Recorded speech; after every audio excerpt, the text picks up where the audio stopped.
we're going to be battling again in court, Herb. Well, I'm hoping Clint and Vicky will work it out before it gets that far. Clint seems to be into shock tactics right now. He's trying to make Vicky understand what she's doing. It's complicated with the amnesia.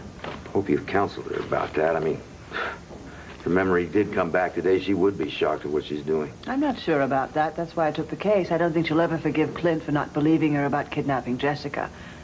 I knew that before the memory loss. She's a very proud woman.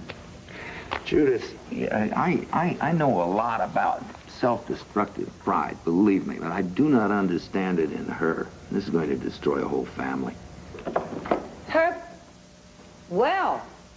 Dorian, good morning. Obviously, I'm busy. Oh, it's perfectly all right with me, Herb. I'm glad Judith is here. She's the topic I wanted to talk to you about. Her and that son of hers is once again free to terrorize Landview. It's true, isn't it? Jamie's now out of jail. And Herb, you did nothing to stop it, did you? First of all, it's none of your business. What do you mean? If it weren't for me, Jamie would never have been found out. He was stabbed. He could have been killed. From what I've heard, he arranged for that stabbing so that certain highly placed political types could arrange for his bail. You would have done the same thing if your daughter had been in danger. Perhaps I would have. However, my daughter is not capable of running a crack ring, or of holding people hostage, or of shooting a policeman. Why are you doing this? Kids go wrong, you know that. I mean, no matter how hard you try to keep them straight. Oh, please. Her son is what they call a menace to society, Herb. Dorian, I happen to believe my son has changed. He's at home until the trial. Do you really think he's going to stay around? I certainly do. Oh, come on.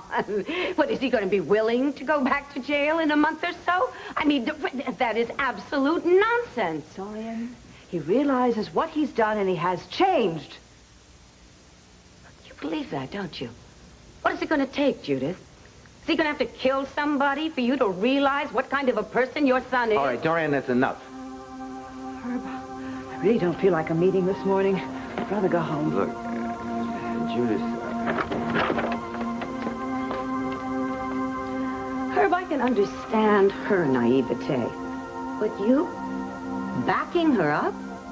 Actually condoning what the Sanders family has done? Dorian, you are at your most exasperating this morning. I do not wish to deal with you any longer. Bye-bye.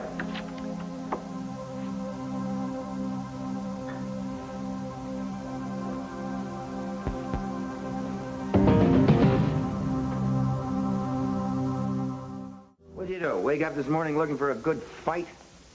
I resent that. You're talking as if I'm not making any sense, and you know perfectly well that I am. Oh, you're making sense, all right. Plenty of sense, but the issue is out of your hands, dear, and attacking Judith Sanders over is going to do nothing except make her feel worse. You know, she should feel worse.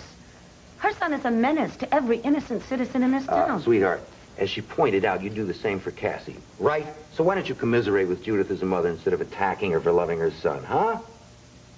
How much of it is love? And how much of it is a sense of guilt? And what I'm saying does make sense, dear. Think about it.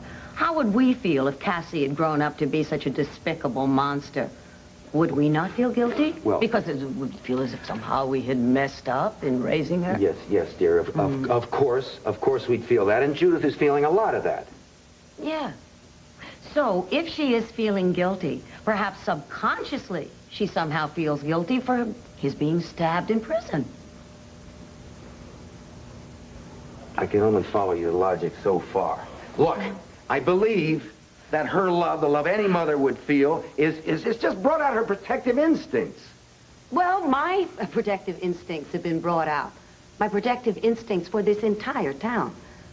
Herbie, even Diane is concerned that Jamie may decide to take revenge on me. Yes, I know. Diane and I had that talk, and I assured her that that is the last thing he would do. Believe me, the last thing.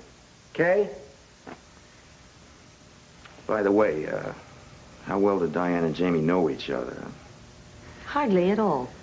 Why? Well, because when she was talking to me, I got the feeling she was personally afraid of him beyond worrying about you. Herb, she doesn't know him. She doesn't. So why don't you just forget about that?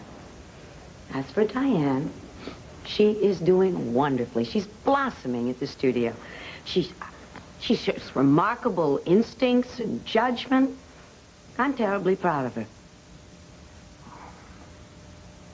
It's nice for me, you know, having a young woman around who could be my daughter, you know, except that my own daughter, you know, doesn't admire me the way Diane doesn't want to follow in my footsteps. It's fun.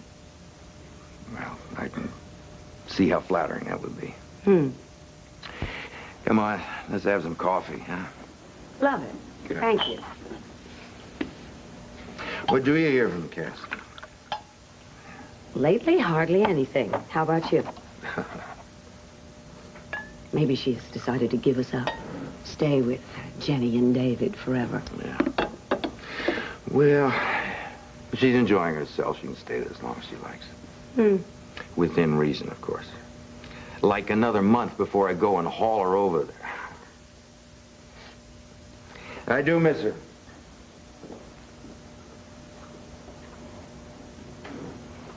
I suppose I should let you get back to work.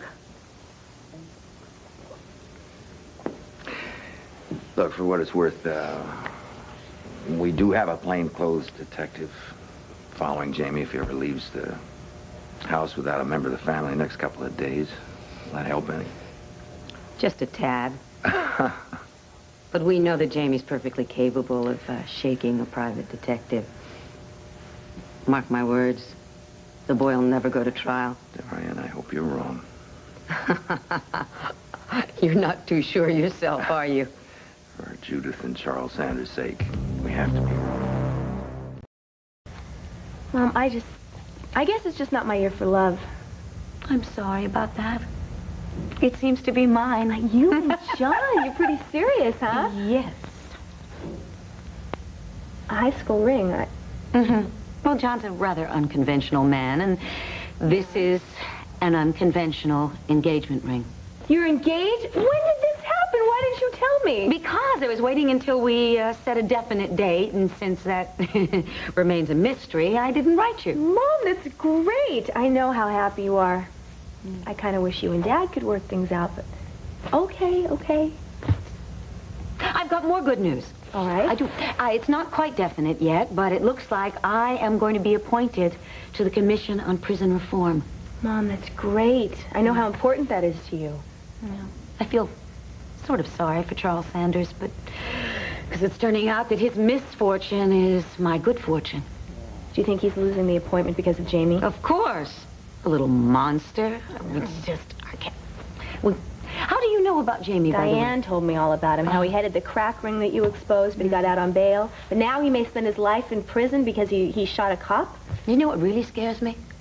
I don't think he's ever going to stand trial. Hope to God I'm wrong. About hypothermia, you get weak, you behave irrationally, and all you want to do is go to sleep, and then, honey, you have had it. Oh, God. So let's keep moving around here. Blood moving if possible, all right? Surely Charles will realize that there's something wrong and come home. Maybe Mrs. Whitmore will come down for something for dinner. Maybe Jamie will have a change of conscience and call someone. Yeah, well, we sure as hell can't depend on Jamie's humanitarian instincts, can we? So we're just going to have to keep making noise and hope someone All right. hears us. Hello out there! Judith and I are in here turning into ice cubes. Come on, open the door! Come on, we need some help! How long have we been in here? I don't know, half an hour or so. How long can we last? Hour and a half, maybe. Let's keep moving. Huh? Yeah. Moving.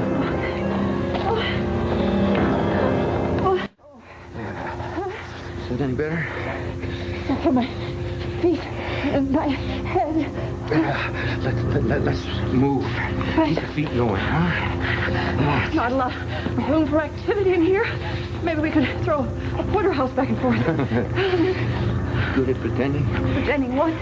This isn't happening. My son's not a... Look, this must happen to an Eskimo on the average of once a year, don't you think? Think so? Well, I mean, when he's out hunting and a storm comes in, first thing you know, he can't find the igloo, dogs have run off, he just has to survive. Yes, but didn't they wear little furry hats and furry coats? Yeah, so we've got little furry coats on. And wait a minute. They're not just little. They're floor length. Floor length. With hoods on. And little furry gloves. Yeah. Very warm. Furry gloves. Warm. Warm boots. Oh, it's so warm. This is not working. I'm getting very numb and tingly. So much for the Eskimos. Change of scenery. Right. We're in the Sahara Desert. I've been there. Oh, we're in the hot sun. It's so hot. It's so hot. We can hardly stand it. We'd do anything to get out of it, wouldn't we? Get a little shade, a little air conditioning. Air conditioning? Whatever. A cold drink. Oh, or even sunburn. What do you think? I mean, we've been in that scorching sun so long. Oh. Your brain is melting. Could be. This is going to make a very good chapter in Sandra's biography. We could call it Cold Sun Turns Mom into Popsicle.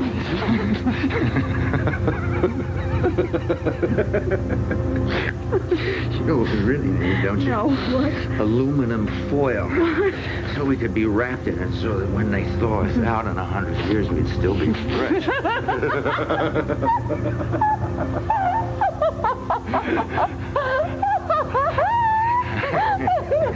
What are you doing? Hey, don't cry. Don't cry, whatever you do.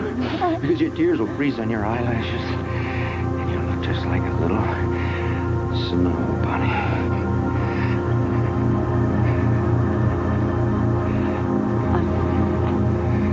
I'm never going to forgive him. If we ever get out of here. That's good. Be angry. Makes you hot. Makes you hot. Depression is chilling, isn't it? We have to get out of here. We have to get out of here. Son, this is Whitmore. Open the door. We're freezing. Open the door. Stop it. Open the door. We're freezing. We're freezing.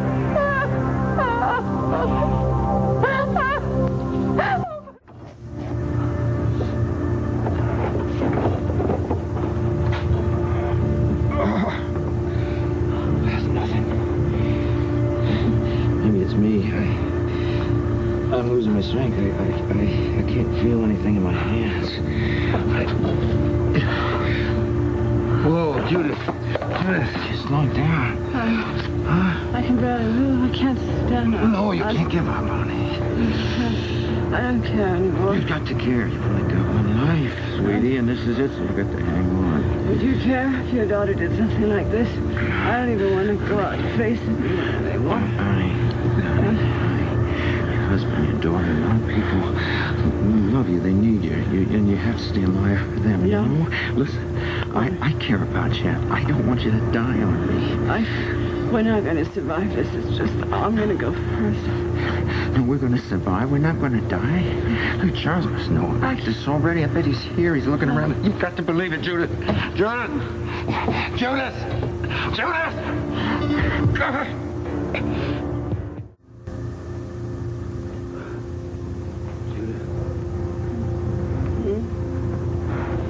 Judith, come on. You have to get up again. Come on, come on. Oh. Wait.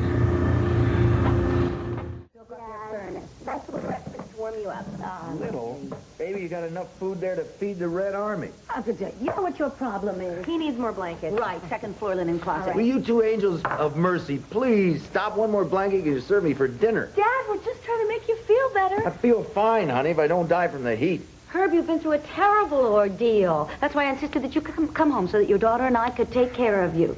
Now, shut up and enjoy it. Yeah.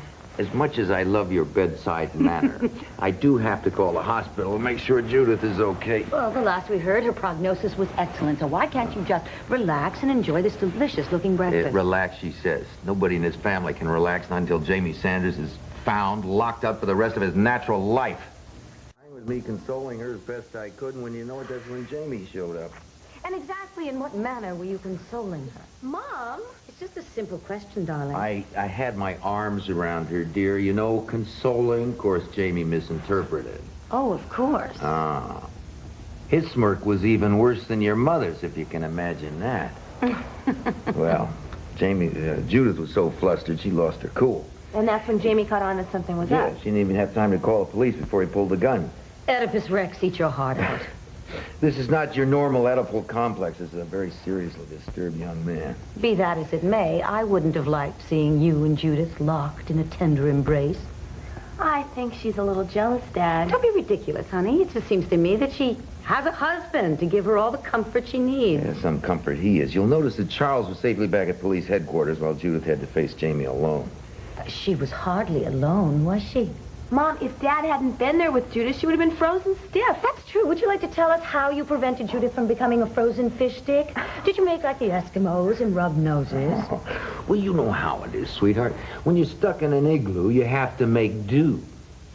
I remember what it was like being stuck with you. Oh, of course, the elevator in the courthouse. I'm glad you haven't forgotten. How could I? It was stuck for hours.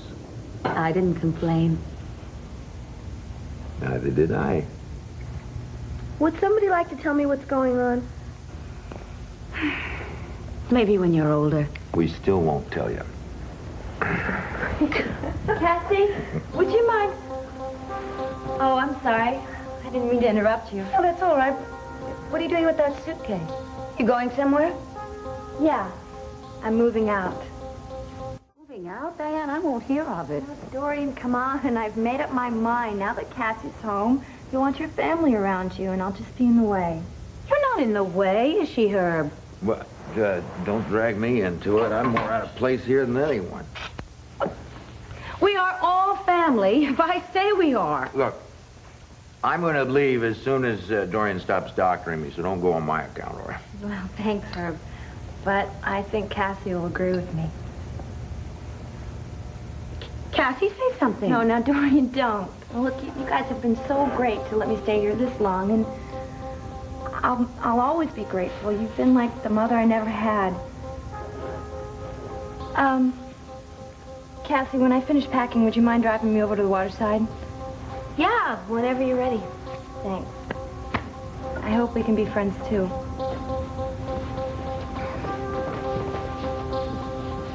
Why didn't you say something? You could have stopped her. Oh, I don't know if I want her to. You know, I have my doubts about Diana. Something about her that doesn't ring true. Thank you. I was beginning to think that I was the only one. Both of you are wrong. Well, good. And maybe you won't mind if I get dressed and get out of here, okay? I do mind. You're not strong enough yet. Sweetheart, you were the greatest doctor that ever lived. I'm very grateful, honest, but if you want to take care of something, why don't you buy a Persian cat, all right? I have to go to the hospital and check on Judith.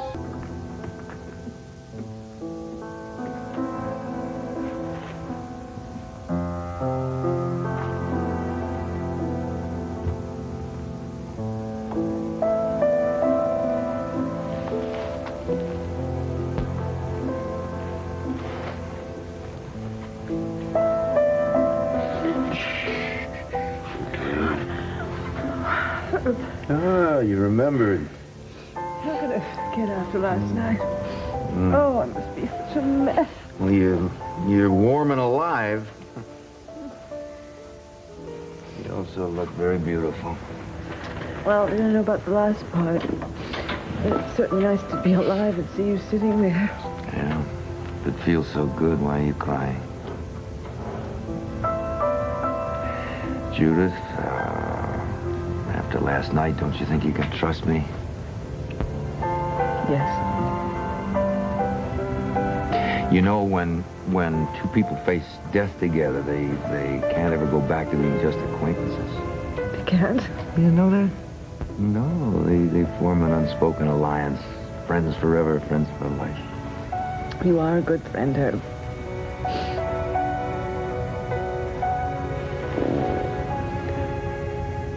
Shall I come up with a couple of cliches? Time heals all wounds. This too shall pass. Even those cliches don't work when you say them. I won't let you blame yourself for anything that's happened. Always looking for the bright side, aren't you? Well, if I didn't, we'd be a couple of ice cubes right now. Okay. I have some good news. There might be one marriage worth salvaging. Vicky and Clint. Going to be living?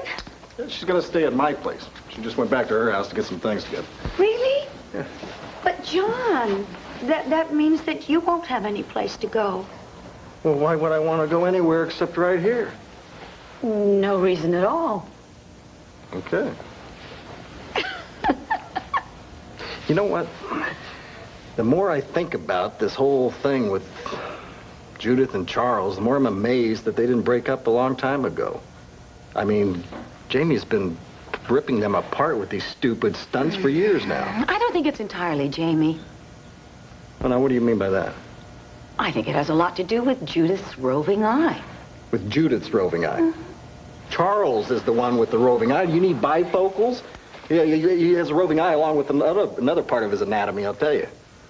I know that you love your sister very much, and you are very concerned about her right now, but I have seen her in action, dear, and I know what she's doing. Well, then suppose you tell me, where do Judith's big brown eyes rove? All over Landview, or has she picked out one particular target? No, she's got one particular target. Who? Herb. Herb Callison?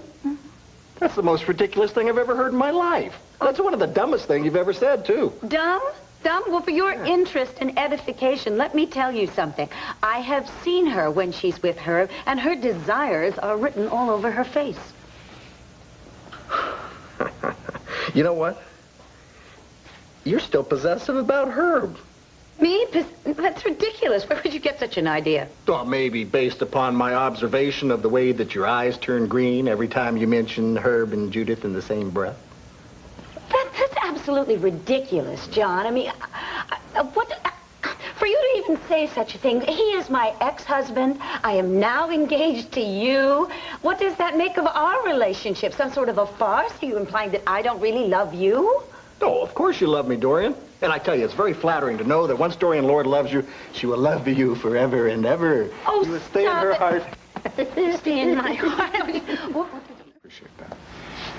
So, as partings go, you know, as difficult as they are, I don't know, it was amicable enough. I sometimes think that it might have been too much that way. Maybe if Judith and I had learned to bite and scratch more, that we wouldn't have just drifted apart, you know? I don't know about that. I've always been a biter and a scratcher, and I haven't had much luck in the matrimonial department. Dorian, tell me something. Did you know that it was the right thing to do at the time? I mean, when you and Herb were going through that, when you were splitting up. I knew it was the inevitable thing. But that didn't make it any less painful. Isn't that strange? I wonder about that. Two people live together, and there's a lot of pain. And that becomes very uncomfortable, yet we're so afraid to be alone.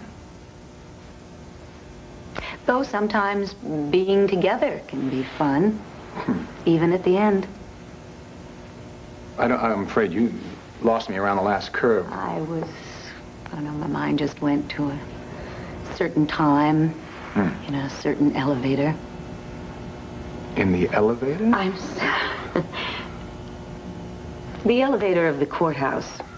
Herb and I had just left the courtroom. We'd been granted our divorce decree, and we both got into the elevator, and there was a power blackout. You and Herb together? Just the two of you were stuck in the elevator? I'm sorry, but excuse me for laughing, but wasn't that a very kind of touchy, difficult situation? Well, it was difficult at first. Then it became rather interesting. Dorian, you mean to... No, really? I just wonder if that elevator had stalled on the way up to the courtroom instead of on the way down. If I still might not be Mrs. Herb Callison. That's a really wonderful story. I don't know what made me tell you that. Except maybe it's by way of saying, do you think that there's any chance that you and Judith... I would like to think so. No, I think that sort of passion is long gone. I'm sorry. I'm sorry. Yeah. Oh, well, she's moved out. I just wish her all the happiness in the world, the happiness that I wasn't apparently able to give her. You know she's moved into John's apartment. Yeah. Should be an interesting arrangement. Yes. She'll get a furnished apartment.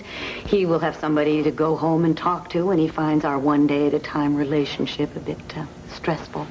How's that going, that one-day-at-a-time relationship? Is that enough for you? It doesn't really make me happy. No, I wouldn't think so. Now, I love John. I really do. But there's something about the two of you that it just doesn't seem to me that it's a good match.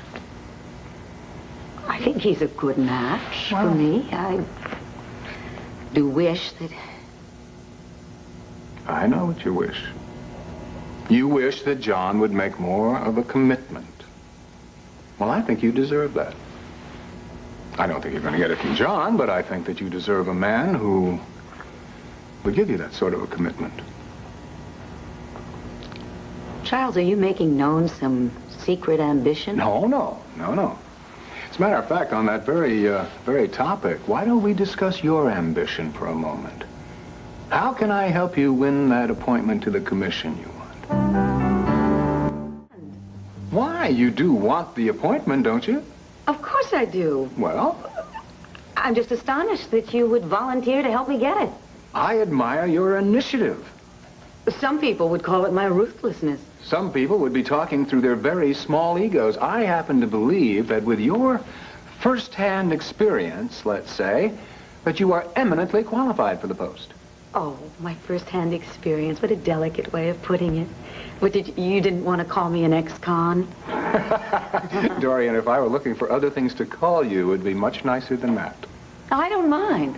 I'm rather proud of being an alumna of Statesville Prison. I met some wonderful women there. I learned a lot about life and about myself. I'll just bet you did. Which is all the more reason to make you a most perfect candidate for the commission, as well as, I might add, a remarkable woman. Tell me, Charles, do all diplomats have such a remarkable way with words? Well, it is part of our job, but I am speaking to you as a man, not an ambassador. And I'm going to take my leave now. If there's anything at all I can do for you, please call. And until then... Till then.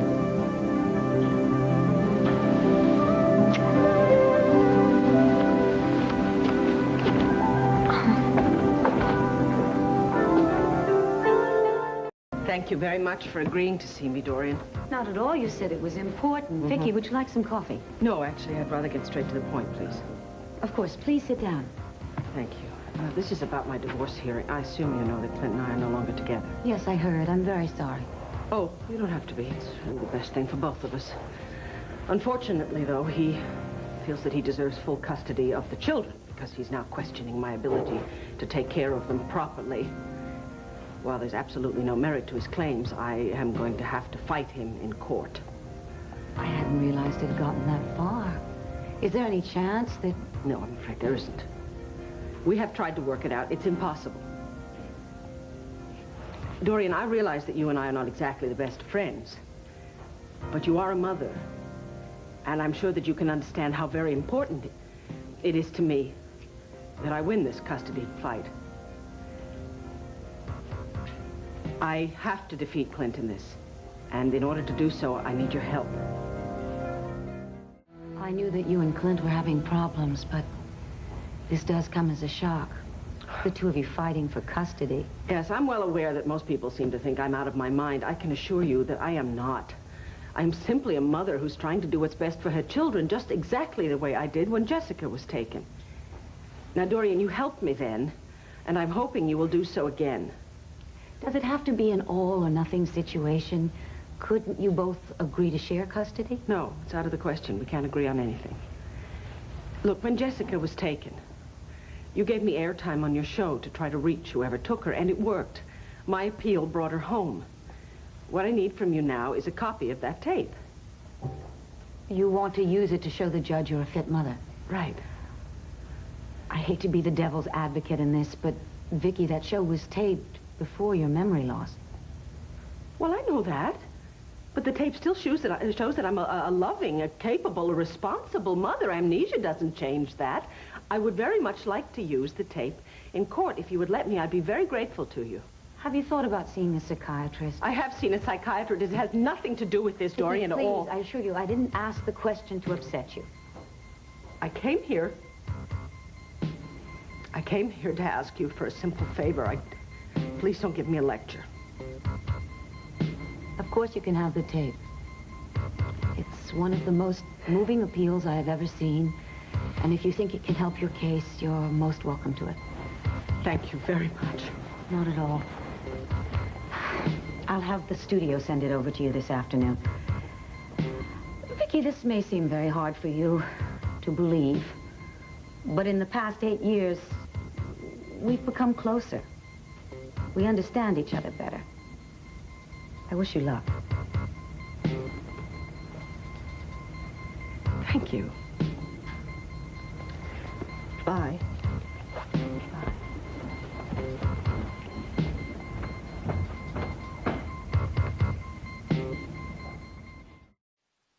Elizabeth, I'm sure you're overestimating my power over the opposite sex. I think not. Well, I think that Mother's probably right. That would be the most efficient way to handle pushing your appointment through the commission. I'm all for efficiency, and a trip to Washington would be wonderful. Well, then it's settled. Consider it done. Oh, really, I can't thank you enough.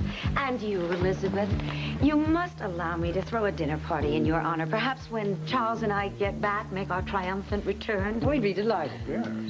I must go. I'm afraid I've been asked to testify in a very distressing case. Oh, for Vicky and Clint? Yes. Well, I know that's not going to be much fun, but don't worry about the appointment. We will win them over together. I'm looking forward to it. Well, once again, thank you so much, Charles. And you too, Elizabeth. It was really a pleasure meeting you. Thank you. Bye-bye. Bye. Now, that's what I call an impressive woman. Yes, I agree with you, Mother. No more impressive than you, Mother. Do is return the favor. I didn't pull any major coups. No, you just sat there while Judge Guernsey tore apart my whole line of questioning. Oh, I knew Tom could hold his own. Maybe you don't feel like dinner tonight? Oh, I feel like dinner as long as you're paying. Got you, didn't I? Herb? Oh, yeah, excuse us, Judith. Yes, what is it? I can tell you. Well, now, I couldn't let you take the stand without a rooting section, could I? Does that mean you're rooting for me in even more ways than one? If you're talking about you making Diane a beneficiary of your will, I won't pretend that I approve. I will keep quiet about it for now. All right. Stan? Dorian Lord.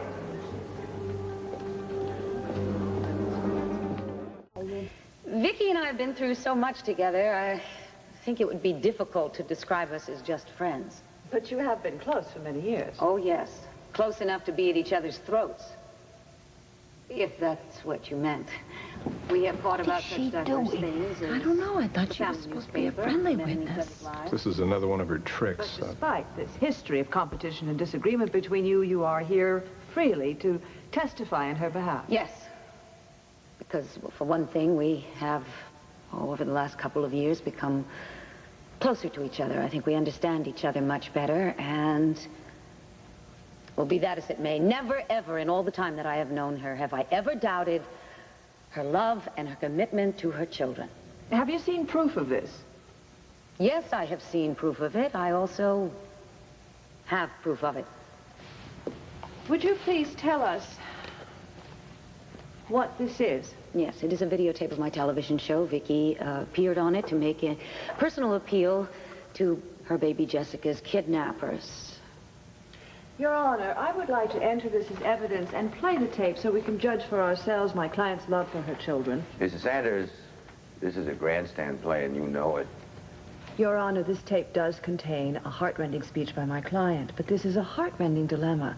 Isn't it highly relevant to see Mrs. Buchanan not just as a disinterested, distracted mother that Mr. Callison would like us to believe she is, but in fact, a woman who is totally dedicated to the welfare of her children?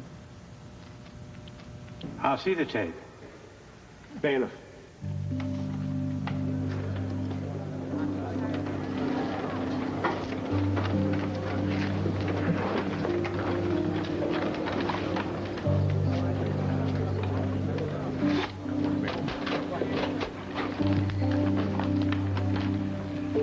This is nothing but a cheap trick. Don't kid yourself. If we had something like it, we'd use it ourselves. Here's a transcript of the tape, Your Honor. Thank you for sharing the tape with us, Mrs. Lord. It said more eloquently than any testimony what a splendid mother Vicky Buchanan has been. Your Honor. Your witness. Yeah. I'd like to thank you, too, Mrs. Lord. When was that tape made, by the way? I thought I made that clear. It was made on the day that little Jessica was returned home by the kidnappers. Oh. It was a direct result, of course, of Vicky's appeal. Well, then it all happened prior to Vicky Buchanan's loss of memory. Is that correct? Well, Is it correct? yes, but I don't see what difference that makes. She loved her children then. She loves them now. Well, I think it makes a great deal of difference. Would you say that Vicky Buchanan was under a tremendous amount of stress at the time of the taping? Of course. Her child had been kidnapped. Yes, now, it's a well-known fact that, psychological fact, that certain people respond better to stress than others. However, a loss of 8 years' memory is a rare and disturbing phenomenon, isn't it? Objection. The witness is hardly qualified to pass judgment on my client's mental and emotional health. Well, Mrs. Lord has been a practicing physician of some repute in this town. Mrs. Sanders put her on the stand. I simply want to take advantage of her breadth of knowledge. Overruled, Mrs. Sanders. You put her up there. Mr. Callison can get her medical opinion. Thank you, Your Honor. And you, Mrs. Sanders, for making this witness available to us. Now, Mrs. Lord, isn't it true that during times of stress and anxiety, Vicky Buchanan isn't always in control of her emotions or her mental state? No, I wouldn't say always. Well, but often. I didn't say often either. Well, let's be specific. Do you happen to recall the day that Vicky Buchanan came to ask you to make available the tape that we've just seen? Yes. She was very determined. She felt that it would help support her case, but she was very much in control of her feelings. Would you describe, well, you just did, her emotional state. How would you describe her feelings towards you?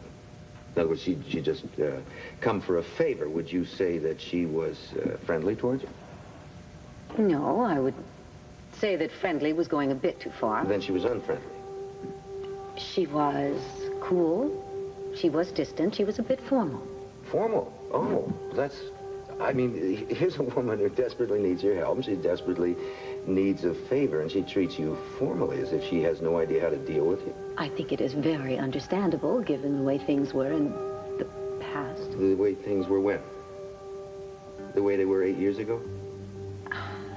You see, isn't it true that for Vicky Buchanan, your relationship was frozen in time 8 years ago? Isn't it true that she came to you with no idea how your relationship had changed or matured or improved over the years?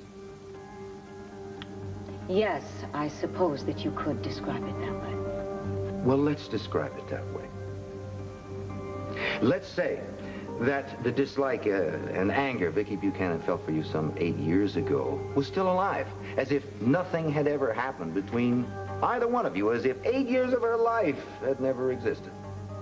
All right, she did treat me the way she used to in the past, but what does that have to do with her children? Will you tell me? Now, you've just demonstrated conclusively the total extent of Vicky Buchanan's memory loss. Now, if she can't remember her feelings for her friends or her acquaintances, how in the name of justice can she provide a stable and loving home for her own 3 children? You may step down, Mrs. Lord. Bailiff.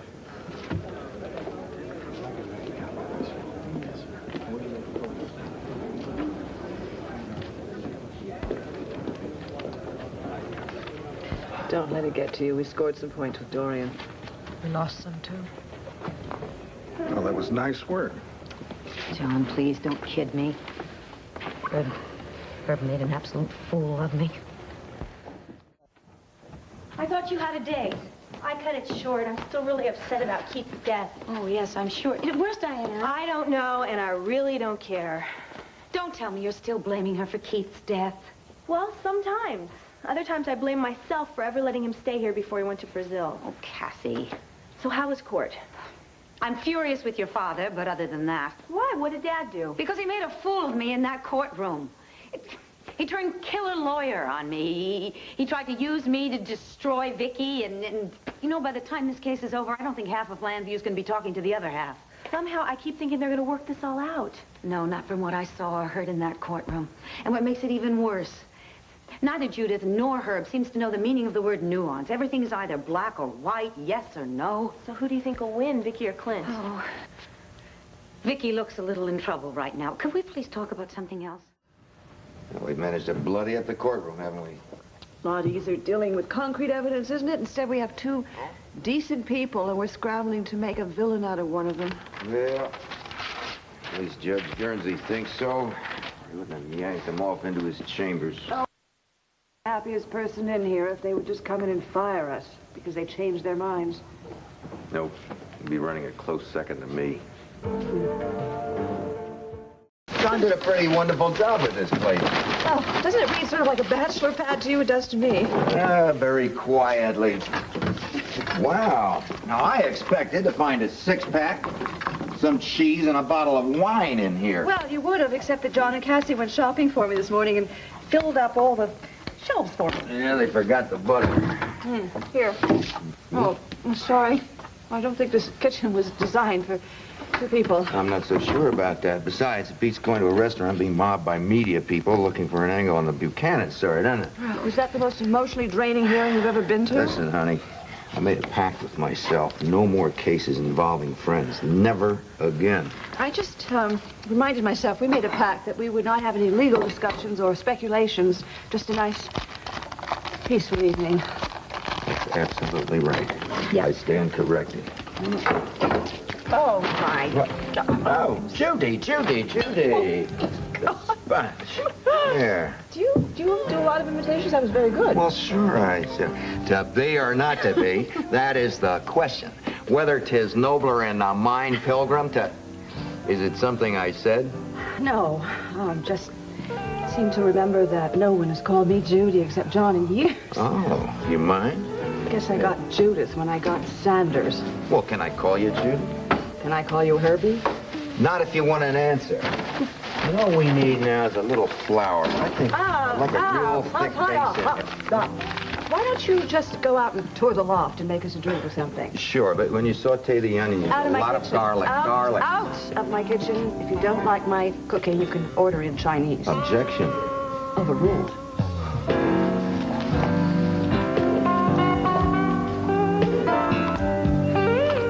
I thought we were having a beef casserole. Well, while you were touring around the loft, I found a chicken. Chicken? Oh, you didn't make this too strong or anything. Well, I didn't think so. You do like chicken.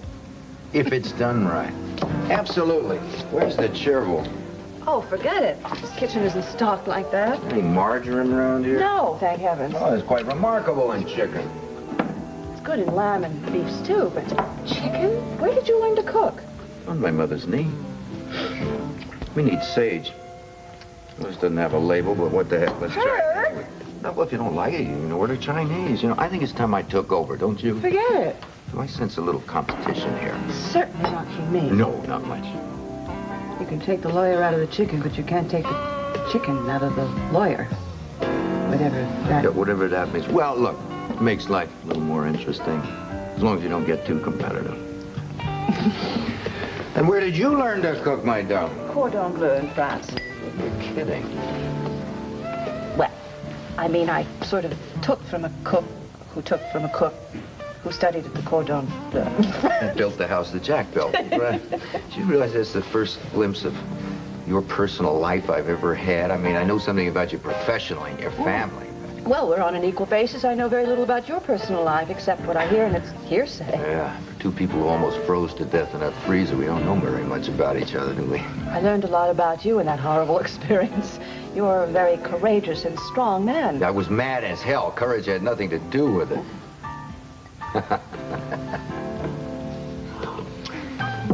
How long is that thing going to take to cook? Oh, long enough for us to relax and have our drinks. Good.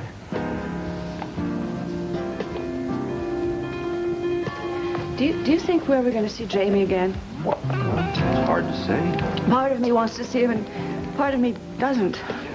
I'm all right. I'm handling it just fine, considering the situation. I know. It's tough, especially with that other thing. I would imagine that my separation from Charles is a lot less traumatic than yours from Dorian.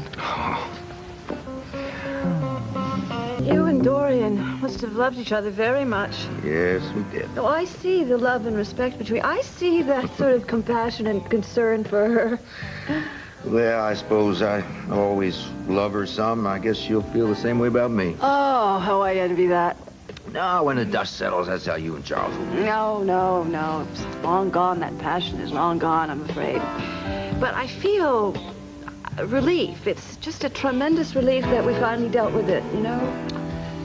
Well, look at it this way. Relief is better than anger. Oh, I had enough anger in my marriage to last me a lifetime. So grateful that part is over. You know something? If you told me that Charles was having an affair this very afternoon, I wouldn't even bat an eyelash.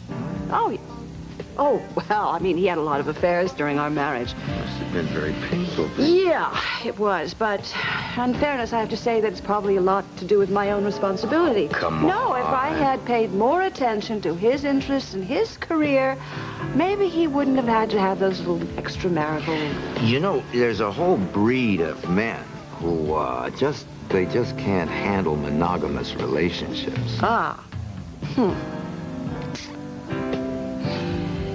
For years, I thought that John would be a bachelor because... I'm very sorry. I think I struck a nerve. No. John makes Dorian very happy between their fights. And I'm happy for him. Part of me is, at least. You don't feel anything for Charles? No. I mean, I wish him well in his career and generally in his life, but that's about it. Well, I mean, that's sad. Yeah, sure is. I guess we were naive to think it would turn out differently.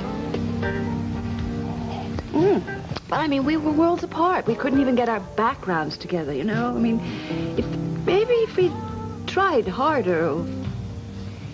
This conversation is getting just a little too heavy for me. I think it's time for me to check the rice, and maybe you could get me a little drink. Okay?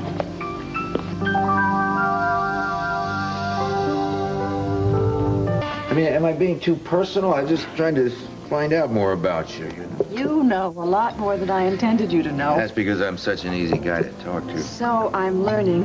Listen, you have no regrets? No. Besides, I am the one who brought up the heavy subject of divorce. Tell me something.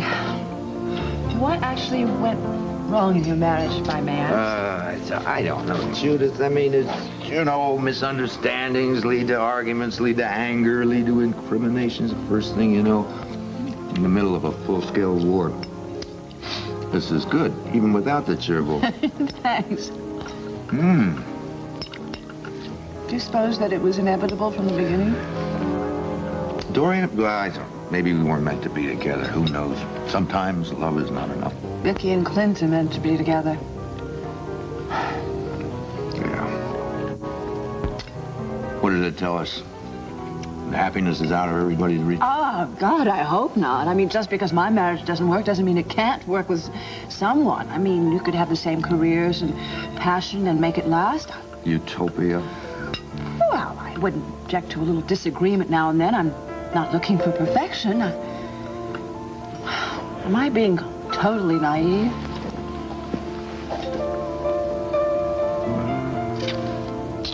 You're looking at a guy who still believes in rainbows. is to hope and happiness. I'll drink to that.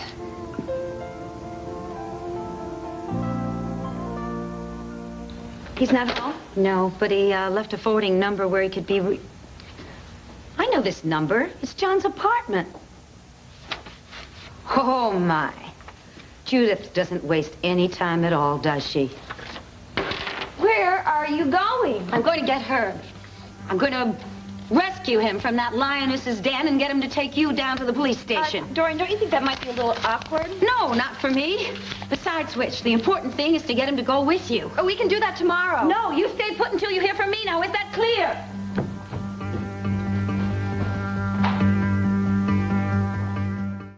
So you and Charles hit it off right away. Oh, yes. And then we knew it was very serious, so he asked me to take a drive with him. And you did. Oh, lovely drive. We went up this long, narrow road, and there was this enormous mansion. I thought, oh, my God, we're going to be arrested for trespassing. But actually, he said he wanted me to meet someone. Oh, did I meet someone? Elizabeth. The Queen. Ah. She came sweeping down this staircase wearing this incredible gown with tons of diamonds all over it. And I just stood there staring at her with my mouth open. And I was wearing this outrageous outfit that was in vogue at the time, wearing this afro hair. An afro? Yes, Are you yes. kidding? Elizabeth, I thought, was going to faint. It's the first time this woman has ever been totally speechless. She just kept looking at me, and I kept looking at... And then she'd look at Charles, and she'd look back at me. And finally, I started babbling, just like I am right now, about the house and the grounds. And finally, she said, Charles, pour some sherry.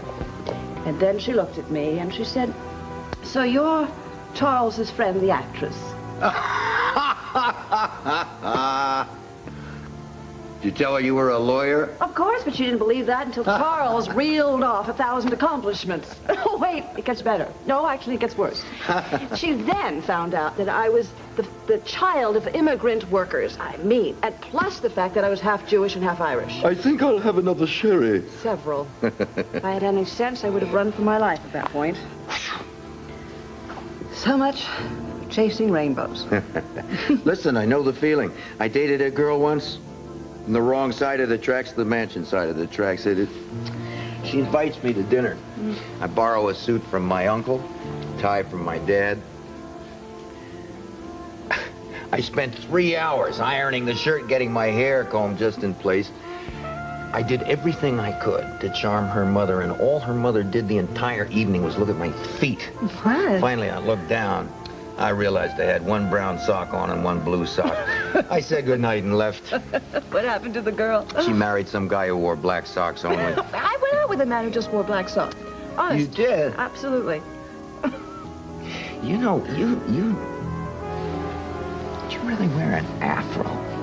Well, I wore it for a month until I realized how ridiculous I looked. Ridiculous? Oh, I don't think you look ridiculous at all. I think you look very interesting. Well, I'll show you a photo someday when you're in the mood for a very big laugh. I'd like that.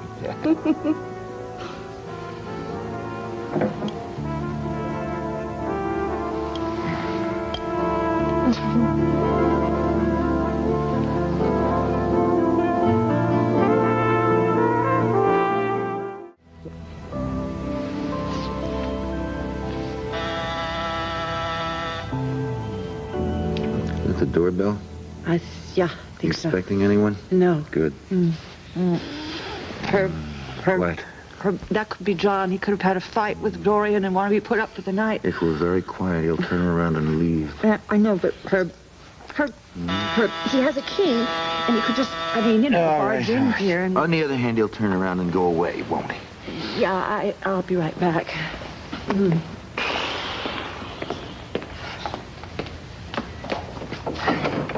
Hello, Judith. I'm sorry for interrupting, but I have to see Herb. Dorian. Herb, the police have come up with a sketch of the man who hit me on the head, stole my car, and stripped it.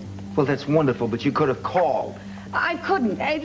See, Diane says that she recognizes the man. He was someone who used to live in one of the foster homes that she was in, and she's scared to death. Does she have any reason to think he'd harm her? Of course she does. Will you excuse us, Judith? Wait, Dorian. Herb, the thing is, I want Diane to go to the police and tell them the whole story. I want you to go with her. Well, why don't you go with her? I can't. First of all, she needs legal counsel. But I have to go to Washington to see Senator Winwood, and it can't wait until I come back. Well, I'll take care of it first thing in the morning. I can't wait until tomorrow morning. Please, Herb, can I count on Diane, you? why does she need legal counsel? She'll explain it to you. Please, dear, go in my place. Be supportive of Diane. Do I have any choice? Oh, thank you. Oh. I knew I could depend on you. Yes, of Oh, course. I'm so sorry. Really, I am that I interrupted your evening, Judith. Oh, Herb. Thank you. Bye-bye. Said that the international police have been alerted to follow Jamie. That's right. Why didn't you tell me? I thought we were going to be honest with each other, or do you think I'm too frail to handle something like this? Have you forgotten our last conversation, darling? I mean, we had a major argument about my obligation to bring your son to justice. Does that ring a bell? I acknowledge the fact that you have to fulfill your obligation. We both acknowledge that any discussion of this subject would be as dangerous to our relationship as it was to your marriage. Now, do I have that right so far? Well, I changed my mind. I want to know all the details of everything that's going on. Okay, you can change your mind as much as you want, but how about next time you just ask me instead of tearing the walls down? Huh? I'm sorry. I didn't mean to put you through that. Judith. You're angry, you're frightened, you're confused. Probably half the time you wish you'd never hear your son's name again, but he is your son. You can't abandon him no matter what. I understand that. I do. But you got to stop tormenting yourself about these imagined failures. Jamie's crimes are not your crimes, honey. They're his. You have to accept that. I accepted that. Well, then, what is the point of staying so close to this investigation? Kate's involved. She's gone to Buenos Aires to find Jamie.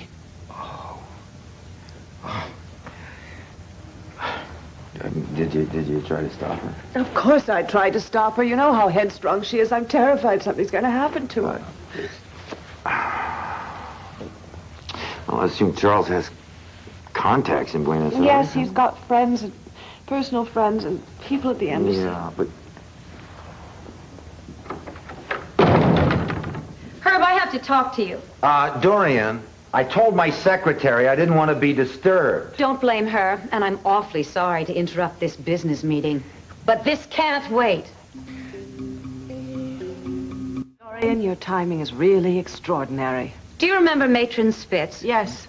Well, she has said she will help clear up the mystery about Diane's background. For a favor, no doubt. Of course for a favor. She wants to be moved out of Statesville Prison, Herb. Do you think you can manage it? You can't ask her to intervene in that situation. Why not? Because you don't know what sort of political backlash that's going to cause. Do you think I would ask if I thought it would cause him a problem politically? But I need to know the truth about Diane. Why didn't you just check on her before you let her into your home? Because I had no reason to mistrust her until I found out she might be involved with your son. All right, wait a minute.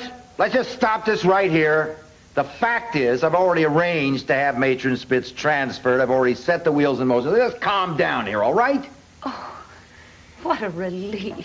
Herb, really, you are a dear. Well, you just watch out for Diane, that's all. Of course I will. Thank you, darling. That is the second time that she has interrupted us.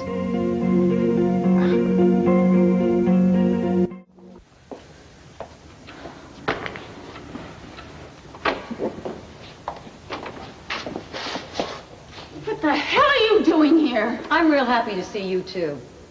I had an appointment with your daughter. You got me instead. Please, let's sit. You haven't changed a bit. You have? You look terrible. I'd like to wipe that stupid smile right off your face. Oh, and I hear you haven't been smiling much lately. Are the girls around here giving you trouble, are they? Watch it. I have something you want, remember? And I've got something that you want. So let's get on with it, shall we? It's about time you wised up about Diane. I never figured that you'd be stupid enough to fall for that kid's stories. You're very lucky that your daughter is not as dumb as you are. Let me hear your stories. I'll make up my own mind. You know what I ought to do? I ought to just let you drown in all those tears you've shed for that poor little misunderstood waif. You and Diane, you deserve each other. Listen, Spitz. Miss Spitz! Miss Spitz! You're not going to back out of this deal, are you? Why, Dorian, do I detect a little panic in your voice? The DA is already making arrangements for your transfer out of here. Where? I don't know. It doesn't matter. It does to me. I want to go to one of those prisons for white-collar crimes. I'm fed up with these cells. I need a room with no locked doors. You committed a felony. Besides, after everything you pulled when you were matron here, I'd think any prison in this country would be safer for you than this one. Okay. I'll give up my choice of facilities. You will also tell me the truth, because everything you say is going to be checked into. And if you tell me even one slightly white lie, you're going to be back here so fast your head's going to spin. You better be ready to deal with the truth. Because what I have to tell you about Diane Bristol is going to make those little toes of yours curl. I'm listening. Be specific. You want me to tell you now? That's what I'm here for. Start talking. Oh, I am going to be very, very silent until I see the papers on my transfer. I've never trusted you, Dorian, and I'm not about to start now. Call the garden here. Have her call the warden. The warden will tell you that your transfer is in the works. You know what fat chance means? Oh, the warden, he'll back up your story, all right? I'll spill my guts and you'll march out of here and renege on our deal. Why No would way. you do that? I have nothing to gain by it. I told you you would get a transfer, and you will. Now tell me what you know about Diane now. I don't want to be bothered driving up here again. As much as I love to hear you beg, I've got packing to do. I will write down everything I know about Diane after I'm transferred.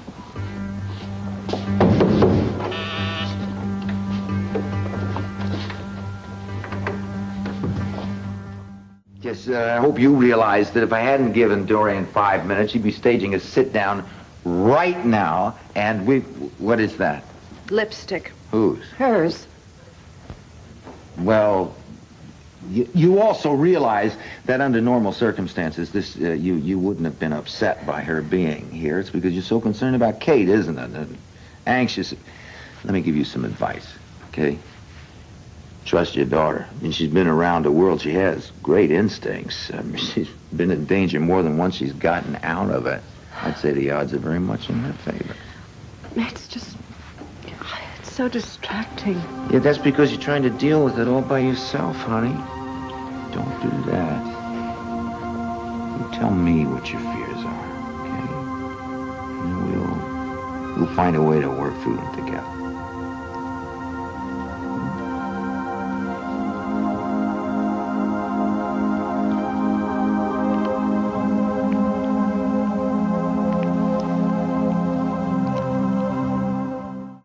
I will always be grateful for everything that you've done for me and for the special trust that we've shared.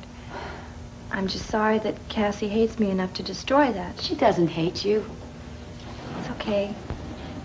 If I was in her place, I'd be the same way. Excuse me. Dorian Lord here. Hi, it's me. Hello, Herb. There isn't a problem. The transfer isn't being held up, is it? There isn't going to be any transfer. Herb, you promised me. Spitz was just found dead in her cell. No.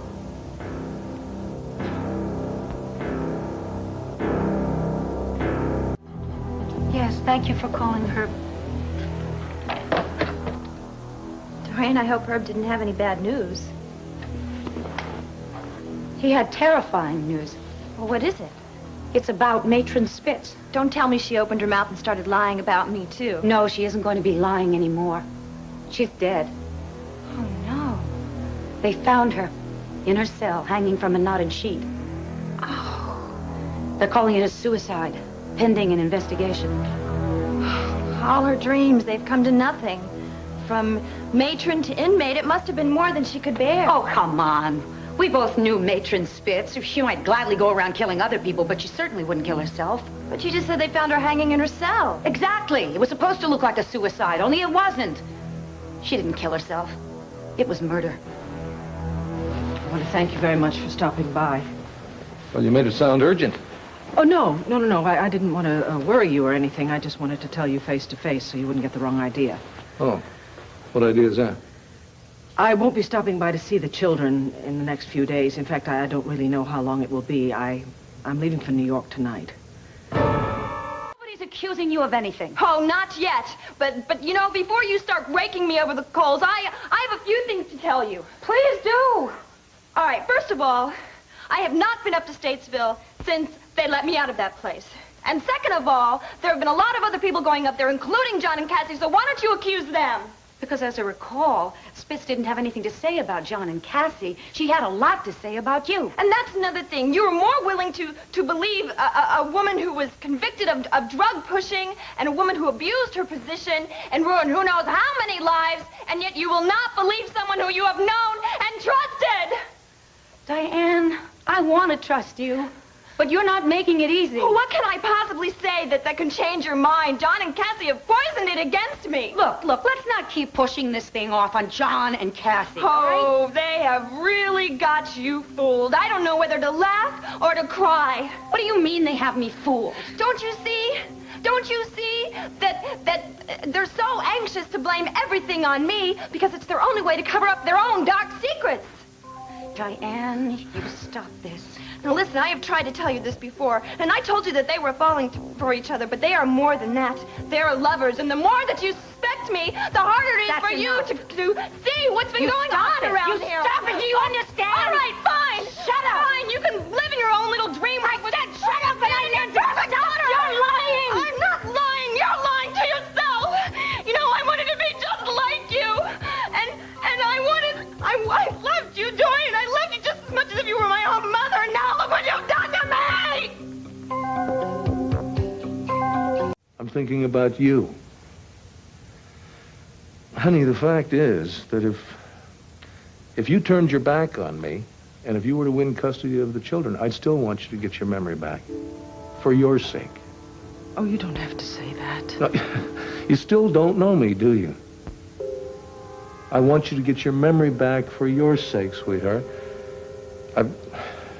I care for you, and I always will. Don't make this any harder than it already is, please.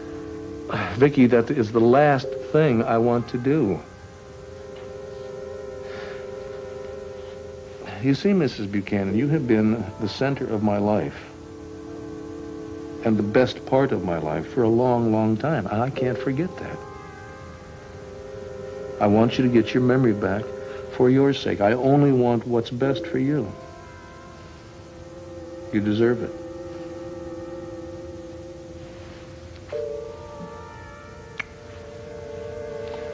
Good luck in New York. If you need me, you call.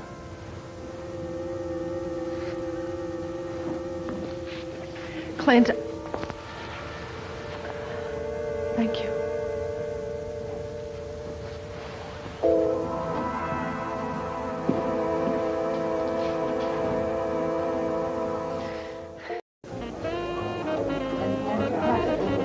Gentlemen, you might try toasting me. I don't know if it's a little corny, but... Now, let me introduce you to my mother. Excuse me. Mother, I'd like you to meet... This is Cassie Callison, Dorian's daughter. So my mother. How nice to meet you, my dear. I was just telling John and Charles how impressed I am with your mother's dedication to prison reform. Well, when Mom decides to do something, she pulls out all the stops. Just like Charles. Thank you. Mother. Yes? And you have that one. No, you'll have to excuse me because I need a bit of a rest from all this attention. Thank you very much for having those pictures taken. Right away. How's it going, Commissioner? It's going very well, thank you. I speak, the reporters listen. I wonder how long this is going to keep on. Have you had a chance, or have you met Mr. Kyle yet from Washington, you know? No, I haven't. Be sure you do. He's a very influential reporter. He'll be very helpful to you. I'll keep that in mind, thank you. And really, Charles, thank you so much. I mean, not only do you help me get this job, but you throw this reception for me. That's all right. I appreciate you. Well, you're a terrific sport, Charles. And Dorian, you make an absolutely gorgeous commissioner. Thank you. A woman could get an inflated ego with all of this attention and flattery. Well, you deserve every bit of it. Yes, you do. Me. Dorian, Senator Wiley cornered me and asked if I would permit him to give you a toast before I introduce you, and I said it would be all right if he would hold it down to an hour or two. That's convenient. Excuse me, could I talk to you for a minute? You are not going to believe this, but look who just arrived. She's got a lot of nerve. Well, so do I, and I'm telling her to leave. Well, it's terrible. How serious is the injury? Well, I don't want to keep him out for at least a month, is it? All right, Bob, you've got yourself a point guard. Yeah, I'll see you at practice. Hello. Just been recruited by the courthouse basketball team for the rest of the season. For a terrible moment there, I thought you meant that Jamie'd been injured. Oh. I'm sorry, it's just a reflex. Well, another secret revealed. The district attorney is a jock. Yeah, only part-time. I quit the basketball team a couple of years ago. But whenever they get in a bind, they call on the old man to help them out. You're surprised? No, I'm impressed. I bet you're very good. Well, I'm pretty good. You want to see me play? Basketball. That's the sleeveless T-shirts and the shorts. I'll miss that for the world. Okay. Her. Right. I guess we have to be leaving for Dorian's luncheon. No, we're late already. Herb, You change your mind? look, this goes against all my principles, but I just don't think we should show up together for Charles's sake. You're not saying I embarrass you. I just think there's a little room for discretion, since Charles and I aren't divorced yet. Yeah, but you're separated. Well, it's not the same thing to somebody like that. I mean, he's politically ambitious, and it would be... The gossip about an estranged wife could be a liability to him. Judy. Herbie. Don't call me Herbie. Don't call me Judy, okay? Okay. We have nothing to feel guilty about. I wish we did. We're friends, that's all. And it's no secret you moved out of the Sanders mansion. It's no big deal. You got 3 lines in the National Intruder, 1 line in the... whatever it is, the Chronicle gossip column. Frankly, my dear, I don't think anybody gives a damn. Well, they might if I showed up on your arm at the luncheon. It's the sort of thing the Intruder's very good at. You know those headlines, Ambassador dumped for DA, political triangle rocks Landview. You should moonlight for that, Ray. Herbie, this is serious. It's ridiculous, Judy. It's the sort of thing I would expect from Elizabeth, but certainly not from you. I do not care what people say behind my back, but Charles does, and I don't want to hurt him. Now, you would do the same thing for Dorian if the tables were turned, wouldn't you? Sweetheart, Charles is giving this lunch for Dorian, you know? Now, what do you think the press is going to make out of that? Nothing. He's just honoring her for being appointed to this commission Yes, but for if prison reform. you arrive on my arm, that's a slap in the face to Charles. Seems to me there's a double standard at work here. I know, but it still doesn't change my feelings. You don't mind meeting me at Barry's, do you? I just hope that one day you'll be as considerate of my feelings. Oh, I will. You promise? I will. Prove it. Stop it. I'm leaving now. No. No.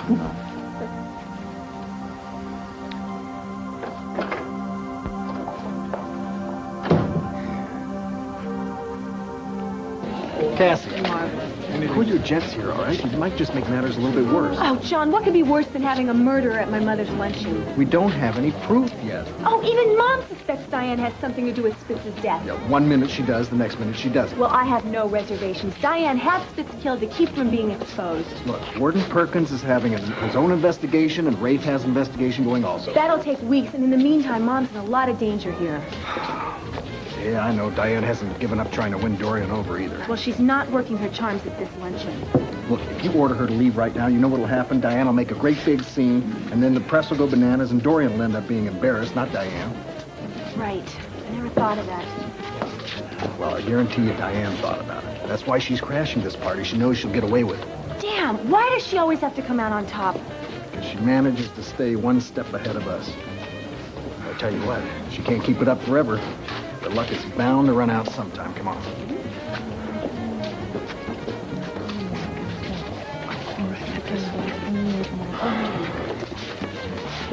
Thank Are you sure I look okay? Oh, you look very handsome. Now just relax. There's a lot of nice people here. Maybe one or two exceptions. Well, I'm not used to hanging around rich folks. Now, I thought Texas was just full of rich folks. Not where I come from. Oh, hold on to your hat. I'm going to go break the ice with the lady I offended. Oh, wait, Dorian Lord? Yeah, come on. Well, Diane, you sure you want me along for this? I mean, how did you offend this lady? More importantly, how much? It's a long story. Come on. I'll be getting back to you about that next week, all right? Thank you for your help. Hi. Diane. Steve Holden, Dorian Lord. Hi, nice to meet you, and congratulations on your appointment to the commission. You must be very pleased with the turnout. I've counted 1 senator and 4 congressmen, and people are still arriving. Yes, it's really quite flattering.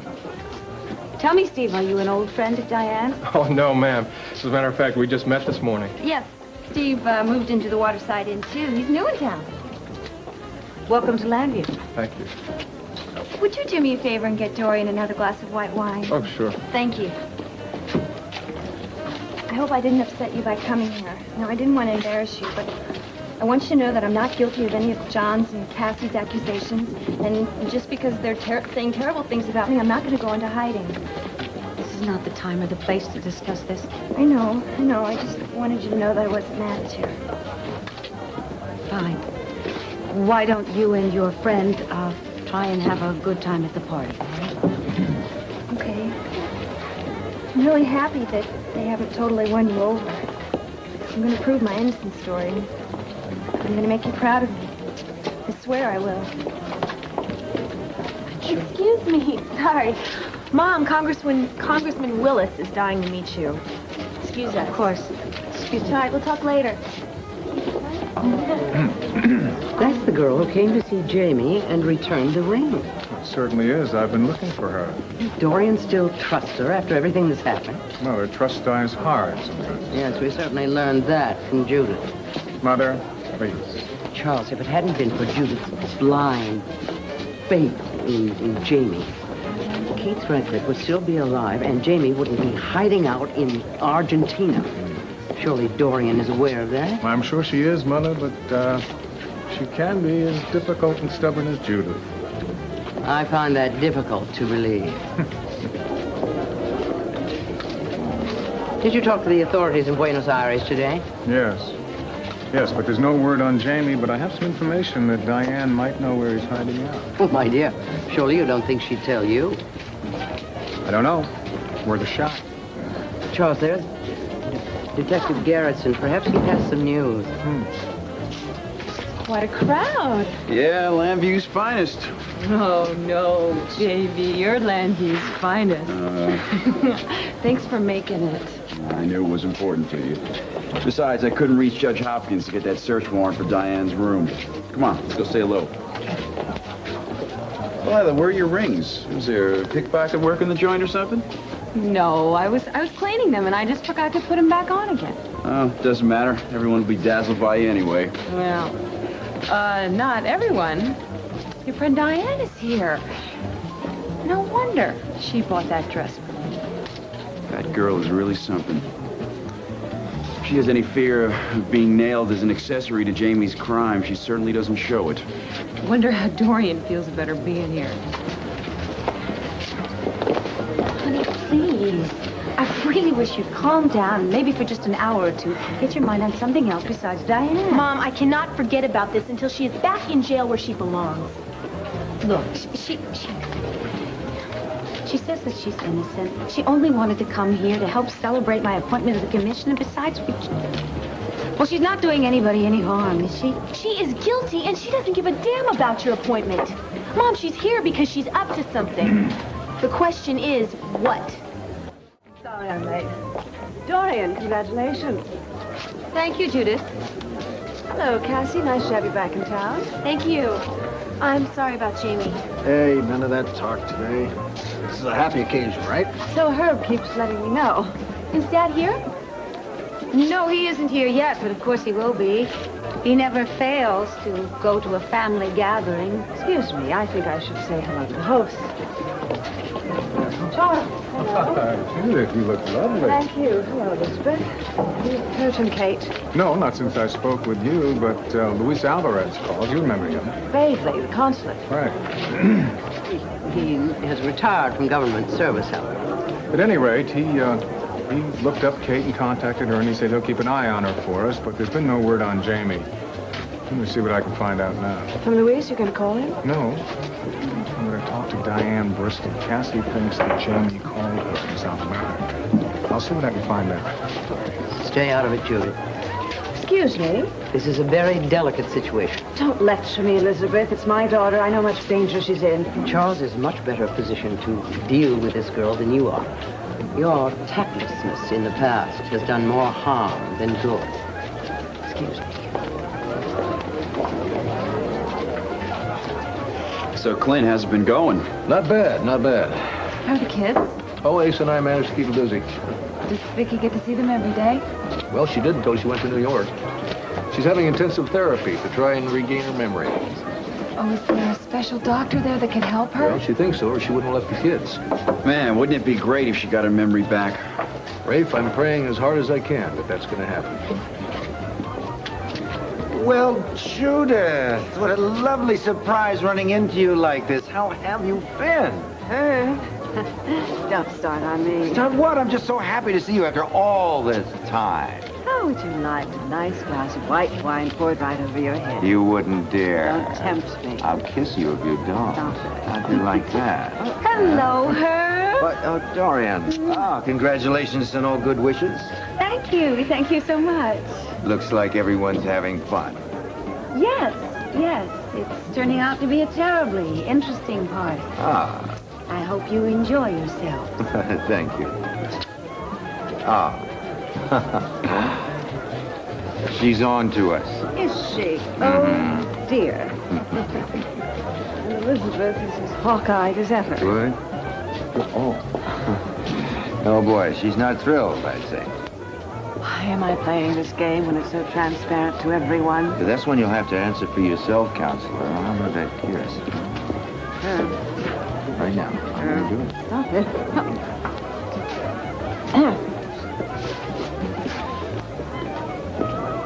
Yeah, I believe I met your daughter, Kate. Cord Roberts introduced us. Well, it's a pleasure to meet you, Steve. Would you mind if I have a moment alone with Diane? Not at all. It's okay. Whatever you have to say to me, you can say in front of him. Are you sure, Diane? Yes, it's okay. We're friends. Diane, really, it's all right. I'll wait back here. Thank you. Appreciate that. Diane, my son Jamie been in touch with you? Now, why is everyone bugging me about Jamie? I hardly know the guy, and what I do know of him, I don't like, so why would I be in touch with him? Diane, my daughter Kate is down in Buenos Aires looking for Jamie. Now, you and I both know he has nothing more to lose, and he wouldn't think twice about injuring anyone, including his sister. So if you have any information, I would like to know where he is so I can protect him. Mr. Sanders, I don't know anything, and even if I did, I really would tell you. I have reason to believe that you received a phone call. I did not receive a phone call from Jamie. Will you listen? If you help me now, when he reveals everything he knows about you after he's arrested, and he will be, I will help you then. I don't need any help. Now listen, I don't know why you think that I'm involved with Jamie. Excuse me, sir. The lady says that she can't help you. I heard her. It might do you well to stay out of it. Boy, I didn't mean to create a scene. I'll just upset Dorian. But I'm okay. You sure? Yeah. Come here. I want you to meet someone. Cassie? I'd like you to meet Steve Holt. Hi. Hello. He's looking for a job, and I was hoping that you and John could help him out. You know, all the people that you know and everything, but, of course, I wouldn't want to interrupt the true course of love. Are you suggesting that John and I are becoming involved? And that would be terrible, wouldn't it? Especially since Dorian loves him so much. It would destroy her. Look, Diane, if this is another one of your schemes to come between me and my mother, you're really asking Ladies, for I don't know what the trouble. problem is here, but this is not the time or the place to have a fight. Then I suggest you get this little witch out of here. We're not going anywhere. And what gives you the right to ask us to leave? Oh, that's okay, Steve. Cassie feels like she has to protect me from Dorian. Don't you, Cassie? Well, why don't you go and tell Steve what you really think of me? A murderess! Why don't you go ahead and tell everyone in the entire place? Listen, I don't know what it is you're up to, but it is not going to work. I am just trying to protect myself. Come on. I'll take you back. No. I don't want her to ruin my life. I have nothing to be ashamed of. Look, I'm gonna go to the ladies' room and try to compose myself. I'll be back. Dad, I swear, she started the whole thing. It's like she was deliberately baiting me. And you fell for it, so you're mad as hell. She's in the ladies' room crying her eyes out, getting all the sympathy. She's in the ladies' room plotting her next crime. Listen, who is this young fellow she's with? I don't know, Steve Holden, something like that, from Texas. Yeah? But I think I'll find out a little more about it. Yeah, why don't we find him up? Dad, I am not going to start a riot or anything. I just want to talk to the guy. Excuse me. I'm sorry you got stuck in the middle of our crossfire. Well, next time I'll know to duck. Why don't we get something to eat? So this commission is going to change the whole prison system, huh? Not all at once, no, but we'll take a dozen or so of the major problems on the first year and then clean up the rest of the mess the second. Sounds like a big job. What about the TV station? You going to have time to run it? I may not. As a matter of fact, I might as well tell you this and get it over with. I've hired Tom Dennison to be my news director. Really? Well, that ought to keep him out of trouble. That's it. No storming around in a rage. Dorian, you know the way I feel about the fellow, but that is on a personal level. I've never denied that he was a good newspaper man, and I don't begrudge anyone the right to earn a living. I'm sure he'll do a good job for you. So am I. Has he taken over the news division already? Well, as a matter of fact, he was supposed to start this morning, but his daughter Mary Lynn came by and said that there was some sort of an emergency and he had to leave town. Leave town? What kind of emergency? She didn't say. Why don't you ask her? No, I think I got a pretty good idea. Several times? Oh, Charles, have you been spying on me? No, not actually spying. It's no big secret, your friendship with her. Well, we just came out of a very emotional, difficult custody trial. I know you did. And I think that you have a lot in common and that it's terrific. And I also suspect that you both had planned to come in together and that you showed great taste to come in by yourself. And I am grateful. I didn't want to jeopardize your career. Thank you. I appreciate it. See you later.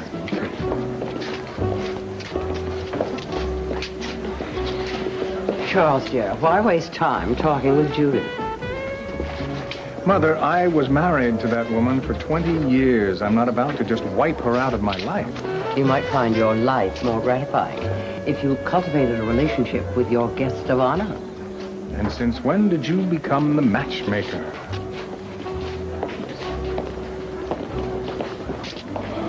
Just a moment. Hello, do you mind if I join you? Well, not if you're going to ask a lot of questions. No, I won't, I promise. Actually, I came to apologize for my daughter. She had no right to drag you into a family dispute. Seems to me like this is the whole town's dispute. Yes, there are a lot of people involved, aren't there? And if any of them offended you, let me apologize. We're really all a very nice group of people. You just caught us at a bad time. Okay. Okay? As in, yes, I forgive you? Yes, I forgive you. And I'll even tell you why I'm here. Diane brought me along to meet you. She thought that maybe you could help me find a job in your TV station. And what is it that you do? Carpentry, electrical work, handyman stuff. I'd be willing to work on a trial basis. If I don't work out, I'm out, no hard feelings. All right. I'll call you next week. We'll set up a formal appointment. Which means that you need to check me out. You can't blame me, can you? There's an awful lot of suspicion about Diane right now, and even though it's not fair, one is judged by the company one keeps. Okay. All right, you check me out, and I'll give you a call next week. Wonderful. You know, Diane has been in the ladies' room an awful long time. Maybe I ought to check on her. It's a little more than a coincidence that Vicky and Tom are out of town at the same time. We'd have an emergency in El Paso, a friend who needs his help. Well, I'll tell you who he's helping. Himself. He's helping himself to my wife, Herb. And you know what? It's my fault. I keep opening the damn door for him because I keep giving Vicky the benefit of the doubt. I keep thinking she's going to get her memory back and we're going to be a family again. She did go to New York to try to regain her memory. Yes, and I offered to go with her. You know what she told me? The children need you more. No wonder she's got her Tom Dennison with her. I'll tell you what, Herb. I am through playing the sucker.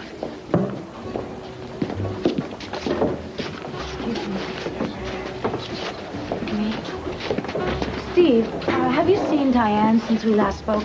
No. Did you check the ladies' room? Yes, I did, and she's not there. Well, maybe she's in the other room. I'll go take a look. Yes, thanks.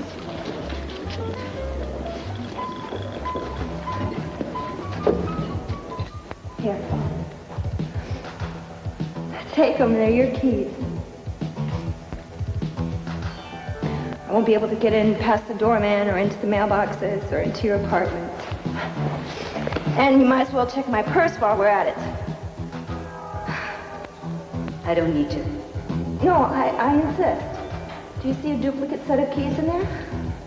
I don't want to look at your purse. I want you to. Heaven forbid that you should misplace $5 or a knife and a fork or an ashtray. I don't want to be accused of sneaking back up here and stealing any of your things. This really isn't necessary.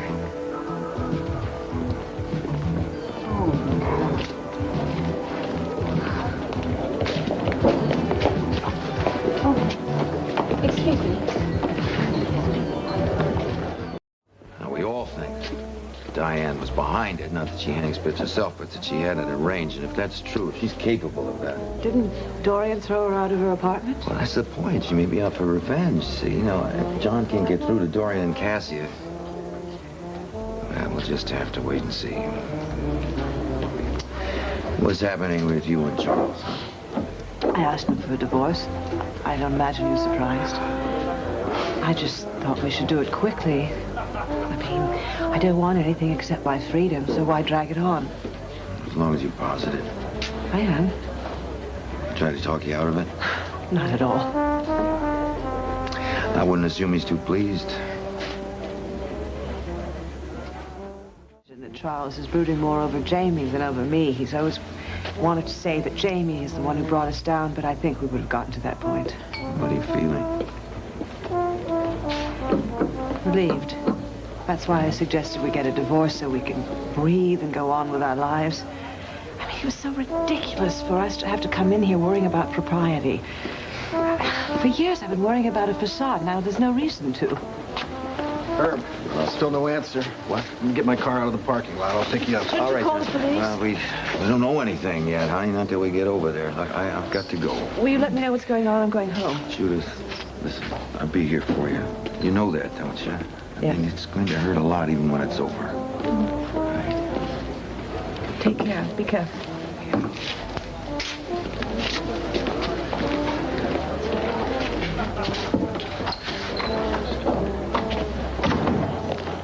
Hell is going on? That's true. If Dorian is really in danger from Diane and she's still connected to Jamie, then the tragedies are just going on and on. I know. I'm just hoping that Herb and John are overreacting. Well, I hope so, too, but I have flat run out of optimism. Where's Elizabeth? Oh, well, she took the limo and went on home. Well, I'm surprised she didn't stay and drink a bottle of champagne to celebrate our decision. Well, the only reason she didn't do that, my dear, is because she knew she couldn't gloat in front of me. I thought I'd stick around, have a little champagne, maybe get drunk. Seemed appropriate. Charles, that's not like you. Oh, well, maybe it's not, but I've never been divorced before, you see. I've never felt this way before, and it's not even signed and sealed yet. You're angry. Yes, I'm angry. Failure always tends to make me very angry. It's not directed at you. It's not directed at Herb. I know he's a very fine man. Yes. Are you falling in love with him? Oh, Charles, why ask a question like that? I don't know. It was dumb. I'm sorry. I was just curious or envious or something. I'm sorry. Yeah, well, I have an idea. Why don't we make a vow? The wedding vows didn't work. Maybe we can make a success at being friends. What do you think? Yes, I think we can. All right, let's try that. Listen, I think I'm going to go to Reno tonight. Tonight? So soon? Do me a favor. Don't tell me where you're staying, because if I get to the bottom of that bottle of champagne, I may get a little blubbery and want to call you. You can call. I'll leave the hotel number. Well, if I hear something from Katie or about Jamie, I'll call.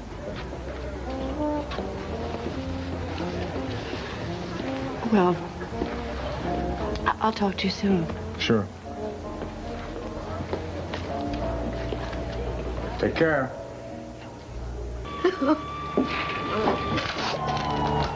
There was nothing wrong with you wanting to have her.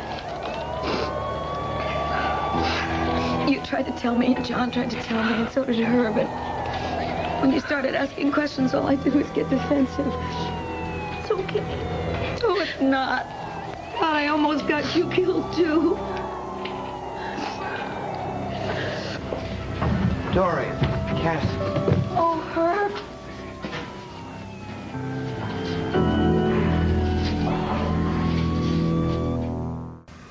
You've been whacked in the head 3 times since we met, and you're still the same old Dorian.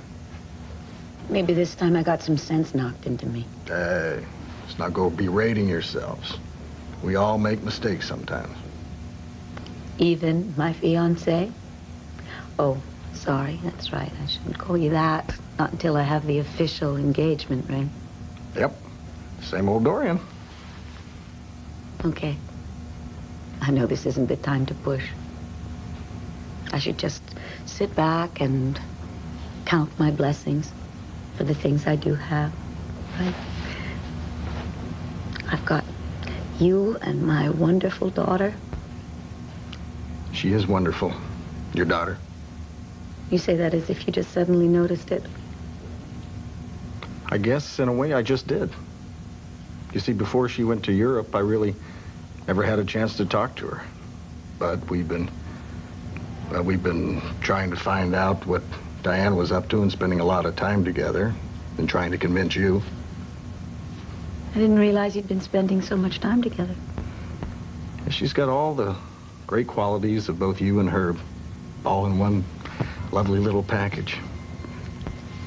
I'm glad you appreciate her. Fact is, she's the only nice thing to come out of this whole mess with Diane. The fact that we're really good friends now. Yeah. You remember that appointment I told you about? It's in 10 minutes. Why don't I call and cancel? No, that's all right. If you don't mind, I'd like to crawl into bed, pull up the covers, have that good cry we talked about, maybe fall asleep. Yeah. I think that's probably the best thing you can do, sweetie pie.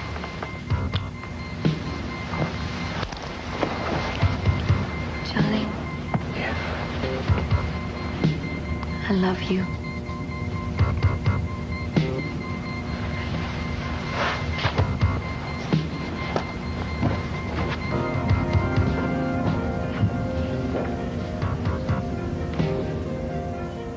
I will tell you what John and Cassie's problem is. They are falling for each other. And sneaking around about me is the only excuse to be together. Now, I was hoping that you hadn't seen it, but maybe you ought to know.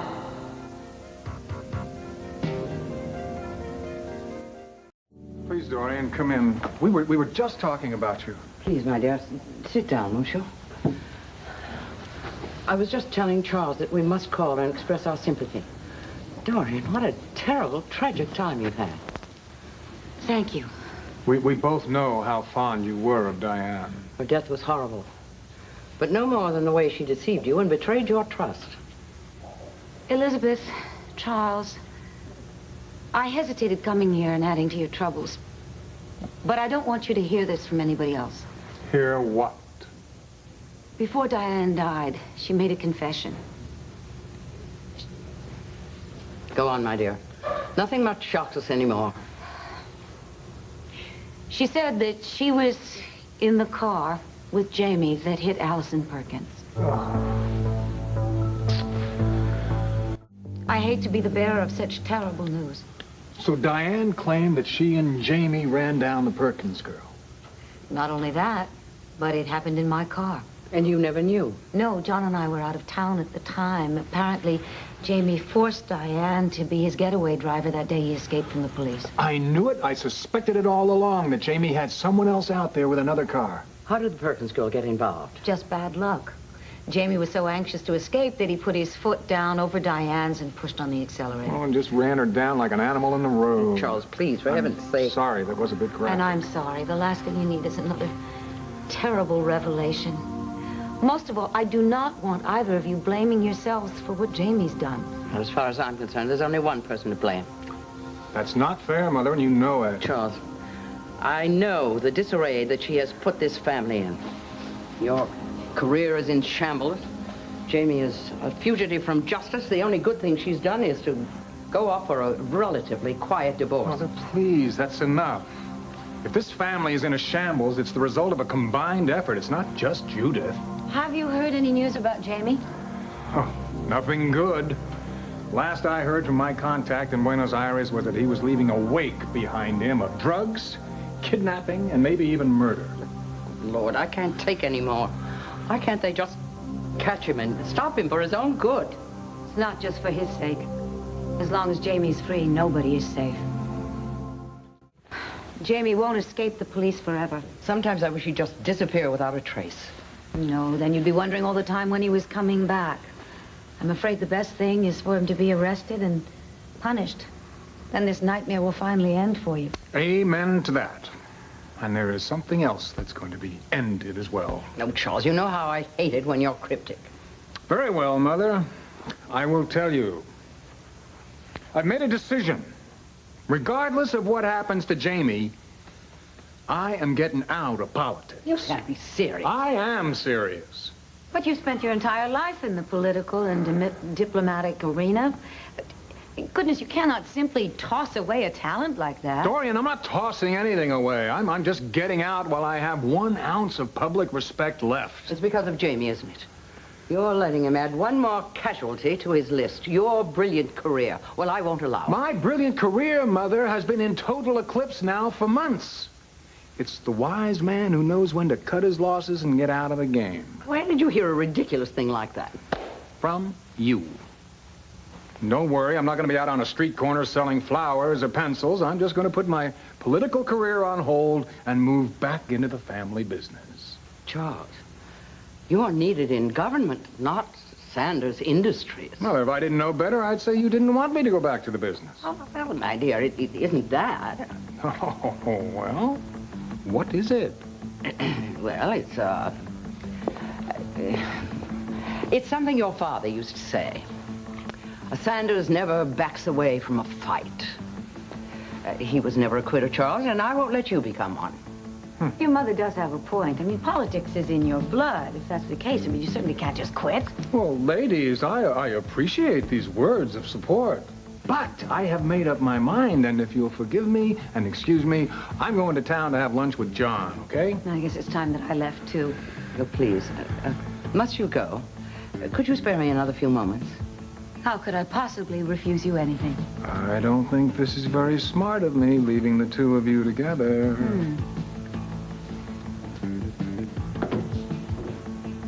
So now that he's gone, what shall we talk about? I'm through talking, Dorian. I think it's time we took some action. You know, Dorian, the public has a notoriously short memory. I think in time they'll forget about Jamie Sanders.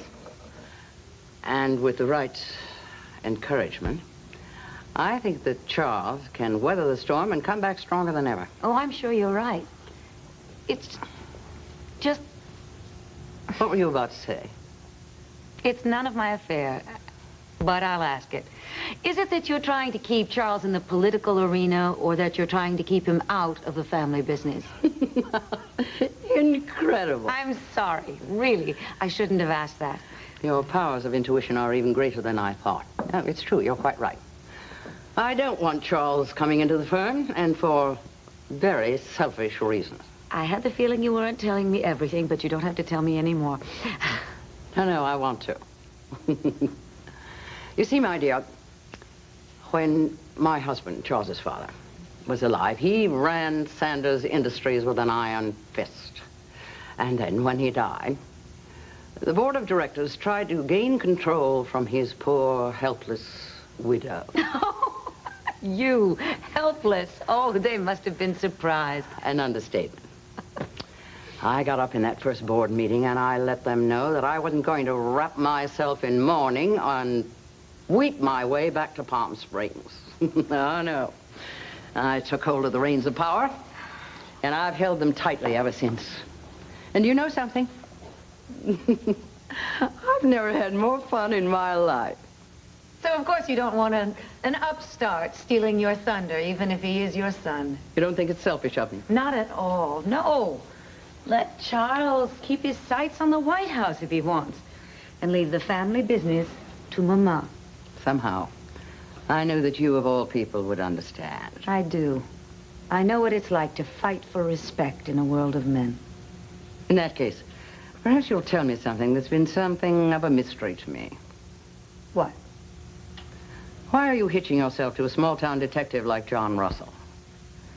With the right man by your side, Dorian, you could easily gain the world.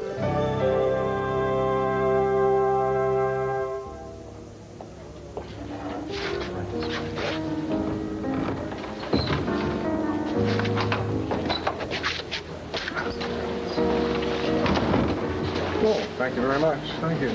John, sorry I'm late. Hello, Charles. Crisis in Washington? No, actually a little closer to home than that. Dorian came by and gave us the latest in the sorry saga of Jamie Sanders. That sounds like the Late Show, doesn't it? Yeah. Diane's confession, huh? Yes. Yeah. Dorian wanted to tell you about it first, or I would have. I'm sorry, Charles. That's all right, thanks. Jamie's not the only thing on your mind, though, is it? No. You see, Judith told me that she was leaving you, asking for a divorce.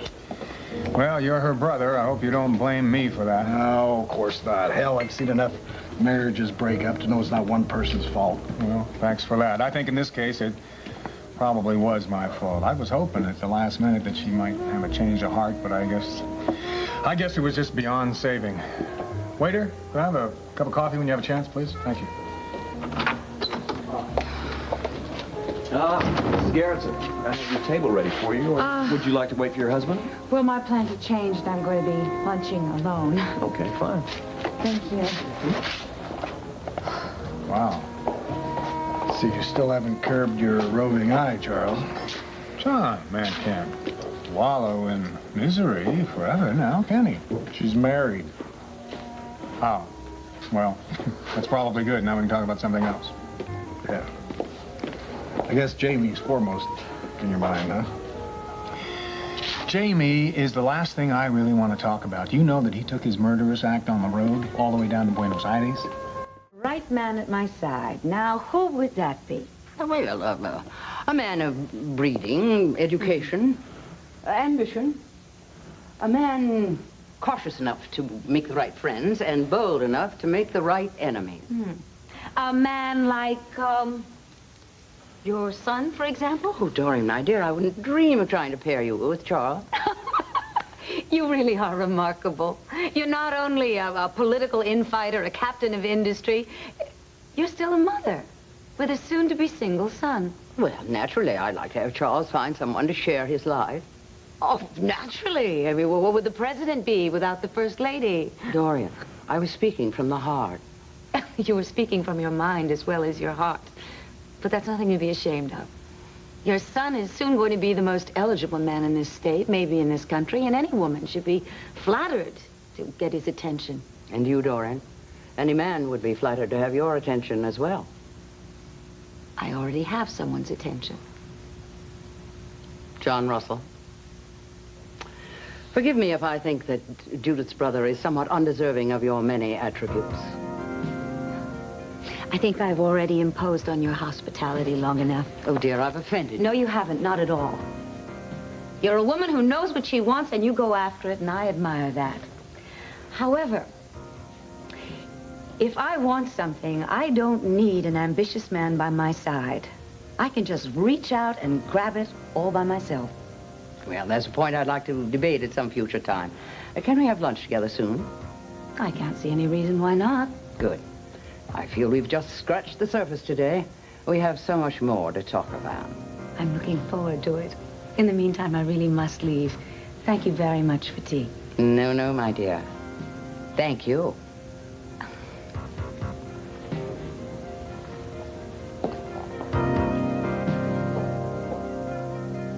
Charles, Judith is usually more cautious than that. I mean, she wouldn't go for a quickie divorce unless there was...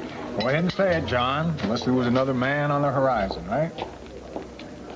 She has been spending a lot of time with Herb lately, you know. Yeah, but I don't think that she's serious about Herb, at least not yet.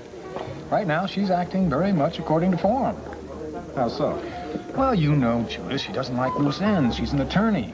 Once a decision's been reached, she likes to act on it and move on to the next case. Next relationship. Well, maybe the next relationship. Certainly, I've given some thought to the future. Well, do I get the job? You? Yeah. A, I can answer the phone. B, I proved my snooping talents by exposing Diane. C, I don't really think you have any other alternative. So, our first order of business, I think, is to look through these things of Diane's. Unless you think there's something a little more important, boss. Stop apologizing. I told you.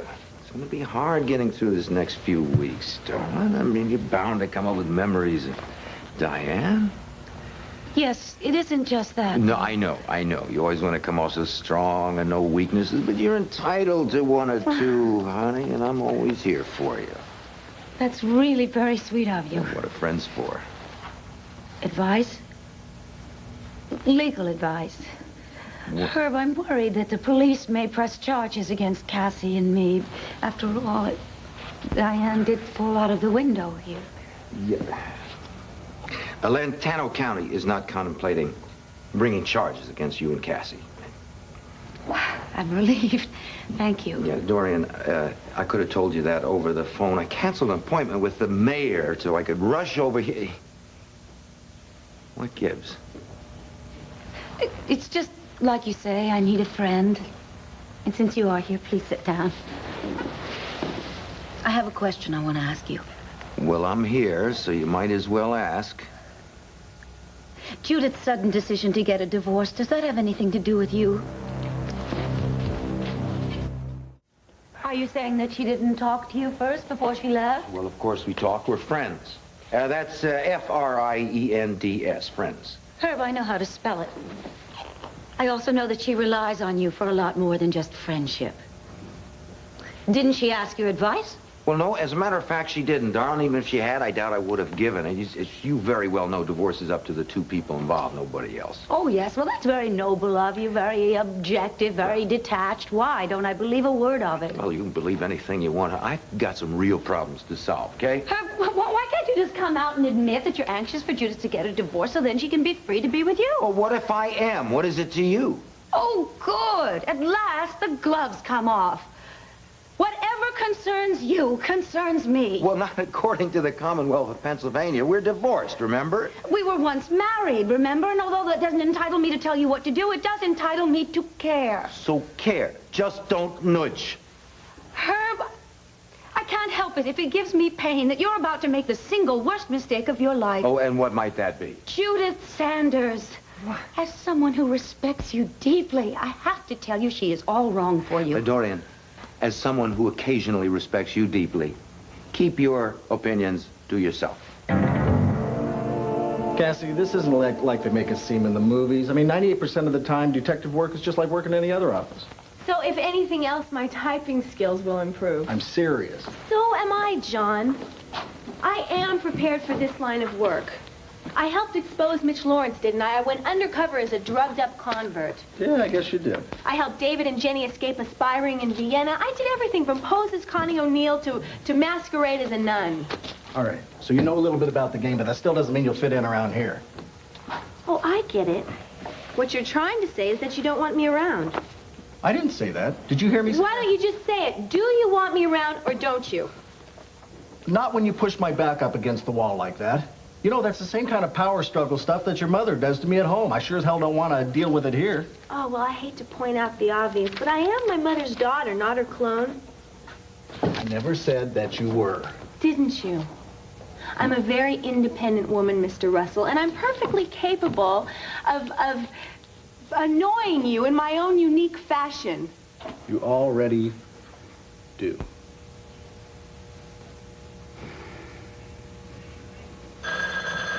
I'll get it. The game's really important. You better Excuse answer. me. John Russell and Company. No, this is Mr. Russell's associate, Ms. Callison. Ah, Mr. Donaldson. Yes, I have a question for you. When you get your phone bill, do you pay it? Yes, I'm sure you do. And your utility bill. Mm-hmm. And I'm sure you pay all your other bills in a timely manner, am I right? That's right. So there should be no trouble in paying the Russell Agency what you owe them, right? Great. We'll be expecting your check in the mail. Have a nice day. Have a nice day. Well, old Skinflint's been ducking my bills for months now. I think he just met his match. One thing, though. John Russell Agency, not N Company. Okay, fine. Can we please stop debating my qualifications here and just get down to work? All right, let's see what you got here. All right.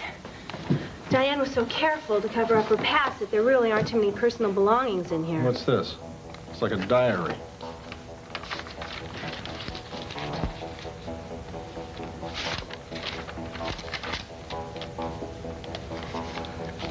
No, it's not very important anyway. Well, if you can read it, it's okay. All right. What I can't understand is how Dorian can love such a stuck-up, self-centered thing like Cassie. Go on. I know she's her daughter, but so what? If I had a child like Cassie, I'd have made sure she stayed in Vienna. Anything to keep her from having her around to spoil my life. Hey, come on, Cassie, forget it. The girl was sick. John, how can I forget it? Is that how people see me? No, no one sees you like that. Well, Diane sure did. Yeah, but she didn't know the difference between right and wrong. Anyway, I don't look at you that way. How do you see me? Oh, no, you don't. Come on, that's a perfectly legitimate question. Why don't you give me an answer? Maybe in a couple of weeks after you work for me a while. Then I'll know the real Cassie. Gio, look what I found filed under G. My glove? Oh, the season's just around the corner, too. You know, maybe we ought to straighten up around here, get out and toss us a few, huh? Is that part of my job? I mean, I have a great arm. I just want to know how much I should be asking for. Well, I'm an equal opportunity employer. Minimum wage. Minimum wage? That's right. It's a glamorous job here, you know? Plus, you've got on-the-job training with the master. Now that I really look forward to.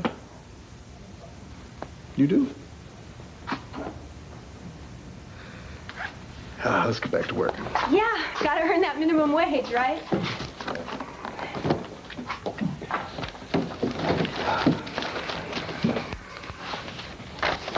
I forget that diary.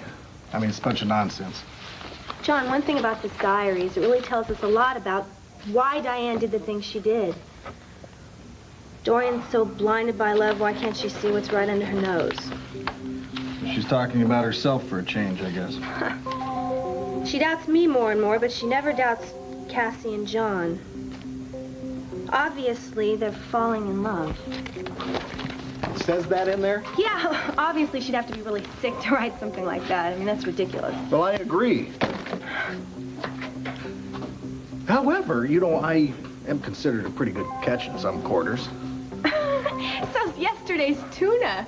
You gotta be joking. First, you are much too old for me. Second, you're not my type at all. And third... Yeah. Third? Third, we better get back to work or, we'll never get outside to play ball, right? Yeah. Keep that arm in shape. Yeah, that's right. Herb, I know you better than anyone.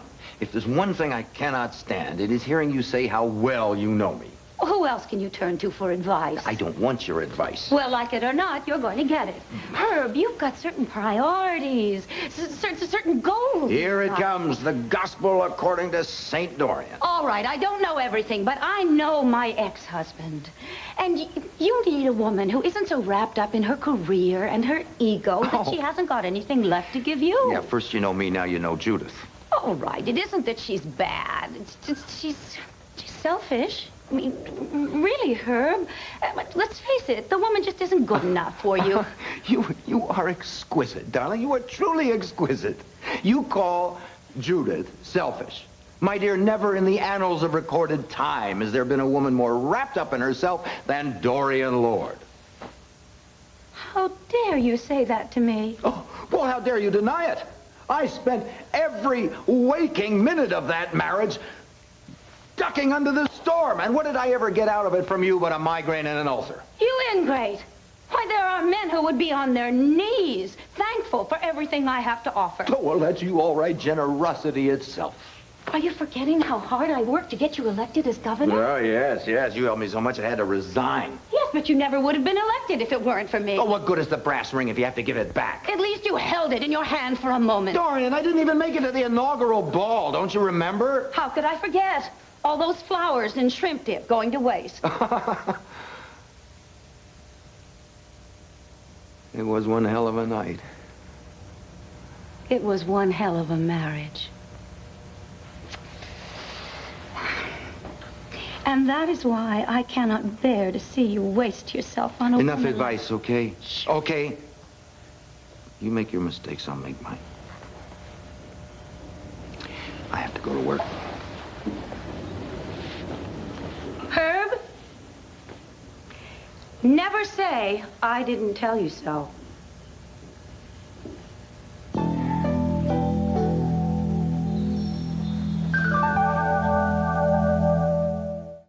John.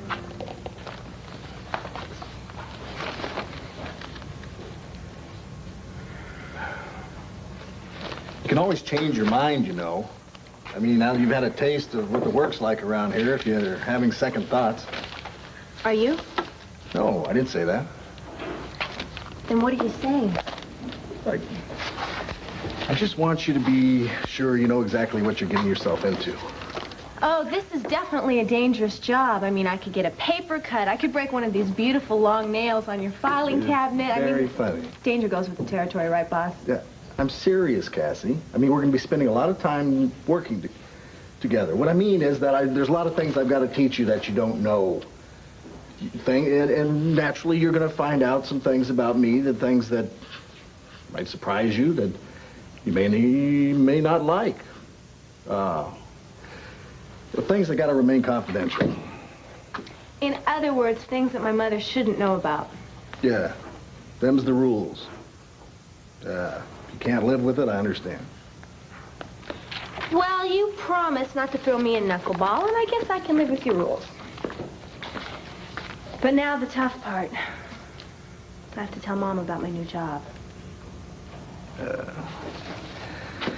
Yeah, I suppose you do. Don't say anything about the diary. You mean the part about us? I mean, about anything. There's no use getting her all riled up about this. Okay. First day, first secret. I know them's the rules. Yeah, come in. John, I'm sorry I'm late.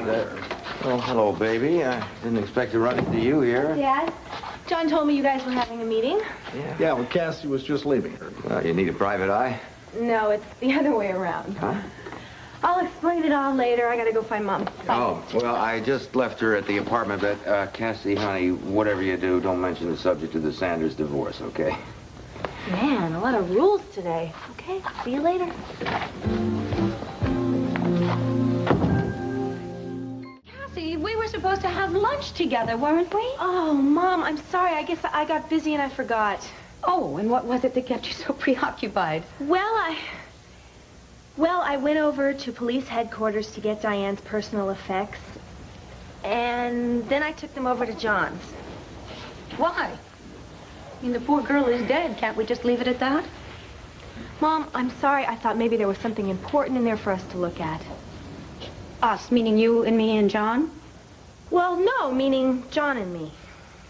I see. Is there something in Diane's room so sensitive that it can't be shared with me? Mom, you've just been through so much the last couple of days. I just didn't want you to have to deal with it. I see. So you were thinking of me when you spent the entire morning and most of the afternoon with John? That's right. I didn't want to upset you. How do I look? Okay, you look upset, but that's nothing compared to how you would have looked if you had seen the diary. That's why I... Diary? What diary? Nothing. It isn't nothing. Diane kept a diary? Mom, it's just a bunch of sick scratches in a journal. John's going to burn it anyway. Why go to such drastic measures? What, to keep me from seeing it? Mom, there is nothing in that diary but Diane's twisted view of everything and everybody she knew. She hardly knew anybody but you and me and John. Does it say something about us in it? Oh, look, I am sorry I brought the whole thing up. Does it say something about you and John? Is that it? Diane did scribble a few things in the diary about John and me. Let me guess. Poor Dorian. The two people she loves and trusts the most in this world are making eyes at each other. What does it matter what she wrote, Mom? John and I both laughed it off. Oh, the two of you share a quaint sense of humor. Mom, Diane was very jealous. It doesn't matter what she wrote in the diary. She wrote sick things about everybody. She also said them. She came to me. She told me about you and John, and I laughed it off, too, at the time. What do you mean, at the time? Don't tell me that you think John and I have something going on. No, I don't think so. Well, that's a relief. Mom, I would hate to think that Diane's legacy would be to split us apart. Look, we cannot let that happen. No, you can't, sweetheart. I trust you, I really do.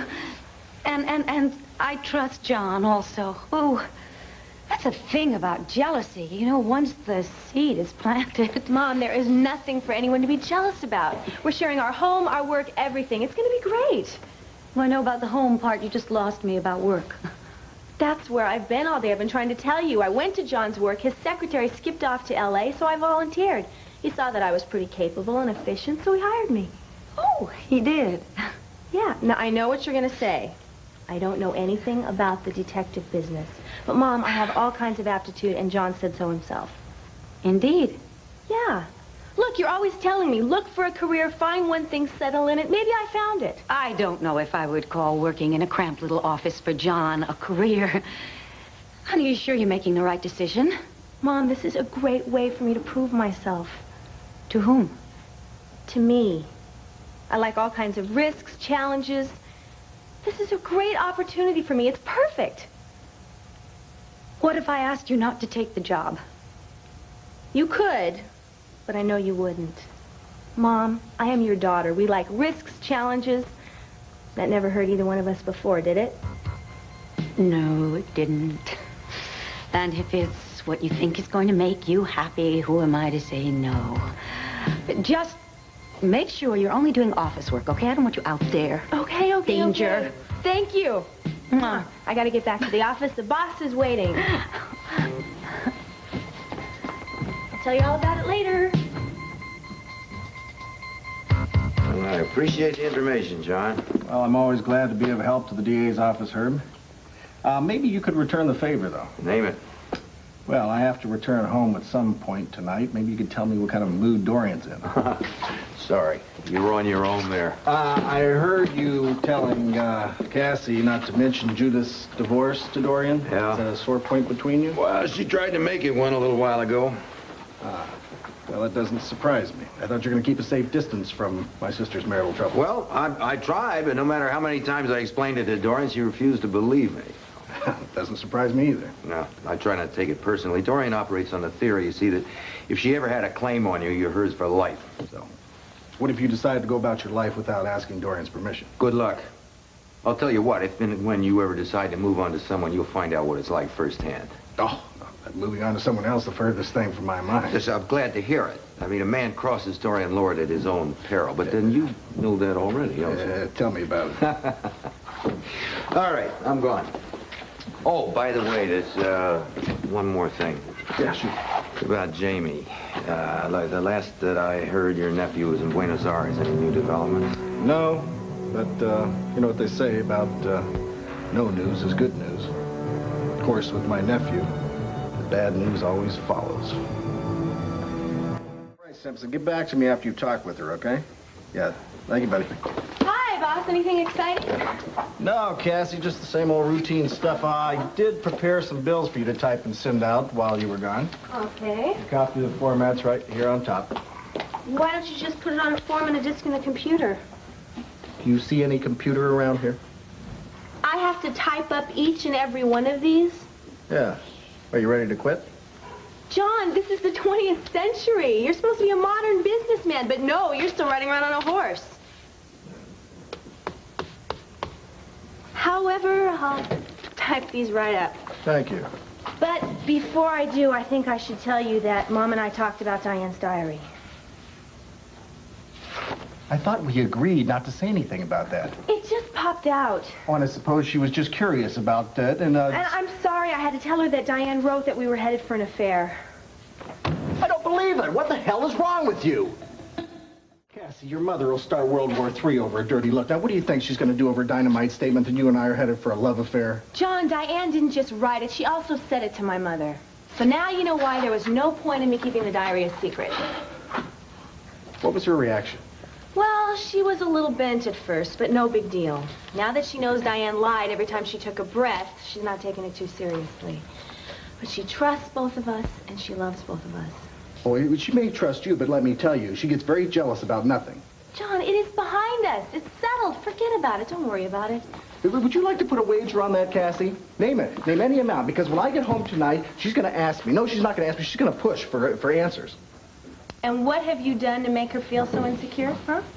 Oh, like mother, like daughter. It has to be me, right?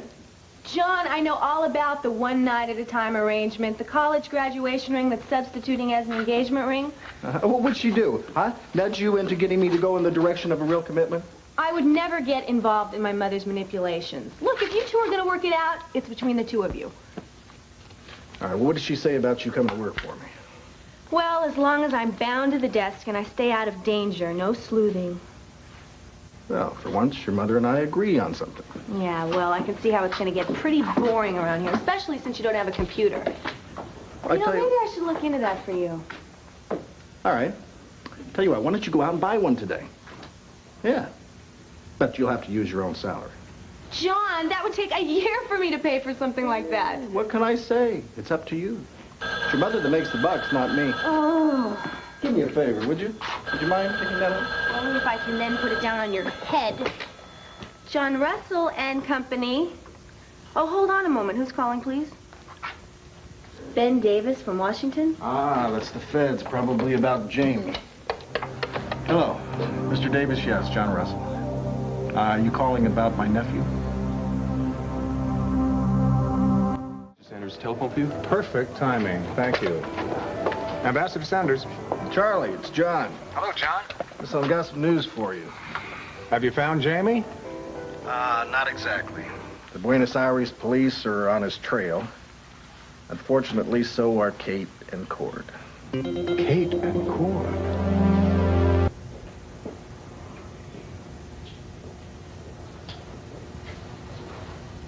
These figures don't make sense, John. John. What? The figures that you added up, they don't make the total on this bill. So re-add them. Are you all right? No. I'm sitting here simmering. Make that boiling over my knees. I can't believe that she and Cord managed to find Jamie and his drug pal. Well, if the police already know that... Oh, come on. Cord and Kate are drawn like magnets to action and to each other. Really? I didn't know about this plan. My niece is very picky about her men. She's really fallen for Cord. I mean, against her better judgment.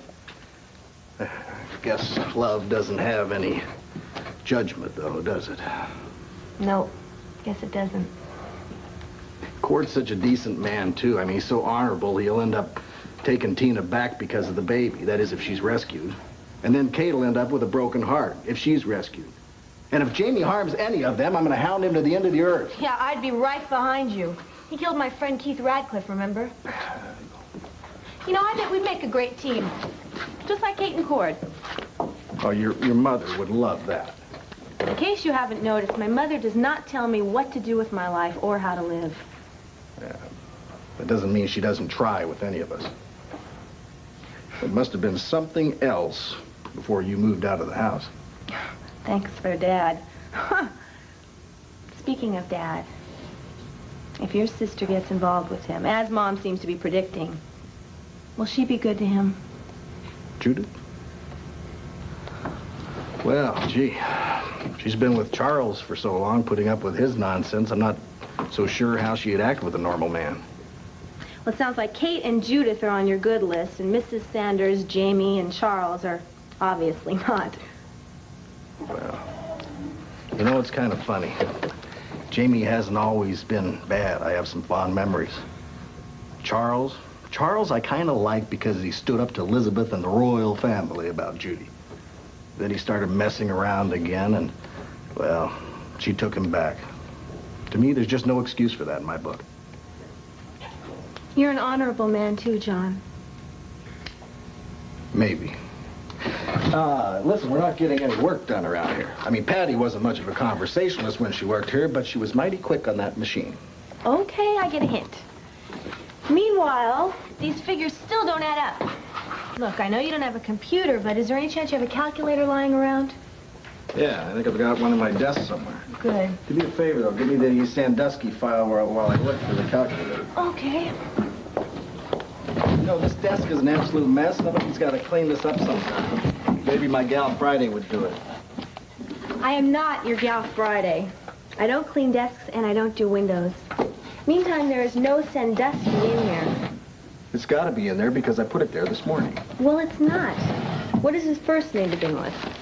Her first name, Sandra. Oh, that's a big help. They both start with S.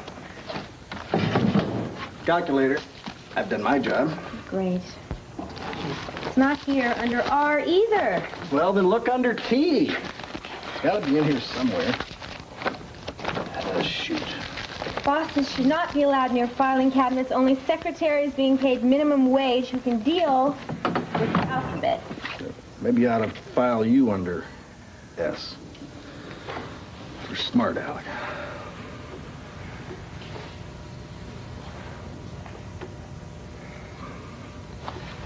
Yeah, I just remembered. I think I put the file over here after the police called this morning. Yeah, maybe you should, just try to worry about Kate and try not to work.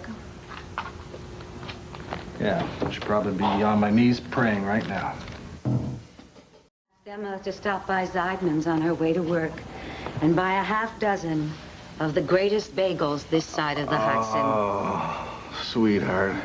Why are you groaning? This is your favorite breakfast. I know, but I don't have time for breakfast. Even hot buttered bagels with cream cheese? Can I take it with me? What? No. Zeidman's bagels are meant to be shared. What if we share them in bed tonight? You see, my secretary, Gal Friday, office manager, assistant, happens to be going through the files, and I want to get down there before she tosses them all out. Oh, John. Hey, come on now. Bagels tonight in bed? Now, that's a thought that should get us through the entire day. I've got another thought. I need to ask a favor. Yeah, name it. You know your secretary, Gal Friday, office manager, assistant person? Mm-hmm. I want you to fire her. You want me to fire Cassie? Mm-hmm. Nice try. John, please listen to me. The candlelight dinner last night, the romantic evening, the bagels for breakfast. I should have known you had an ulterior motive. I resent that. Well, you can't deny it, though. Yes, I can, and I do, John. I mean, we've had lots and lots of romantic evenings and candlelit dinners. Are you saying there was an ulterior motive behind all of them? No, of course not. Well, there wasn't last night either. I happen to love you, or have you forgotten that? And if you love me, you will ever so gently hand my daughter a pink slip.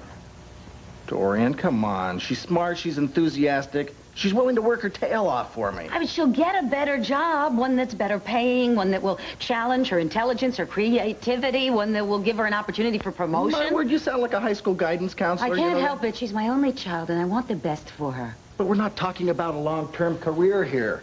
Besides, Cassie finds the job exciting. She finds it interesting. It's dangerous. That's what it is. Detective work is dangerous, John. And you know I don't even carry my gun the majority of the time. What about the times you go running around the world posing as an international terrorist? That was one case. One case and it's closed. Sweetheart, look, I've been in the business a long time. Look at me. I'm still alive and kicking. Yeah? Thanks to the miracles of modern medicine, I know every inch of that body. I know. I've seen all the scars.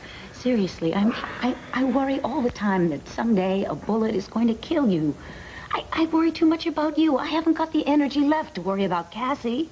You don't have to worry about Cassie. Hey, look, I haven't lost a gal Friday to a gunman in a month, maybe 2 months. Please don't joke about this. Oh, Dorian, look, Cassie's as safe working for me as working in an insurance department or a bank or for Asa Buchanan for that.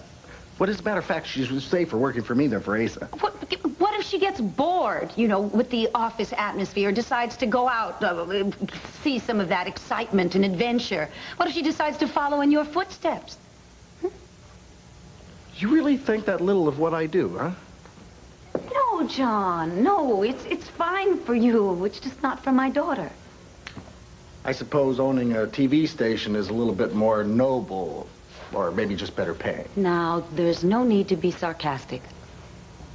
Look, if you're so worried about Cassie, then why don't you set a better example for her? I mean, you go running down to Devil's Claw by yourself, right? You come here looking for Diane by yourself. I mean, you're always flirting with danger. We're not talking about me. We're talking about Cassie. Not anymore. We're not, because as far as I'm concerned, the subject's closed. Johnny, the subject is not closed, and it won't be until you tell my daughter to find herself another job. Dorian, your daughter is not 6 years old. She can take care of herself. She has a right to make her own decisions. And it was her idea to take this job. There must be at least 50 secretaries who are more qualified than she is. Why don't you hire one of them? Because I like having someone around me that I feel comfortable with. Ha! I got it. This whole bull about danger is just a smokescreen, isn't it? The real fear that you have is of Cassie and I getting close to each other by working together. The bottom line is, you're jealous again. What more do you think we could have done? Nothing. You and Judith knocked yourselves out trying to help Jamie. I know that.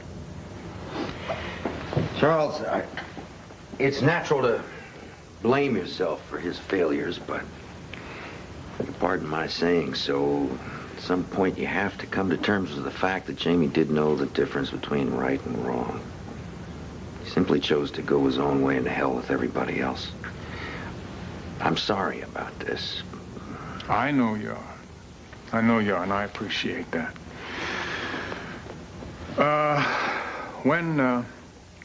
When's Kate coming back home, you know? Well, I'll find out for you. Thanks, I'd appreciate that. Well, what about Jamie? I know Judith's gonna ask me, have they, how do you say that? Have they recovered his body? No. I'm afraid there's a possibility they'll never find it. It's a possibility they'll never look. Who the hell would care? Sorry, Herb. Would you happen to know when Judith's getting back to town?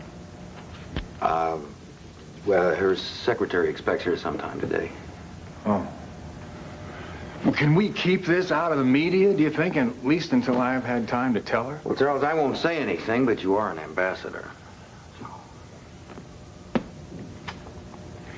Well, I guess I better go home and inform Jamie's grandmother. Unless, of course, you'd like to do that for me. Not a task I'm looking forward to.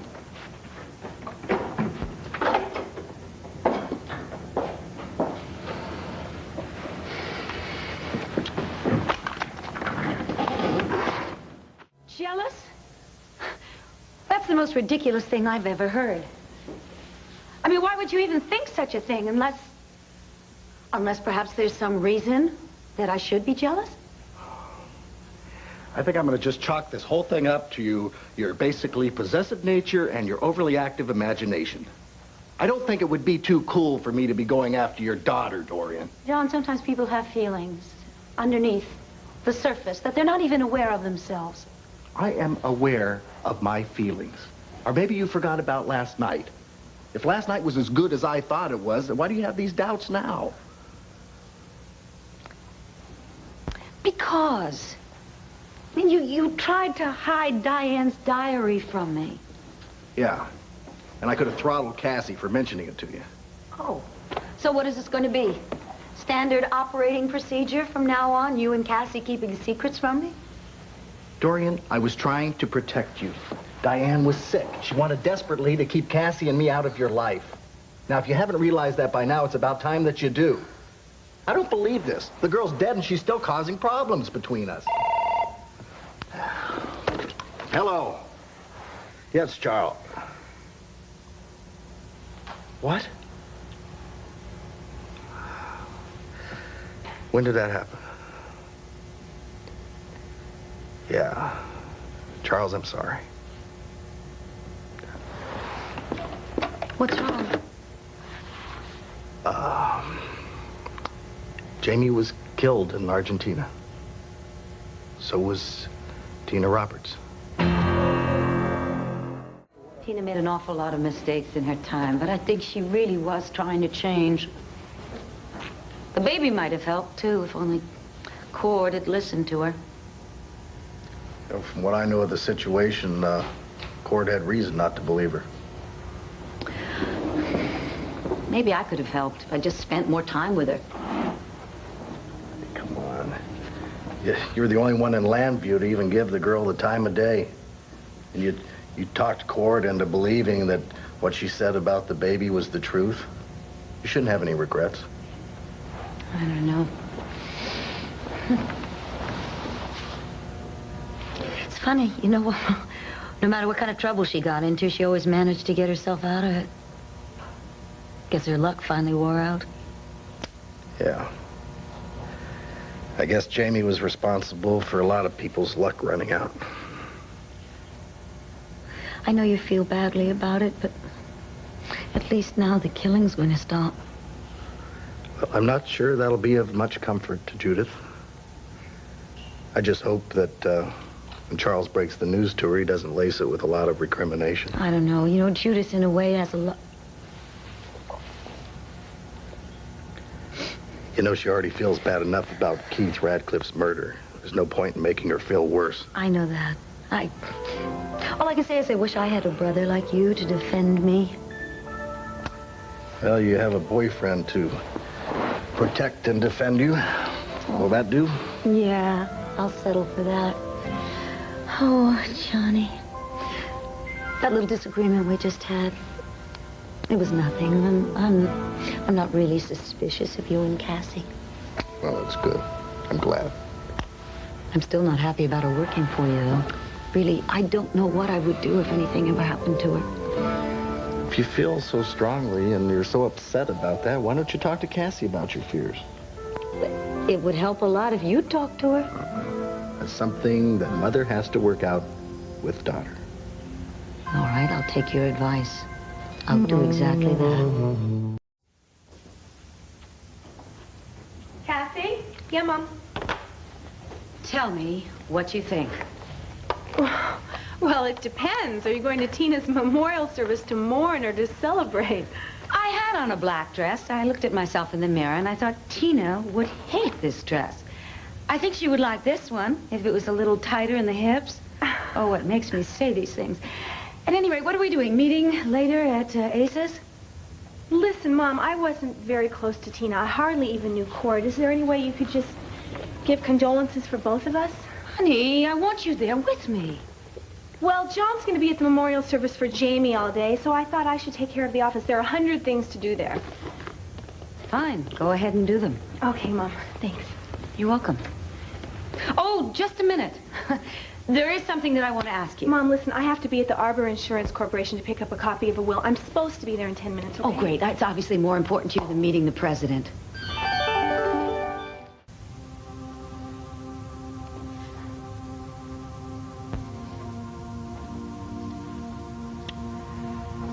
Seems maybe I should go. I don't want to intrude. No, Herbert, it's all right. Funny, I just don't feel anything. I wish I could find the words. There aren't any, so don't try.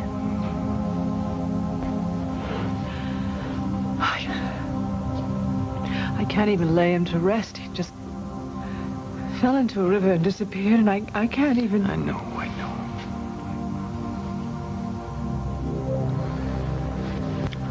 It's going to be hard for Kate. She saw it all. Well, at least she has Cord.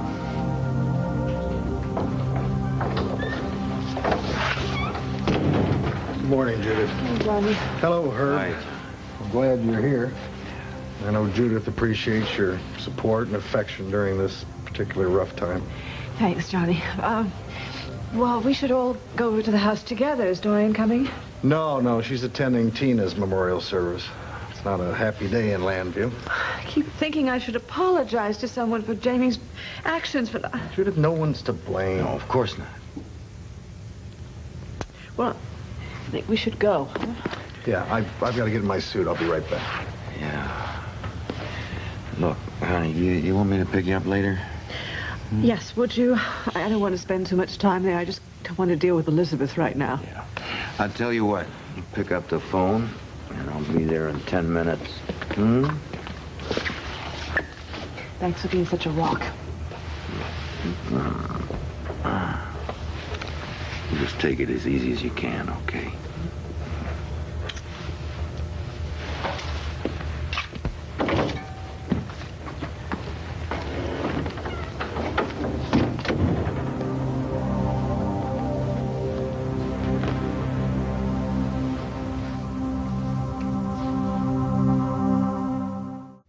Excuse me, did you say the president? I thought that would grab your attention. Yes, darling, he's giving a reception for the newly formed Commission on Prison Reform. A kind of an opening ceremony. Mom, that's great. When is it? In a few days, so do I book you a reservation? Well, John really needs me at the office. He has all these things coming up at once, all these cases, court appearances, meetings. Mom, don't look at me that way. I do have a sense of responsibility. I just started the job. It's not like I can ask for special favors. Suppose I get John to go with us. Just shut down his entire business. Mom, he can't possibly do that. He's overloaded. Come on, please don't get annoyed with me. How many times are you going to get the chance to meet the president in your lifetime? How many times are you going to get the chance to see your mother installed as the chairman of a prestigious national committee like this? And don't you dare get annoyed at me getting annoyed at you. It's just that you're not asking me to go. You're telling me. This happens all the time. It never changes. Oh, come on. That's ridiculous. Mom, look. I have a job. I'm sorry, okay? I have to really get these papers over to John at his loft before he goes to the Sanders Memorial.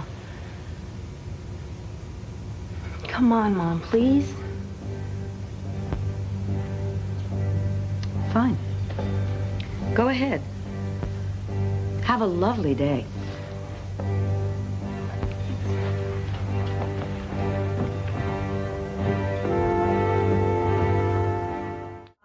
Good morning, Cassie. So did you get the will? I tried, but they gave me back this afternoon for it, and there better be no excuses. Well, getting tough, huh? Very. I pretended I was Mom. Cassie. Oh, Mrs. Sanders. John's been telling me you're very helpful to him professionally. Oh, he did he? All I get are grumblings. Careful there, Judith. She's going to want more money if she thinks she's becoming indispensable. Then you should give it to her. Aha! You know, this new feminism has created a bond between women that I'm not so sure that I like. It's no wonder we work so long and hard to keep you guys under control. And we were just leaving. Oh, June Skolaski wanted an update on her case today. Oh, the notes are in the file, but I can handle her. Listen, though. If Mom gives you any flack later about my not going with her to Washington, stand firm. Well, what's happening in Washington? Well, the president is giving the Prison Reform Commission a reception. Mom thinks it's very un-American that I should feel guilty leaving the office unattended in order to go shake hands with him. Well, Cassie, I can handle the office. No, it's settled as far as I'm concerned. Mom, on the other hand, might want to try and drag it out, though, as usual. Yeah, as usual. Cassie, I want to convey my sympathy to you about your friend Keith. I'm sorry. Thank you, Judith. Thank you, but listen, you don't have to apologize for what Jamie did. I felt that I had to. Well, you ready, ladies?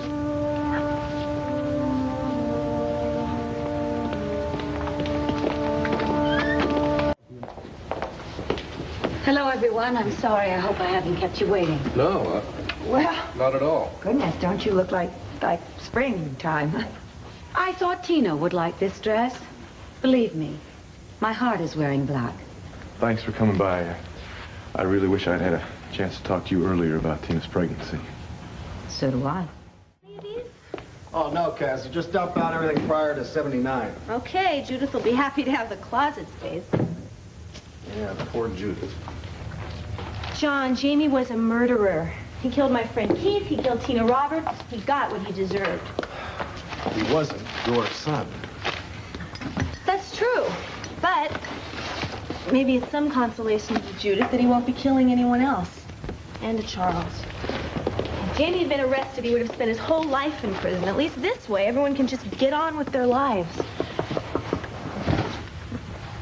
Excuse me.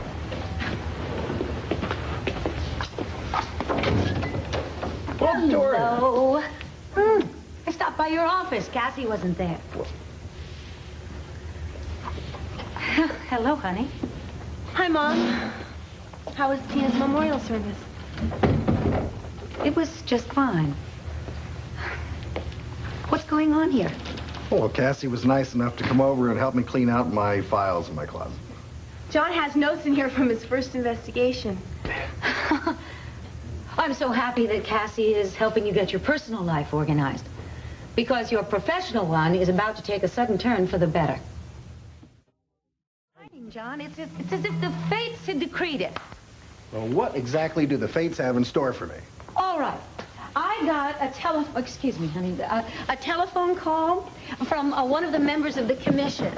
He wanted to make plans for our first meeting, which, as you know, takes place in Washington this week. Honey, what's the matter? Nothing. I just thought you were going to talk about a sudden turn in John's career.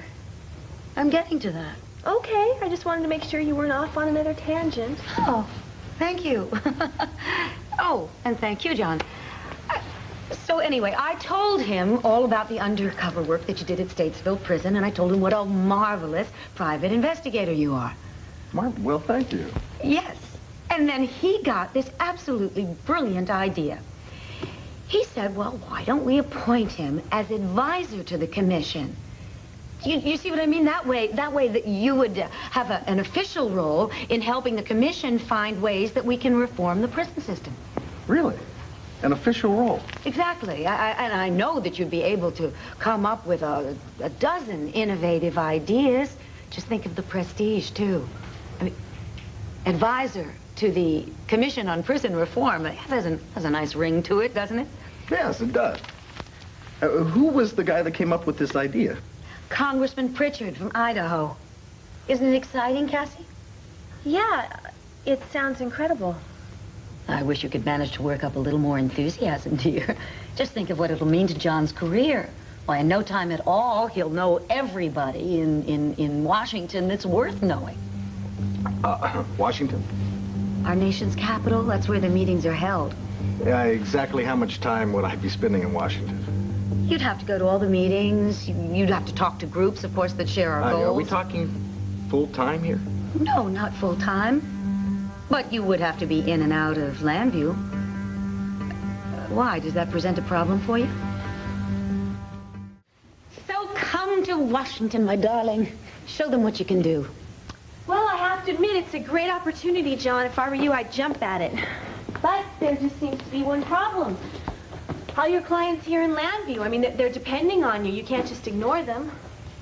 Darling, I know that you're a very capable assistant. That's why John hired you. Surely you can hold down the fort.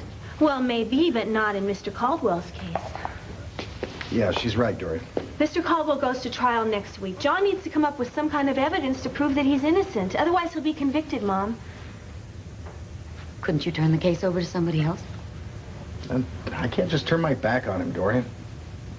I would love to be special advisor to your commission, but not at the expense of my clients. Isn't there some way we could work this out? No, not if you want me to close shop and go to Washington. I see. I'm going to the studio, and then I'll probably leave directly for the airport. So I guess this is goodbye. Dorian, tell Congressman Pritchard that I appreciate his offer. Really, I'm very flattered by it, and maybe some other time. Yeah, sure. Jobs like this come around all the time. Don't go away mad, all right? Hmm? I'll miss you.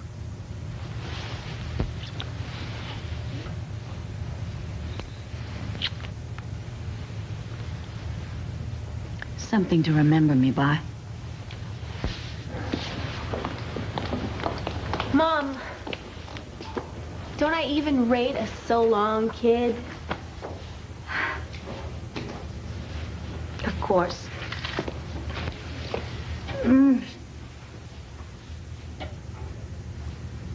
So long, kid.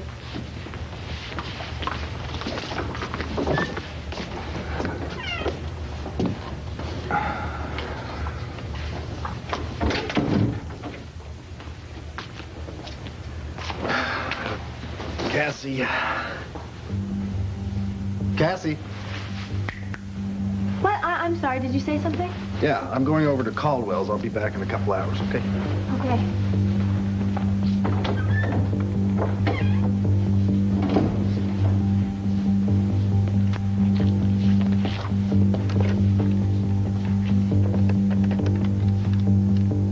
Yes, I would like the area code for Washington, D.C., please.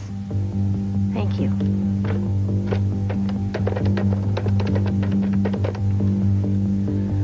Yes, I would like the phone number for Congressman Pritchard's office, please. You've done in 3 hours what I couldn't do in 10 years. Where are all the other boxes? In the trash. So if you're thinking about saving anything, forget about it. No, I'm as happy about getting rid of this stuff as you are. If I ever gripe about what I'm paying you, you feel free to tell me how valuable you are. Well, you might want to start by giving me my very first raise this afternoon. I solved my first case while you were with Mr. Caldwell. What case? The case of the exaggerated position.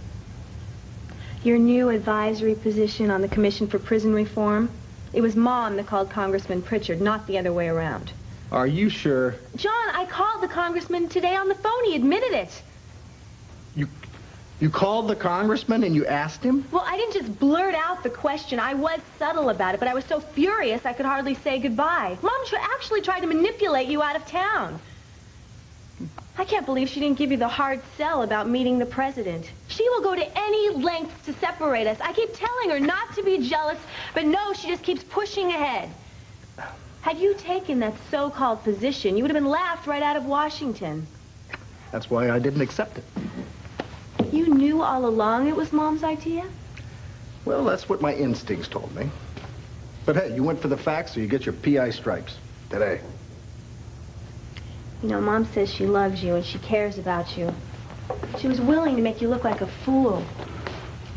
Well, she didn't really mean it. You know how Dorian is. She tries to protect herself, so she goes to extremes. No big deal.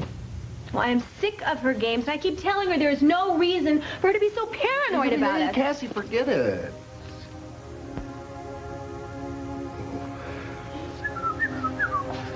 We got more work to do.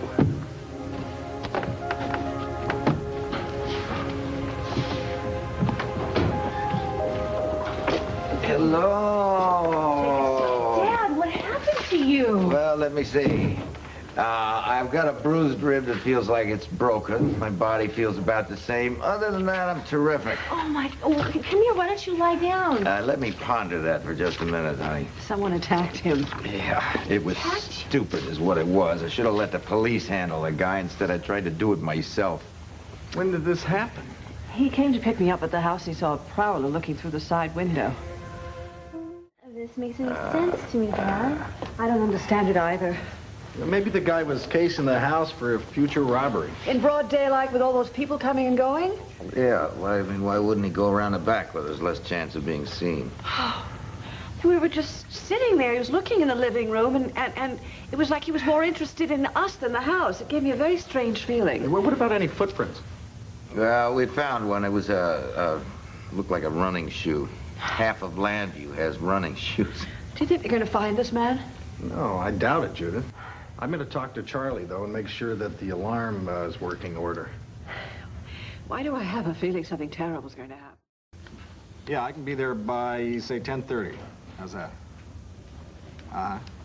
Listen, I'm going to need the names and the addresses of your husband's friends and relatives. Okay. Do you mind if I talk to you when I get there? Yes. All right, bye-bye. Dorian, I was on the phone. Obviously, this was business. Oh, obviously you got up on the wrong side of the bed this morning. I woke up busy, and I didn't sleep that well either. Could have fooled me. It looked to me like you were out by 12 o'clock. Yeah, I was wiped out. Then I woke up at 4 a.m. Nothing to do at 4 a.m. except toss and turn. You could have woke me up. Honey, look, I've got an appointment this morning with a lady whose estranged husband has apparently run off with their 6-year-old son. Oh. I've got to get my thoughts together. I got just enough time for one more cup of coffee. Well, she called the police yet? Good morning. Well. Good morning. John, could you please pour me a cup of that? Yeah, sure can. Cassie, maybe you better get something on before you join us. No. Oh. I used the last of the sugar yesterday, remember? It's all right. We've run out of the last of the milk. Great. Who's in charge of keeping this place stocked? Obviously, neither of us. You see, I always had people to do those things. Just spoiled by the Sanders. Great title, huh? Not entirely. I'm going to have to start making lists and things.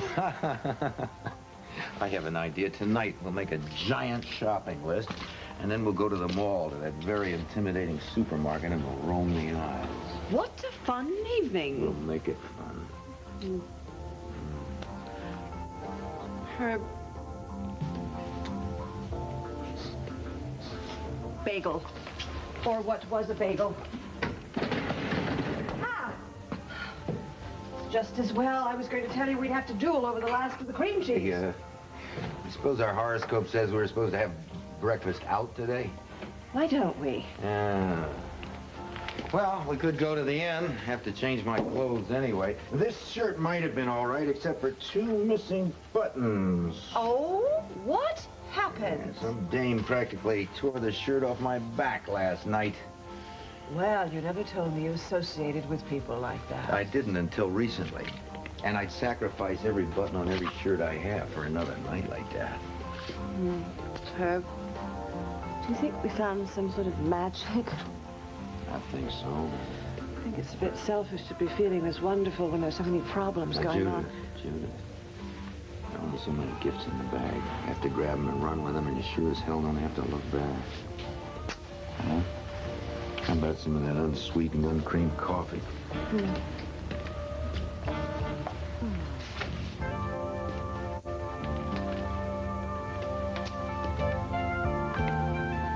Where did you go?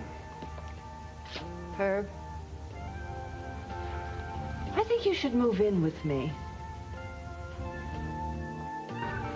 We have to get dressed for coffee around here? Hasn't it gotten a little formal? I'd say the expression is proper. Look, I am too tired to argue about any of this. Fine.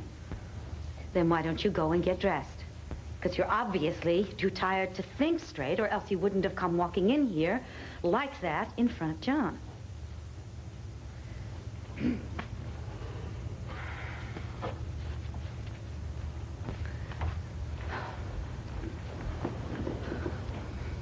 What's that look for?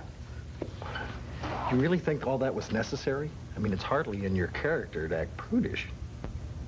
John, you and Cassie are hardly brother and sister. I saw the look in your eyes when you saw her. It was a little hard not to see her. Well, I don't think that she consciously was thinking when she came in here, traipsing around in that skimpy little outfit, but I think that subconsciously, Cassie has a problem. Now, what do you mean? John, she has a gigantic crush on you. She's at least developing one, and okay, but it's understandable, but obviously you disagree. What is it, hon? I mean, is life going so easy that you just need something a little bit gritty to sink your teeth into? John, I am not imagining this.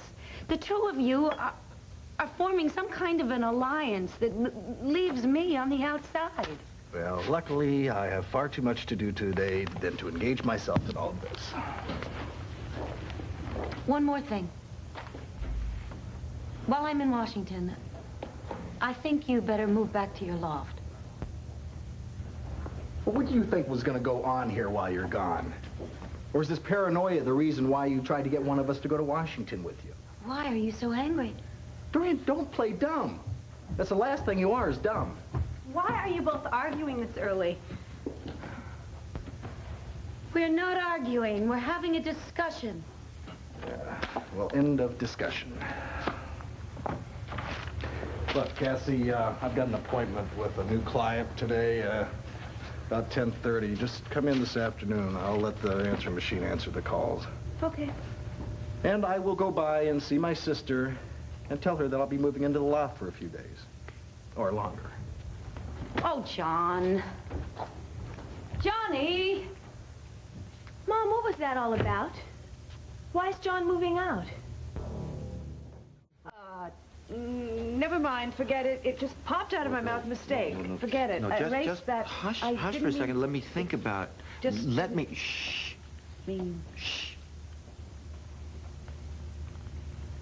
I mean, see, one of the thoughts that comes to mind right off the bat, it's not romantic, you know. It's practical. I mean, it concerns John.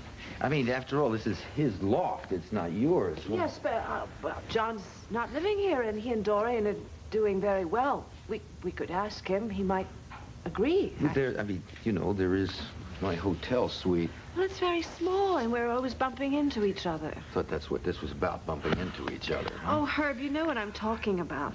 Or, I don't know, maybe you don't want to do it because of Dorian. Dorian? How did she get into this? I just wondered if she was. Well, Judith, honey, I'm hesitating because, well, once in a while I like to think about a thing, you know? I don't normally just act on impulse. Well, neither do I. But I did. And, well, we could get through all the practical stuff if we really wanted to live together. I've just always wondered about whether, you know, Dorian's hold on you. What hold? Where is this coming from? Well, she's very possessive about you. She's possessive about me and Cassie and John and anyone she loves. In fact, that's an expression of it. It's gone awry, of course. But... Well, I just hope you're not... Look, I know that you've been very jealous of my brother. We talked about that.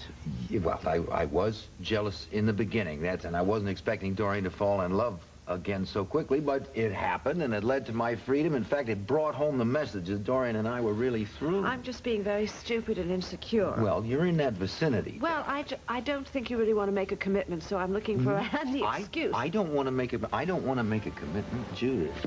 You're a beautiful woman, darling. You're warm and you're sexy and you're so sexy. Yeah? You've even got a brain. And I'm crazy about you. And if it's all right with John, I'll pack up a few things and move in here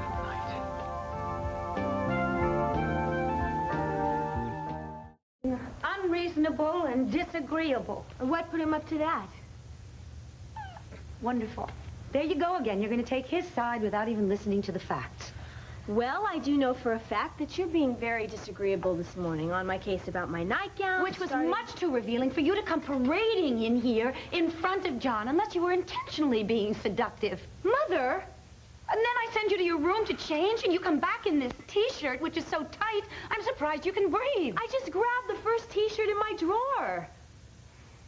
Oh, please. I don't want to do this. Baby, sit down. Look. Let's just start all over again, okay? And discuss this thing rationally. You have a crush on John.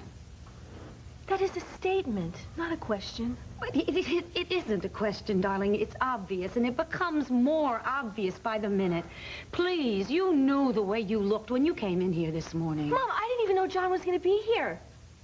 Admit it, you're attracted to him. All women are attracted to John. We are close friends, nothing more. Close friends. Yeah, sure, you live under the same roof. Now you're going to be working together and... And what? Mom, I don't understand this. Are you that insecure about John's feelings? Or about my loyalty to you? Why are you so worried? Don't you see how insulting that is for both of us? Or what a fool you're making out of yourself? There is a chemistry here that has to be dealt with. I cannot deal with this, Mom. You have to drop this or John and I are going to both move out. Wonderful. You are protesting too much, my dear. And so is John.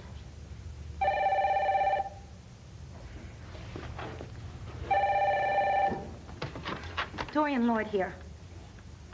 Oh, hello, Larry. Thank you for calling. I just wanted to find out if the operation was going ahead as scheduled. John won't be here till later, Mary Lynn, but what do you want to see him about? Well, Cassie, you know that I haven't met a single guy who turns me on, but that's okay. Well, maybe you'll meet a guy like John Russell now that you're working for him. He's quite handsome, you know. I wonder if that's about your mom already. Hello? Yes, this is Cassie Callison. All right. All right, thank you for calling. Well, they haven't found anything yet, but they're going to keep checking. Does that mean there isn't a death certificate? Mary Lynn, don't decide that. Let's just wait. You can add tissue paper, paper towels, and toilet paper to that list. You need a truck to get this stuff home. Not a lot of room in here. Maybe we could get John to move some of his belongings over to Dorian. Why don't you call her and suggest that? You become her best friend in 2 seconds. Bet. Yeah, John, we're in here. Come on in. Hello, Herb. Hi, John. We were just working on a rather extensive shopping list. John, if you don't mind, Herb is going to move out of the Vernon Inn and move in here. Yeah, of course, if it's not all right. No, I don't mind. I just hope the loft can handle all three of us. Because I'm moving back in for a while. Cassie? Yes, Mom? My trip is now suddenly up in the air. They've decided to postpone the first meeting of the commission. Gee, I'll have to call John and tell him all our plans for an intimate few days are going to have to be canceled. Cass, no matter how it came off, I wasn't saying that you and John are doing anything disloyal. That's not how it sounded. Baby, there's just a spark sometimes that happens between men and women that you just can't help or stop, and about the best you can do is remove yourself from the situation. Maybe I should just move back to Europe. Would that be far enough away from the situation for you? Oh, please, won't you discuss this rationally? No, I don't want to. Because this whole thing is too ludicrous. No, it's not. No, it's not. You just wish it were.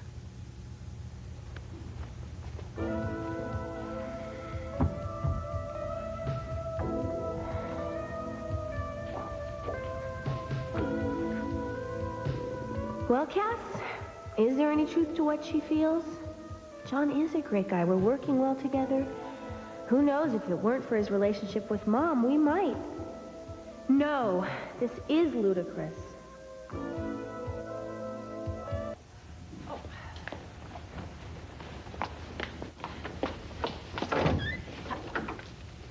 Hello.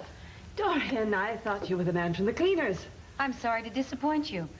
Is John here? No, I don't know when he'll be back. Have you tried his office? Yes, I have. Do you mind if I wait inside? Well...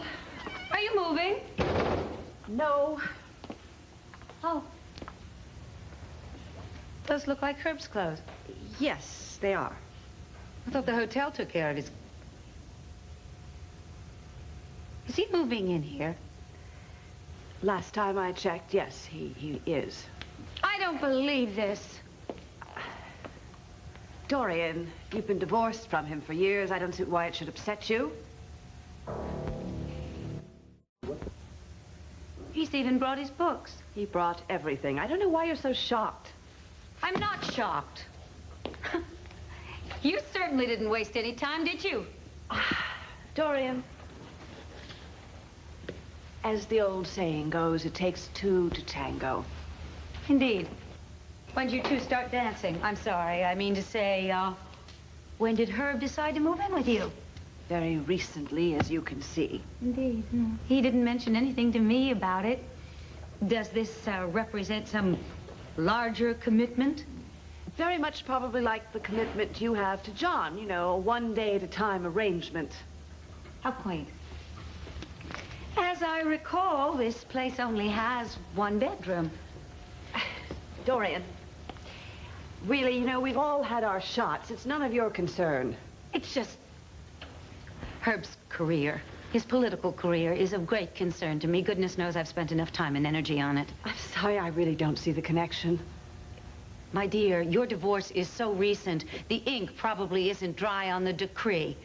Think of the field day the gossip mongers in this town will have when they find out that Herb has moved in with you so soon. I mean, who knows the damage that the scandal will cause his career. He's been in the political arena for a very long time. He's intelligent enough to know what a political liability is. I really don't think you should worry about it. This wouldn't be the first time Herb has made a great mistake. Oh, let's face it, Dorian. You don't give a damn about Herb's career. You're just very jealous and very possessive of Herb. Should I be jealous of your relationship with Herb? I'm madly in love with John, and he is with me. Why, I hope that Herb will find the same happiness with you as I have with John. As for my concern about his career, surely if you knew that Charles was making some terrible mistake in his, you would help to defend him, to protect... Well, maybe you wouldn't. Can you give me a hand? I will. Gloria. Hello. My goodness, oh dear. And you still have a whole trunk of summer things in storage at the hotel, don't you? Yes, I have. The hotel's agreed to keep them for me. I thought you were in Washington with the Prison Reform Commission. Yes, well, my plans have changed several times, but at least this gives me the chance to spend some time with Clint in the hospital, however I leave tonight. Oh. Any news on Vicky? I called the hospital a while ago, and all they tell me is that she's still in ICU. I called them about a half hour ago. Unfortunately, she's in critical condition. Oh. She's on a life support system. Doesn't sound very good. Well, no, but as long as she's alive, the odds are in her favor. Indeed. Yeah. She is, after all, Victor's daughter. Like him, she's a born fighter. Well, yes, she fought her whole life just trying to please him. She never gave up on that. She once told me that she emerged as Vicky Smith because she couldn't stand the pressure from her father. Isn't that right? Yes, particularly after she found out that he'd been having an affair with her best friend and secretly married her and secretly had a daughter by her. Yes, it broke her heart, but she recovered. You know, the irony is that the strength that she had to develop, that she was forced to develop by Victor, is probably going to be the thing that saves her life. What a shame that he never once said, I love you, I'm proud of you. Not once. It might have made all the difference in the world. All this doom and gloom isn't going to help Vicky, is it? I just hope that when she does regain consciousness, she hasn't lost Clint to Maria. Ah, Dorian, that's absurd. Come on. You haven't seen the way Maria's been clinging to Clint. Clint can take care of himself. Men can be so naive sometimes. How long are you going to be in Washington? Changing the subject? Yes, I'd like to hear a little happy news for a change. Does my leaving for Washington make you happy? Your being on the commission makes me happy. Ah. I hope that it isn't inconvenient for you having John stay here while I'm away. Why should it be? It's his apartment. Yes, besides, he's very good company when he's here. And not only that, he loves washing dishes. Well, then, it isn't an inconvenience for you, is it? No. Oh, well. Goodbye. Goodbye. Take care. I will see you next week. Bye-bye. Good luck on your meeting. Thank you. Thank you very much. Oh, I'm forgetting my coat. Here. Thank you, Herb, as always. Oh, by the way, if you do find it a bit crowded here, why don't you come and stay at my place? Keep Cassie company. Your robe and pajamas are still there.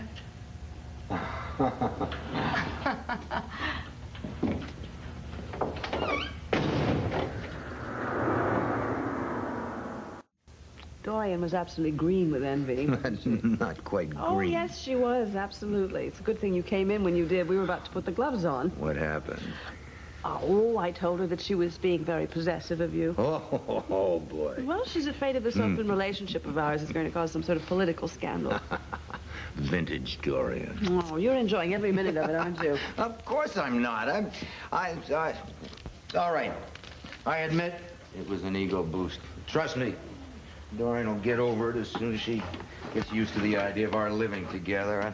I had a pang or two myself when she started living with John here. Do you think her suspicions about John and Cassie are right? Oh, she's just being possessive. I could have predicted it myself. Well, Cassie's a very attractive young woman. John has a roving eye. Here you go. How'd you know I needed these telephone logs? Well, you mumbled something about needing them this morning, so I tracked them down for you. And I suppose you think you deserve a raise now. Yeah, but a drink after work will do. All right, you got it. Fact is, if these help me solve the Johnson case, I'll even buy you dinner. They will, and I accept. Hello, Hello. Dorian. Mom, I thought you left for Washington. Oh, my plans keep changing. At any rate, it gives me a chance to say another goodbye to you and to John.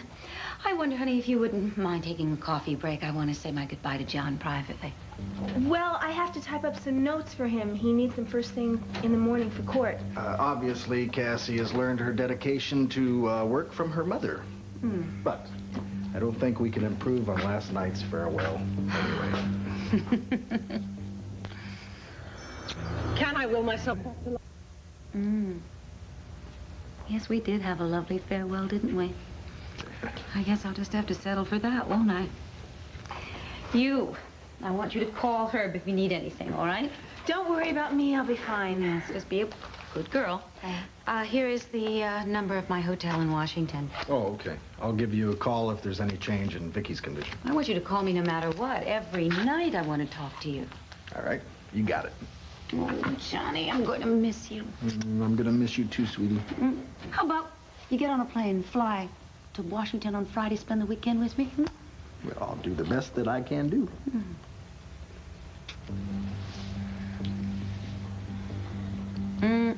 I'll never leave if you keep kissing me that way. And I do have to go. Bye-bye. Bye.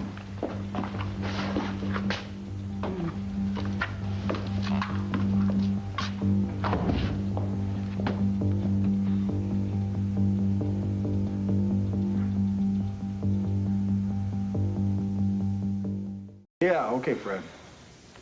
No problem. You give me a call if you ever need help up this way. Okay, no. Yeah, bye-bye. Well? Well, I'm afraid this isn't going to give Mary Lynn the peace of mind you were hoping for. Your friend in Texas didn't find anything? Nope. No death certificate, no report from the coroners, and no burial record. Oh, it's obvious Mrs. Dennison isn't dead, John. Oh? Yeah, people don't die without leaving a record. She wasn't killed in a car crash in Texas. No, not according to official sources. Which means that Mr. Dennison was lying to Mary Lynn. But why? If his wife is alive, what's he covering up? That's very good. You're starting to sound like a real PI. Thank you. Now, where do we go from here? That's a good question. Maybe nowhere. Nowhere? Yeah, I'm just not so sure that these answers that you're looking for are any of your business.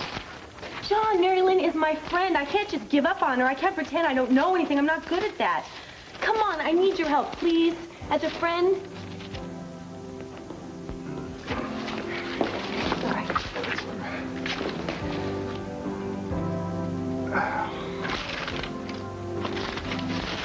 That does it. What's wrong? All of this has got to stop. You know what's wrong. Don't pretend you're not as conscious of it as I am. Oh, that. Yeah. Cassie, come on. We've got to deal with this now. Right now. Right now. The sooner the better. All right. What do you want to do about it? Well, we can't go walking on eggshells about this. I agree. Good. I'm glad you brought the whole thing up because the strain of all this was really beginning to get to me. Well, now we can sit down and discuss it, reasonably and logically. Like two mature adults. Absolutely. Okay, do you want to go first or should I? You go ahead. All right. This whole thing is completely and totally out of the question. It's ridiculous because of Mom. Agreed. Dorian's got nothing to do with it, though. Nothing to do with it. Are you nuts? John, she would be hurt. hurt. She'd be devastated. Cassie, nobody is going to get hurt here. John, my mother is in love with you. Nobody is going to get hurt because as a result of this reasonable and logical discussion we're having here, we're just going to nip this whole thing in the bud. Oh, and how are we going to do that, John? It's simple, actually. All you have to do, Cassie, is sit down and clear your head. Just have a little talk with yourself and forget about it. Wait a minute. Exactly what is it that I'm supposed to forget? Well, this silly, extremely flattering, but silly infatuation that you have fallen into. Infatuation? All right, call it whatever you want. The important part is you can conquer this. You can conquer it very easily. Oh, I see. This whole thing is my problem. Well, I just don't want it to get out of hand. Of all the conceited, arrogant, you think you're irresistible, don't you? What are you talking about? You are the most pompous, self-centered. You think I've been coming on to you? Well, I've got news for you, John Russell. You've been coming on to me. You're the one who's infatuated. You heard what I said. Oh, I heard what you said, but I don't know where you got that idea from. I have never once stepped out of bounds with you. I've been a perfect gentleman all of the time. And if there ever is such a thing as a perfect gentleman, let me tell you, I've been him. Oh, well, let me get a medal and pin it to your chest. And not only have I been a perfect gentleman, but I am in love with your mother. Now, why would I think about, much less make a pass at her daughter? I don't know, John. Why don't you tell me?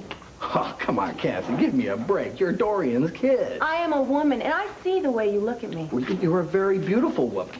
And when I look at you, it's out of appreciation. Let me tell you, I don't come on to you. Who do you think you're talking to? You think I can't tell when a man is attracted to me? And you called me arrogant.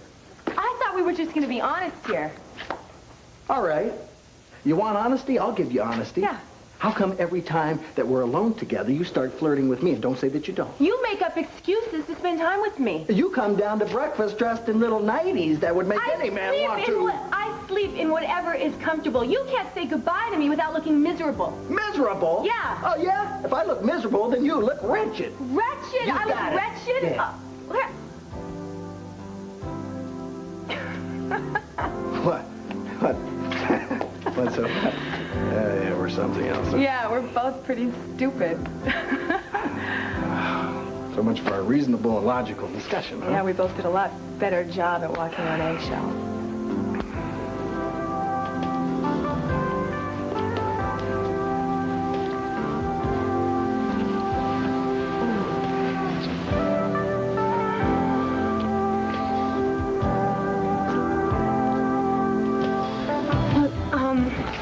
I'm sorry. I shouldn't have done that. Cassie. That was a really big mistake. I don't know why I did that. I just, Look, John, maybe it's not a good idea if I work here anymore. Preferred if you didn't quit. You mean that? Yeah. You're a good assistant, Cassie. You're a pain in the neck half the time, but I'm still used to working around you. Yeah, well, you're no prize either. But I really like my job, and I don't want to quit. Good. And it's settled, huh? Settled? I was acting like such an idiot. Hey. I'm embarrassed. Come on, don't be. You haven't exactly cornered the idiot market, let me tell you. That is never going to happen again. I swear to you. Cross my heart. All right. Let's forget about it. Back to work. Yeah.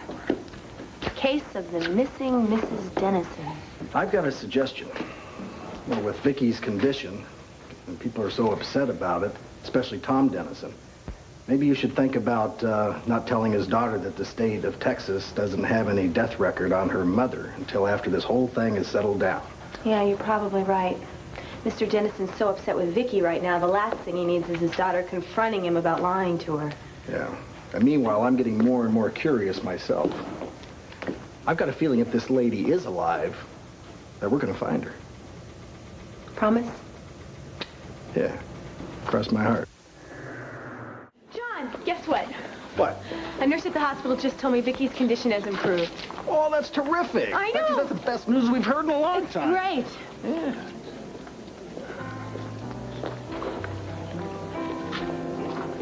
Why are you looking so guilty? Because physical contact is something that we're trying to avoid.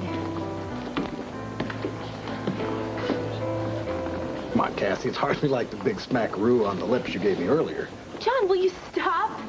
You're embarrassing me, and you're enjoying it. Well, it's just that in the lighten up or die school, they teach you to laugh as much as possible. Now, what are we going to do? Ignore that our chemistry got out of hand for a little bit here and that we would bury it away like some big dark secret? Well... I just don't want to be in the awkward position of every time we brush up against each other feeling funny. John, if there weren't sparks every time that happened, we wouldn't be having this conversation.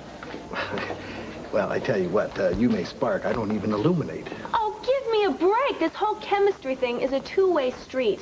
I'm not taking total responsibility for all... Why are we even having this conversation? Excuse me, Steve. Oh, hi, Pam. Is Johnny Cassie? Yeah, I know. Oh, I know. Sounds like a story. Come on, tell me. Well, I met them at Dorian Lord's party at Barry's in honor of her appointment to the Committee on Prison Reform. Only we got off to a really bad start. Pamela, she sure is a pretty lady. How would you like to meet her again and get off on the right foot? Yeah, I think I'd like that very much. Okay. But first, work. All those little details I was talking about. Steve, you were put in an impossible position that day. And if I was rude, it was because I completely had it with Diane. Well, as long as everything's cool. I'm certainly glad that's all taken care of. You know, Steve's going to be in Landview for a very long time. He's an absolutely fantastic contractor. You get a good idea when I'm talking about when you see the finished Vernon Inn. I hope, when it's ever done. Now, Pam, don't get excited again. Oh, dear, I can't help it. So many details, too. I've really got to get back to work. Excuse me. Okay. Oh, and thanks for telling me about Vicky. Now I can concentrate all of my anxiety on this place. Hey, you'll make it. Just relax, huh? John, I've been thinking maybe we ought to hire another private detective for the hotel. Now, I know that's not your line of work, but I was wondering if maybe you could recommend somebody. Me? Yeah, I thought we might talk about it over dinner. You don't want to talk about house detectives over dinner, Steve. Well, maybe for a couple of minutes, but that's all. I could only fill up the conversation with 2 minutes of information. I tell you what, maybe I can give you names of a couple agencies that do handle that sort of thing. Good, well, thanks. We'd appreciate it. Now, how about that dinner? Sure. Yeah, I don't have any other plans. I'd love to. There's only one problem. I'm really not that hungry. Well, then we'll just have to go dancing until you are. That's an even better idea. Working as a slave all day works my mind, but not my body. Well, that's a paid slave. Depending on your definition. Oh. See you later, boss. Hey, take it easy, John. Yeah, right.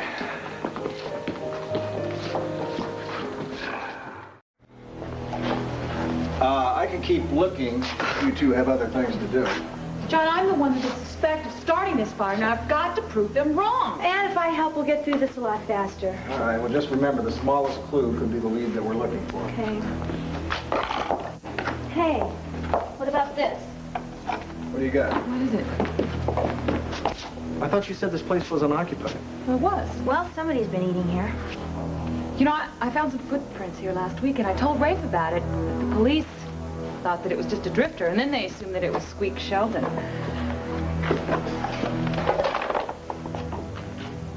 Well, whoever our mystery guest was, he had a sweet tooth for imported chocolate. Squeak was just out of prison. He couldn't have been in South America. You know who has been in South America lately? Well, everyone that was involved in the drug bust in Argentina. Except Tina and Jamie Sanders, of course. No, I'm not excluding anybody. Oh, come on, John. Even if there are such things as ghosts, let's hope you finally stop craving chocolate after you die. Oh, that's funny, Cassie. But I think one day in this business you'll realize that without a body, nobody's dead. According to the paper, the man who shot Jamie said that he saw him fall into the river. Now, there's no way that he could have survived. Well, now, if that was anybody but my nephew, I would agree with you. Why don't we stick with a less gothic choice like Jamie's sister? Kate? She was down there, so was Cord and his mother. I think we can cross those names off the list. So do I. Which leaves us with one name, that of Max Holden. That's impossible. Hey, come on, Delilah. You said yourself that he expressed an interest in you getting your factory back off the ground. Yeah, he expressed a sincere, honest interest. Now, why would Max want to burn this building down before he even made the investment? Well, this is great. We've got the names of 4 honest people and a chocolate tin. Now what? Well, we do have one name we haven't crossed off the list, and it's far from honest. Jamie. Okay, let's say Jamie is alive. What reason would he have to come back to Landview, let alone Delilah's factory? He needed a place to hide. Now, if this place was unoccupied, that was a great place. Okay, that explains the footprints and the silverware, but what about Squeak's body and the fire? The fire! What if the fire wasn't started as a crime? What if it was started to cover up another crime? Like the murder of Squeak Sheldon. It's very good, Cassie. We're talking a lot of ifs here, though. Like, how would Jamie, dead or alive, be connected with someone like Squeak? We'll try this one on for size. The last person to see Jamie alive was the one that was having that convenient lunch with Delilah. Max Holden, I told you, he's not involved in this. Yeah, well, I hope you're right. But we won't know that for sure until I talk to him. Wrong. Until we talk to him. Now, let's go. We'll talk to you later. Well, if it isn't the Holden brothers. Hey, John, Cassie, hi. Hi, Steve. You met my brother Max, right? No, I haven't. I've heard a lot about you, but how you doing? Okay. Look, I was just leaving. Listen, not on our account, please. Well, Cassie, this saves a phone call. After our date the other night at the Little Egypt Club, I thought maybe we could try someplace else. How about it? Yeah, we did have fun the other night, didn't we? Well, I know I did. Well, belly dancers aren't really my style. I prefer something a little more intimate. Well, how about lunch then? That is if you're free. Today? That's a great idea, Steve, but maybe you don't realize how seriously Cassie takes her work. You see, just this morning I was telling her to take Lunch the day off. would be great, Steve. Great. Good. Well, if you're heading back to your office now, I'll give you a call and we can set up a place. John, nice to see you again.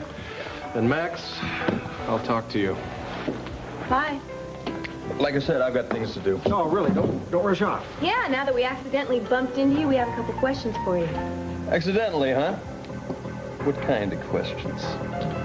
Oh, about Buenos Aires, how it connects to a certain fire, in a certain factory in Landview. Factory have anything to do with what's going on in Argentina? Well, that's the thing about criminal investigations, Max. Sometimes they don't make any sense. But then sometimes out of the blue, a clue comes along that makes it like taking candy from a baby. Chocolate candy. Cass? Exhibit A. Look familiar, Max? A tin of Spanish chocolates. Spanish. Made in Argentina, only written in Spanish. Well, imagine that. I wonder how it happened to get in Delilah's factory. Well, you're the private eye. Why don't you tell me? Max, the police think that somehow Delilah arranged for the fire in the factory. Oh, that is a crock. All she wants to do is design dresses and sell them. She's not interested in any kind of insurance scam. Yeah, well, we feel the same way. That's why we want to find out who did set the fire. Well, I thought they had the guy, and he had a prison record as long as your arm. Squeak Sheldon? He had to be working for somebody. Me? No one's accusing you of anything, Max. Could have fooled me. Well, if you're not guilty, you sure seem awfully nervous. Maybe I just don't like getting grilled about crimes I didn't commit. Hey, well, whoever did commit this crime was awful intelligent. You see, the chances are that he bumped off Sheldon and then started the fire to make it look like arson. Sounds like something Jamie Sanders would do. Very good, Cassie. But then again, as we all know, Jamie Sanders is dead. Right, Max? That's what Enrico said. Said he shot him, saw him go in the river. Cassie, maybe you should get back to the office, huh? You don't want to be late for Steve's phone call. No, I'd much rather... Actually, I am looking forward to a nice, intimate lunch. Excuse me.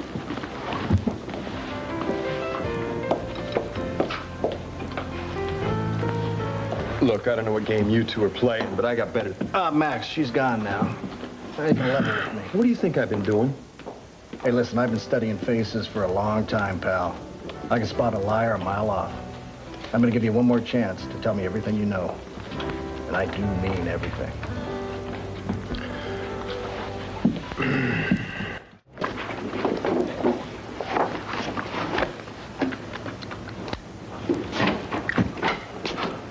Hello. Any messages? Thank you. Gee, I don't see anything here from Mr. Steve Holden. Oh, but then those would be for you, wouldn't they?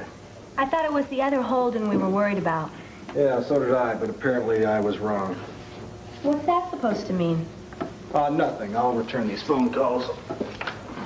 If you've got something to say, just say it. All right, Cassie. Today when we were checking out Delilah's factory, you made a big grandstand play about wanting to be part of the investigation. What grandstand play? I am part of it. Well, sure, when it fits into your busy schedule.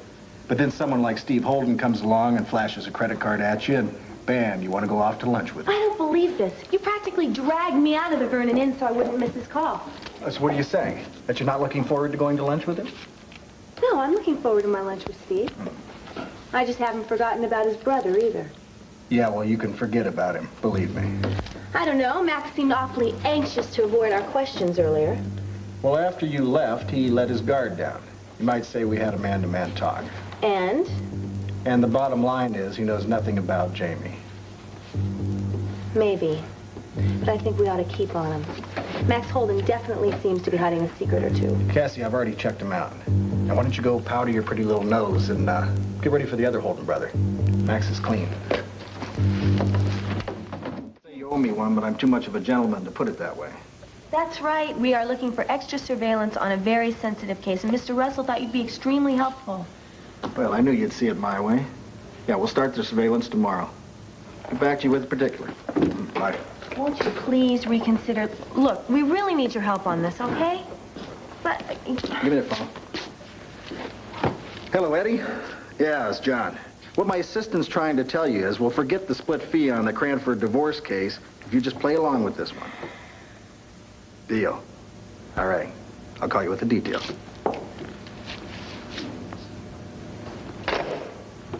I could have handled that. Eventually. Okay. I know, I do have a lot to learn. You are pretty good at this stuff. Well, thanks. But listen, I don't want to keep you. What do you mean? Well, your lunch date with Steve. I don't want you to be late. Are you trying to get rid of me? No, far from it. I just don't want to come between you and a good time.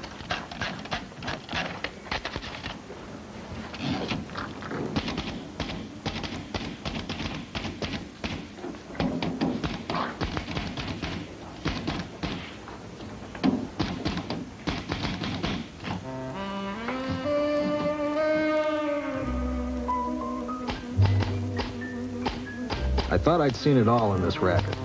The good, the bad, the deadly. That was the Horton case in a nutshell. Old man Horton was good enough to leave 1,000,000 clams in his will. His second wife, Audrey, was bad enough to kill him for it. And his daughter, Jade, well, she was deadly enough to collect it. Of course, I didn't know what a killer she really was. For that day, her perfume crept under my door like an engraved invitation. The first thing I saw were the shoes, what the boys on 7th Avenue call stilettos. I got a nosebleed just staring at them. Then I looked higher and higher. It kept getting better and better. Are you as good as they say? That depends. Are you as good as you look? I like a man with a sense of humor. It's a coincidence. I like a woman with one. Or without one. My name's Jade.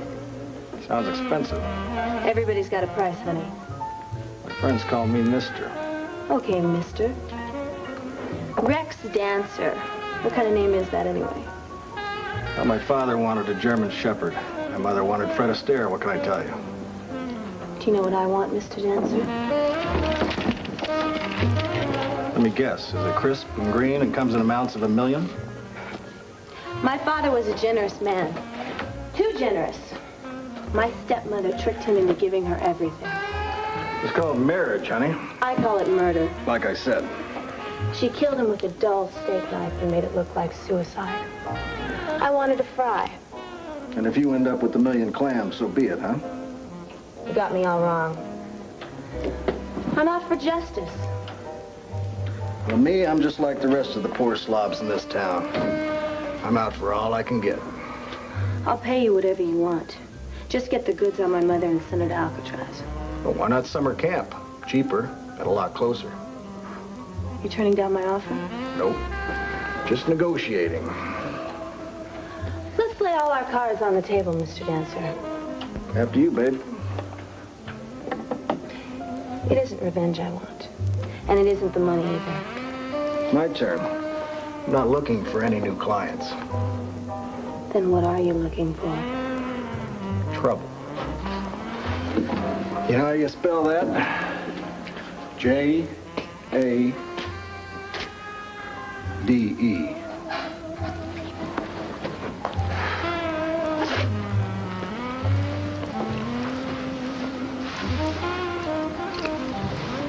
Oh, Rex, what took you so long? What's the rush, honey?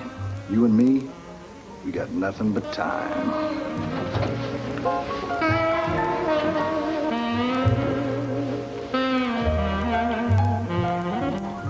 The time, Cassie. Cassie, Oh, what?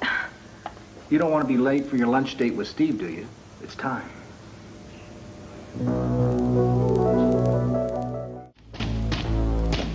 Why don't you hand that over and let a real typist type it for you? Oh, no, I wouldn't want you to damage your fingernails. What would Steve say? For your information, I broke my lunch date with Steve because there's too much work to do around here, and it's obvious you need all the help you can get. Well, don't give up your quiche and salad for me. I'll manage just fine. It's my lunch hour, and I'll do what I want with it. You know, I would never forgive myself if you blew this chance for romance. Now, why don't you go on and get out of here? John, will you please stop this? Stop what? I'm just being a kind, considerate boss. You're being a royal pain, and I can't handle these games anymore either. Why don't you open up for once and talk about what's happening between us? Nothing is happening between us. I am the boss. You are the assistant. If you don't want to go to lunch, I will. If nothing else, I thought you were honest. Look, I am willing to talk about my feelings for you. Why can't you do the same? My feelings for you are strictly professional. Bull. All right, Miss Callison. When I first took you on, against my better judgment, I might say, we decided that there would be nothing but work here, and not to indulge ourselves in sensitivity training. Things change. People change, John, and honest people can talk about it. All right, you want honest? Yeah. I'll give you honest. My honest assessment of this is that you can't handle it around here. You don't have the hide or the discipline. What are you saying? Are you firing me? What I'm saying is that if you want to work around here, you keep your feelings to yourself. And what if I can't do that? You know what? Never mind. Don't even answer it for me. You don't have to fire me. I quit.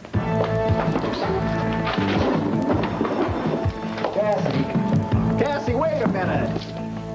For Pete's sake, you're not fired. Yes, Clint?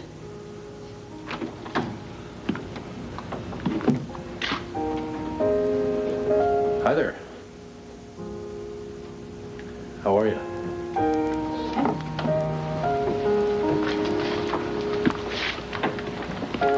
I've been waiting for you.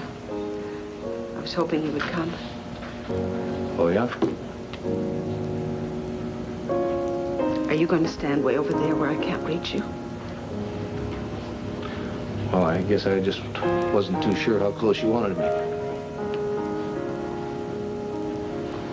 Come here, please. Please.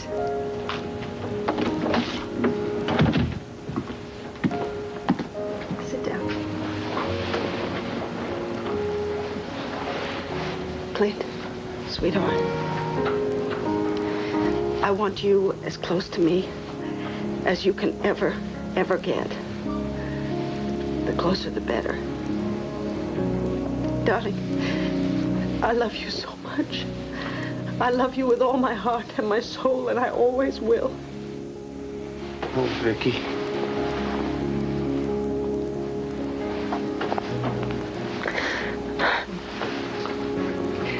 Can you ever forgive me? I can't even remember what I'm supposed to forgive. I can. I remember every dreadful thing that happened. Let's not talk about it. I have to, honey. I want to. I have to know if you can forgive me. I have to know if we can start over, if we can go on with our lives together. Vicky. Honey, I've been guilty of thinking that Nicky Smith had come back. guilty of thinking that you were having an affair with Tom Dennison. I just couldn't understand why you had turned away from me. I know. I'm so sorry. It was all just pure weakness on my part. I just couldn't face facts, and so instead I decided to find Joe Riley and his brother. Of course, that's what I did. I guess I didn't really realize it at the time, but I certainly do now. I've already talked to Tom and apologized. You have? I told him I was very sorry for all the pain that I've caused him. Sweetheart, you can trust me again, you know. Dr. Taylor, he said that the aneurysm was the cause of my amnesia, and the fact that I'm getting my memory back, that's the proof of it. Is everything all cleared up? Well, not quite, no. But I remember all the important things. I remember everything about us. And about how much I love you. And about our happiness and our life together and our love. And I swear to you, I'll make it up to you if you'll only let me. You don't have to say that. There's nothing to make up. Yes, there is. Besides, I feel compelled to say it and do it because I lost faith in you. And I doubted you. So we're even. We must never let it happen again, neither one of us. Never, ever.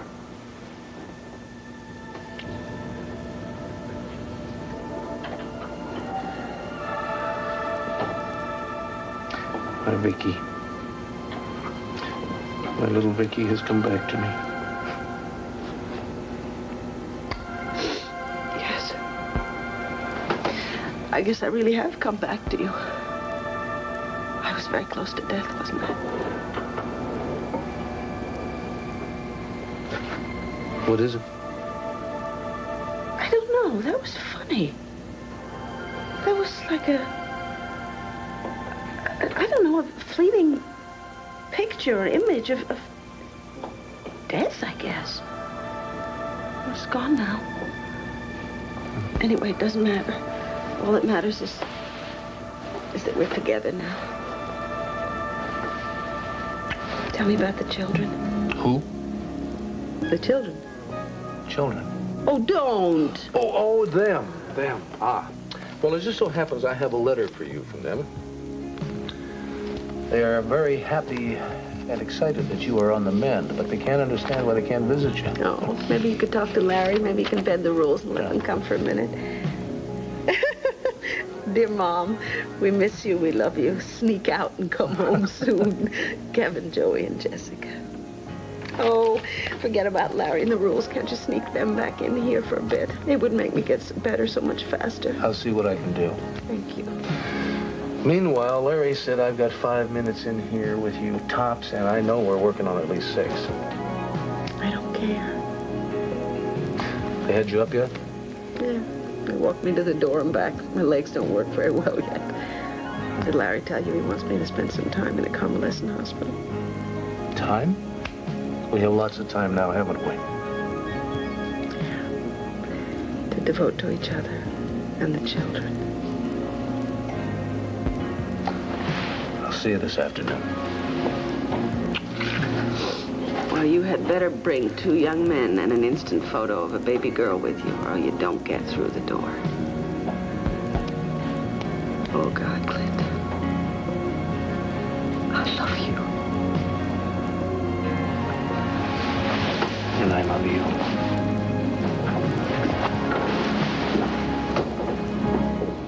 Clint fooled me! I thought your mother was impossible, did you? Let's not make any comparisons to my mother here. Okay, your mother aside, Cassie. You and I agreed to have a professional level here, okay? And you can't do that. Because you're hiding behind professionalism, John. And I can't take it. We have to deal with this. Okay, then what's the bottom line, huh? What's your proposal? I don't know. I really don't know. Oh, that's great. Well, then what do you think you're pushing for? I'm pushing for honesty. Wrong, wrong. What you want is action. Now, what do you want me to do? Throw you down on the floor and make love to you and to hell with your mother, huh? Huh? Is that what you want?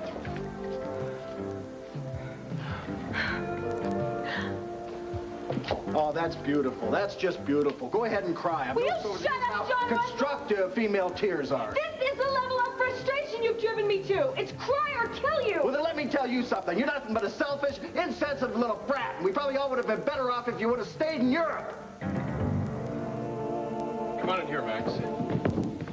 I thought you said all the plants were here in the hotel. Well, they are, all except for one. See, I started looking... Mike, don't you have something you could do in the other room for a while? Yeah, sure, Mr. Holden, no problem.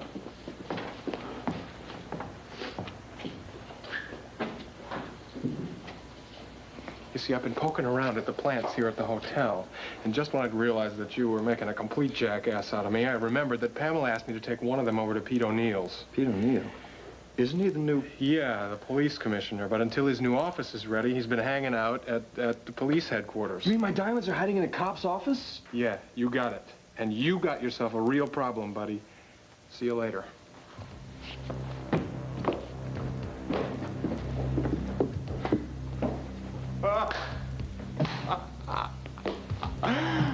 Oh! What's so damn funny about that? You heard it, it's obvious.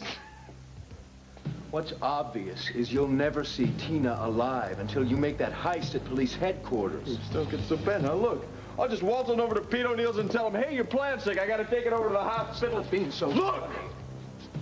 I want proof that Tina's alive. Now, if you can make a phone call to Sabre, you make that phone call right now so I can hear her voice. Forget it. Nothing goes down with Tina until I have those stones in my hand. The cops here are already on my case because of the Argentinian I don't police. care about your problems, Holden. You just make sure your straight arrow brother gets down to those headquarters and digs up those stones. Oh, right. I might as well have... Come on, I'm cool. Just getting out the frustration, you creep. You can call me anything you want. You just make sure you get those diamonds. Otherwise, I'm splitting Landview and you'll never know where Tina is. Done.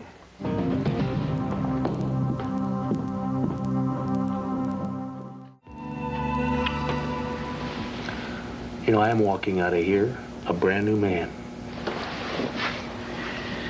Before you go, just tell me, is everybody else all right, too? Yeah, everybody's fine. Except for Maria. She's back in the hospital because of her gunshot wound. Maria? What's wrong? Don't go yet. I'm not about to leave, honey, not with that look on your face. Maria hadn't really crossed my mind till you mentioned her just now, but I got like a chill and flashes of a confrontation of some kind with her. Confrontation with Maria? Yes, very angry words. In a room. I don't recognize it. Who were you talking about? We were talking about Allison Perkins and Jessica, the kidnapping. Well, honey, it wasn't too long after the kidnapping that Allison Perkins got in the accident. No. Maria witnessed No, we weren't talking about the accident. We were talking about Jessica. Are you sure you didn't just dream this, and that's why you can't put it together? No, I don't think it was a dream. I don't have the sense that it was a dream. I just can't remember it. Honey. Dr. Taylor said that it was going to take time for me to get everything back, but this is important. I want this back. It'll come to you when you're ready for it. Okay? Now you get some rest, and I'll get home and tell those little cowboys all about you. They're chomping at the bit to hear about you. Thank you, sweetheart. You know, I don't know about your dreams, but I sure prayed for this one. Bye.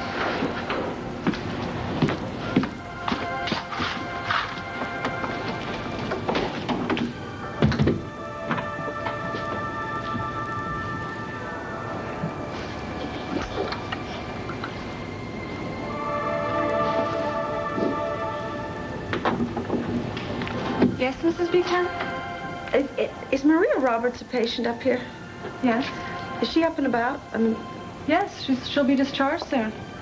Oh, I wonder if you could do me a favor. Would you mind just telling her that I'd like to see her for a minute?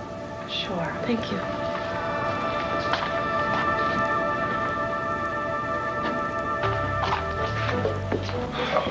What now, Steve, Max? I hate to keep interrupting your work, but you can't leave me hanging like this. You gotta go get those diamonds.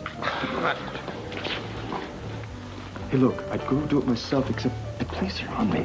What am I gonna do? I can't do it. You can make it happen. Oh, yeah, and say, pardon me while I root around in here for some hot stones. No, of course not. I know. You tell them Pamela sent you over there to take care of the plant. You know, feed it, clean it, whatever you do with those things. Yeah, and somehow managed to get the diamonds in my pocket before anybody notices. That's it. And if they notice, right, forget it. Steve, wait a minute. I'll never, I swear, I'll never ask another favor again as long as you live. Whoa! If there's a chance that Tina's... Tina. Forget you ever heard that name, all right? But yes, there is a connection between the diamonds and the possibility that, as ridiculous as it sounds, Stevie, come on. I'd do this myself if I could, but there's no way. I'd arouse too much suspicion. Any way I could. Damn it, Max, you always win, don't you? I try. All right, I'll do it. I'm not promising any success, and one thing. If I get caught, you will be there to bail me out with a great story and a lot of money. You get caught, we're talking brand new Major League ball game, all right? But you're gonna be okay. Come on, Stevie. Oh, could you hurry? Hurry? Sounds like another favor to me, Max.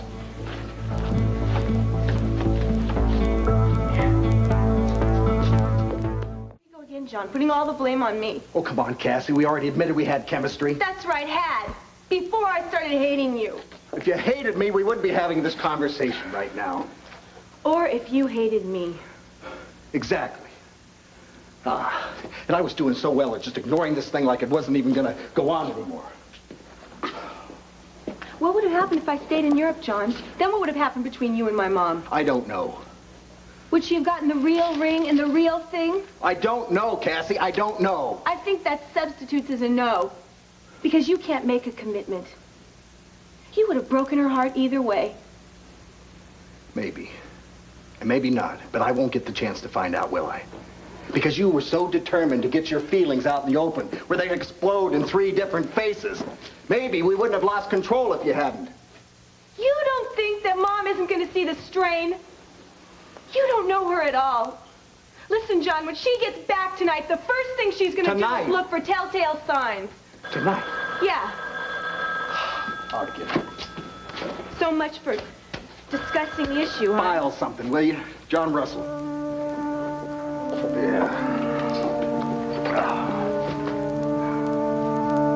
Yeah, right. I got it. I'll get back to you tomorrow morning latest, huh? Yeah, fine, you too.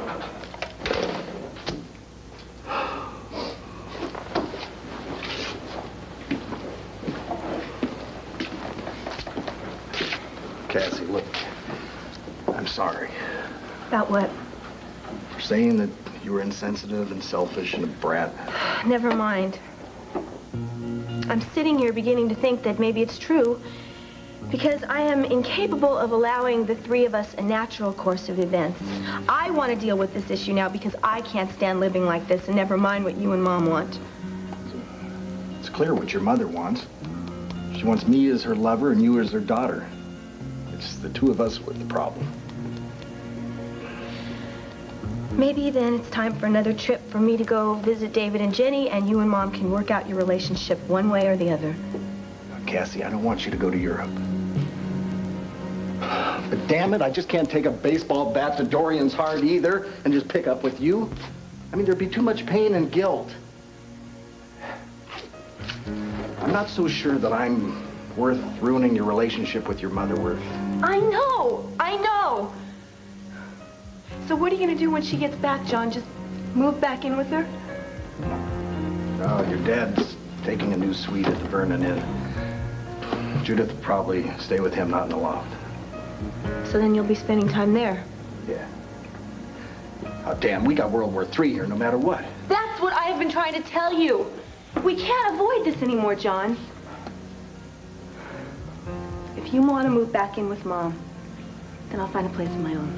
Okay, I mean, I don't know. I mean, I'm sorry to keep telling you that, but it's the truth. This thing is just too damn complicated for easy answers. John, I love my mother very much. But none of this would be happening if you two were really meant for each other. No one takes away someone else's lover. I know.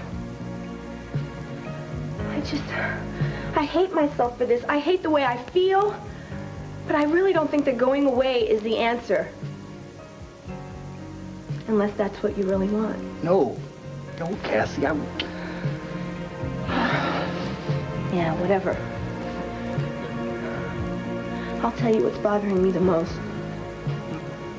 It kills me to think of you sleeping with my mother again.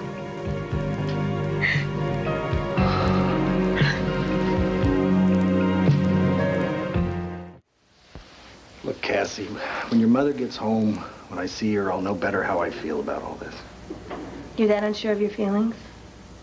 Yeah, I'm afraid so. We're both really wrung out here. Look, I think we should just get back to work. That's a good idea.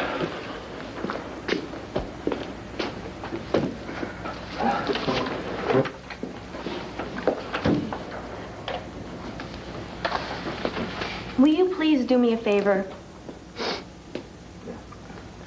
Will you keep training me as an equal instead of treating me like a gopher? Yes, ma'am. Consider it done. Why don't you make some coffee? I'll get this. Great. Hello. Yeah.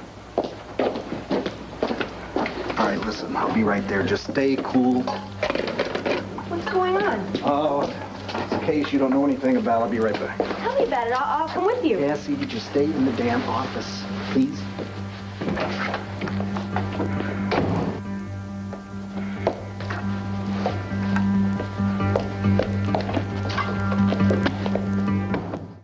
Some more coffee? I'm coffeeed out. You look half asleep. I'm not half asleep. It's just total relaxation from spending a few quiet hours with you. Oh, how silly of me to misinterpret. You know something? I'm beginning to trust this, Herb. This sort of a peacefulness coming over me. I don't know. I'm coming out of the grief over Jamie, my marriage. I feel a bit of spring in the air, like a tree sprouting leaves. What about me? What about you? Wow. Oh, we woke up with a need for a little ego boosting this morning. Well, you haven't even mentioned me. Herb, you're the whole reason for it. I mean, I think I'd probably still be in winter if it hadn't been for you. And, I'm beginning to realize that life isn't really over. It's just changing for the better. I'll drink to that. And I also propose a toast to spring turning into summer, a lovely summer for both of us. And everybody we love. And everybody we love.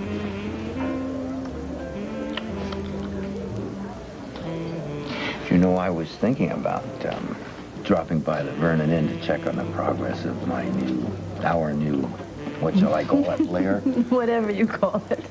I think John will be thrilled when we get out of his apartment. He's looking very depressed these days, don't you think? Yeah, maybe everyone just seems that way. I know they do to me. Maybe that's because love makes you think you're happier than everybody else. Oh, dear. Ron Higgins is sitting over there. I didn't notice him before. You really think we aren't a hot item at the courthouse already? Well, if we aren't, we certainly will be soon. You really care? No.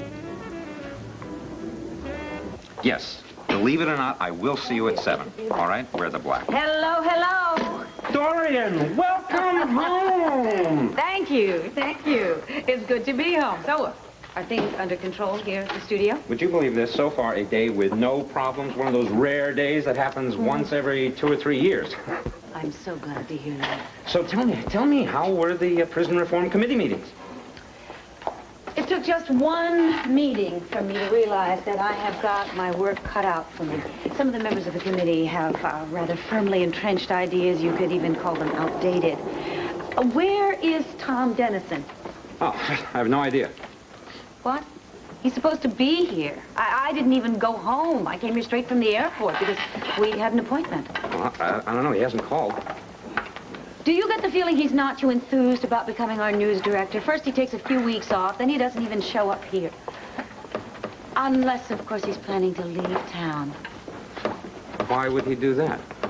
Personal reasons. I'm going to call John's office, tell Cassie and John that I'm back, and if Tom doesn't show up, I'll call him at home. Excuse me. Jamie! Oh, my God. Oh, my God. You two stay put. Got great timing, Cassie. First you return from Europe with some guy who's got a plane ticket and a passport out of here. And now you arrive just in time to save me from these two freaks. Any particular reason why you've still got that gun, Uncle?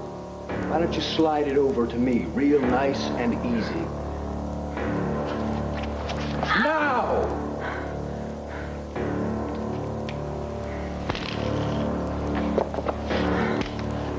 All right. Cassie and I are going to back on out of here. Leave her, Jamie. Take me instead. Or me. No, look, if anyone should be hostage, it might as well be me. What a willing group.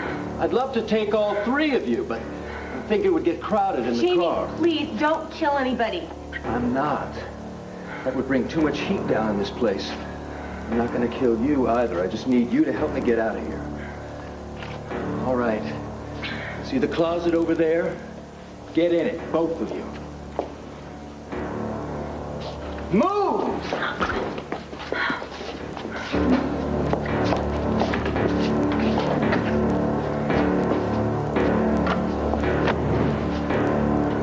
Amy, where you let her go? Sure. All right, Cassie.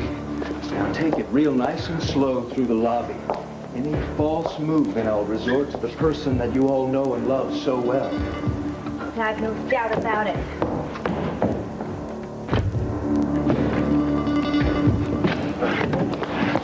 He's liable to shoot her, John. Oh, we gotta call the cops with the make on the car. Thank you, Eddie. Yes, sir. Yes, this is Herb Callis. No.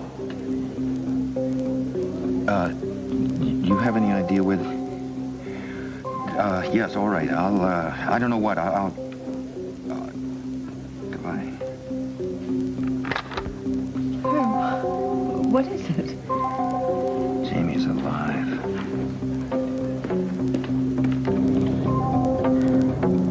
No, you're not turning under 21. Then how else are we supposed to get to the costume company? Just take the back roads, Cassie. I'm sure Max and Uncle John have already turned in the make of your car by now. In fact, maybe we ought to pull over somewhere and find another one. So what are you going to do, stick your gun in some guy's ribs and steal his car? Why not? It's either that or we hole up somewhere to give me some time to think. Well, you really plan ahead, don't you, Jamie?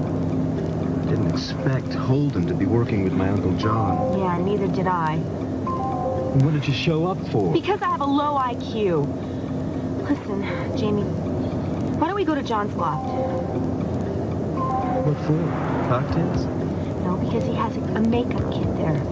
Maybe you could come up with some disguise. He uses it for undercover. It has a wig in it and everything. Why are you being so helpful? Because I'm afraid if I don't think of something, you might kill somebody. All right, John's apartment. That's a good idea. No one will expect to look for us there. I'll just get into a new disguise, tie you up, and be on my way. That's all you're going to do to me? Tie me up? Just head on up to John's. And remember, no major thoroughfares. Let's see if the infamous Jamie Sanders is on the airwaves yet. That'd make people start believing in ghosts, huh? Larry, I'm so glad to hear that. And do yourself a favor. Start with an apology. Dorian? If it isn't my news director, or isn't it my news director? Jim told me to do myself a favor and start with an apology. I apologize. I got hung up at the hospital. You heard about Vicky. Yes, I've been in contact even while I was in Washington. Just spoke to Larry Wallach. It's wonderful, isn't it? A gift from heaven. Well, how are you? Hmm? In invigorated, but I don't know if I have the patience for this prison reform commission. Patience is not one of my virtues. How are you? As I understand it, Vicky has her memory and almost entirely back. She and Clint are reunited. Well, Dorian, if you don't mind, I'd just as soon talk about business, okay? Unfortunately, your personal life is affecting your business life. Sometimes it does a person good to talk about what's on their mind. Well, thank you for considering my feelings. I appreciate it. I think I was somewhat prepared for it. The important thing is a fine family is reunited, and I wouldn't wish it any other way, except, well, perhaps I would in a small corner of my heart. All right, let's go to my office and talk about news programming. Fine. Dorian! Dorian! You're not going to believe this. The police have been looking for you. What is it, John? Cassie? That's impossible. He can't be alive. Kate told us that he was shot and he fell in the river and drowned. Somehow he managed to survive. Oh, Herb, I can't believe it. I know what terrible crimes he committed and how much pain he caused people, but maybe we can reach him. Maybe this is a chance for him to atone, change. I've got to go to Argentina to see him. Judith. He's in Landview. Landview? Yes. Is he in police custody? Oh, no. He's on the run, trying to cut a deal with Max Holden. What kind of deal? I don't know the details, except Max and John tried to trap him. Did they hurt him? I wish they had. I'm sorry. He's taking Cassie hostage. Oh, my God. I had so much hope. How could I be so stupid? He's your son. You wanted to believe in him. I can't blame you for that. No, there was no hope, not from the beginning. I mean, I realized what a horror he had become, but I heard you say alive, and I thought, I don't know, I felt hope and joy and relief, but he doesn't care about anything. Except his freedom. When he's through with Cassie, when he has no use for her, we have to help her. I'll take you back to the loft, and then I'm going to headquarters. You want to find him, don't you? You want to join the manhunt, don't you? I'm terrified for my daughter. I can't pretend to feel anything but hatred for your son. I know he's your son, but he's harmed my daughter. You have every right to feel that way. We've got to help her. We'll do anything to help her. We've got to stop him. Let's get out of here. Anybody home? See, I told you. Great. Now, where would my good old uncle keep some rope? What would John be doing with rope? He doesn't herd cattle. You're a real comedian, Cass. But if you don't get constructive real quick, I'm gonna have to knock you over the head. Rope. I don't know where he keeps some rope. Here. Rip a nice long strip out of that so I can tie your wrists. Must be one of your dad's, huh? Hey, you know my father's been living with your mother, right? Yeah. They came by the Vernon Inn one day while I was painting. They were practically making it on the floor. It's great to see my mother grieving so much over my death. Yeah, unending grief, right, Jamie? You had to come back. You had to hurt more innocent people. If you were going to stay alive, you should have just stayed in Argentina. I couldn't get the $500,000 in diamonds in Argentina. I had to go where the money was, you understand? So, what's the story with Diane Bristol? Did she leave town or what? Diane's dead. Dead? Yeah, she fell out a window at my mother's house when she was trying to take off with my mom's jewelry. Turn around.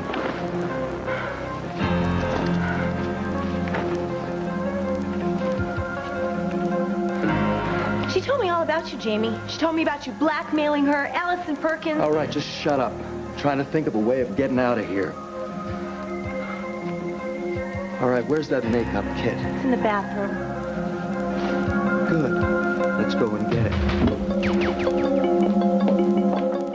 Shouldn't we be doing something besides stand here? I'd say you two had done enough, Max. Why didn't you just tell me what was going on? And what the hell is your excuse, John? Oh, come on, Rafe. The plan would have worked if Cassie hadn't come in here unexpectedly. The point is, we are beyond all this. The point is, we could have had men stationed outside just in case something like this happened. If we had agreed to go along with your plan, John, which is doubtful, And I can't believe you went along with his scam, Max. I knew I was taking a chance, but what if Tina were alive? Well, now we gotta be worried about keeping Cassie alive, don't we? They're right, Max. We blew it. If only I'd known that Jamie Sanders was masquerading as Mike Cochran. But no, you feed me some cock and bull story, and I end up digging diamonds out of a potted plant. A what? Somebody hid the gems in the plant that Pamela Buchanan gave to Pete O'Neill. The one in our office? That's what you were doing there a couple of hours ago? Yeah, without knowing any of the details. You know, I wouldn't mind running all three of you in for this. Stolen property, obstruction of justice, and plain stupidity. And as for worrying about Tina, if you'd helped us get to Jamie, we could have found out the truth. Well, then why don't you just arrest us or shut up? Because my nerves are shot worrying about Cassie, and we don't need to sit here and jabber. You're going to do a lot more sitting here and jabbering, John.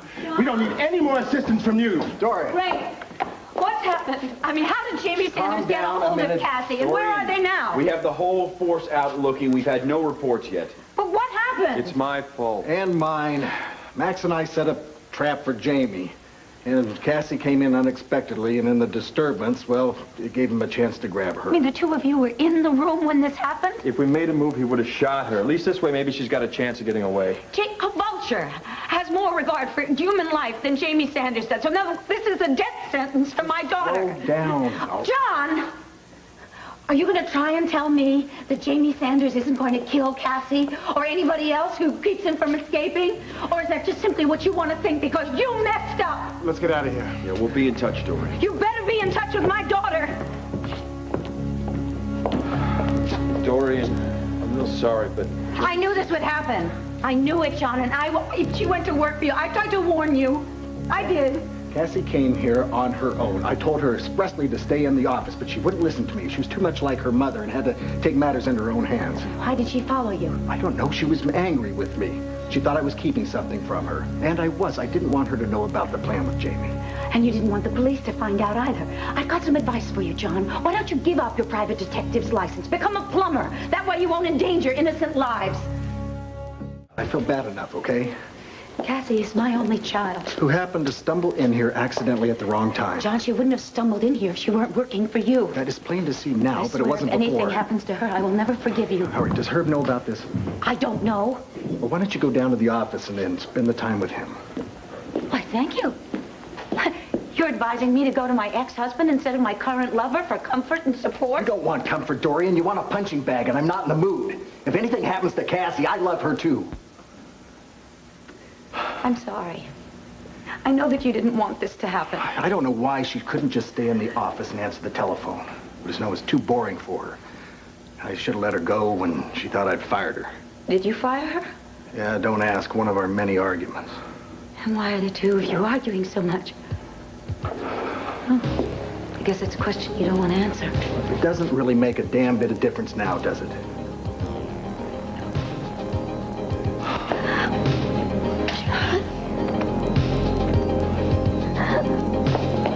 Now I need a new name to go with the new look. What would you call me, Cassie?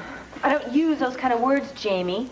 I think I'll call myself John after my favorite uncle. If you hurt anyone, I will hate myself forever. You won't have a chance to hate yourself, Cassie, unless dead bodies feel. Sorry, but as soon as I'm gone, you'll make a call to the police. No, I won't. I won't. I won't tell anyone.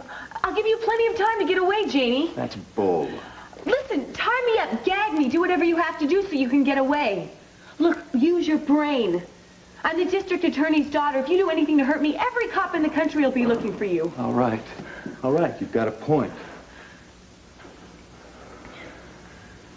I'll lock you in the bathroom. That way you can't use the phone, and I'll have time enough to get out of here.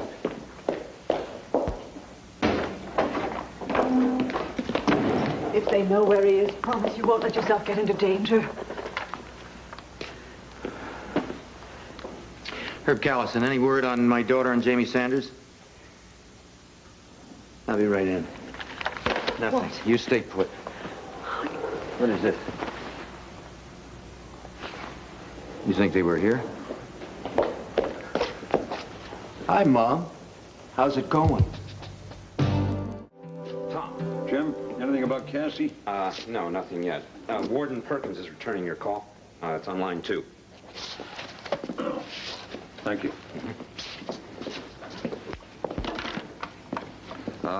Warden, this is Tom Dennison. Yes, I need to talk to you about your daughter, Allison. Of course, I know her medical state. You have just a few questions, and they're very urgent ones. Would you have time later today? You know what's occurring to me? How you put me and everybody else in this hotel in danger because you're a sucker. Steve, it's true, Max. What if Jamie had been recognized? He would have pulled that gun out and shot everybody inside. All he cared about were those damn diamonds. Not if he were cornered.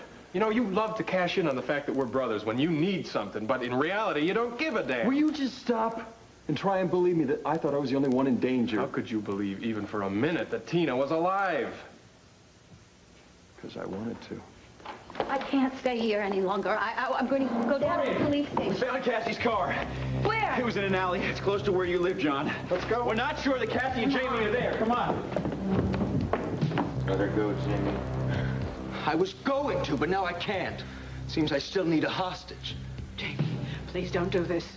You forgot about me, didn't you, Mom? Too busy with your new romance? No, I didn't forget about you. How did you survive? Oh, I don't know. Guts, determination, hard work, all those values you and Dad tried to instill in me, remember? What about honor, trust, and respect for human life? What about kindness, love, and caring? Coming from you and Dad, those were just shallow words. They weren't always. You were a loving child. Just stay back! Amy, listen to me! You don't want to hurt anyone. Please, let me help you. I want to help you. Just You're shut going to lose this, Jamie, please. Look, why don't you just take me and leave Cassie here? I'm not taking anybody. You double-crossed me! Damn you! Go ahead and shoot me. I'll just shoot her. How do you like that, Mom? Your new boyfriend's gonna kill me. That's a nice romantic touch, isn't it? I'll give you the 3. 1. Please. 2.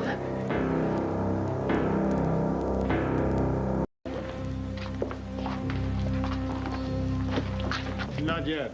I thought while we're waiting, you might want to listen to this. It affects your extradition to Argentina for charges of your running that cocaine operation. I'll count to 3, Jamie. Herb. 1. Come on, we'll all start counting. Jamie, don't do this. Put the gun away. Let Cassie go. Whatever, we'll do whatever is necessary. Don't kill another human being, please. One more life won't make any difference at all. Jamie, I'm not going to let you harm Cassie. Stay out of this, Judith. Jamie, listen to me. Your boyfriend won't do it. He doesn't have the guts. The hell he doesn't. Jamie, are you so mad that you don't care about your own life? Give me the gun. You've got 2 seconds, Jamie. Give it up. Keep counting. 2, 3. Oh, my God! Oh, my God!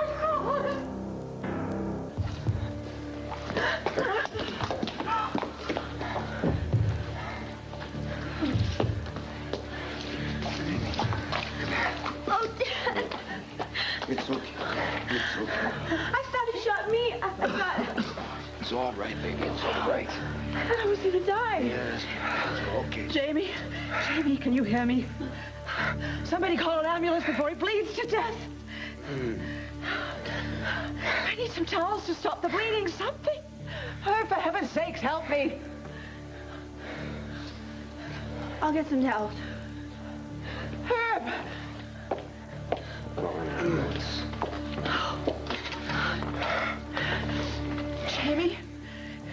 Jamie, can you hear me?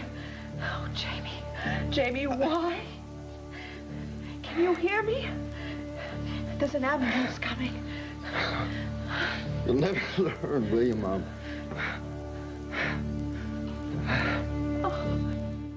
The ambulance will be here any minute. I've just called the funeral home. Don't talk. Just save your strength. There's something I want to tell you. We have plenty of time to talk, Jamie. I keep remembering those lectures Dad told me about having to take responsibility for your actions. What I don't understand is why you and Dad never gave me a chance to do that. You had every chance in the world. No, I didn't. You guys made everything so easy. I grew up with the feeling that there was an easy answer for every problem. that you and Dad could fix anything. You can't fix this, I guess, can you? I just wanted you to be proud of me like you were with Kate. I guess I was going about it the wrong way.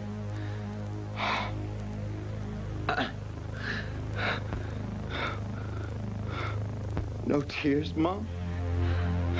Jamie, you're not sorry for anything. Not for the lives you took, or the families you destroyed, or the pain you caused your own family. I've cried all my tears. I don't have any more. After all these years, I guess you're finally learning. Yeah. Dad, I'm shaking so hard I can't hold this. Here, just take it easy, kitten. Dad, how bad is Jamie hurt? I don't know. Frankly, I'm ashamed to admit I don't care at this point. I thought he was going to kill all of us. I think he was. Judith could really hate you for what you did. No, she won't hate me. If she does, it's all my fault. No, don't you worry about Judith and me. We'll work things out. And you have nothing to feel guilty about. This is Jamie's fault, not yours. Is everyone all right? Yes. See what you can do, Dave. 911 told us that you called. I had to make sure it wasn't some kind of trick that Jamie was pulling to try to get us to back off. Wasn't a trick, Ray. All right. Dave, why don't you call Andy and tell him it's a wrap. I'll take over here.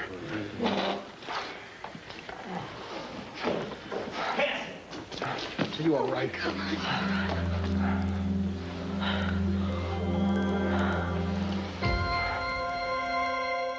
was so terrified. I don't understand how such a thing could have happened. Mom, this was my idea. I had no idea that John and Max had set a trap for Jamie, so I followed them over to the Vernon Inn. It was my fault. I was curious. The fault is this job of yours. It's over. The whole thing is over. I'm okay, and Jamie won't be able to hurt anyone anymore. This is my gun. Yeah, Dad, remember that you kept it in the drawer. He managed to get at it without Jamie seeing him. He shot Jamie? Her? Yeah, he had to. He had no choice. Otherwise, Jamie would have killed all of us. Why did Jamie bring you here? I talked him into it. I told him you had disguises that maybe he could escape easier. That was smart thinking, Cassie. John! Well, it was. I'm very impressed. It is exactly that kind of encouragement that has gotten her into this ordeal. Don't argue about it. We won't. I'm sorry. So you fired once? Yes, just once. Rafe, I hit him almost point blank. He had enough left to try to shoot me and I knocked the gun out of his hand, that's all. He didn't have much to lose, did he? No, he didn't. Look, Rafe, could I meet you at headquarters later? I want to take care of Judith first. It's been a terrible shock for her, you know? Sure, Herb. Take your time. Thanks. Thanks.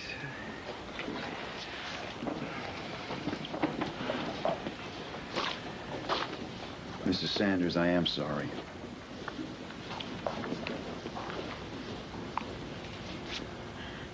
I should ride in the ambulance with Jamie to the hospital. There's nothing you can do for him. Honey, one who needs you now is Kate. Oh, my God. She doesn't even know he's alive. She might have heard. Is she at the waterside? I don't know. We should call her. Let's go downstairs and find out. Judith, you know, it's all right to cry. I would if I could, but I'm numb. I have no feelings. I'm dead inside. He's not your boy anymore. He's a totally different person. Your son died a long time ago. You okay, sis? Yes. I'm taking her to tell Kate what's happened. What about Charles? I don't know if he's in town. Well, maybe Rafe can find him then. Come on, let's go.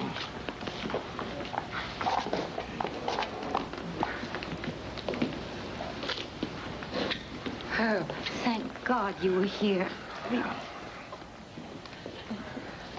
Cassie, I'm so sorry. We're okay, Judith. That's what's important. We need to get a statement from you, Cassie. Oh, no. I do not want my daughter going down to the police station. One of the detectives here can question her, Dorian. Thank you, Rafe.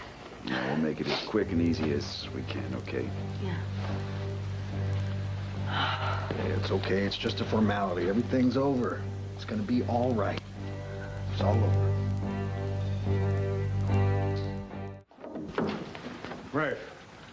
just heard that Jamie's on his way to the hospital with a bullet in him. Yeah, I can explain, Ambassador Sanders. I'm sure you can, Rafe, but I want to talk to Herb. Is he around? Charles? There you are. I'm sorry. We pleaded with him. Herb, it's all right. Help. Please, don't apologize. If anything, I think I owe you one. I have to admit, Herb, when I heard that you had shot Jamie, I almost lost it. I was livid. Believe me, Ambassador, Herb had no choice. Cassie and Mrs. Sanders both corroborated his account of the incident. I'm sure. If you gentlemen need me, I'll be outside. If I hadn't shot him, I'm afraid he would have killed us all, Charles. As it was, I took a risk that he'd pull the trigger on Cassie. I understand, Herb. It just goes to prove that he hasn't changed and probably never will. That is the real tragedy here. What about Judith? How is she handling this? She's badly shaken. I took her to break the news to Kate. I'm aware that Jamie has caused you a great deal of pain, Charles, and I'm sorry that he is forcing you to endure this again. Herb, that's very kind of you, considering my son tried to kill you, your daughter. Well, whatever you feel needs to be done, you go ahead and do with my blessing, because Jamie and I are finished. I don't care if I ever see that boy again. I am going to plan now to just focus my energy and my attention on my daughter, on Kate. Her happiness and Cord. Maybe if we can all do that, well, we'll be able to forget a little easier all of the ugliness that Jamie has brought into our lives. Oh, I didn't think that they were ever going to leave. Do you think they're going to bring charges up against Dad? No, how can they? He saved your life. Of course not. He's the hero of this whole thing. Now, come on, honey. I want you to come home with me, and I'm going to put you to bed. Mom, I'm okay. I am. You are not okay. You're mentally and physically exhausted, and you need to put this whole thing behind you and get some... John can stay here, and that way he'll be here to comfort Judith. I haven't even had a chance to talk about what's happened here. You can talk about it tomorrow. Mom, look, John has to be wondering why I showed up at the Vernon Inn, why I barged in on the whole trap. And you're probably wondering why Max and I set a trap for Jamie and I didn't tell you. Yeah, I am curious about that. He did it to keep you out of danger, honey. Now, come on, let's go home and you can get some sleep. Mom, I cannot put this behind me until I deal with it once and for all. Dorian, you look a little exhausted yourself. Go home and get some rest, and I'll be alone later, okay?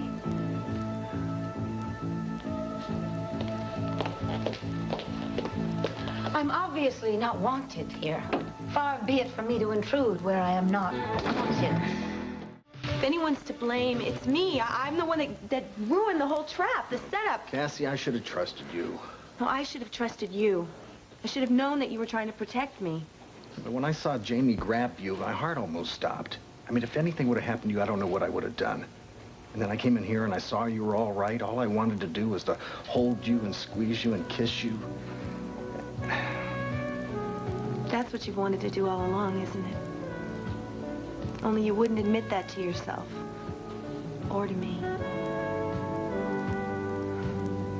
Mom's gonna be very angry with both of us.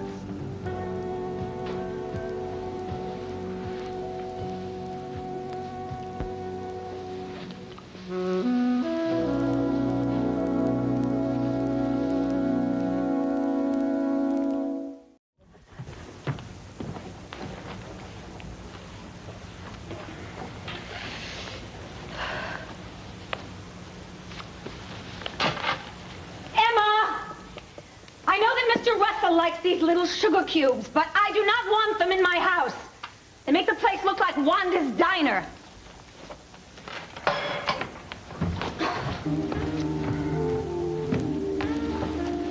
Good morning. Good morning. Well, I guess I don't have to ask what side of the bed you woke up on this morning. And what side of what bed did you wake up on? Look, Mom, I really want to get out of these clothes and into a hot bath. I feel like I didn't sleep all night. Why doesn't that surprise me? After practically getting killed by Jamie Sanders yesterday, I just didn't want to talk to anyone or deal with anyone. So I rented a room at the Waterside Inn. Don't look at me like that. I know what you're thinking. Oh, do you? Yes, you're wondering why I didn't bother to call. I did try to call you. The phone was busy all night. What happened? Did you have the phone off the hook? I don't need to justify my actions to you. And you don't need to explain to me where you were or who you were with. It's my fault. I probably should have called, but I was just so shaken up. I wanted to be alone. Alone with whom? With myself. Mom, if you don't believe me, you can call the Waterside Inn and have them check the register. Please, I have no desire to check up on your whereabouts. Do you have any idea what I went through yesterday? The fact is, Cassie, that your life would never have been in danger if you had not followed John to his meeting with Mac. Now, what in the world compelled you to do such a thing? I was worried about John. Oh. As any assistant would have been. Mom, I was afraid he was taking some kind of risk. And of course, you just had to share that risk with him, as any assistant would. Yes. Is that so difficult to understand? If it hadn't been for your actions, Jamie would have been arrested without a shot being fired. You are acting like I'm responsible for Jamie's crime. Mom, I was the victim. Honey, I don't need to blame you for your actions. Mom, they rise and fall by their own merits. Jamie practically killed me yesterday. Why are you being so cruel about I'm not this? being cruel. I'm simply analyzing the circumstances of Jamie's capture. Oh, and the feelings that must have led you into springing the trap. I already told you. It was out of my professional concern for a colleague. Oh, would you come off it? There was one reason, and one reason only, that you walked into an unknown situation, a potentially life-threatening one. The reason is your feelings for John. And don't you dare insult my intelligence by telling me that those feelings are strictly professional.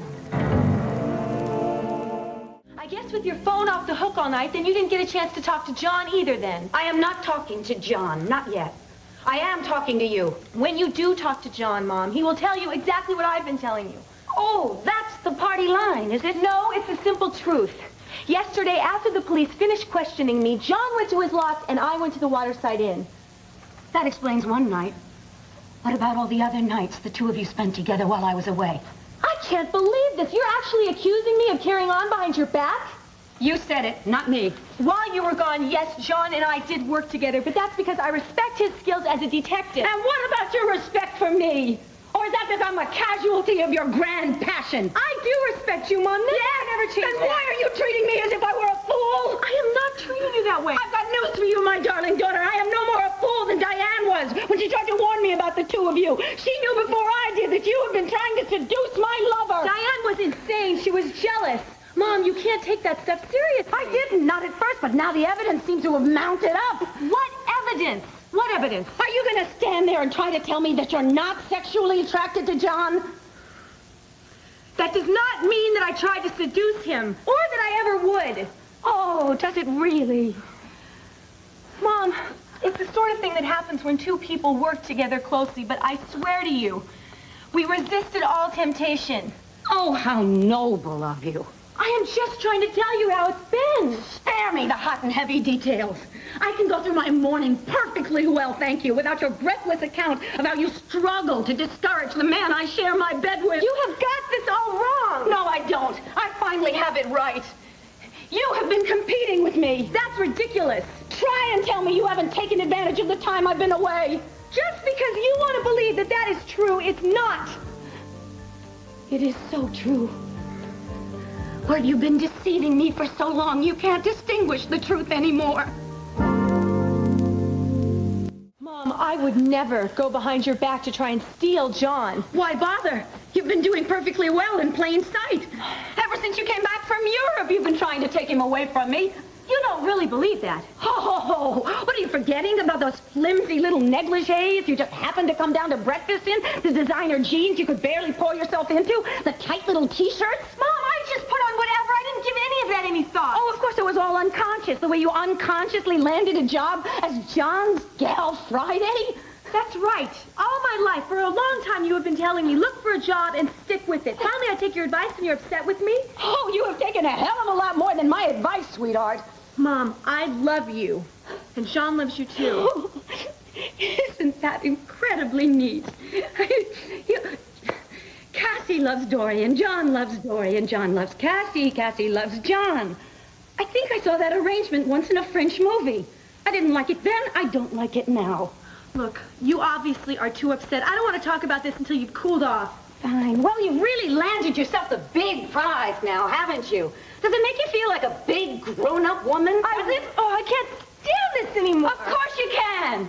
You're a strong, self-reliant female. You've proven that, haven't you? By seducing your mother's lover. Well, I'll tell you something, baby. You have landed yourself a prize. Will you stop it? He's a two-bit detective who will never be anything more than what he is. A coward. Sean, a coward. Yes.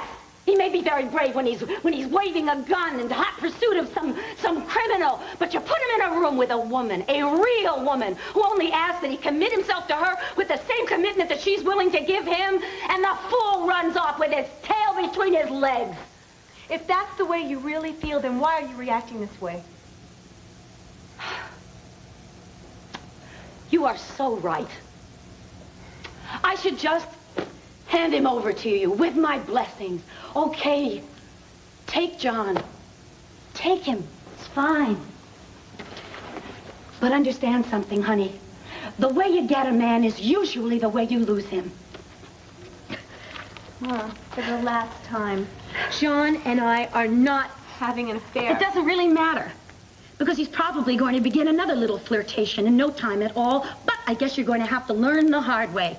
Mom, please don't. You and I don't have anything more to say to each other. I would appreciate it very much if you would start packing your things and move out of my house.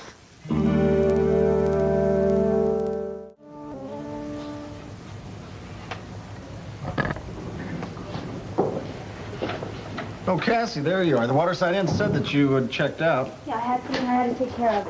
Well, I hope you got a good night's sleep. Nothing like a hard day's work to take your mind off of, well, what happened yesterday. Some things are harder to forget than others. Yeah, well, don't worry about Jamie. He's behind bars where he can't hurt anybody again. John, it's not Jamie that I'm worried about, and you know it. Well, if you want to take the day off, please take it off. I'm gonna see if this footprint matches the one that we found over at Mrs. Lazar's window. I stopped by my mom's on my way over here. Well, she must have been very upset about what happened yesterday. No, she's not upset. She's furious. John, she hates me. Cassie, she doesn't hate you. Come on, you're the apple of her eye. Oh, yeah, right. Not now. Not since she's decided I've seduced her lover. She said that. She wouldn't even listen to me. She wouldn't even reason with me. I know. I shouldn't have let you go to the Waterside Inn last night. I wanted to be alone. Yeah, I know, but I should have at least gone to Dorian's this morning with you so she couldn't take out all her suspicions just on you. Who are you trying to kid?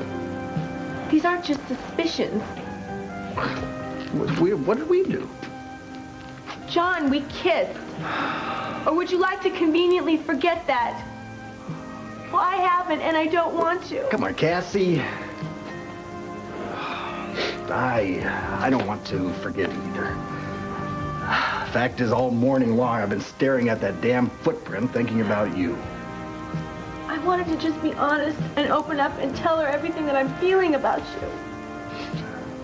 Don't worry, I'm going to straighten that out right now. John. You had the first rap with Dorian? Well, now it's my turn. You can't talk to her. She's going to be too angry. Yeah? Well, just watch me. Because she's going to have to listen whether she wants to or not. She might blame you for it, but you're not the only one to blame. It's up to me to clear things up. John!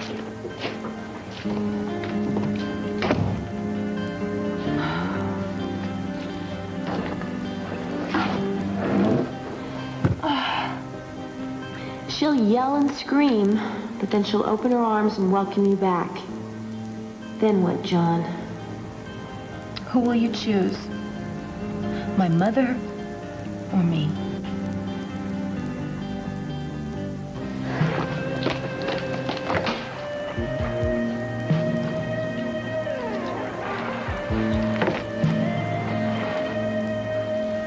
Now, you're sure you're ready for me to move some of my stuff in?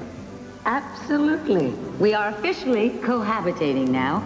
One day, one night at a time. No second thoughts, no third thoughts, no delays, no disruptions. No.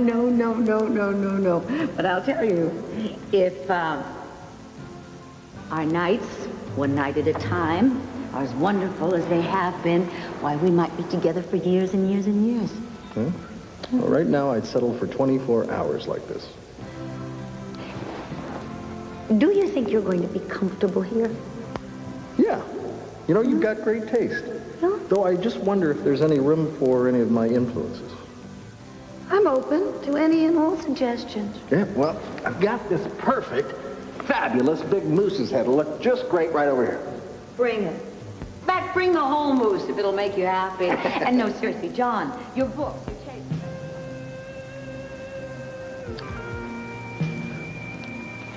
Goodbye, Mr. Russell. Au revoir. Auf Wiedersehen. Adios. Ciao.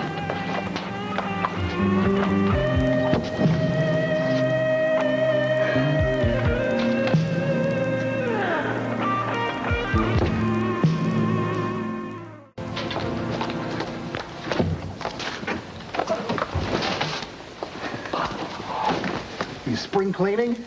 Your timing's impeccable, John. You saved me the trouble of making an even bigger mess in the hallway. Come on, Dorian, I think we should talk, don't you? Oh, why don't you save all the conversation for the laundryman? He's got the rest of your shirts. Hangers, no starch.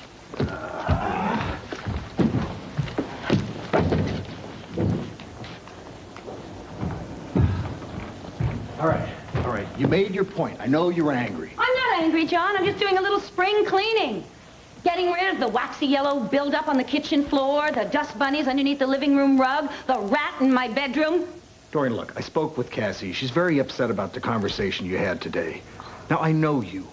I know you don't want to cause your daughter any pain. Of course not. I want to sit back, close my eyes, and allow my daughter to inflict pain on me. Who knows? I may even get a card on Mother's Day.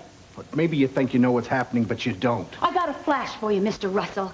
I know everything I want to know about your sordid affair with my daughter. That's what I'm trying to tell you. There was no affair.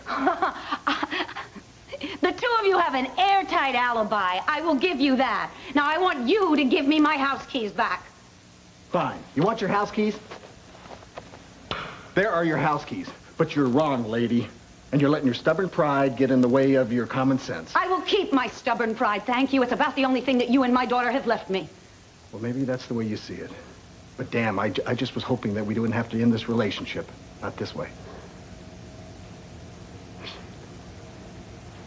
I'm sorry, you're right. We're both mature adults. We should smile at each other, wish each other well. Glad you feel it. Oh, I do, John, I do. Now, if you would just follow me. All right, where are we going? It's been great fun, but it's been just one of those things, a trip to the moon on gossamer wings, etc., etc., etc.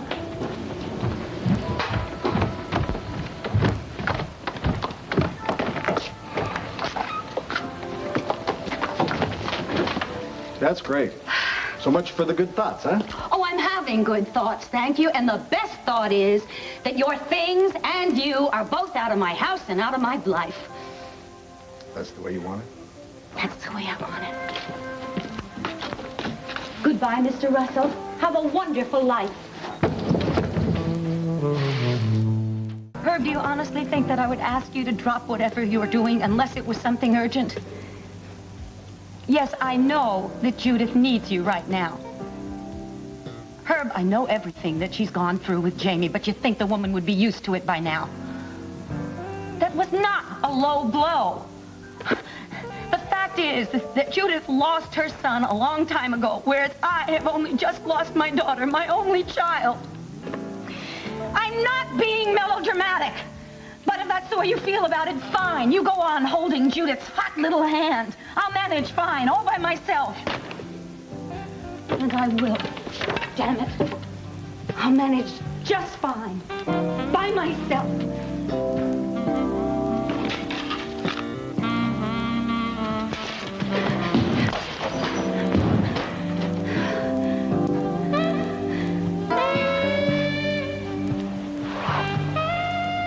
By myself.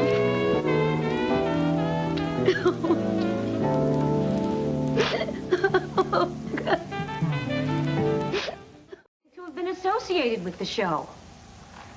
No, I am not having a bad day. It was a bad show. Now, I suggest that you either do something to upgrade the production, or else I suggest you get a new job. Hello there. Sharing the misery? How long have I been gone? What is it, a week? And yet you have no idea the damage that has been done to my station. Did you watch American Health this morning? No, I didn't. That's not the reason you called me, is it? No, it isn't. I called you hours ago, but of course you were too occupied with your new lady to pay any attention to me and the crisis that I'm having. That's true. I was, but that says it should be, sweetheart. The present lady taking precedence over the former, no matter how close we are. Have you talked to Cassie? Do you know what she's done to me? To you? Yes, to me. Aided and abetted, of course, by John. They've become an item, Herb. Cassie, I'd rather not go into it. And maybe I'd rather not hear it, but I deserve to know about your talk with my mother. This is a place of business. At least it used to be. Now, has anything business-like happened while I was gone? There's some messages on your desk. Other than that, Mary Lynn Dennison came by. It seems that her mother's death certificate suddenly arrived from Texas.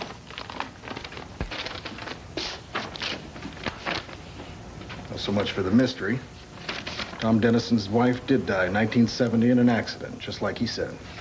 I don't know. It still bothers me, the fact that it turned up after she told her father she couldn't get a copy of one. I suppose you think maybe he arranged to have this produced? Well, possibly, yeah. And did you tell Mary Lynn that and get her all uptight? Speaking of uptight, your tone right now is really... Well, since when did you have so much knowledge about private investigations that you can make these kind of judgments, huh? And go around and creating a little bit more distrust between father and daughter? Will you stop this? First of all, I think the idea was already in Mary Lynn's head. Second of all, your anger right now has nothing to do with this case. You're right, Cassie. You're absolutely right. I'm angry with you. I'm angry with me. And I'm feeling damn guilty about what we've done to your mother. You got what you pushed for. Everything's out in the open, and the three of us are the worst for it. Of course, I should have known the minute that Cassie took the job with John. Oh, Dorian, what are you talking Please, about? when have you ever known our daughter to want to work at anything?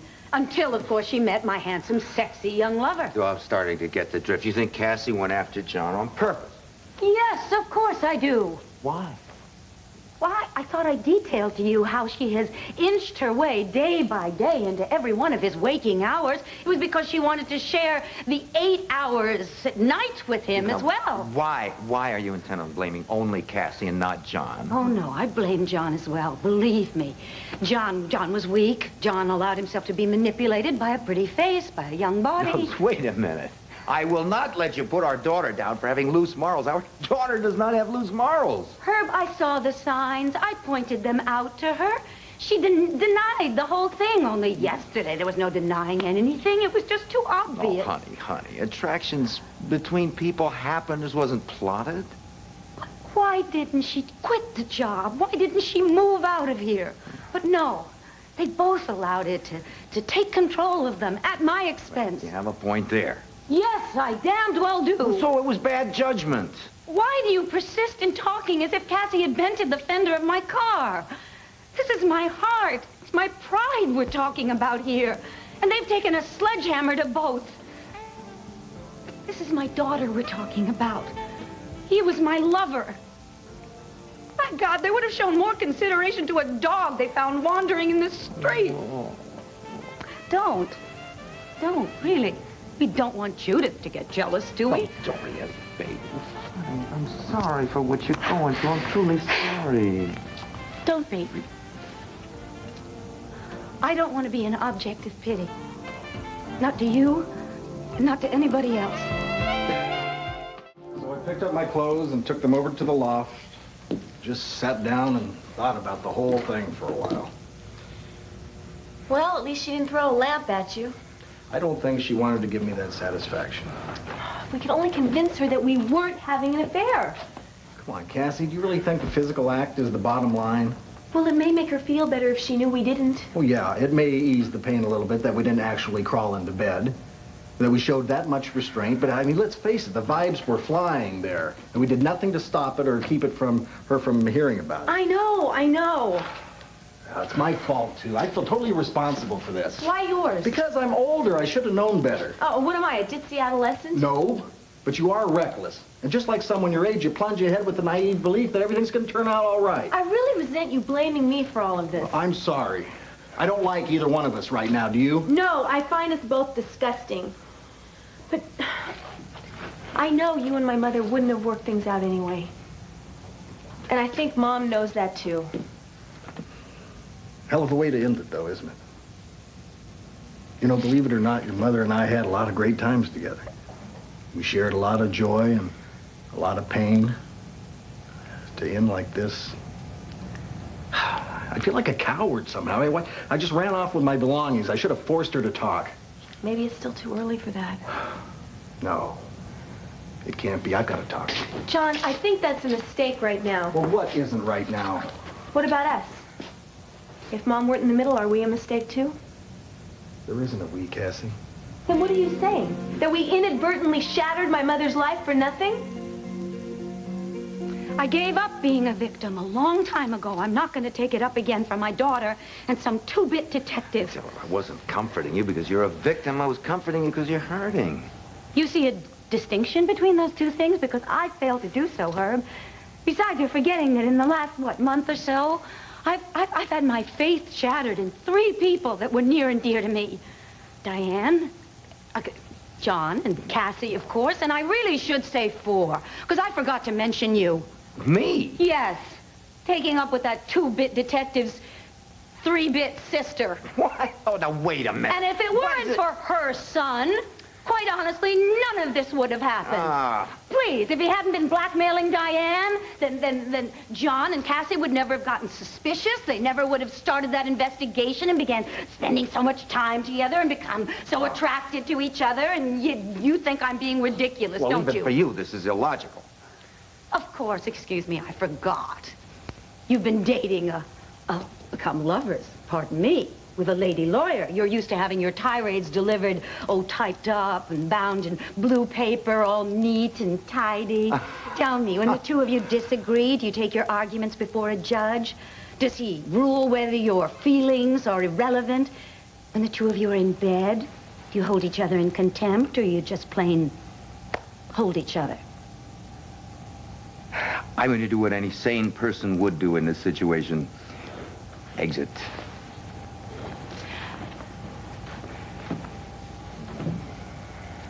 Lost your sanity?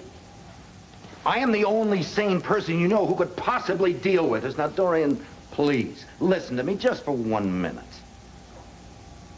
I'll try. Good.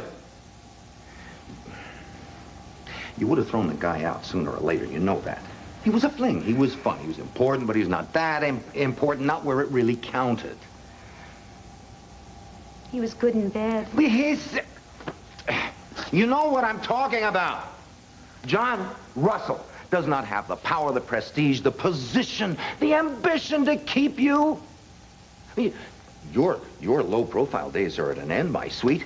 I mean, this commission on prison reform is thrusting you into the spotlight again. Yes, who knows what wheeling and dealing in that national committee will bring you. I suspect bigger spotlights and brighter spotlights. Possible. Yes, and you're going to share that with this private investigating lover of yours who is, if you don't mind my saying, a tad too young for you. Well, we all know, how people love to talk about such things, don't we? Lots of women these days are dating men that are younger than they are. And so what if John is slightly younger than I am? I don't give a damn what people think. But are you in love with him? See, in your mind, you don't really think he's quite good enough for you, do you? Cassie, I don't know the answer to that. I don't know anything right now except that I can't live with myself. I feel a void, and I'm not sure how to fill it. I feel a void, too. I've lost my mother.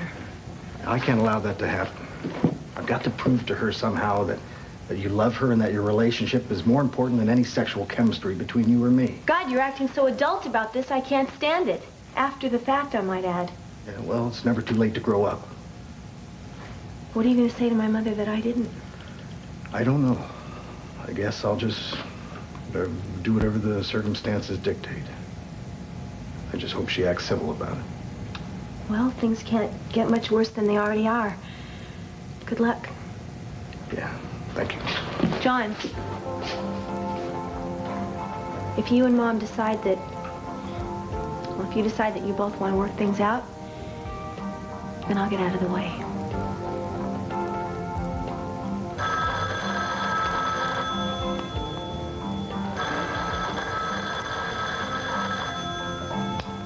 You better get that.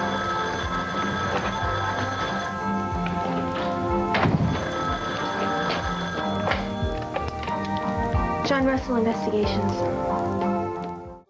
You're right. He was almost good enough for me for a while, before he started this thing with Cassie, but yes, it probably would have ended sooner or later. Goodness knows, every time I mentioned commitment, he'd go running off in another direction. No, I mean, there you go. But this is not the point, Herb. The point is that I have been stabbed in the back by 2 people I loved and trusted. Oh, no, they love you too, darling. Do you know what has just occurred to me? You don't seem at all shocked about this. Well, I picked up on a couple of hints myself, and I just didn't want to believe it. Sweetheart, the important thing, of course, is that you don't want this to stand between you and Cassie forever. I mean... But you are really entirely too calm about the whole situation. You should be just as upset as I am. We should be having a tirade together. Well, it's impossible to have a tirade when you're having one. There's not enough space. You can even make a joke about it? Oh, it's not a terminal illness, darling. It's not nuclear war. It's just a sad story about 2 people who screwed up, that's all. Oh. Honey, it's up to you how far it's going to go. Now, you know that you and Cassie are going to need each other eventually. Well, as far as I can see now, all she needs is John. Oh, no. It was my cue, wasn't it? What are you doing here? How did you get in? Emma let me in. Afternoon, Herb. I do have the right lion's den, don't I? Listen, John, if you think you can come in here cracking jokes and I'm going to melt, you're mistaken. No, ma'am, I don't. But I am determined to talk, so why don't we? Herb, if you have ever loved me, I want you to sock him and then kick him out of here. Well, now, look, John, I mean, I do hope you have some explanation for what's going on here. Herb, Cassie's at the office. She could probably use you right now. Oh, yeah. You just remember what I said, and don't do anything you'll regret, like throwing the Ming vase. Yeah.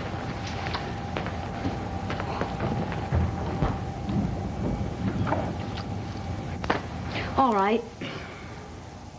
Go ahead with any sniveling apologies or explanations that you've come in here with, but believe me, they're not going to make any difference. All right. Dorian, I am sorry. I am honestly sorry. Cassie and I had no idea that things would develop like this. We were jerks for not stopping it immediately. Insensitive jerks. Very insensitive jerks. I tell you, we're not proud of ourselves. In fact, we feel terrible. Please, just spare me. It's my fault, Dorian. I mean, I should have done then you're admitting that you seduced my daughter. No. There was no seduction on either part. And no making love. Just chemistry. Chemistry which you didn't have the decency to hide, much less quell. Agreed. Dorian, my point is, if we could do it over again, we'd do it differently. At least I know I would. But your relationship with Cassie is much more important than any dumb flirtation. Which one is dumb? Yours with her or yours with me? With her. What we had was a hell of a lot more substantial. But it wasn't true love, was it? Obviously not, or I guess this wouldn't happen. And what about this relationship you're having with Cassie? Is it true love? Are you going to finally throw away those running shoes of yours? Dorian, Cassie and I aren't going anywhere. There was never any love. There never will be. That's right. It was just one big fat mistake. and it's over. Now, will you please forgive her and get back to being a family again? Come on, nothing to say for all that? I've been a lady so far. I mean, I haven't thrown any breakables at you.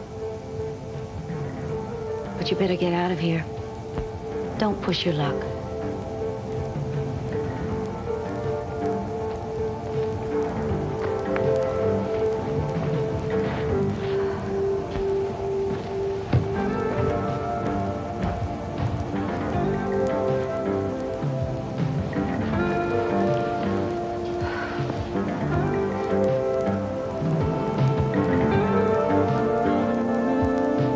No, Dad, I don't want to talk to her right now. Yes, I know, I'm sorry.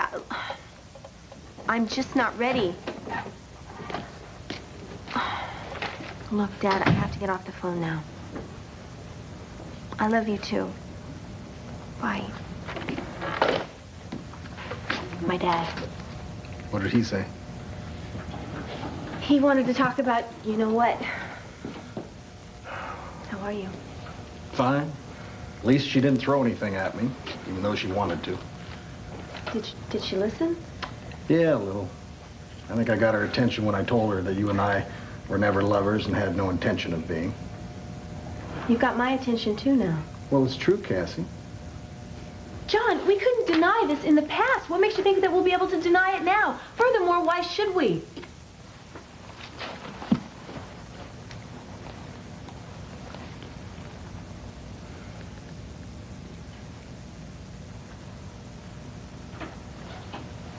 It's not there, is it? It's hard to feel lust when you're drowning in a sea of guilt, isn't it? Maybe it's still there, John, but it's just gone undercover.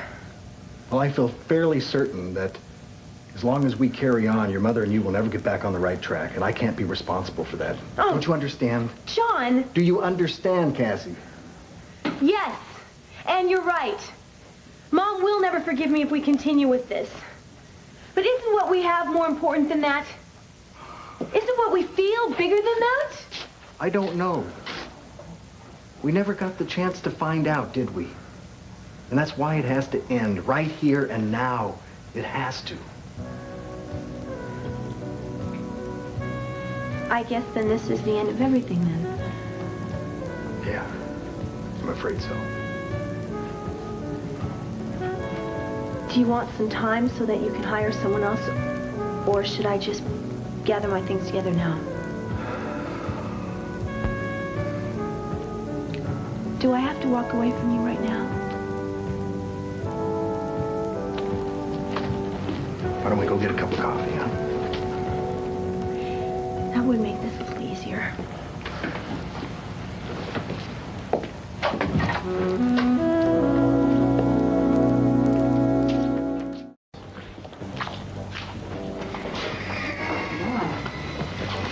Oh, there you are. Hello. I just got here myself. I hadn't realized the place was such a mess. I know, but- they're really tearing it apart, aren't they? But thank you so much for agreeing to meet me on such short notice. Oh, no, it's my pleasure. I wanted to get out of the house. It looks a little bit like this. I mean, it's overrun with people. I've got my ex-wife back there, my daughter, the bride-to-be, the French seamstress. Ah, the wedding dress. Yep. You want to sit amongst all this for a few minutes? I'm not sure, but Well, yes, try all it. right. Why not? I'm almost afraid to ask, but how is Jamie? Jamie is recuperating from his gunshot wound in the hospital in prison. And he has the distinction of having his very own guard 24 hours a day. For a while there, it looked like he turned into the new Houdini. No more. Nope. He will go directly from there into maximum security, probably for the rest of his life, and I'd really not like to talk about it anymore. You mentioned on the phone that you wanted me to look over your first report on prison reform. Yes, it's the first government report I have ever done. And I wondered if you couldn't read it tonight. Sure, certainly. I'll make some time for that. Could you also make some time for dinner? Tonight? With you? Don't you have a date with John? John who? That will hate that report, but I did base it on my own personal experiences in prison. Which is exactly why your opinion is so invaluable to the subject. Do you want to stay here, or would you like to maybe go to Barry's and have dinner? How about Barry's? Barry's would be fine. Look, before we go, I don't mean to pry, but what happened? I mean, between you and John. Very simple. It's over. You're kidding. Oh, come on. I always thought it was a mismatch, but I thought it also was, going along surprisingly well. It was, up to a point, but not beyond. Well, having known John over the years, let me guess, you wanted more of a commitment than he was ready to give you. Trying to tie John down is a fantasy, a daydream. I hope there wasn't another woman involved. Are you implying that John always starts a new relationship before he ends the old one? No, I'm not implying that. I can't say that's true, but I can see the hurt in you. No, you can't. I'm covering it up too well. You're trying very hard. It's a valiant effort, but one look in those big brown eyes belies that. I should have worn sunglasses. John was just a distraction, a passing affair. It's over now because of, incompatibility. Do you mind if we change the subject on the way out? Not a bit. My car's right outside. Oh, so it's mine. Well, then I suggest we drive or send yours home, and we'll go to Barry's together. Good idea. Okay. Excuse me. Come on, Cassie. You can't live on tea alone. Why don't you eat something? I can't keep any food down. John, I think I'm going to make reservations to go to Vienna and leave tomorrow if I can. Oh, Cassie, come on. John, I have no other choice. I should have done this a few days ago when I first thought of it. Nobody else in Landview wants to see me. I don't have any other choice, do I? Well, where you live is none of my business. Oh, you are so infuriating. What do you want me to say? Please don't go? Yes, if that's what you feel. If not... All right, look, my opinion is I don't think you should run away. First of all, it'll just make all of Dorian's scenarios, it'll confirm them. And second of all, it won't give you two a chance to work things out. And any third reason? Something a little more personal? Didn't we agree no more than an hour ago not to see each other, even if we wanted to? Yes, but we can't go on feeling guilty forever. Right. So just go about your life in Landview and let the future bring whatever. John, that's easy for you to say. You've got a job. You don't have to worry about being ostracized by your own family. Cassie, you'll find a job, and until Dorian comes around, you have lots of friends. And boyfriends? Yeah, I guess. So you know that. I'm afraid I don't.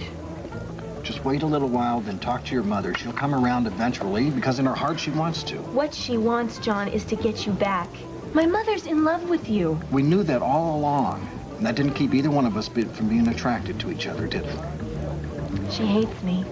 She deserves to hate both of us. Just take it easy and don't go getting upset again. I'm sorry. It's a momentary lapse. I need to be constructive. I've got to find a place to live, get a job. And you're not going to Vienna? Not right now. I'll wait a few weeks. Whatever. I think that's smart. It's a sensible thing to do. You know what? I hope we can at least be friends. I know it'll be tough, but...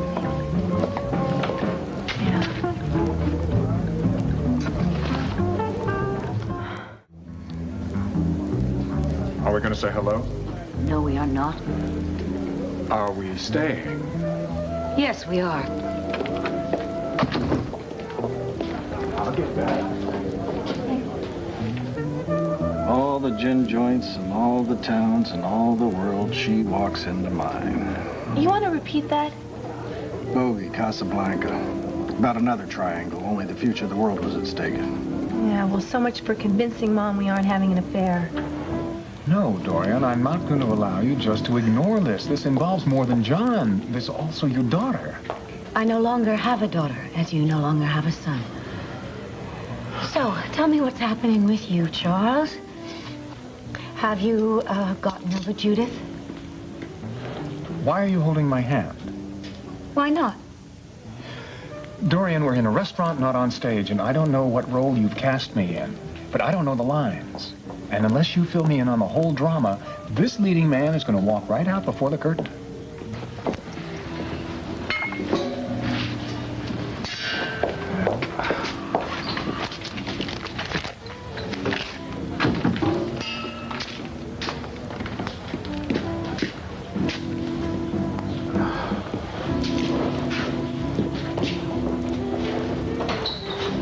They're gone. Yes. Out of my life forever. I'm sorry. Really, I am. I know I can't be any fun tonight. But it's not every day you find out that your daughter and your lover are carrying on an affair. How did it happen, you know? How did it start? Chemistry, they say. What rot. At least they both admit that they made a mistake. They let it get control of them. Well, I can understand it somewhat with John, but Cassie... She feels like a great big grown-up woman now. She's stolen her mother's lover. Well, when I looked at them as they were leaving, they looked very guilty, both of them.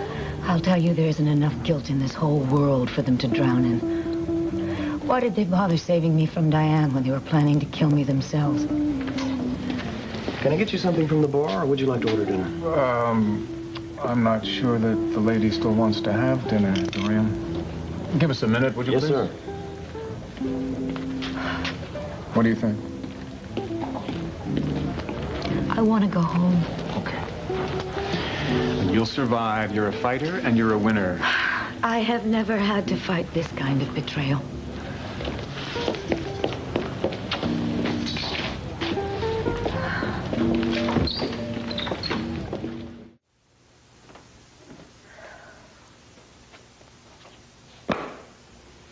Mom, I didn't expect you to be here. You and Charles hadn't even ordered when we left. I wasn't hungry. Well, I suppose I should have waited till tomorrow to pack my things, but I figured why waste time. You certainly didn't waste any time going public with your new affair. Going public? You and John holding hands in Barry's for all the world to see, gossip about. Mom! Why don't you just pack your things and get out of here? I'm sure that John is dying for you to move into the loft with him. Dorian and John. They can work out their own problems. Why don't you think about something a little closer to home? She really believes Cassie betraying her with John. Has John succumbed to Cassie's charm? Well, according to her, he has. John and Dorian's relationship wasn't exactly stable. They were living sort of one day at a time. Well, what's the difference, Judith? I mean, she's as hurt as if they were married. Yes, but they're not. It wouldn't have happened if they were married. Besides, I don't know that much about it, and neither do you. Well, I know her side of it. She's devastated, and I wish there was something I could do to help her. Well, maybe I should leave you alone so you could invite her over, some tea and sympathy. Mom, how many times do I have to tell you John and I are not having an affair? That's a lie! You're jumping to crazy conclusions about this. I should have just kept my mouth shut about the whole thing and let it just have blown over. Oh, yes, then John would have gotten bored with you and moved on to somebody else. He's not bored with you, Mom. Oh, what were you? Just some fling he had to have while I was away in Washington? I already told you nothing went on while you were in Washington. He's not even interested in me. I'm his employee, nothing more. Does he always hold hands with his secretaries in public, gazing lovingly into their eyes? We weren't doing that. We were having a friendly dinner. And if you could have put your foolish pride aside for 1 minute, you could have saved yourself a lot of embarrassment tonight. I don't recall being embarrassed. I'm sure everybody in Barry's knew why you were fawning all over Charles. I wasn't fawning over anybody. Oh, Mom, you were trying to make John jealous by Oh, now who's jumping to conclusions? Great. Don't speak to me. Kick me out of the house. Instead of being adult and rational about this. If you came to me for sympathy, spare the tears, darling. I'm the wrong person. I did not try to steal John from you. I couldn't control my feelings for him. It just happened. I did not mean to hurt you. It's a little late to be concerned about my feelings now. Mom, please. Will you please try to believe me? I want to put all this hurt and anger aside. Of course you do. That way you and John won't have to feel guilty about me. No, it's because I love you. And I don't want to lose you. I quit my job. John and I decided that we should keep distance between us. Will you please go talk to him? I just really want you to understand. I have said everything I'm going to say to John, and I'm really sorry that you quit your job. I think the two of you deserve each other. As for me, my life is going to be terribly busy from now on. And I wouldn't have had time for John anyway. I wish you happiness.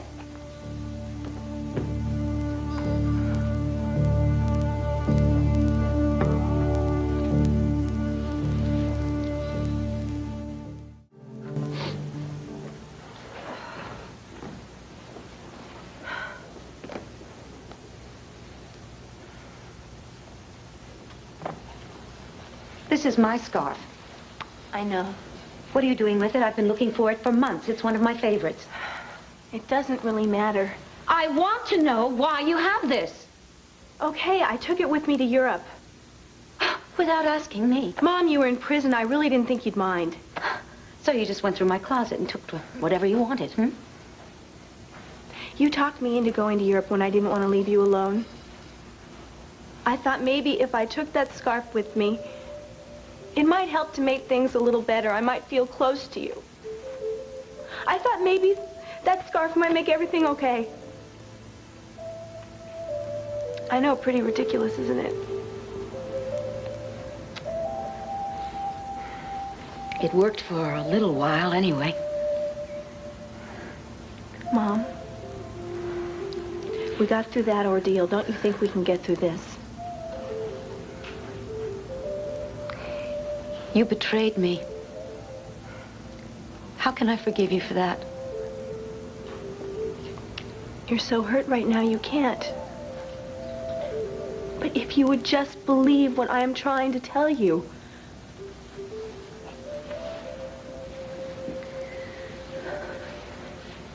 I guess I'll finish packing and get a room at the Vernon Inn.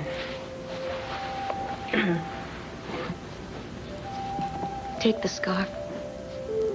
I don't want it.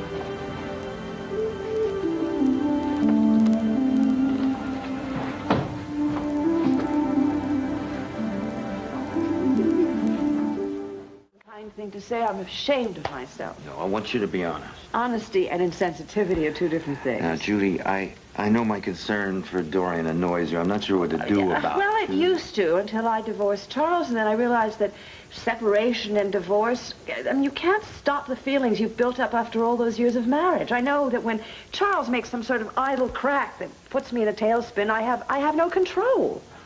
Gets better. It does? I'm so glad to hear it. Sometimes. I'll try not to let Dorian and Cassie monopolize our time together. You take all the time you need with Cassie. That's what I'm going to do with Kate. What about Dorian? No, I'm just going to have to realize that Dorian will always be in your life. Otherwise, I may as well pack up my toothbrush and leave. No, I won't let you do that. This is our first night together in my new suite. I want it to be memorable. Huh? Mm-hmm. Oh, boy. First I was down, now you're the one. Mm-hmm. Well, it's your fault. I know how to fix that. What? Come here. Herb. Mm-hmm. Herb, is Dorian... Is she competitive with Cassie? Dorian is competitive with every female in the universe. You may have a bigger problem on your hands than you thought. Why? Well, now that she and John have split up, she's going to need somebody to fall back on. And she may just decide to make a play for me. Oh, and really? Are you going to encourage that? Well, of course not, but maybe you better grab on while you've still got the chance. Oh? Just giving you fair warning. I think Dorian's the one that needs fair warning. If she makes a play for you, she's going to have the biggest fight of her life. I have the feeling she already knows that. Well, if she doesn't, she's going to very soon. I think I'm going to like this.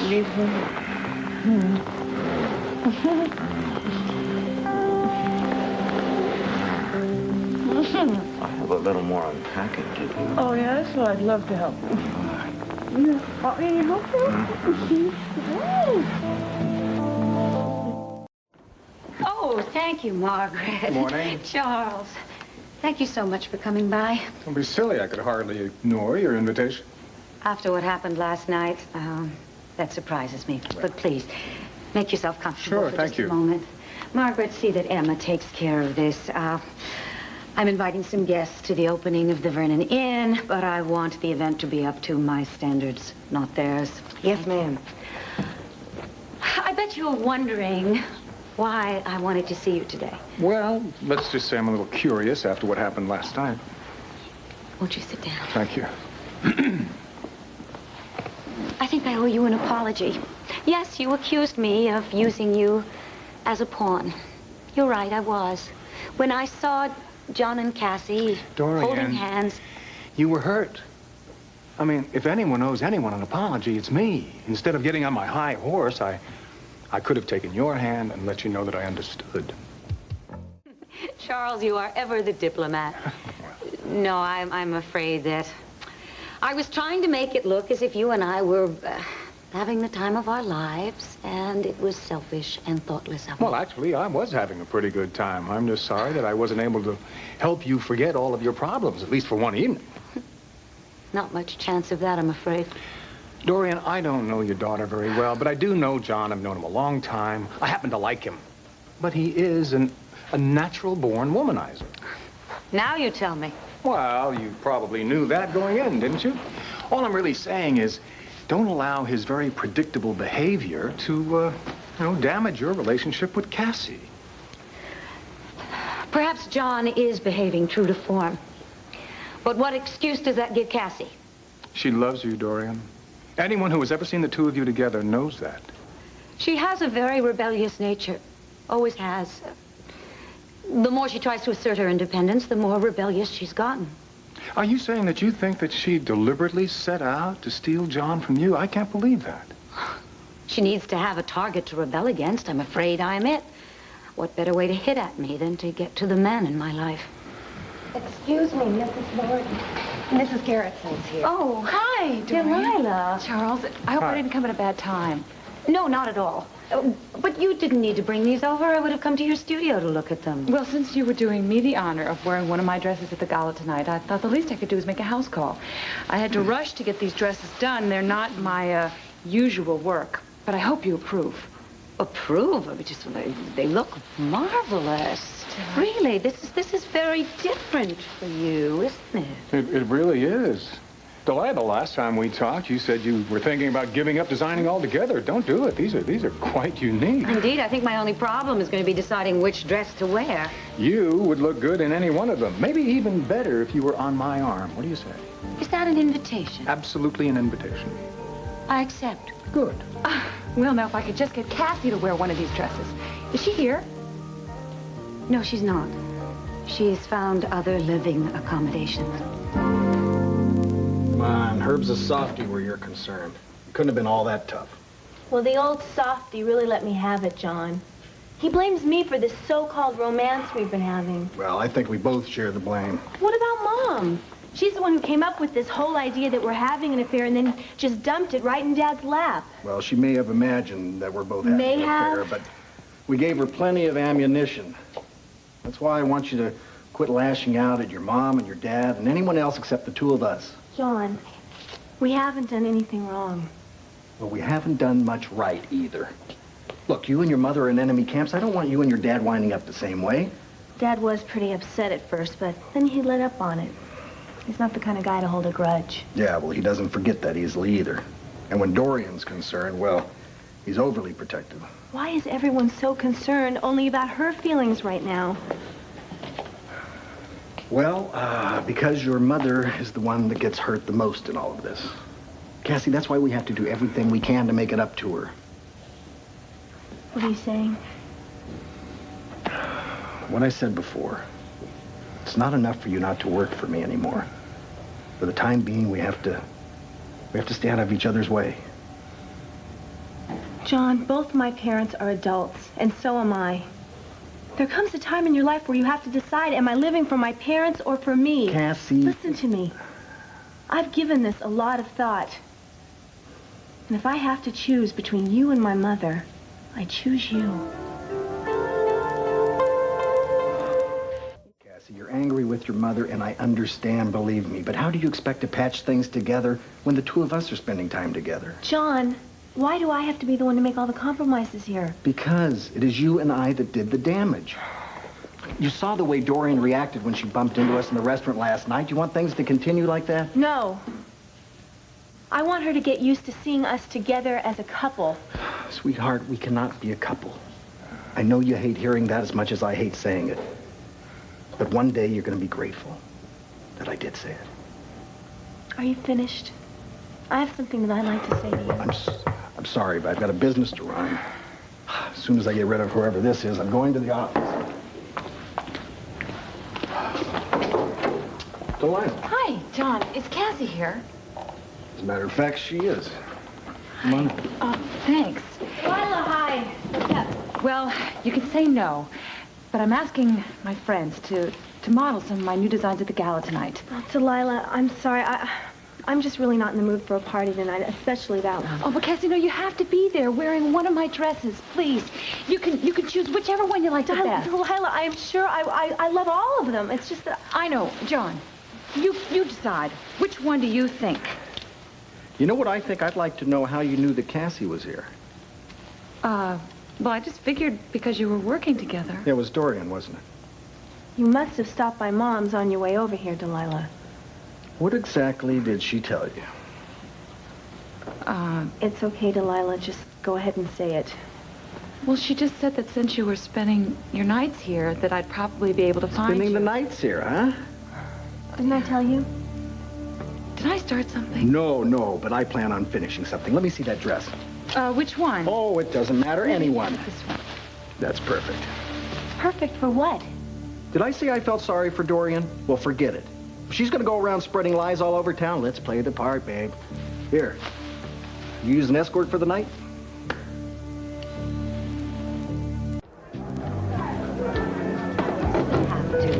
I've explained this to you. Unless you've seen it firsthand, it's like trying to describe the glory. Oh, lovely. Thank you so much. Well, Wow. take a look at this place. I can't believe Pam got this done so quickly. Here she owes it all to Steve Holden. Let's go see the rest of the place. I've seen it. Dad leased one of the suites, remember? Okay, let's see the bar then. I can't, John.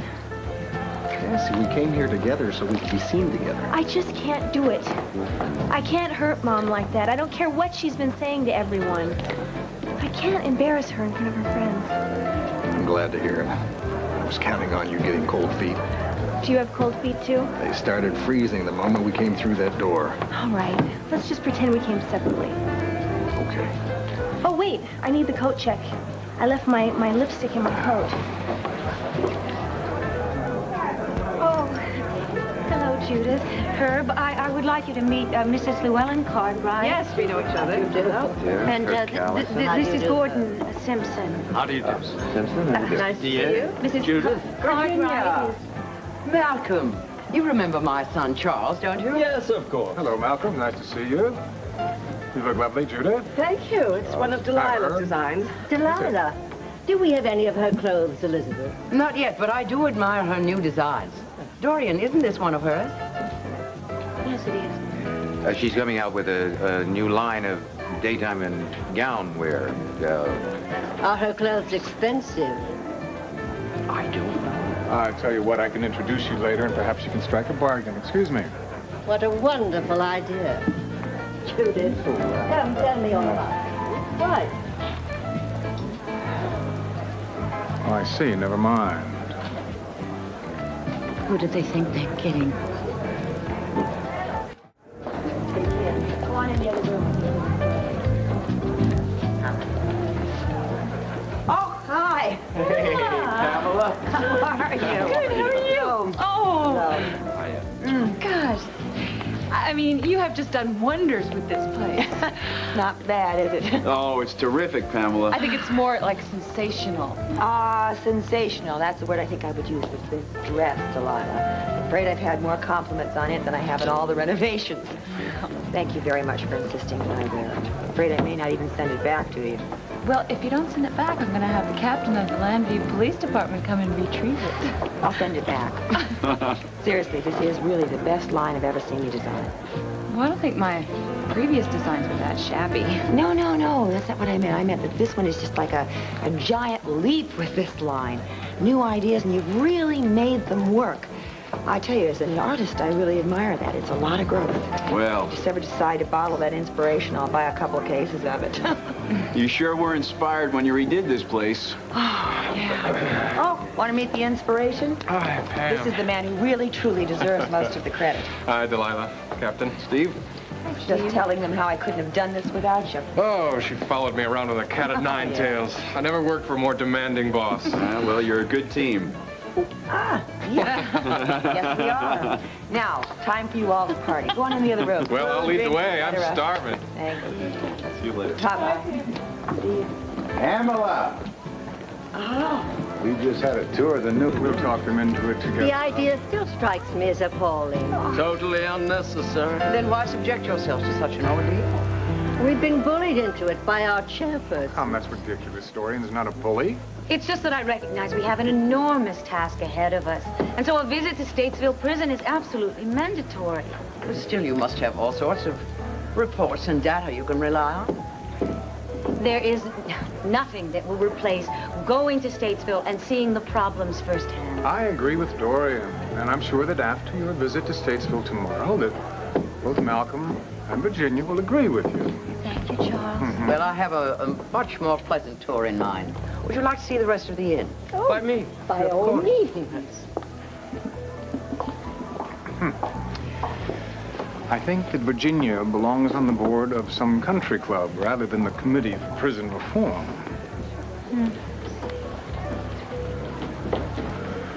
How about shooting around a golf, Dorian? Anytime. Hello? You haven't heard a word I've said. It's John and Cassie. They arrived here together, and now they're trying to pretend they don't even know each other. Dorian, you're going to have to forget about them, at least for tonight. They're ruining your entire evening. Oh, look, Pam's gone to a lot of trouble and a lot of expense to ensure that everyone has a good time now. Come on, we're going to do just that. Let's go. Smile. Come on. That's better. Pardon us. Gee. Yeah, thank you.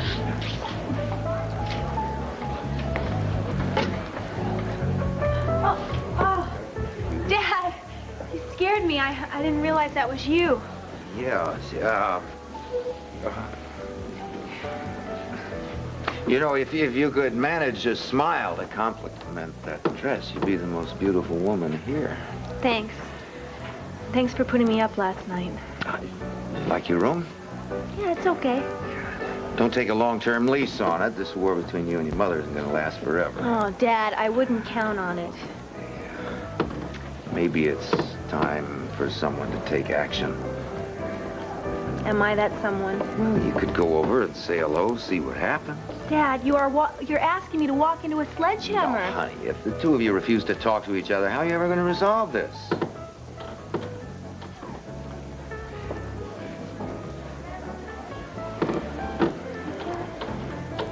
Cassie, you keep telling me nothing's going on between you and John. There isn't. Well, from the look he just gave you, I mean, it says otherwise. And if I can sense it, God knows your mother will. It's fairly obvious Cassie has very strong feelings about you. I tried telling her to back off, Judith. I think that's going to be impossible for her. Well, I hope not. You're going to lose both of them, you know. Judith, I never meant to hurt Dorian.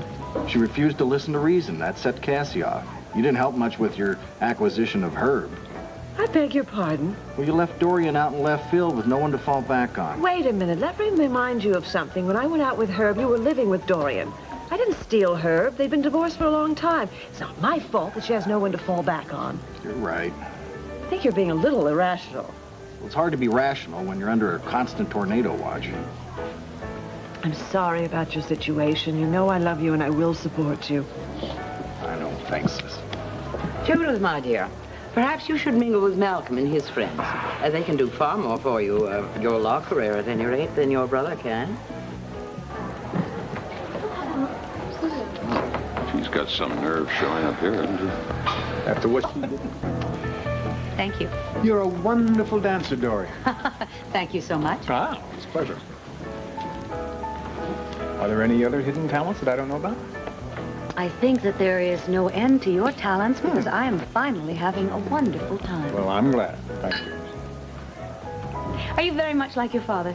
My father? Well, let me see, I suppose. Yes, I'm happy to say in some ways I am. Why do you ask that question? I've been doing some research on him and the Sanders Chemical Company. What on earth for? I think the Sanders family would make a fascinating documentary. Are you serious? Absolutely. I think it would make a fascinating television program. Huh. Do you have any objections? Me? I don't know. I'd have to think about it. I don't think so. Do I have your permission to pursue the idea? Well, I don't know. I'd Hello, have... Mother.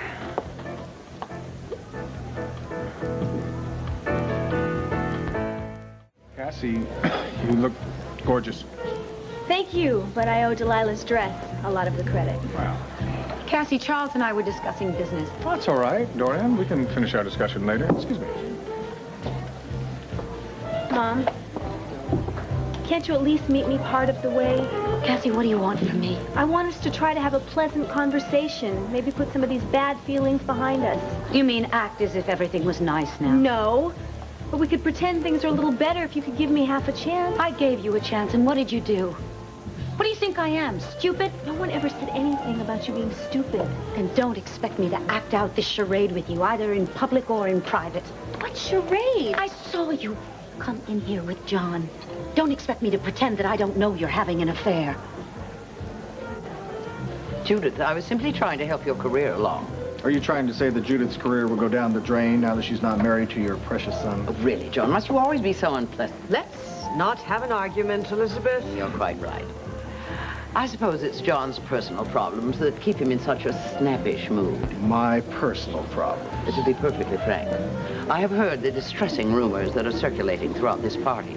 And I think... Liz, darling, I don't give a damn what you think. Well, as a friend of my late husband's used to say, if he can't stand the heat, he should stay out of the kitchen. He doesn't need any heat from you, Elizabeth. Judith, my dear. It may be perfectly understandable that John doesn't have enough sense not to flaunt his relationship with that young girl. But surely you have enough sense not to flaunt your relationship with Herb Callison for all the world to see. Elizabeth, please don't. You have a responsibility still to this family. Fortunately, Elizabeth, I am no longer your daughter-in-law and have no responsibility to you or Charles. I don't really give a damn about keeping peace in your family or even pleasing you. See, that is the one freedom I really appreciate. Not having to, please such an insufferable bigot like you. John and I did come to this party together, and it's your fault. My fault? Mom, you told Delilah she could find me at John's. You told her we were sleeping together. It made me so furious, I figured, what the hell? You mean Delilah didn't find you at John's? Mom, John and I are not having an affair, and I really resent you spreading rumors to all our friends. My God, I'm your daughter. That didn't stop you from taking advantage of my absence in Washington to steal my lover. John and I had no intentions of seeing each other tonight until you pushed us into it. But for the record, I have a room here at the Vernon Inn. John sleeps at his loft. He sleeps in his bed. I sleep in mine. That's how it is. I don't give a damn who you sleep with or who John sleeps with. The whole thing just bores me to death.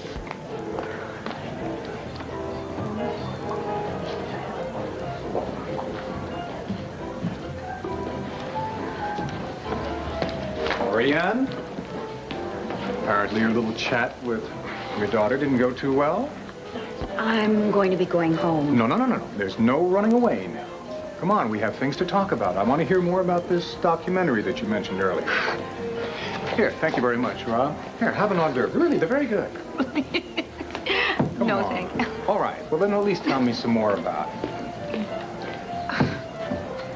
I think that people are fascinated with the wealthy and powerful and how they got that way. Oh. You don't plan to do something like, how did the prodigal son go wrong, or something?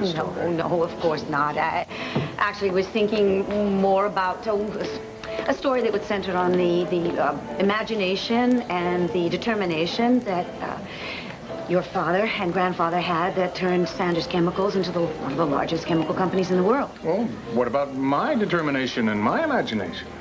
The program would go into that as well. Oh, good. I'm beginning to like it better and better. Waiter? Thank you very much. Why did you even go near Dorian? Because I thought I would try to make an effort to end this war, but I had no luck. You know how stubborn she can get when her pride's involved. You want a drink?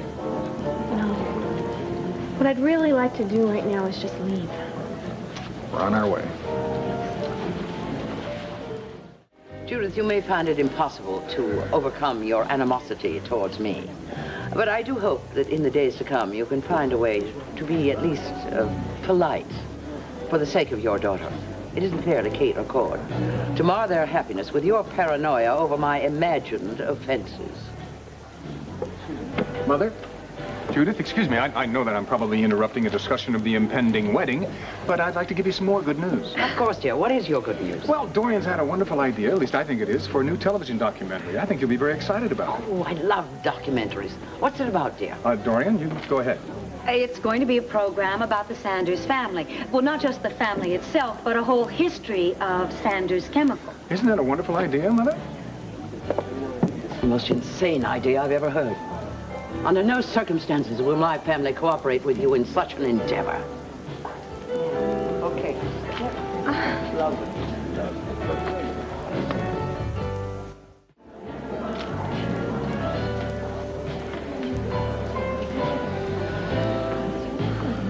Look like you're in need of some champagne. What I really need is an aspirin. Aren't you feeling well? I have had one lousy conversation after another. Yeah, I saw you crossing swords with Elizabeth. Ugh, that woman is so smug, it's maddening. I don't even know why I bother talking to her. She's giving you flack about our relationship. Well, if it weren't that, it would be something else she'd antagonize me with. It's in her nature. Why don't I set her straight about a few things? Oh, Herb, you are my knight in shining armor, but there's no reason for you to let Elizabeth upset you. Well, I don't want anyone upsetting my woman. Well, I'm very flattered that you want to do battle for me. I feel much better. Dr. Callison at your service. How would you like to slip out of here? Any special place you'd like to go? I know a very handsome gentleman that has a very lovely suite just an elevator away. It's very private. It's very peaceful. Are the blinds photoproof? No, but I'm willing to risk it. Sound interesting? Best opera I've had tonight. Well, hello, you two. Yeah? Hi. Well, thank you for a lovely party. Thank you. Well, thank you so much for coming. Yeah?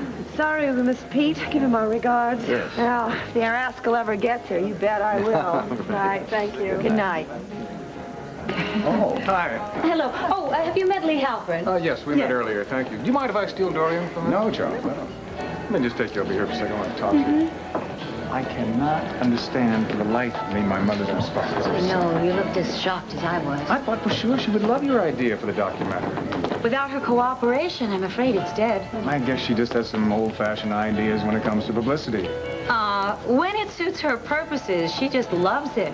Her name's been mentioned in every article I've read about that archaeological dig that you're sponsoring in Egypt. I'm mystified. I don't know. So I'm going to take her home, calm her down, and I'll try to get to the bottom of it. And then I'll come back for you, okay? No, that's not necessary. Thank you. You go home, take care of Elizabeth. I'll see you tomorrow. You sure? Positive. All right. Thanks. Night. Good night. Night. Problems? More of a puzzlement, Asa. Elizabeth Sanders just reacted rather violently to an idea that I had for doing a documentary on the family and the family business. And it was amazing. The woman was in a cold fury. That's so amazing, Dorian. Elizabeth is like a lioness protecting her cubs the way she protects her family reputation. Asa, I'm not out to do a hatchet job on them. Well, maybe not, but to do a TV interview, you got to do some research, and you're just liable to find some skeletons in the Sanders closet. Skeletons? In the Sanders family closet? Even the best families have them, Dorian. Well, what kind of secrets could they possibly be hiding? Asa, you robber baron. You wouldn't happen to know what those secrets are, would you?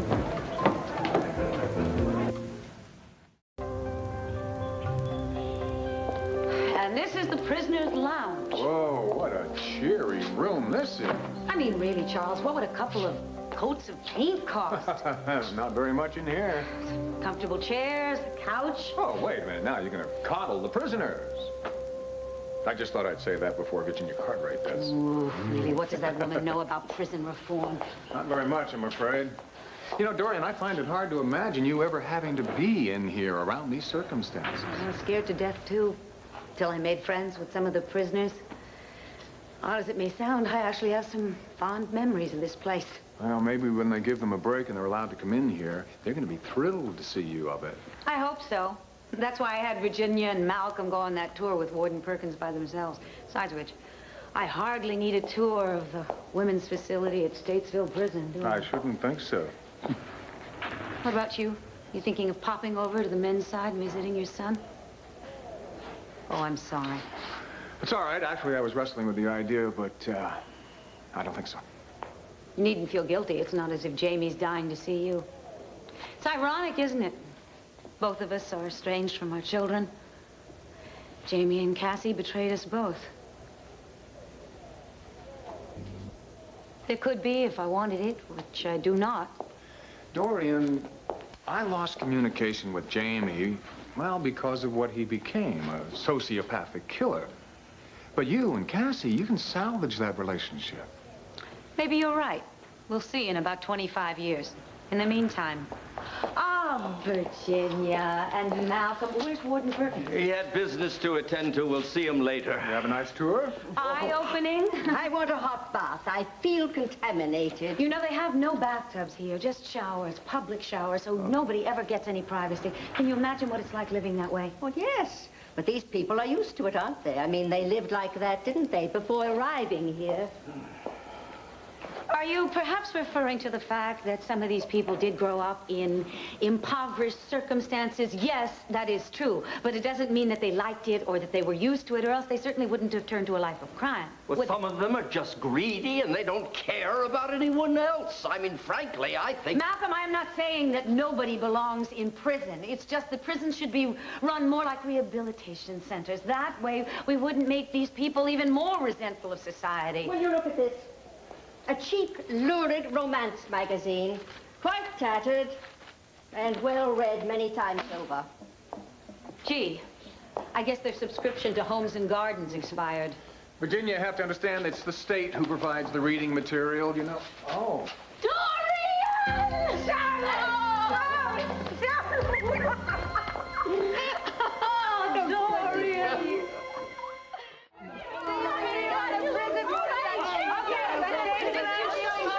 I want to introduce you all to three people who are going to play a very important role in your future. Great! They bring shotguns to blast us out of here? Now, Charlotte. Let me introduce Mrs. Virginia Cartwright, Mr. Malcolm Simpson, How do you do? and Mr. Charles Sanders. How do you do? This is the girls. Hi, girls. Dorian's told us a lot about you and about your living conditions. Living? She couldn't have used that word. That's what my committee is working on. In fact, Mrs. Cartwright and Mr. Simpson are a part of a fact-finding subcommittee that are going to report to the full committee, and then... And then a lot of talk later, nothing happens, right? Just pull it, okay? And please, have a little faith in me. Yeah, in you, maybe. But these two, those other phonies back in Washington? We're trying to make the best possible impression here, all right? Oh, she didn't mean these two are phonies, did you? Now then, why don't all of you tell the committee what some of your gripes are? No, yes, please. Yes. The food stinks. Yeah. Hey, Dorian, you remember the food fight we had in Cream pies were flying. It was all over everybody by the time the guards broke it all over the furniture and the walls. Well, what delightful memories. Yes, we should have taken a movie of it. Of course, it wasn't funny at the time. Get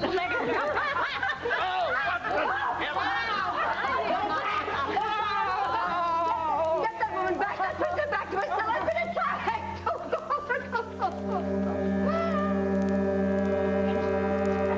You merely pushed your way through the crowd and... He nearly knocked me over. Knocked over? You want to be knocked over? I'll show you knocked over. Roberta, hey, we didn't get a chance to say hello yet. Well, then get her out of here and then we can say hello. Now, just calm down. The problem is she's never been to this prison before. She's a little bit skittish.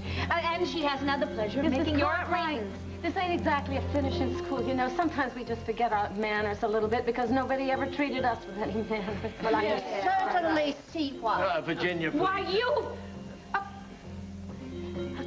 you have a lot of preconceived notions, don't you? That you have no intention of changing. Why did you join the Prison Reform Committee?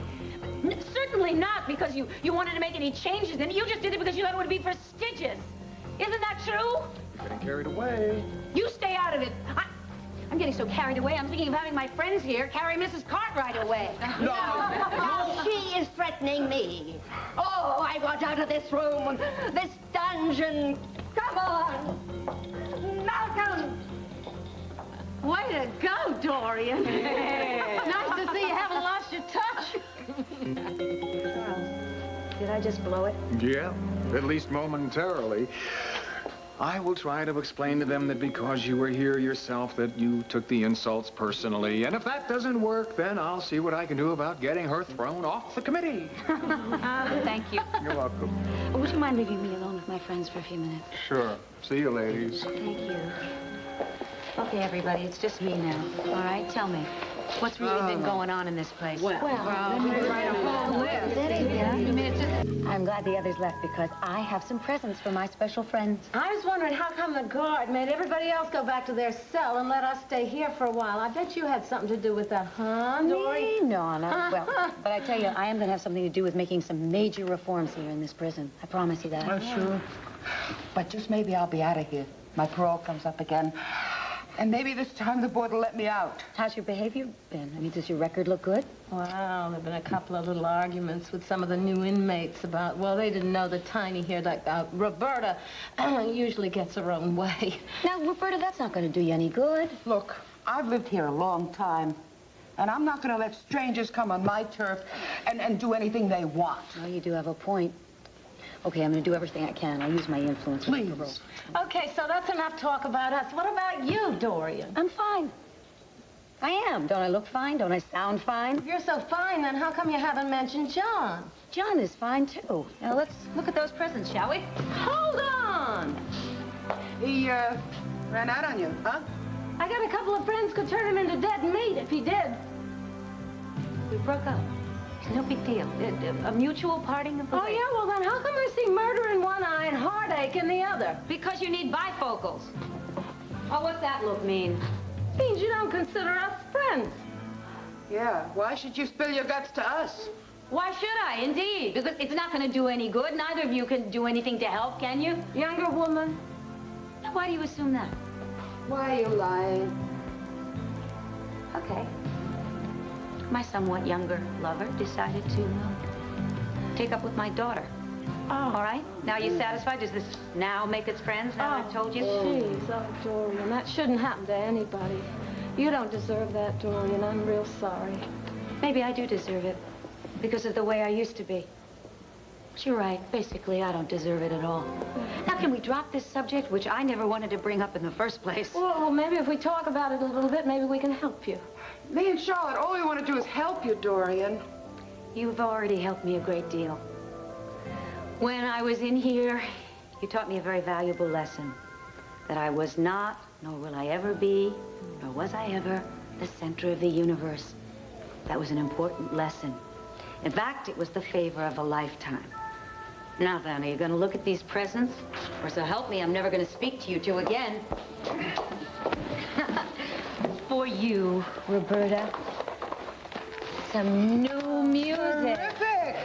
And Charlotte, cosmetics. Dorian, how did you know I was out of lavender eyeshadow? I've got a flash for you. That color you use is not lavender. It's fuchsia. Fuchsia's what you need. Excuse me, ladies. Dorian and the rest of the people are ready to go. Yes. Did you manage to smooth things over, Virginia? Well, yeah, a little. I got her to admit that she overreacted a little bit, and I told her that you didn't really mean what you said and that you would very likely apologize. The hell she will. I'm afraid I'm going to have to. Really, I've got to learn Some diplomacy if I'm ever going to make some really important changes in the prisons here, and that's the most important thing. If we don't reform the system, then... And how about saving the speech for the politicians and just saying a nice goodbye?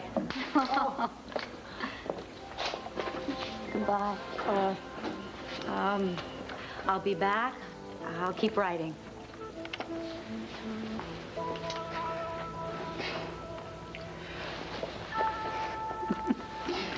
You stay out of trouble. Don't you do anything to blow your parole. I'll try.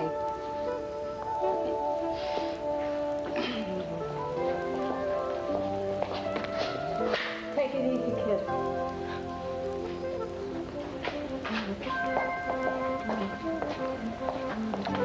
Can I take you back to Lambview now and buy you a drink? Say yes. Yes.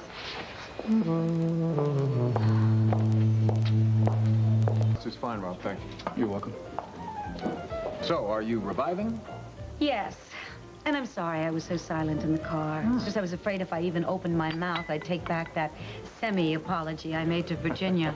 Diplomacy's a very difficult thing to learn. My hat's off to you. And poor Malcolm, I mean, he's caught right in the middle. He doesn't know whether to make an opinion going this way or going that way. I am going to have to learn how to be more tactful and persuasive. They probably think I learned the art of verbal assault in prison. Well, I was very impressed with you. Really? Yes, really. The love you showed for the inmates, and they showed for you. And the very protective stance you took, yeah. I am going to have to help Roberta get a parole.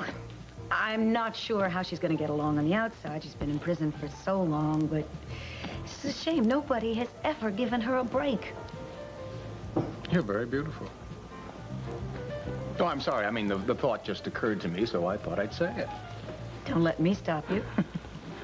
You're amazing. I mean, you always do amaze me. There are so many different facets to you. You seem to be as comfortable with, well, let's say the rich and the famous, just as you are with the inmates at the prison today. Thank you. Mm-hmm. I haven't had an ego massage like that in, well, since what's his name? Even then, what's his name was not exactly pleased with all of my facets. No, there were some of them he just didn't adore. I think old, what's his name, was a damn fool for letting you slip away. He threw me away. It hurts to think that, to say it, but... Well, then, why don't we change the subject and we'll hit on a new facet of you? Your intelligence. We haven't talked about that yet. Should we do that? Charles, Yes. are you making a pass at me? No. No. As a matter of fact, I'm not. But I shall reserve that right for the very near future. Now you may have your coffee. Oh, Cassie, honey, I thought you could tell old Wanda anything. Wanda, this is not like not making the cheerleading squad or not being able to get a date for the senior prom. No, you're all grown up. Funny thing is, though, you could have gone any place in town, and this morning you find yourself here. Hey, Wanda, how about some more coffee? Fine, coffee. Mary, please get him coffee. Thank you. Okay, sorry. Now, what were you saying? It's not easy to say. First of all, Mom accuses me of trying to steal John away from her. As if that wasn't bad enough, now she's thrown me out of the apartment. She won't even speak to me. Is there any truth to her suspicions? John and I are not having an affair. That's not what I asked you. Okay, we are attracted to each other in a big way, but we've avoided all contact with each other. We don't speak to each other. And the end result, I'm miserable. That's what I hate about self-sacrifice. In the beginning, you feel very noble, and then in the end, everybody feels very miserable. I must have picked up the phone 10 times this morning to try to call him, but I never got the nerve. I drove past his apartment, then past the office. Finally, I had to force myself to come here. I feel like I don't even have control over my feelings anymore. Wanda, how am I supposed to deal with this? Well, you're supposed to.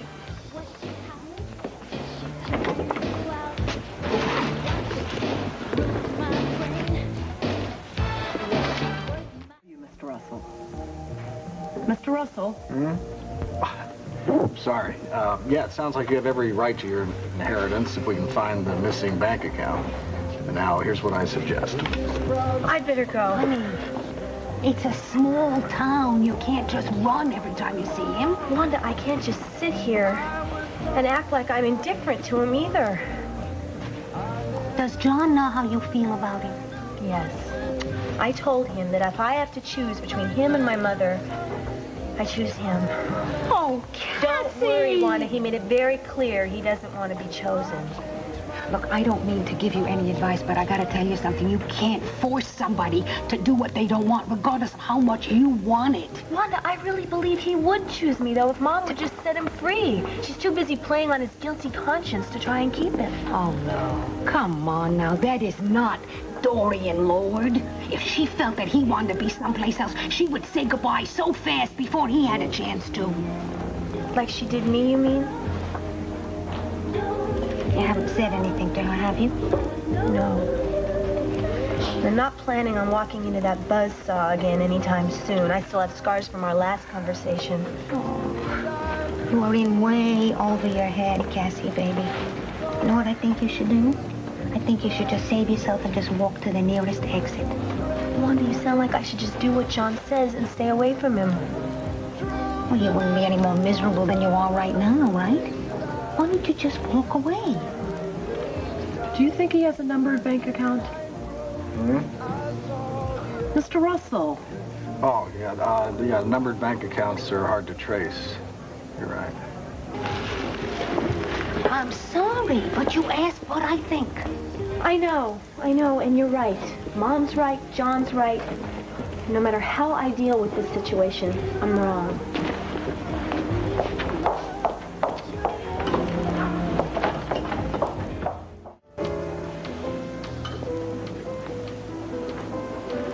Good morning, Miss Carlson. Hi, Rob. Would you like some coffee? Yeah, black, please. No, you know what? As a matter of fact, I'll take an espresso. Better make it a double. Coming right away. Double espresso, Hank. You got it. How would you boys like to do me a favor? I'll be right with you, Mr. Russell. It's about that lady's order. I'd like to deliver it. I'm not sure I can do this. Well, let's see here. The man speaks my language, Rob. What do you say? Sure. Here you go, Mr. Russell. One double espresso. Thank you, gentlemen.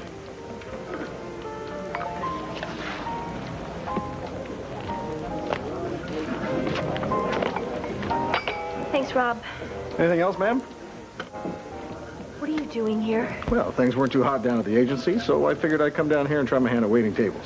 How am I doing? Lousy. Now, will you please leave me alone? Come on, Cassie, I'm just trying. Have you been crying? I don't want your sympathy either. Now, look, if you don't leave, I will. What's with you? I was just trying to be friendly. And I thought I made it clear. I'm not looking for friendship. Well, I did get that clear impression of Wanda's diner this morning. Yes, you stared right through me. If you got the message, John, then why don't you please leave me alone? Because I care about you, Cassie. Is that okay? No, it's not okay. We made an agreement, remember? An agreement that was your idea. Yeah, but Cassie... We said that we would stay apart for Mom's sake. No working together, no socializing. Now, I'm living up to my part of the deal. Will you please do the same? Well, I didn't say we had to ignore each other. Why can't we at least be friends? Damn it, John!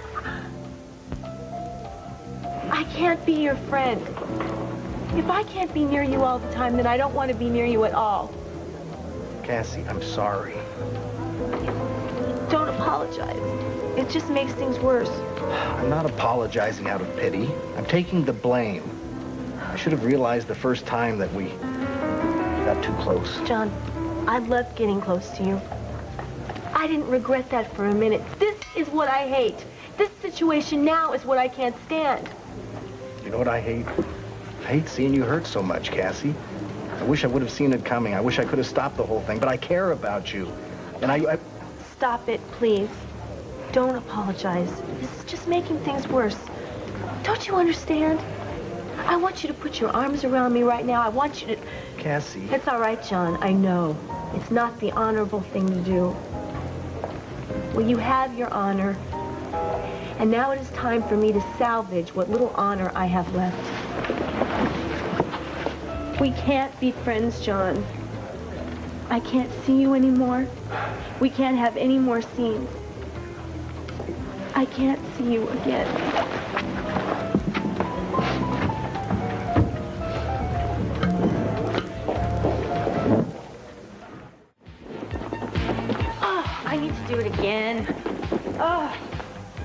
Okay.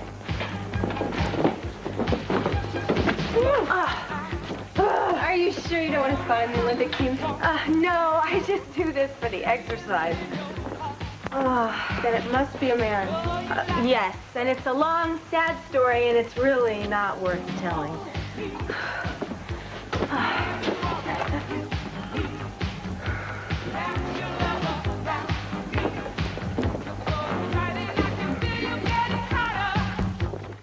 Okay, I'm gonna chalk up and try this again. Thanks, Deb. All right, got it? Yep. I got you. Keep your head up. Okay, let me try the hip circle, and we can put this all together. Okay, you ready? Yep. Okay. Head up. There you go. Great. Got it all together. Throwing my giant. I'm there. Yeah, I think so. Hi, Cass. Are you going to Rape's ceremony? No. Cassie, maybe you should go along. All those handsome men in uniform. Well, I think I'll give up on cops and detectives for a while. Cheryl Peterson, telephone call for Miss Cheryl Peterson. That's the call I've been expecting. Excuse me.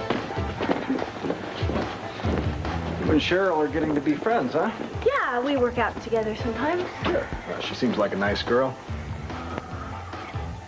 Come on, Cassie, this is a little ridiculous, isn't it? What? Well, we're two grown adults. You'd think we could have a conversation. I'm not good at small talk, John. Come on, you're always able to talk about anything. I just can't with you right now. It's just not easy for me. You won't even try? Come on, we're going to be running into each other all over Lambview. What do you want me to do, cross the street in order to avoid you? Or if you're in a restaurant, you want me to go running out? Or maybe you enjoy keeping me in the deep freeze. Are you really that angry? It's not anger, John. Talking to you is just too painful for me. You don't want to be late. Cassie, we can't leave things this way. I can't pretend like I just don't know you. Come on, we've been through a lot together. We can get through this. John, what am I supposed to do? Just pretend I don't have feelings for you? Act like I haven't been hurt? We've all been hurt. You, me, Dorian. Things got out of control and blew up in our faces, but that's why we have to try and get through this. I just can't turn my feelings off. I'm not good at that. Why can't we at least be friends? I don't want to be your friend. How about my employee? You want me to work for you? Yeah. Try and normalize things. The job's yours if you want it. And we're supposed to just pick up and act like nothing's happened. Well, it's better than what we're doing to each other here. Besides, you're the only one that knows where everything's filed. John, how can you make jokes about this right now? I'm sorry, Cassie. I'm too old to cry. But think about it. It's a way to get back on track. Hey, you liked your job and you were good at it. You really expect for both of us to be in an office all day and keep playing this charade? Yeah. Seemed like a good idea. Accept things the way they are. Move on. Maybe not. Maybe I don't really know what I think anymore. Yeah. Well, you can find someone else to hire, okay?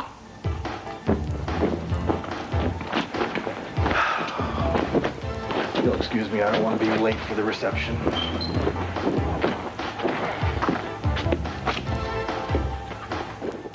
I'd rather not discuss Herb. I gather the answer is no. You really screwed it up, John. Well, that's my business. Oh, no. Dorian's my ex-wife and Cassie is my daughter. I have a right to be concerned about their welfare, and from what I know of the situation, you could have stopped it. You don't know the whole story, Herb. What else is there to know? Cassie fell for you, you led her on, Dorian felt betrayed, turned on Cassie, and you turned your back on both of them.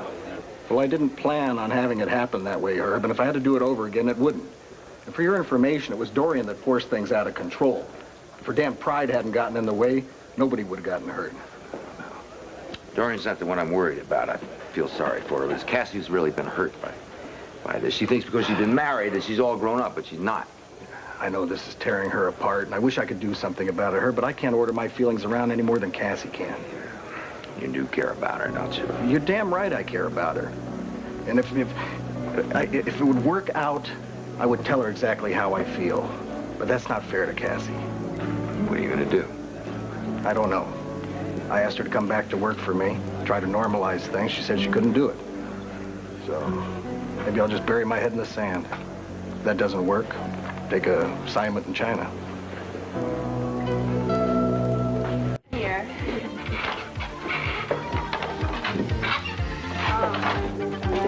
Yeah. I just have to move my hips forward. That's right. And hip circles. Head up.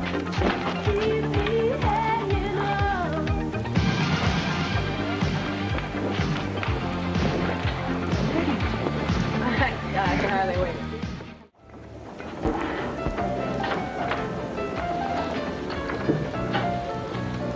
Hi.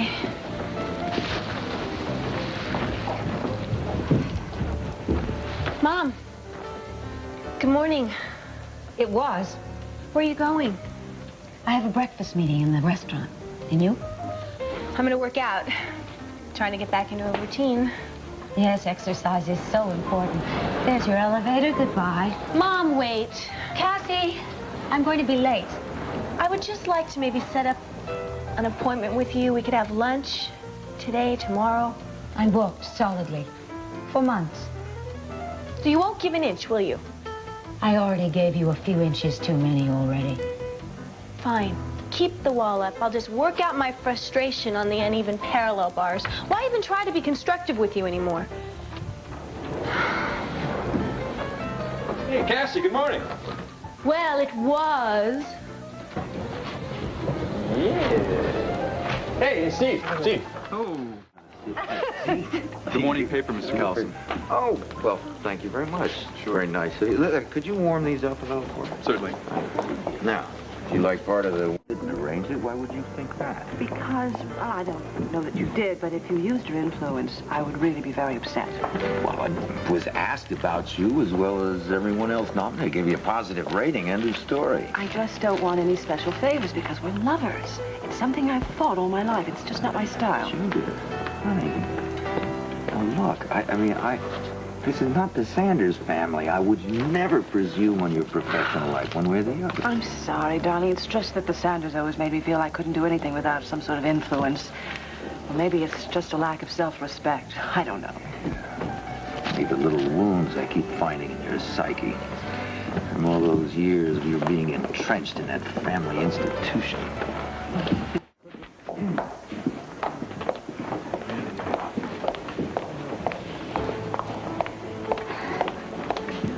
Excuse me. Would you mind if I joined you, please? Not at all. How are you? I'm up to my eyeballs, unfortunately, with problems concerning the Prison Reform Commission. Herb, would you mind? Oh, Thank you. Unfortunately, there are members of that commission that wish we could go back to the old system, you know, the ball and chain. Have you talked to Cassie? Yes, just a few minutes ago, actually. It's best forgotten.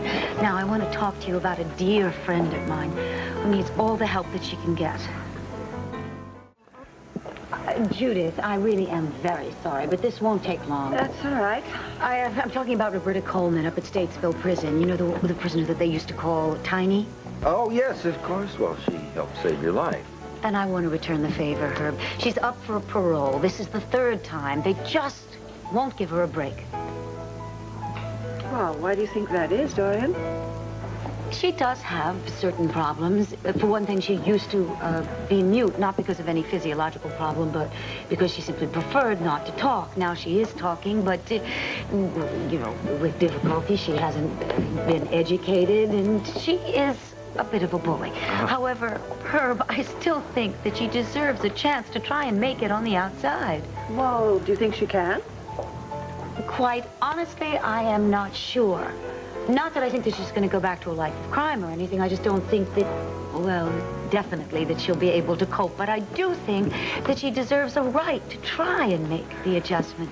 So, Herb, I was wondering if you could please use your influence with any of the members of the parole board that you know. Well, why does everyone think I have influence where I don't? You mean you don't know anybody on the board? Well, a few. In fact, there is one new member I'm quite fond of, actually. Wonderful. Well, why don't you talk to him or to her and use your best influence for Roberta?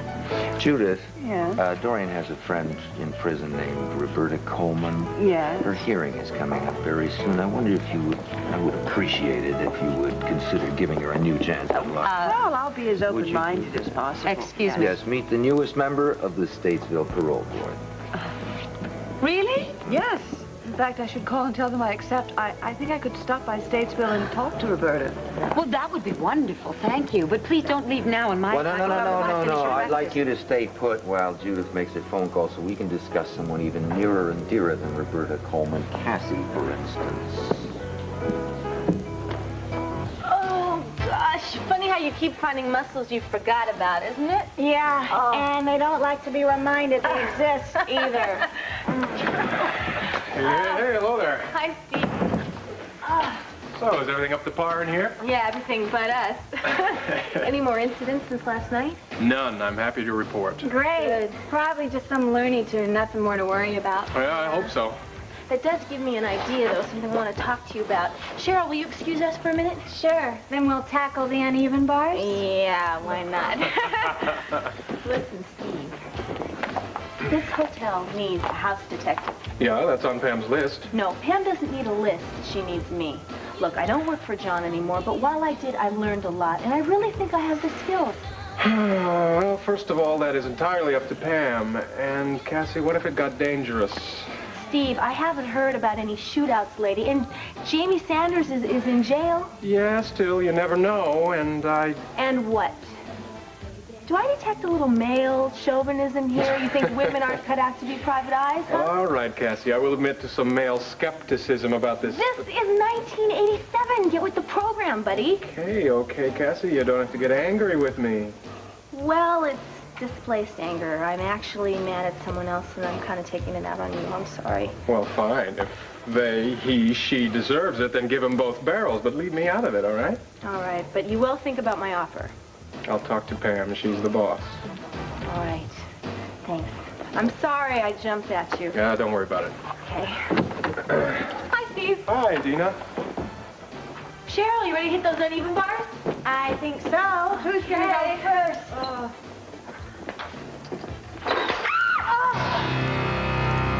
Please, you've already said all of these things to I me. know, but obviously you haven't listened. I have so listened. Then why are you still acting as if Cassie's flirtation with John is the worst thing she could ever do to you? Because it is the worst thing she could ever do to me. It still doesn't warrant never forgiving her.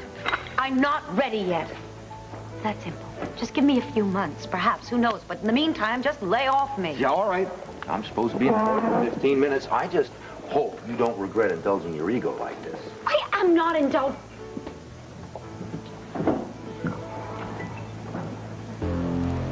Oh, don't move. Don't move.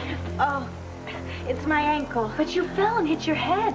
Yeah, but my weight landed on my ankle. I'll call an ambulance. What if you guys go get the management and some ice? Oh. Do you think this is broken? Maybe. Oh, gosh. How could those bars just collapse like that? No. What happened? I was on the uneven bars. I just started it, and one fell under me.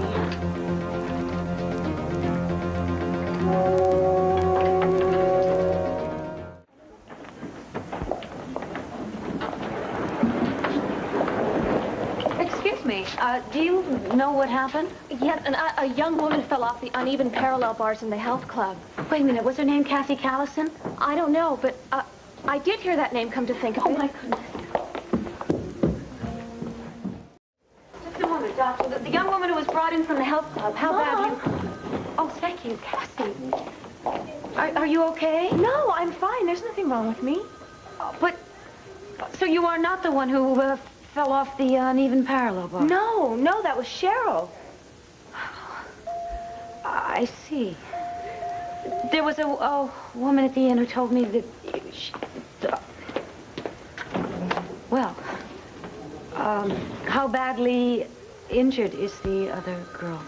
Well, she's got a bump on her head. She sprained her ankle. She could have been killed, Mom, if she'd landed on her neck or injured her spine. Yes, I know. That could have been me. I mean, I was thinking about going first on the bars. So you rushed over here because you thought I was hurt? I panicked, I guess. In spite of everything, you still love me? You're my daughter, and you always will be.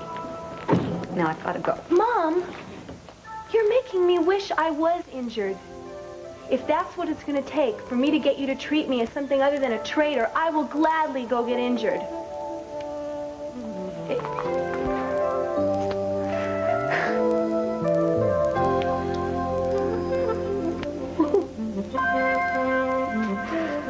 Now, you just rest here a moment. I have another patient I have to attend to. I need to call my boss, okay? Sure, it's okay to use the phone. I'll be right back.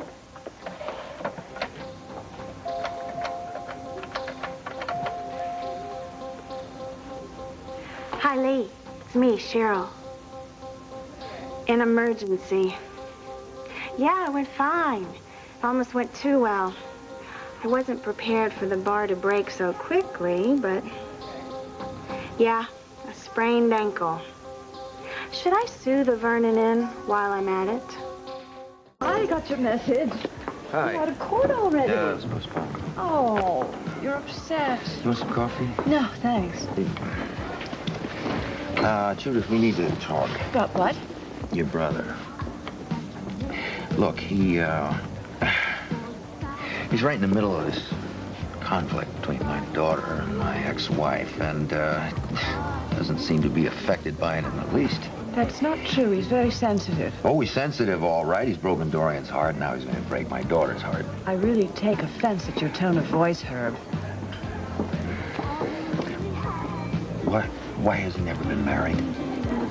I don't know. I suppose he never found the right woman. Does she exist? I don't really know the intimacies of my brother's love life.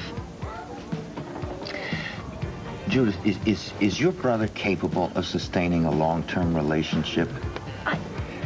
Yeah, you see, there are people in the world who are in love with that first initial passion and the starry eyes. And once it's faded, they move on. I wouldn't exactly describe him that way. Yes, but is it the truth?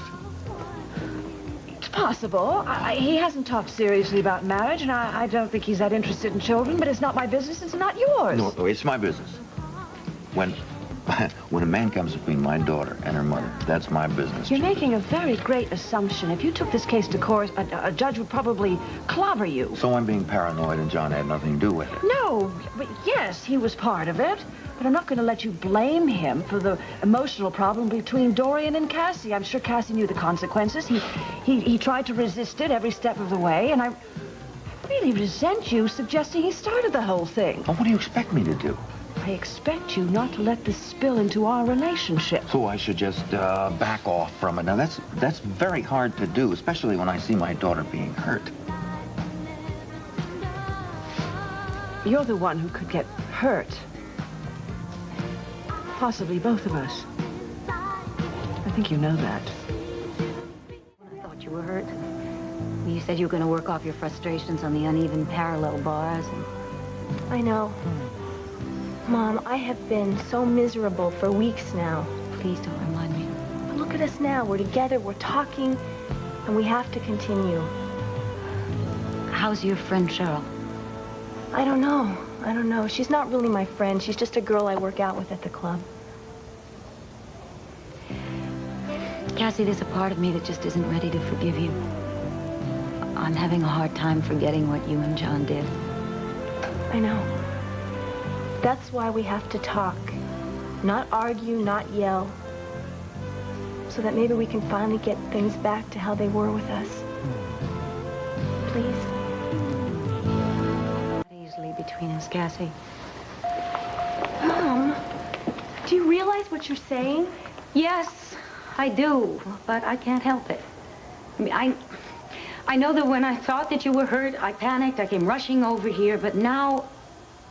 Maybe if we could just talk, I'd feel better, and I'm sure you would too. You know, Herb says that my biggest problem is that I have to open my mind to the fact that you and John didn't deliberately set out to betray me. We didn't. I know that you're not both dishonorable people, but you behaved dishonorably. You both continued on a course that you knew would hurt me, and yet you were indifferent. You were indifferent to the fact that... Mom, my feelings would be hurt, and that is what hurts more than anything. it wasn't indifference. Chemistry just got control of me. It's true you've had very little experience with men. I know, but that is no excuse. John certainly can't use inexperience as an excuse. Mom, John tried to be a little more mature about this than I was. He ignored the growing feelings at first, and I couldn't deal with that. I couldn't deal with the dishonesty, his or mine. Oh, but dishonesty towards me, that didn't matter. Somehow in my brain, I wasn't doing anything wrong. The way I reasoned it is that if you and John were perfect for each other, none of this would have been happening. And if you hadn't been so adamant about our attraction together, maybe the whole thing would have just blown over. So now it's all my fault, is that Mom, it? Please, I'm not saying that. Please, don't lose your temper.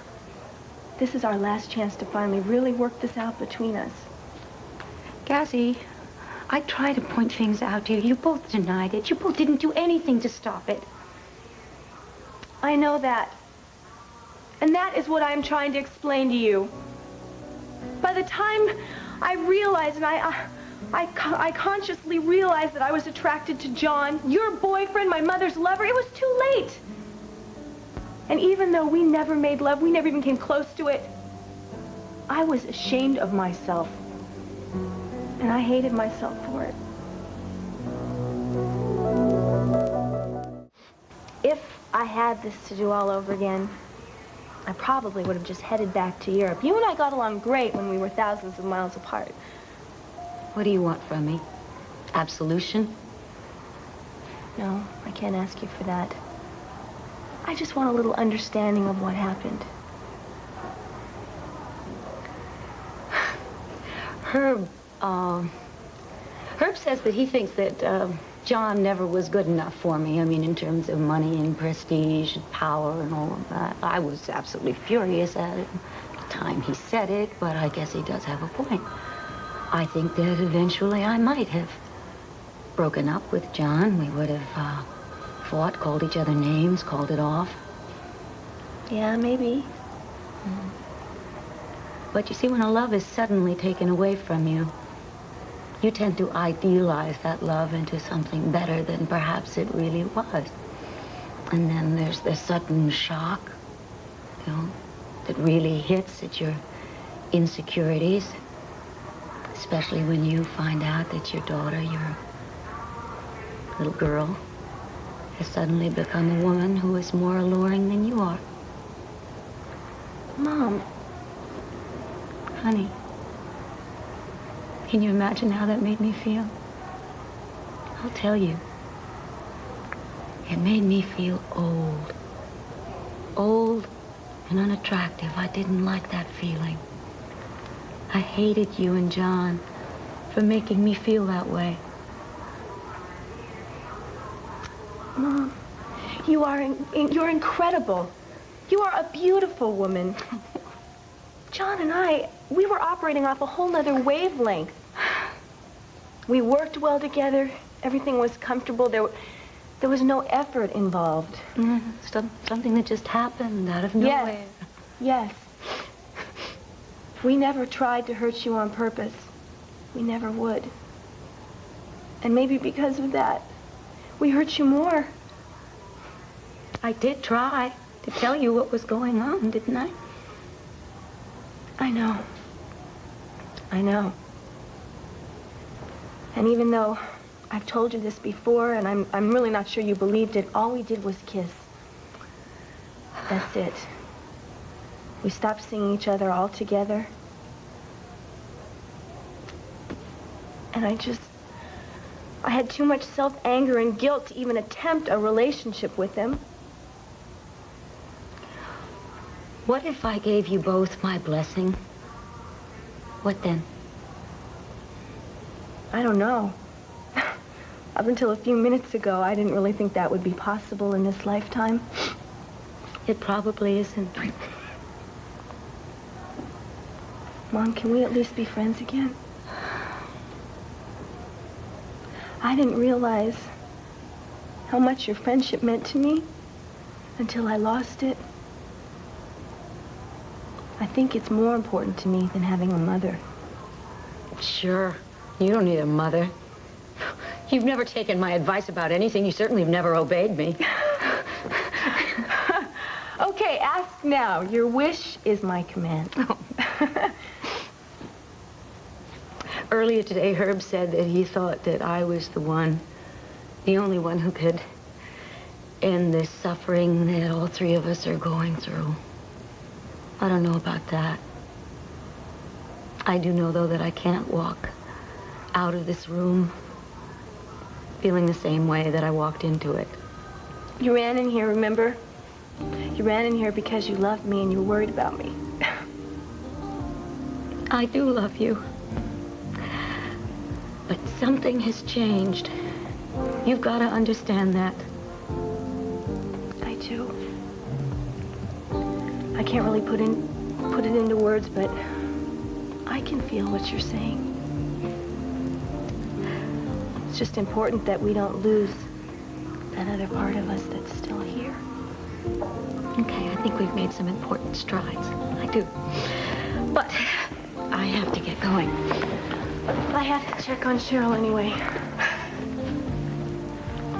Mom, I will continue to stay away from John. I don't ever want to hurt you like this again. You're a great big grown-up woman now. Baby, you can see anybody that you wish.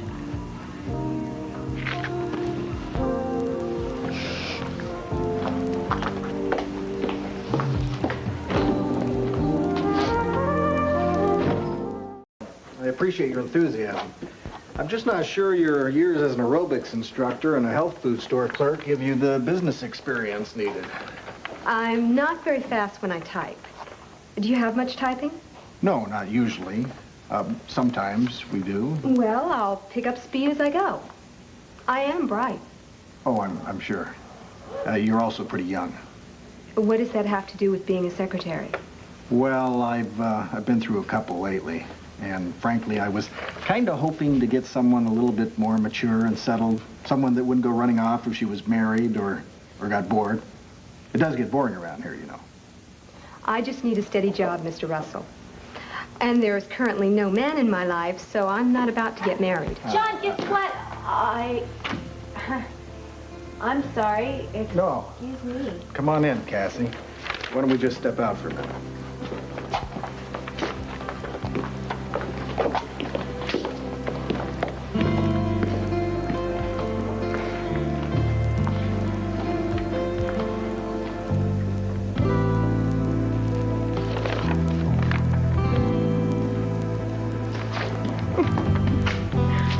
Snooping? Yeah, it's in my blood. Just checking out my replacement.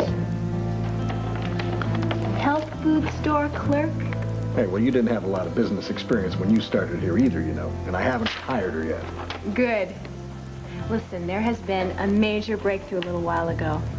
Mom and I actually talked, and we actually got somewhere. How did you and Dorian patch it up? Well, there was an accident at the Vernon Inn Health Club, or maybe it wasn't an accident. Anyway, Mom heard that I was possibly hurt, and she panicked. When she came down there, she couldn't help but let her feelings for me come through. Oh, good. So you're fine. Well, things are definitely a lot better now that I've convinced Mom we would never intentionally hurt her. And I kind of let her know that even though we know we made mistakes, if we had it to do all over again, well... Yeah. Well, I'm relieved. Yeah, so am I. There's no need to feel guilty anymore. At least I don't. I told her how I was kind of the one that pushed things between us, and she blamed it on my immaturity. But at least she's not as mad at me as she was before. Hey, I think you're off to a great start. Won't be long now until I'm forgotten. Forgotten? Well, I mean as an issue between you two. John, look, I just spent all this time trying to work things out with my mom. I softened her up. Now maybe you should go talk to her. But this is a great chance for you to patch up your friendship. No, forget it, Cassie. If your mom wants to work it out, she's going to have to come to me. John, what does that mean? It means that I'm just trying to forget the whole thing. I sure as hell don't want to go out of my way to start arguing with Dorian again. What if it leads to working things out? It's over. I want to leave it that way. I'm not sure I really understand any of this. Well, that doesn't really matter. All right, John, I'll play along with this side of it. But I think I should tell you, Mom and I had a long talk. And she told me that as far as she was concerned, that I could see whoever I wanted. And since we were talking about you, I took that as kind of a go-ahead. We could start by acting normal. Cassie, maybe you could. I couldn't. I'm sorry, I've thought this whole thing over, and I think it's better that we remain just as we are, away from each other. So it doesn't matter? I mean, Mom told me she doesn't care who I go... Of course she cares. Come on, you can't believe what she said out of kindness. But I can't get involved with you. At least not now. Not yet. Wow. Here I was getting the impression from you that you really wanted us to try and work things out and spend time together. That's not what you want at all. Cassie, don't go pushing, okay? Just give it time. Excuse me, John, but you said to come back in 5 minutes? Yeah, Ray. We'll continue this interview over lunch. Cassie, I'm gonna have to lock up now.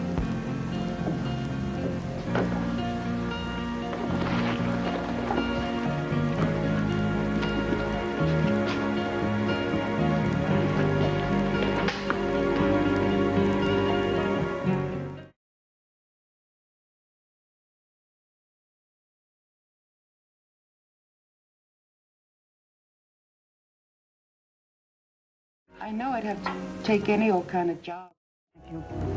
She told me about her teenage son and that she wanted him raised the right way. That's Roberta.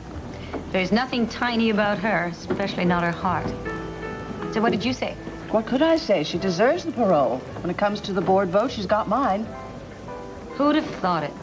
Dorian, I'm a very fair person, whatever you might think.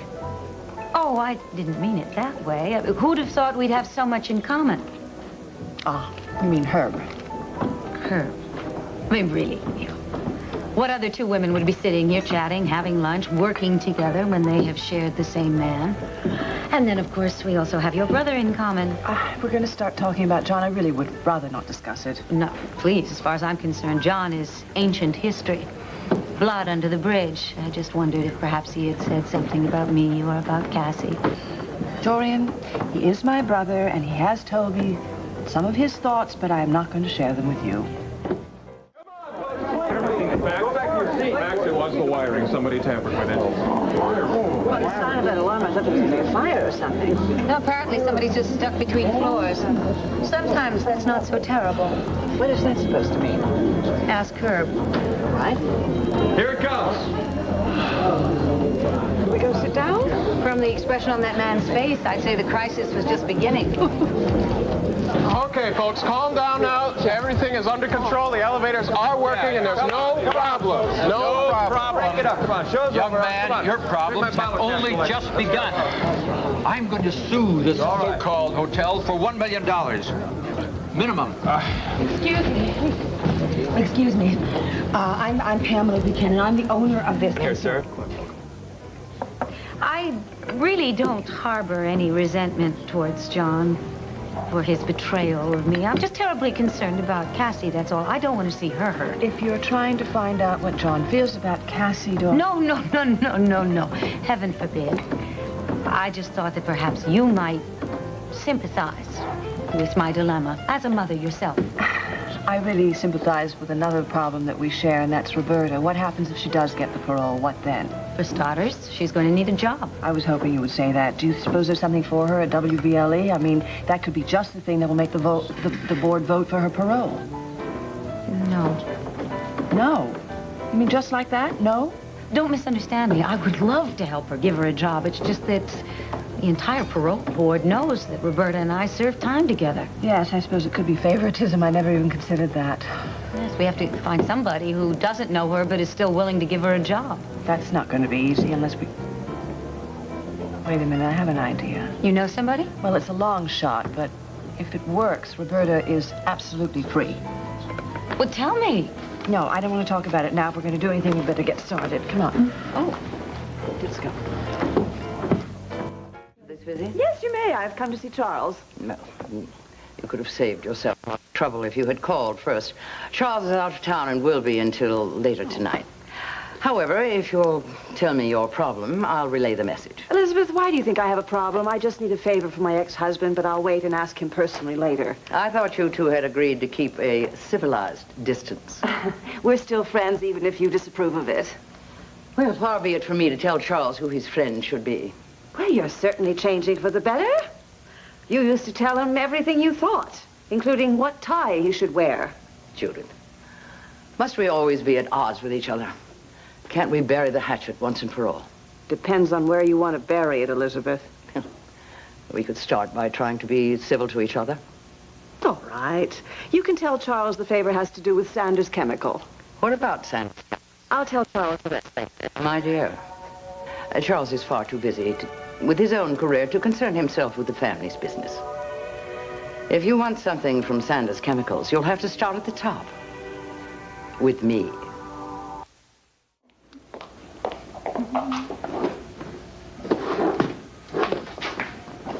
Well, now, what a pleasant surprise. The boss is here. How are you? Didn't expect to see you here. Well, I've been spending so much of my time the past few weeks with the Prison Reform Commission that I've been dumping it, WVLE, entirely in your lap. I figured I'd better come in and do a little work myself. Well, you haven't heard me complaining, have you? No, quite the contrary. In fact, you've streamlined the news department, you've reshaped our programming, you are, in short, a one-man management staff. Well, tell me, is that good or is that bad? It's good for WVLE. I just wonder if perhaps we aren't asking too much of you. Not at all. I enjoy the work, Dorian. Oh, if you'll excuse me. Tom, you're a lousy liar. We both know the real reason why you're spending so much time here at the studio. Of course, it's because of the documentary we're doing on homeless people. Yes, there are the homeless. There are also those who do not wish to go home. I know I've been through a lot of pain myself. I've been very grateful to the Prison Reform Commission for taking up so much of my time, but it does help to stop, take a deep breath, talk to somebody. Well, there really isn't anything to talk about. I guess I'm just a workaholic. I think you're a man who's trying to get Vicki Buchanan off his mind. Fortunately, she's the one that asked me to help Roberta get parole. I don't believe that. Dorian isn't one to associate with common criminals. You don't seem to know much about the woman. Have you conveniently forgotten the fact that she spent time at Statesville? Roberta helped her save her life several times. This is her way of paying back a debt. Why didn't you tell me all that before? I value Dorian's opinion. And if she can vouch for this woman, well, who am I to stand in the way? So now you'll reconsider. I'll do better than that. I'm sure we can find some work for your friend. Nothing that involves sensitive chemicals, of course, or gives her access to research and development. What do you want her to do, mop the lavatories? Don't be snide, dear. We can't give her work she can't handle. That would be self-defeating. She just wants a decent job. It's very important for her parole and for her self-respect. Well, rest assured, she shall have one. Sanders Chemicals has always reached out to the community. So, shall we consider it a fait accompli? I don't know what made you change your mind, Elizabeth, but for Roberta's sake, I'll accept it. Thank you.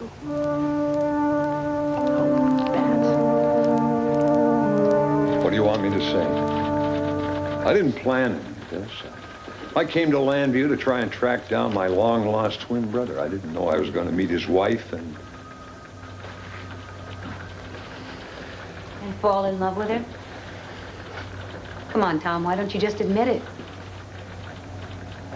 what's the point in admitting anything? Vicky's got her memory back. She's got her children back. And she's got Clint back. And you're walking around pretending as if you've got nothing on your mind but WVLE. Well, work's good for me. You deserve something more, though. I remember when we first met. You came here to interview me for the Banner. Yeah, how could I forget?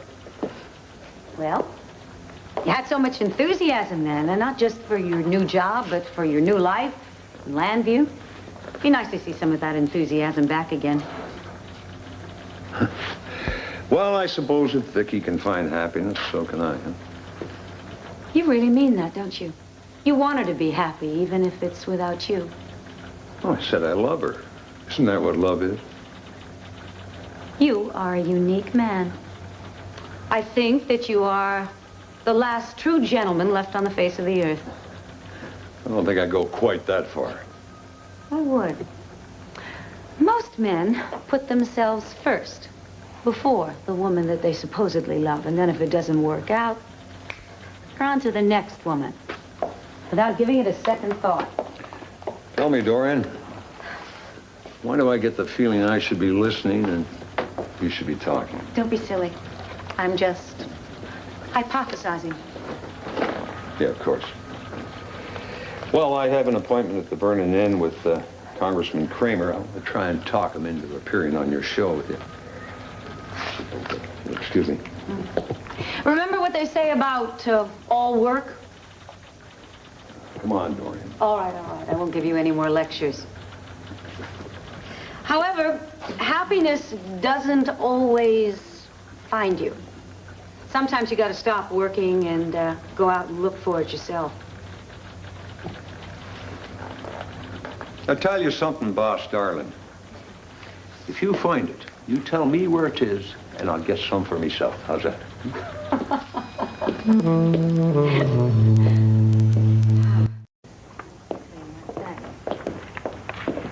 Good morning, Tom. Well, Dorian, I was surprised to see you here yesterday. I'm even more surprised to see you here today. I beg your pardon. Aren't you going to Kate and Cord's wedding? Actually, I would love to, but I think not. Well, don't worry about the studio. I can handle things here. No, it's just better that I stay away from the wedding festivities. Cassie will be there with John, and Judith will be holding tight to Herb's hand. I don't have an escort. That's not my idea of fun. Well, Kate and Cord are going to be very disappointed, I'm sure. I'll give them my apologies later. What's the matter? Wondering what the hell Maria is doing here. If you think these pictures of Cord as a young man might add to your program, well, you are certainly welcome to use... Marie, I'm sorry, but I've decided not to cover the wedding. Oh? Why have you changed your mind? Because it just seems to me that this is a family occasion and that the Sanders have had more than their share of publicity lately, and well, it's not fair to them, really, to have cameras following them around all afternoon. Well, yes, I think you're absolutely right. They do deserve a break from the media after all they've gone through with Jamie. Believe me, it has nothing to do with you or Cord. Well, I didn't think that it did. You must be thrilled for Cord.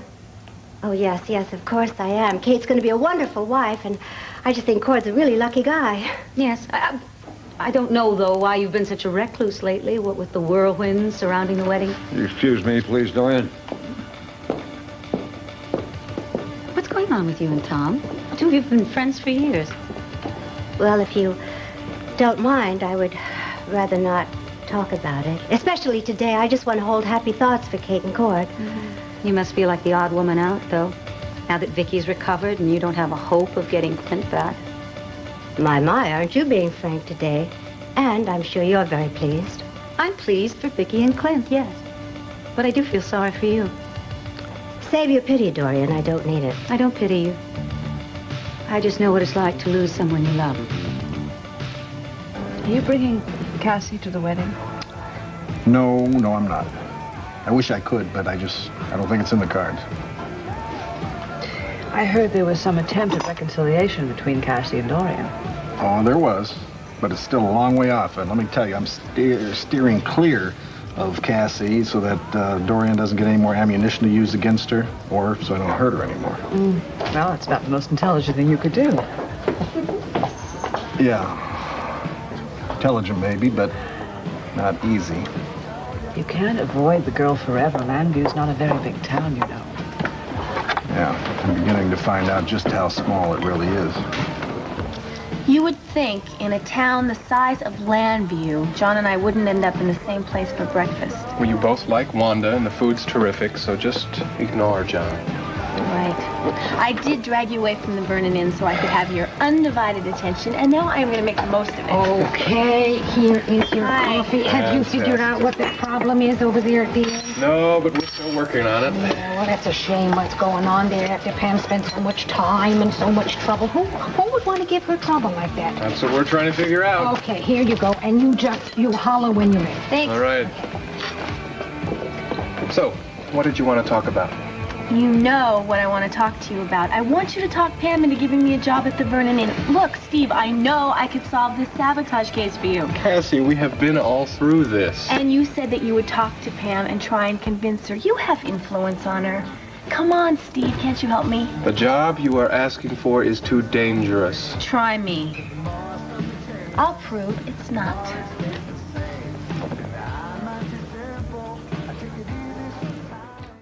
Fine, thank you. Dorian, you seem to have a lot of work to do, and I've taken up enough of your time. I do. Oh, excuse me. Hello. Oh, hi, Charles. Am I interrupting something? No, you're not interrupting. I was just leaving. I'll see you later. Yes. Bye-bye. This wedding is one of the most festive, happy occasions my family has had to celebrate in a long, long time, and I am delighted that you are going to share it with us. I'm afraid I'm not. What do you mean you're not? Of course, you can get away from here for an hour or two. Mm-mm. Is this decision because of John and Cassie? Mm-hmm. Uh-huh. I thought you'd patched that up somewhat. Well, we did, but I still would rather not go. I don't like the idea of wandering around the wedding all by myself. Ah, well, suppose I could provide you with an escort, someone dashing and gallant and single, like me. You? Yes. What's the matter? You sound like I have the plague or something. No. What? Are you surprised? A bit. Well, you shouldn't be. I'll tell you what. After my chores are done, which is escorting my daughter to the chapel and down the aisle, I have nothing to do the rest of the day except smile, and that'll be easy. So I have an offer. I would like to escort you from the chapel to the reception, and I'd be honored if you would accept. I would be honored to accept your invitation. Thank you so much. I have a million things to do. I gotta go. Right, you take off. I'll get the check. Thanks for the breakfast and the advice on Roberta. You're welcome. The pleasure was mine. I'll see you later. I'll mention your suggestion to Pam, but don't count on her giving you the job. Oh, Steve, do you have to be so negative? Negative? I'm not negative. I'm realistic. The inn is facing a very major crisis right now, and we need to hire somebody with more experience than you have. Now, I know that's not what you want to hear, but I have this habit of being honest with people lately. Okay, so maybe I don't have years of experience, but I make up for it in tenacity. I would work 24 hours a day to solve this case. You never give up, do you? No, I don't. Well, I do. I'm sorry. Oh, Shouldn't you be home getting ready for the wedding? I don't think I'm going to the wedding. Well, your date will be disappointed. No problem there. I don't have a date. Well, Cassie, maybe if you'd stop being a private eye 24 hours a day, you might meet some nice man. Thanks for the advice, Steve. See you at the wedding if I decide to go.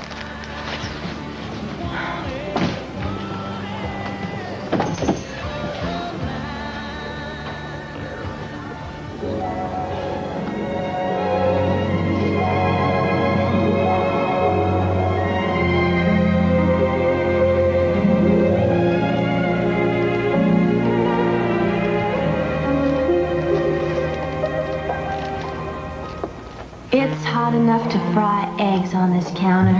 Hot and dull. Gladys, you should have blown this burg when you had the chance. Get the bus fare to Hollywood, park your talents in Schwab's drugstore, and wait for lightning to strike. Twice. You've got as much class as Lana Turner. She was in the right place at the right time, that's all.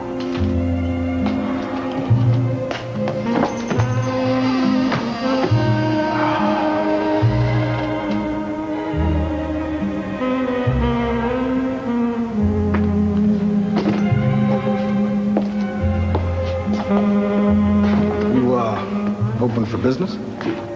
I'm open for anything, mister. Sure, what'll it be? Coffee. Hot. Everything's hot in here today. I can see that.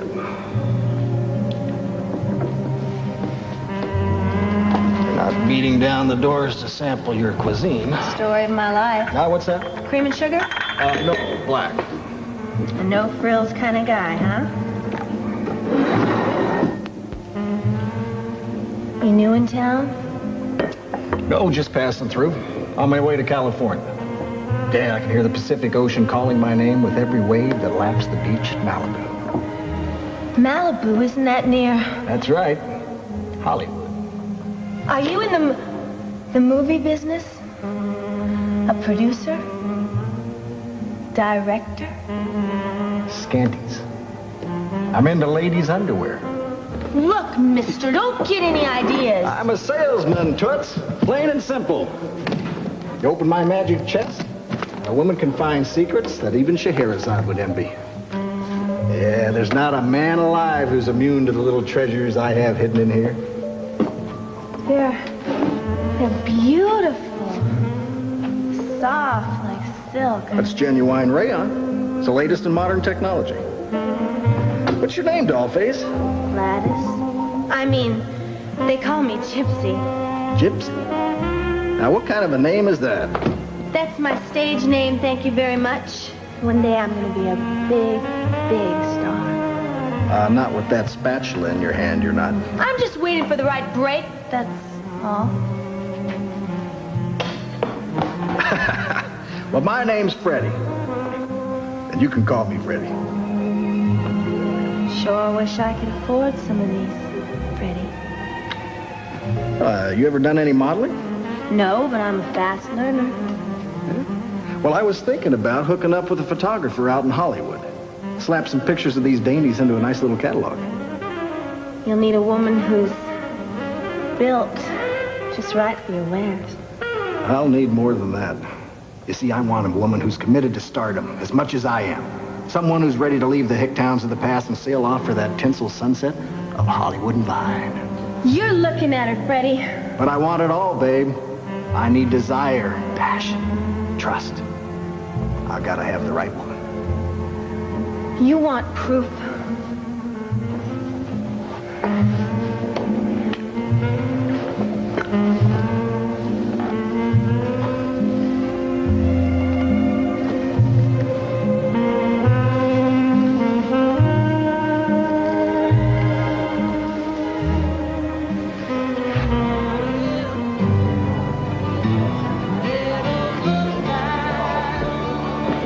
Hello, Cassie.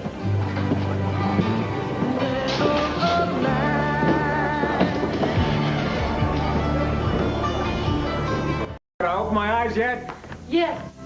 You can help me find my earrings. I have in my day. Oh, lights, camera, action. Ah, yes, I'm bringing the camera.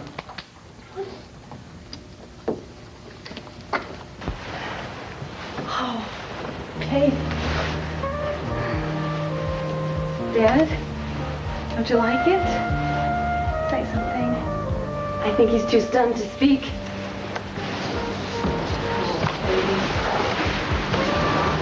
I can't believe. Is this the same two girls that used to run around in jeans and t-shirts? I think he approves. Do you, Dad? I can't remember anything with that little old long-legged tomboy. And you're really sure, aren't you? Positive. With all my heart. Well, I'm glad, because between you and me, it scares me to death to give my little girl away today. Charles, the camera. Pardon me? The camera. Oh, I'm sorry. Yes, the camera. Okay, everybody, all you beautiful ladies, please get into the shot. That includes you, beautiful lady. Would you please very get in well, there? but I just think it's all sentimental foolishness. Well, you may, but you reminded me about the camera, didn't you? I'm panning up. Beautiful dress. I think every reporter and photographer in this town is out on the terrace firing questions away at your mother. I don't suppose it would do any good to suggest that you sit down, try to relax? Nope. But I appreciate you coming back here. I really do. Not at all. How could I refuse my escort when he says he needs my moral support? Do you mind, Dorian, if I ask you a few questions about Tina? Not at all. I can't promise, of course, I'll know all the answers. Well, but then... it seems to me excuse me. Not at all. What happened? Did you guys get trapped by the reporters? No, thank goodness. Where are they? Out on the terrace asking Elizabeth questions. Oh, I'd like to see them get something out of her. Katie, So would I. I think I'll go check on I'm so sorry. Well, I don't know what you're going through, but I can really empathize with you, and I will help you every way I can, believe me. Thanks, Dad. Right now I need Mom's help, though. I need some answers to legal questions. I have to find out if I'm married to Cord or if he is still married to Tina. Do you know, Judith? No, I have to make some calls. I have to find out. I have to know where I stand. I have to figure this out. I have to prepare myself for any possibility. Don't you want to wait until you've had a chance to talk to Cord? Cord is at Lanfair with Tina. I don't know when he'll be back, but when I do see him, I want this worked out. Oh, God, what if he is legally married to Tina? Just because Tina returned from the dead doesn't mean you and Cord are going to stop loving each other. Yeah, but what does that mean legally, Dad? Am I going to be left with a meaningless marriage certificate? Let's not speculate. I'm going to make some calls. I'm going to come with you, No, Mom. you just let your mother take care of it. You stay down here with me. Stay calm and hold on to your hopes. I am trying. I'll be down as soon as I find out something. Mom, wait. I need to talk to you. Well, Elizabeth seems to be doing marvelously. Oh, good. Dorian, I've been thinking about this, and the more I do, the more I am convinced the whole thing is a definite, deliberate ploy of Tina's. I don't think so. It's too set, it's too calculated, too dramatic. If it were calculated, why would Tina have waited to show up until after Kate and Cord had said their wedding vows? I don't know, bad timing, but even if it isn't a ploy, one way or the other, I am not going to allow Tina to ruin my daughter's happiness. Now, you tell me, where is she vulnerable? Can she be bought? Can she be bribed? Money has always been very important in Tina's life. Good. Then I will give her a blank check. But I don't think it's money she's after this time. She wants Cord. Excuse me, Charles. Yes. Elizabeth is holding the reporters at bay, but I think she could use some reinforcement. Okay, I'll be right there. Would you come out and help me with the reporters? I'd be happy to. Fine, come on. No, not for me, thanks. Dorian? No, thank you. What is taking Mom so long? Let me take it easy. She's probably just having trouble reaching people. It's late. Excuse me. I'm going to be leaving. I wonder if you wouldn't say goodbye to everybody for me. Do you have a dinner date? No, I do not, but I feel just a bit in the way. Oh, nonsense. It's always a pleasure having your company. Thank you, but everything seems to be under control. There's really nothing for me to do here. Well, you could give Charles some much-needed support. Charles, he's doing better than anybody else. The man's a tower of strength. No, that's all for Kate's benefit, but I know my son. He needs someone to help him through this crisis, too. I'll call him later. Thank you. Kate, won't you have something to eat? You haven't had a bite all day. Mom, did you find anything out? I talked to some of my colleagues who specialize in these matters. I have an answer. Mary Lynn, the restaurant is completely booked. It's going to be at least a half an hour before we can get a table for lunch. Oh, well, I'm not in any hurry, are you? I wish I were. Unfortunately, I don't... Oh, I never finished telling you about the trick I pulled on John. Cassie, you're taking a big chance. You could just make him angry at you. He doesn't have to know, Mary Lynn. All I want is my old job back. Then maybe finally he and I can start to work things out. You're in love with John, aren't you? I think I am. But who can be sure until we finally have a shot at a real relationship? I'm over my guilt. Mom's finally dealing with what happened. What's John's problem? Why does he keep avoiding me? He's just avoiding dealing with this whole issue. Cassie, are you sure he cares for you? Yes, I'm pretty sure. I know. That wasn't very convincing, was it? No. Well, he must care about me because he's having such a hard time dealing with me, right? Well, is love ever simple? Not in my limited experience, no. Oh, well. So did you go to that party last night? Yes, speaking of guys. Really? Oh, too bad. Hi, Marcy. Is Mr. Hawkins called? No messages, huh? Hey, what's going on here? That's what I would like to know. Hello, Cassie. Oh, at least you remembered my name. Hey, if you're in the mood for a fight, forget it. I've got an important meeting, an assistant I'm trying to break in if I can just find her. Marcy! John, I really could care less about your meeting or your assistant, but I do care about my pride, and I'm not going to take this lying down. What has got you so hot and bothered this A messenger just delivered my severance pay, and I don't call this a settlement. I call it an insult. After everything we've been through together, this is all I'm worth to you? I know that, but I have to do something to help Katie put her world back together. Finding Tina at least would be a start. You're not still thinking of trying to buy Tina off. I told you yesterday, I really don't think that her motivation is greed. Do you really believe she loves Cord? Yes, incredible as it may seem. I was with her the day that she found out that she was pregnant. She displayed certain symptoms. I made a diagnosis. I have never seen a woman so overcome with joy. Of course, she was carrying the Buchanan heir. No, she was carrying Cord's baby. Excuse me. Charles Sanders. Oh, yes, Donald. I've been waiting to hear from you. State Department. Any report on Tina Roberts? Are you sure? What is it? Is there something wrong? Did they find her? A lousy $22. You're lucky I don't make you eat every little shred of this check. $22. Oh, don't look surprised. I saw your signature on the bottom of the check. I know an insult when I see one. Take it easy. It's probably just a mistake. A mistake? The only mistake I ever made was working for a louse like you. Oh, I knew you were macho and pig-headed, but I never knew you were cheap. It's probably a bookkeeping error. And when Marcy comes back, she'll cut you another check. Hi, John. Did you enjoy your lunch? Yes. Hi, Marcy. I got a few questions for you. Oh, I'll just put these files away. I have been sorting through a stack this high down in the incinerator. These are the only files that survived the review. Listen, forget the files for just a minute. How was a check cut to Cassie for a fraction of the right amount? I wouldn't know. Well, if you would know, who would? Well, it's obvious you've got your hands filled with problems, so I'll just make myself small. No, it's no problem, Cassie. I'm sure that Marcy can explain a simple little bookkeeping error. Right, Marcy? Oh, well, John, I don't make bookkeeping errors. I put everything on the computer. Now, if there's a problem, it's software, not me. It's a software computer? What are you talking Didn't about? I tell you? Well, I thought this office needed to move into the 20th century, so I leased some new equipment. I didn't approve that. I am sure. As soon as you see how efficient it makes everything, you'll be glad I took the initiative. Initiative, that's something you've always admired, John. All right. Let's just forget bookkeeping for the time being. How about Mr. Hawkins' phone call?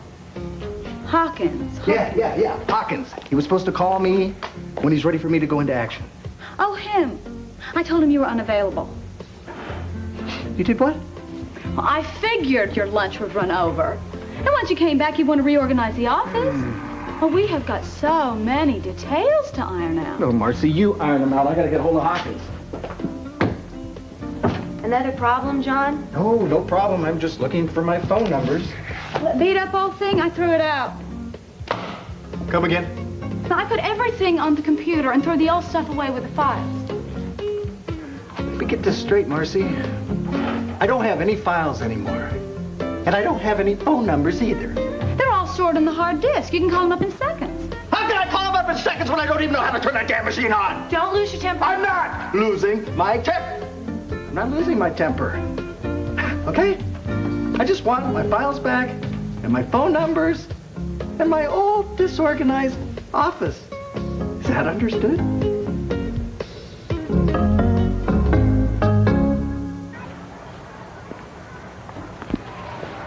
Hey guys, what's the matter? There's a great game going on over there. Why don't you two go join in? Told you, Kev, she won't talk about it either. Talk about what? Aunt Tina. See, Joe, we're supposed to play entrepreneur with her. We don't know where she is. Oh, Kevin, your Aunt Tina had to go out of town suddenly. Someone said that she ran away. Is that true, Marilyn? Honey, your mom and dad don't want you to worry about your Aunt Tina. I'm sure she'll be coming home again very soon. And when she gets home, you'll have lots of time to play games with her. You could tell us. She's in trouble, isn't she? Kevin, sometimes grown-ups have to go away for a while to work out their problems. But they usually find out that going away doesn't help. And then they return to the ones who love them. And that's when... Hello? Can I help you? My name's Mary Lynn Dennison. You're a friend of Cassie's, right? I remember her waving to you at the running in this morning. Yes, that's right. My name's Lee Halpern. I was walking by the park and I saw you and I thought I'd come up and introduce myself. I'm glad you did. Now, if you two major leaguers will go join the game... You sure Aunt Tina's gonna be all right? I cross my heart. Now go hit a home run for me. Better yet, hit two. Okay. Okay? Come on, Joy. Bye. Well, you certainly handled them well. Well, I've had a lot of practice. Well, for someone so young, you certainly know a lot about children. Well, that's more than I can say. So, do you babysit full time? No, I'm in college. Oh, now, you see, that is another thing you have on me. I'm, I guess, what you call a self-made woman. Well, my father started out selling newspapers, and then he worked his way up to editor-in-chief of the newspaper in El Paso. Now he's news director at WVLE. Oh, what a remarkable man. Did you work a lot of jobs before you were able to form your own company? Well, I paid my dues. Did you just wake up one day and say, I want to be my own boss? No. But I guess it was always sort of in the back of my mind, you know. So how do you like Landview? So far? Well, so far I find it, fascinating. You mean it's very quiet compared to New York? Well, it's a little slower, but I find the people here seem to care about each other a lot. You know, I bet you have a lot of friends, huh? Well, I had a lot of friends in El Paso.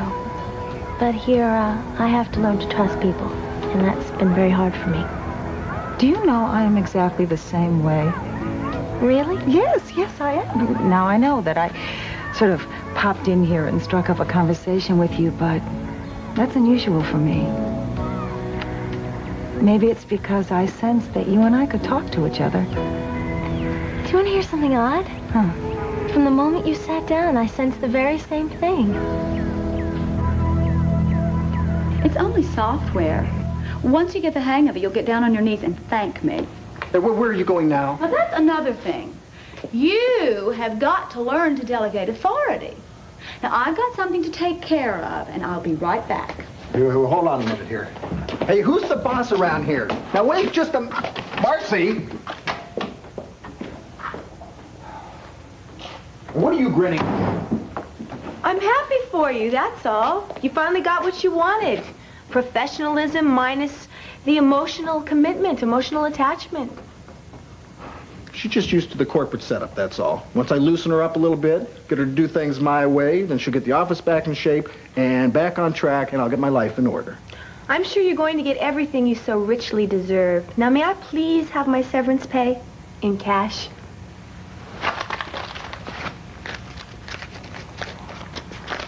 All right. Will that do, or you want it in singles, too? No, this is fine. Thanks. Here we go. Time to do your homework. What is that? The latest in accounting software. By the time I'm finished with you, you and your operation will be one highly efficient integrated system. Won't that be wonderful?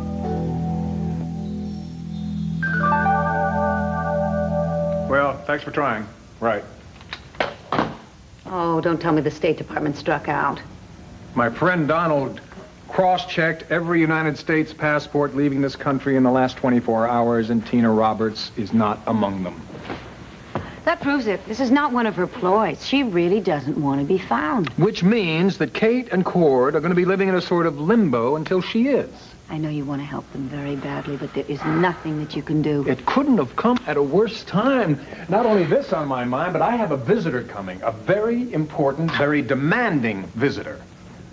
I know I can't ask the details, but oh, I would love to hear them. Well, it's not a top secret. The Crown Prince of Mendora is arriving here shortly for a state visit. Since I am still the official ambassador to his country, I am expected to escort him wherever he goes. Sounds like a great honor. Well, it's also a chore. How am I going to split up my time between trying to help Kate and Cord and play protocol games with a crown prince? That does sound hard, doesn't it? But I'm well known for coming up with simple solutions to complicated questions. Dorian, if you can come up with a simple solution to this one, I will be in your debt forever. Careful, I may hold you to that. My solution is this. You go ahead and try and find Tina. Leave the crown prince to me. Let me escort the crown prince. Really, I want very much to do something for you and your family, and this way I can take a burden off of your shoulders. I really am quite expert at wining and dining VIPs. Though I never have taken on a crown prince, I think I'm up to the challenge. Oh, I'm sure you are. I'm sure you would be able to charm the crown right off the crown prince. But Dorian, I don't think so. You don't know how guarded and suspicious the royal family can be to outsiders. It's taken me years to earn their trust, particularly that of the prince. I promise you, I will not interfere in any way with the affairs of state the two of you need to discuss. But when it comes to ribbon cutting and champagne receptions, really, I think I'd be a very good substitute. Would you be honest with me for a second? This isn't just to give me time to help Kate and Cord, is it? What other reasons would I have? Come on. All right, I do have my own reasons. The last few weeks I've had a hard time forgetting about Cassie and John. Even the Prison Reform Board has not managed to distract me. And you think a crown prince might just do the trick for you? Let's put it this way. You'd be doing me a favor, I'd be doing you a favor, and what could be more fair than that? I just am fresh out of arguments. Oh, I can't thank you enough. Oh, don't thank me yet. You're going to have your hands full. Believe me, Charles, you won't be sorry. Mr. Hawkins, I apologize for the misunderstanding. But I know we had the perfect plan set up to trap your vice president with his hands in the company till, and I know it'll work. What do you mean, forget it? Mr. Hawkins, I'm sure we can work this out if you'll just give me another Oh. Short fuse, huh? He's not the only one. Oh, once we get this office in line, you'll have to fight off the clients. Come over here and let me show you how I've set up our system. So now it's our system. Now, say you want to call up a client's account. All you've got to do is push this button. I don't push buttons. You've done everything you can. I mean, Kate knows you're concerned. She knows you're there for her.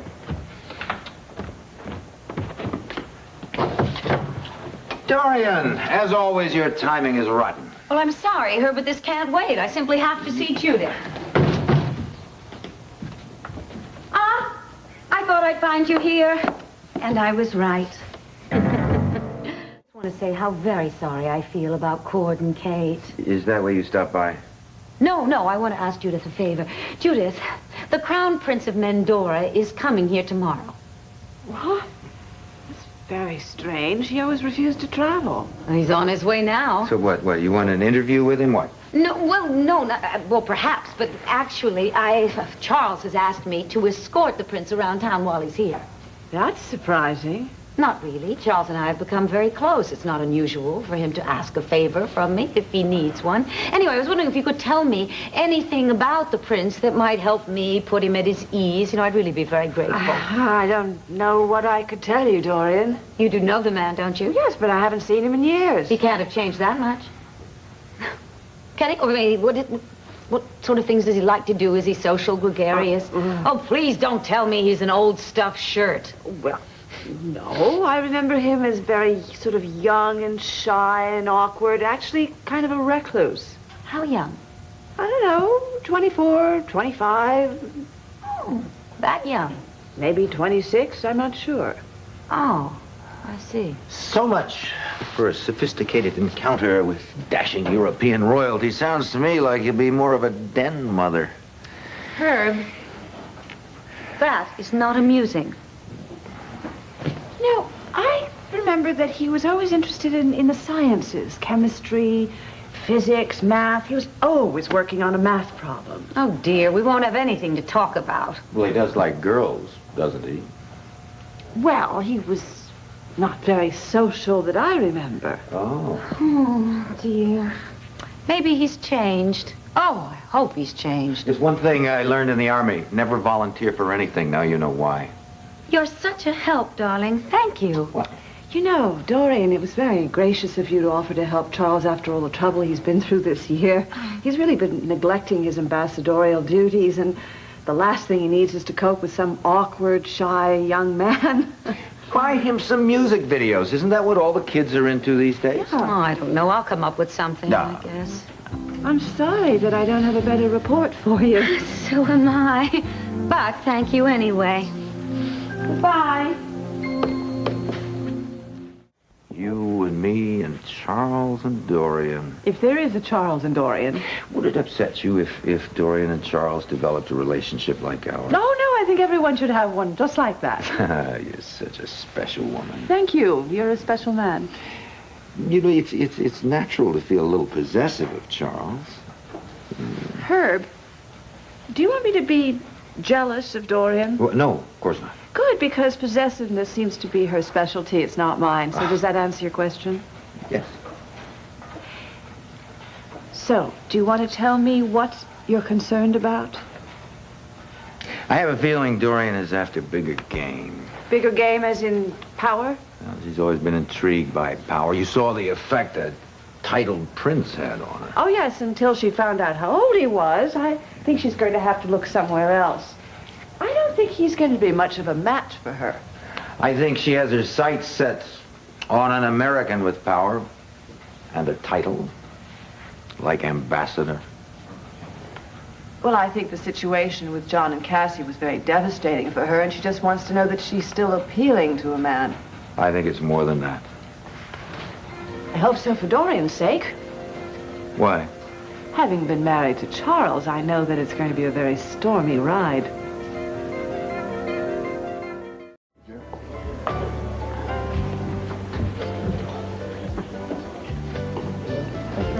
Mom. Mom. Oh, sweetheart. I got here as soon as I could. Have you been waiting long? No, I just got here myself. Good evening. May I help you? Club soda for me. Same for me, thank you. You got it. Sorry I dragged you away from work. That's okay. I told you, anytime you want to talk or if you need anything, just to call. I'm glad you did. So, what's up? It's a bit complicated. Well, you mentioned something about Washington. Yes, that's part of it. And you're trying to impress someone, right? How direct. Yes, as a matter Thank you. You're welcome. Thanks. I've got the opportunity to make a very good impression on people who could open some very important doors for me. And where do I fit in? I think that you've got the kind of sensitivity that can help me handle a very delicate situation. Mom, are you involved in any national security business? No, there's nothing secret about this. I mean, you know, everybody knows that Charles Sanders is the acting ambassador to Mandora, right? Yeah? The future heir to the throne of Mandora is on his way here to the States. Heir to the throne? As in prince? As in Crown Prince Raymond. Mom, are you going to Washington to meet him? No, he's coming here to Landview tomorrow for a few days, possibly a week. Where does a crown prince stay in Landview? With Charles? No, right here at the Vernon Inn. You're kidding. I don't believe it. Do you think I can meet him or at least see him? Better than that. I want you to help show him around town. What? Yes. Well, he is pretty close to your age, and after all, he's a crown prince. Mom. What's the matter? What are you up to? Not up to anything. Where are you going? I'm going back to work before you and I start yelling at each other. Why should we yell at each other? You said you wanted to help me. Yeah, that's right. I did want to help, but you know, you really had me conned. Here I thought this was a way for us to really get back on the track, and I guess I believed that because I wanted to. But I can see now that's going to be impossible. Would you sit down? Stop ranting. This is a wonderful way for us to get back on the track. No, you're wrong. This is a perfect way for you to come between John and me. That is what this is all about, isn't it? Cassie, how can your showing the Crown Prince around town for me possibly affect your relationship with John? What, are you afraid that John's going to get jealous of your being in the prince's company? Mom, it's not something I want to risk. Fine. But you must realize I wouldn't do anything to possibly harm your relationship with John. And anyway, from what I understand from Judith, the prince is hardly anybody that John would get jealous of. He's supposed to be terribly unworldly, bookish, retiring. In a word, a nerd. So when were you going to tell me the truth about him? Or were you just going to let me faint dead away when I met him? I was going to tell you the truth after you'd agreed to help me. Honey, please, you are so good with people who are shy and retiring. Mom, why don't we just let Charles deal with His Highness the Nerd? Because it's too late. I've already committed myself. Mom, even if I could help you, I can't. I have a job. I can't just waltz into John's office and tell him I need a couple days off to sightsee. It just wouldn't be fair. Especially since I have to undo all the damage Marcy did to John's filing system. He can't even find his coffee cups. Who is Marcy? Oh, this woman that he hired to replace me, but then fired. You wouldn't have had a hand in that, would you? Moi? Of course not. not? It's getting late. I better get back to the office. Good luck with Prince Charming. Cassie, honey, wait a minute. If you can't spare a couple of days, how about a couple of hours? I'm really begging you here, and believe me, I would be eternally grateful. What for? Come to the cocktail party, a reception in the Prince's honor tomorrow night here. That way you could take him off my hands for a couple of dances. Please? Okay. 2 dances, that's it. Thank you. Thank you. You're welcome. I'll leave with you. Rob, put that on my bill. Thank you. Certainly. Bye. Hold on, wait a minute. I lost that title just plain old lead now. Oh, you look great. Well, look at you. You really grew up to be a beauty. You're lovely as ever, and you brighten up this office. Thanks. Does that mean you're going to accept my offer? No, it does not. John offered you a job? Well, yeah, well, he's playing hard to get to. It would be great for you to work with us. Come on, Ed. Well. Well, what do you say? Now, there is no way I can give you an answer now. All right, I understand. You take your time. Just keep us first on the list, will you? Well, I will do that. I will think about it, and I will let you know, all right? Thanks. And thanks for the coffee, okay? Hey, my pleasure. All right, all right. I'll see you soon. Oh, I hope so. Night, okay. Ed. Bye-bye. Well, do you think he's going to accept your offer? Well, you know him better than I do. What do you think? I think he's a pretty strong man, and he's going to make the decision himself without any pressure from anyone. Yeah, I think you're right. We should just cool it and hope for the best, huh? Yeah. Yeah, you don't think if he does join us, he'll want to turn this place shipshape, do you? Well, if he does, we could always get Marcy back to do a super efficient job on your files. No way. I'm a happy man now. I know where everything is here. So, tell me how to go with Dorian. Oh, John, you will never believe what my mother wanted to talk to me about. Well, you can make me guess? Well, it turns out some prince from Mendora is coming to Landview. Mom accepted the job as his tour guide. Then she found out he's kind of shy, reclusive, not a lot of personality. So she tries to rope me into the job. But I figured out her scam, and I completely got her to confess the whole thing. Oh, boy, sounds like a lot of fun. I swear, some people never change. I can't believe she could be so manipulative. Yeah, like mother, like daughter. What? Here. What is this? My share of Marcy's fee. How did you know? I'm a private detective, remember? I knew she was a plant from the moment she walked through the door. Don't ever say I'm not a nice guy.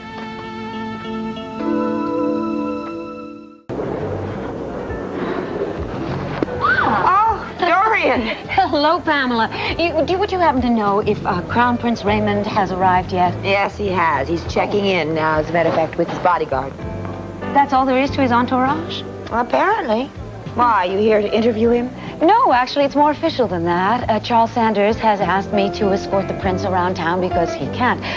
By the way, I hope everything's going to be under control for the reception tonight in the Crown Prince's honor. Well, I hope so. That's if somebody doesn't put a mouse or a bluebird into the punch bowl. Heaven forbid. From what I understand from Judith Sanders, the prince is a rather reclusive, shy, bookish young man. No doubt doesn't have much of a sense of humor.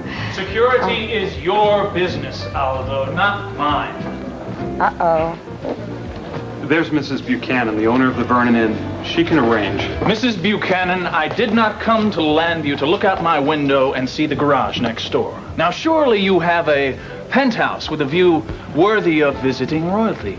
As you now may have guessed, I'm Prince Raymond of Mendora, and I am charmed to meet you.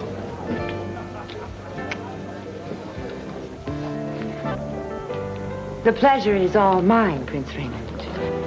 Prince Raymond, my name is Dorian Lord. I'm here to officially greet you on behalf of Ambassador Sanders, Mayor Richards, What is the ambassador doing that's more important than meeting me? Oh, he's going to be here later, and of course he'll officially greet you at the cocktail party this evening. I see the ambassador has decided to snub me, eh? Remind me to have a word with him about that, Aldo. Now, Mrs. Buchanan, about my room. Well, there is a penthouse available, but our instructions were, Prince Raymond, to make sure that your quarters had maximum security. Oh, now really, who in the United States would want to bump off a prince that even the ambassador doesn't care about. Oh, it's not that he doesn't care about you. It's just that he was unable Now, Aldo, my bodyguard, is perfectly willing to sit up all night and fend off any assassin that might attack me. Isn't that right, Aldo? The penthouse will be fine, Mrs. Buchanan. Mm-hmm. And about the gym equipment, that will be in the room first thing in the morning? Well, of course, we received that request. However, if you're going to be on the penthouse, there's a fully equipped health club right there. You expect me to work out with commoners? No. Oh, all right. I am through being pompous, even though it does run in my blood. Aldo, will you and the bell captain get my gear upstairs and unpacked while I try and assure Mrs. Buchanan and Mrs. Lord that I'm just a regular kind of guy, except for my accident of birth? Of course. I would prefer you to come up with us, Your Highness, in case we need to discuss further precautions. Well, fine. I could use a shower after the long trip. Mrs. Lord, what do we have on the agenda for our whirlwind tour? I thought you might find the science fair at Landview University fascinating. Did I read that, you have a racetrack in this town? Yes, we do, but I hardly think you'll find it cultural. Oh, now who says? All right, then. I'll just be a moment. Oh, also, if you could get a list of the discos that I might be able to hit after the reception this evening, I would really appreciate it. Goodbye. Listen, if there's any problem with the penthouse, please let me know right away. There will be no problems. Thank you. How was that description? You either got the wrong prince or the wrong description. Indeed. She said he was shy. She said he was retiring. Reclusive, even. I don't know what Judas could be describing, but certainly it was not that particular prince. Also, she failed to mention that he is rather good-looking. And completely outrageous. I'm afraid this time, Dorian, you really are going to have your hands full.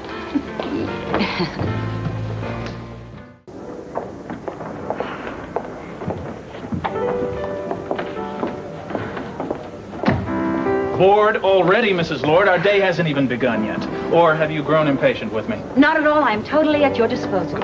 However, Prince, I am just a little concerned about what Ambassador Sanders would think about us going to the racetrack.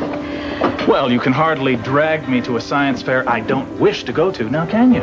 Besides, I have a pocket full of money that I want to blow, and I think we'll have a great time. Now, if I may speed this relationship up a little bit, get to a first-name basis. Mine is Raymond, as you know, and yours? Dorian.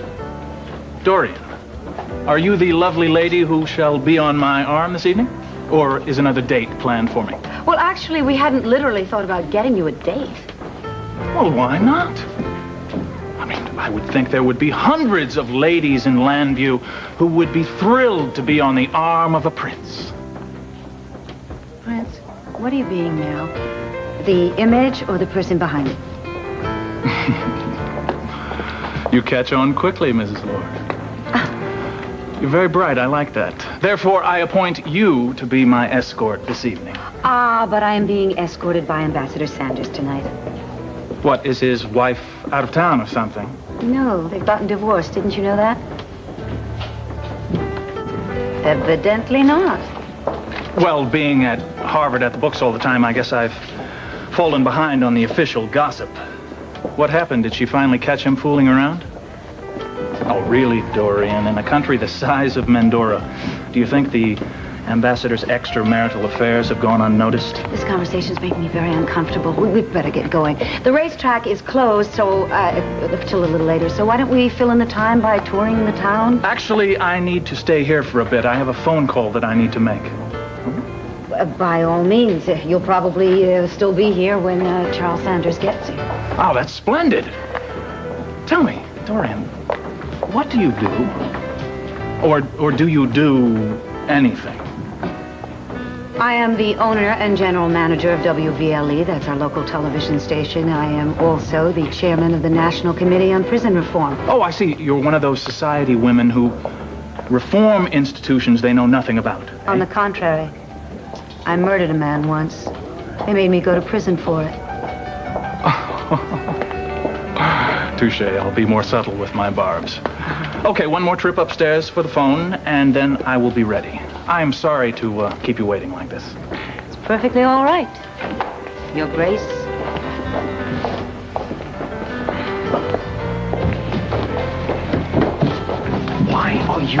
here. You were lucky to miss Ambassador Sanders once. No, I think it's better to deal with him this morning instead of during the party. I disagree. He may do something to interfere at this point. He wouldn't dare embarrass himself, Aldo. Now tell me what you found out about this Dorian Lord. She's very shrewd, very powerful.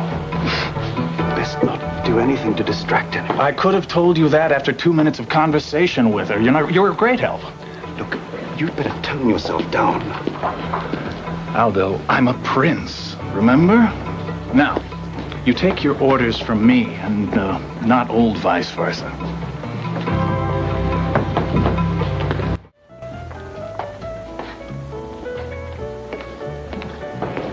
Ah, Pamela. Oh, good morning, Charles. Yes, he is here. And yes, he has already disrupted everything. Really? What do you mean? Oh, the proud Crown Prince, Raymond. First, he insisted he have a penthouse in spite of all the security. And then, of course, he told Dorian he did not want to go to the science fair. He wanted to go to the racetrack. The racetrack? Are you sure? Yes. Go on, ask Dorian all about it. She's sitting in there waiting for him, waiting for a prince. I will. Oh, what about the reception this evening? Is that set? Oh, yeah, everything right on track, at least so far. Great. I'll see you later.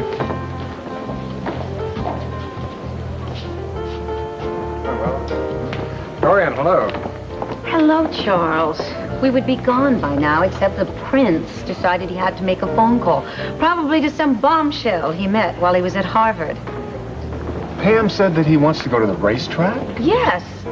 Furthermore, he is neither shy nor retiring or reclusive, as Judith said. I mean, the young man is rather outgoing. In fact, he is downright arrogant. Well, I haven't seen him in about a year, but that certainly doesn't sound like the Prince Raymond that I know. Well, what do you think? He's a late bloomer of sorts? Yes.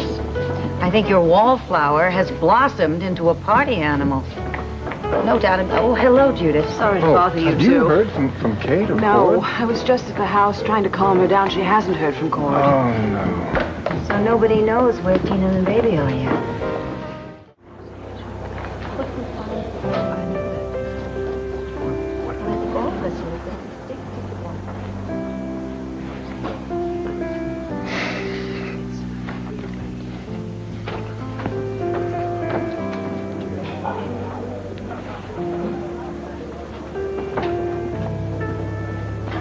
Is this seat taken? Yes. Well, the whole restaurant seems to be totally occupied. I thought I might have a place to have my breakfast here. I think you need an optometrist. Now, if you'll excuse me. I'm new in town. I don't have a friend. I thought maybe you and I could... Well, think again. I'm not interested. Well, you don't even know me. And you could, perhaps, if we went to the races together. No. What about if I gave you some money to bet? Fine. What about tonight? Would you care to take me to Landier's hottest hotspot? Fine, you don't like discos. Perhaps you could give me the name of one so that I could find some friendlier strangers to abuse. I know. Well, I can't wait anymore. I have some things I have to do, so I'll just greet the prince this evening. Coward. Ah, remember, Dorian, you wanted to do this, so... I did. I'll see you at 6, Judith. Bye, Charles. Bye-bye. You know, until Charles corroborated your version of the prince, I really did think you would purposely misled me. Why would I do a thing like that? I have no idea. Perhaps it's some sort of a joke. Because really, it's nothing at all like the way you described it. I told you I hadn't seen him since he was an adolescent. True. And he's behaving like an adolescent now, keeping me waiting like this. I believe it is time to knock on his royal door. Oh, I'll go with you. I don't believe this. He's in there in the restaurant talking to Marilyn Dennison. Come. It's your chance to say hello to him and you'll keep me from losing my temper. Crown Prince Raymond, there you are. And hello, Mary Lynn. I'm sorry. I just stopped in to have a donut, and I got caught by one of your town's fairer sights. Mrs. Saunders, I believe. Yes. Yeah. Yes. How are you, Prince Raymond? Fine. A little bit of jet lag, but other than that, and yourself. Well, actually, rather shocked. You've changed a lot since I last saw you. Well, little boys do tend to grow up, don't they? But you yourself, you haven't changed a bit.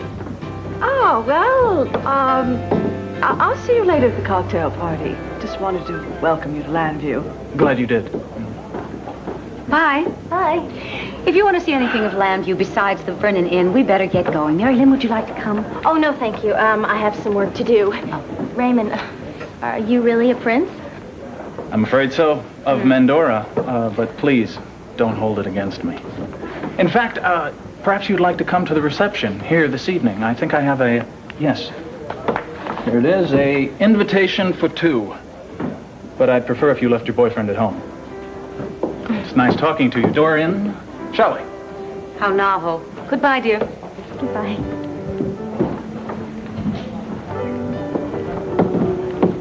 Oh, Pam, I must compliment you on these hors d'oeuvres. They're delicious. Oh, thank you. We made them especially for the Crown Prince. Apparently, they're some of his favorites. Oh, well, Charles, they're good. there you are. For goodness sakes, I thought I was going to have to spend the entire evening alone with the prince as well as the entire day. Did it go that badly? No. And I really shouldn't complain. Actually, we went to the racetrack where the prince lost a bundle. He then said we had to race over to Constitution Hall. Prince Raymond? Yes. He says that the United States is the greatest example of a living democracy in the world. Not Yes. Prince Raymond. Charles, you're blathering. Well, this is the last time I spoke with him. He'd inherited a lot of his father's views about this democracy, very critical views. Harvard must have done it to him. Well, maybe he just mimics his father when his father's around him. I don't know. I haven't any idea. Well, at last I'm going to need your services, Aldo. You are to restrain Ambassador Sanders when he attempts to murder me. Dorian! Oh, Your Highness, my goodness, don't you look royal at last? And Mrs. Buchanan, you look lovely. Thank you very much, Prince Raymond. And Charles, good evening. I'm sorry that I missed you this morning. Charles? Charles? Are you all right? Ambassador Sanders, would you care for a drink? No, thank you. Hello, Aldo. What I would like is a few minutes alone with the prince. Would you all excuse us, please? Yes, indeed. Of course. Shall we? Thank you. In a minute. Aldo, go check on something. All right, Jeffrey, what the hell is going on? How dare you show up here in this country parading, masquerading, if you will, as Prince Raymond? And where is he? Oh, Charles, he looks absolutely apoplectic.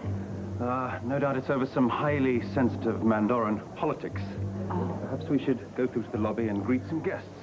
Oh, but they'll be expecting to meet... Well, come on, maybe you can stand in for him just for a short time. All right.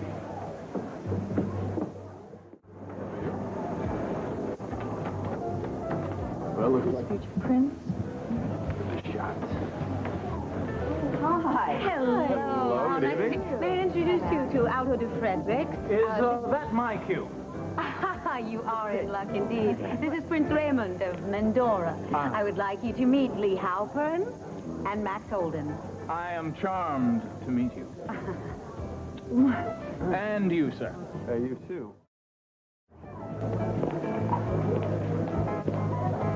Actually, my father is feeling much better now. Thank you. Excuse me. Hello, sweetheart. Hi. Whoa, Mom, check out the prince. Bit of a hunk, isn't he? Bit of a lady killer, too. Uh-huh. That isn't how you described him yesterday. Yesterday, I hadn't met him yet. So, is he fun? Yes. In an abrasive sort of way.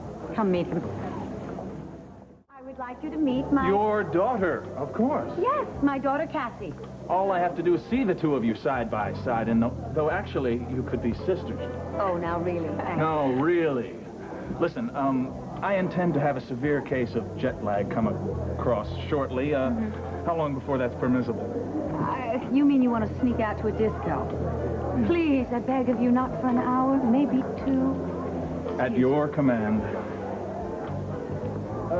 Cassie, would you like to go dancing with me later? Well, thank you, but I can't. How long will you be staying? Actually, I'm not sure. Maybe longer than I planned. Hello, Herb. Hi. Oh, hello again, Prince Raymond. Ah, good evening. Very dashing in your uniform.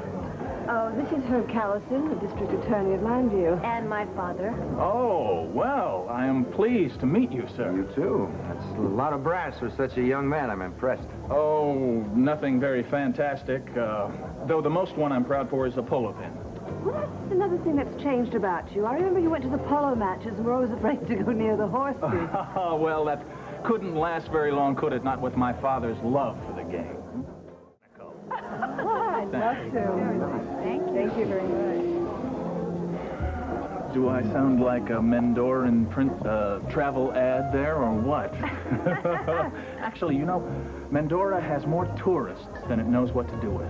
I have a feeling you're going to have a hard time playing politics full-time, Prince Raymond. Speaking of politics, where is Charles? Dorian, please, I'd rather you left that stuffed shirt out of it. I'll have a much better time without him hanging over my shoulder. Well, there he is, Dad. Huh? Isn't he magnificent? He'll change into something a little less conspicuous before he leaves. Oh, there's Charles with John.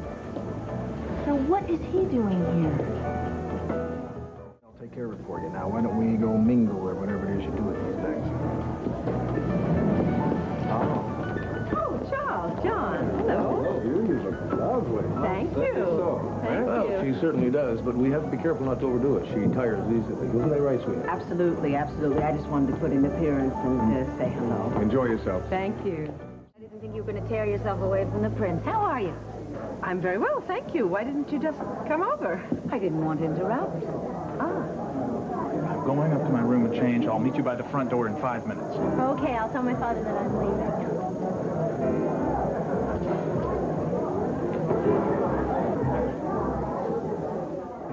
I'd recognize them. Well, then that settles it. You two just have to come for dinner tomorrow night. That's all. Great. Lovely. Oh, no.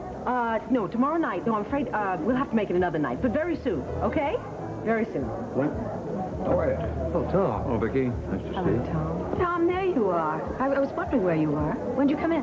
Oh, a while ago. I've been around. Nice to see you, Dorian. You're looking very well, Vicki. Thank you. I'm feeling very well. Good to see you both. Excuse me, Vicki? Pardon me, everyone. I'm sorry. Have you heard any word on Tina and Cord? Oh, yes. Oh, I'm sorry. Yes. Cord found Tina. She was at the Roberts family ranch, and he took her to the hospital this morning. Where, hospital?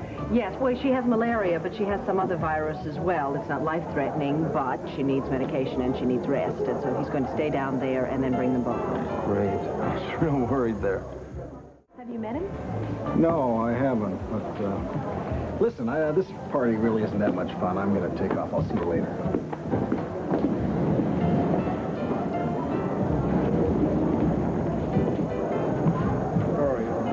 Listen, I really apologize if I've neglected you this evening. Never mind me. What about the prince? Well, he just kind of gets on my nerves sometimes. No kidding. I've noticed that ever since you met him tonight. What is going on? Nothing. Charles, you're a liar.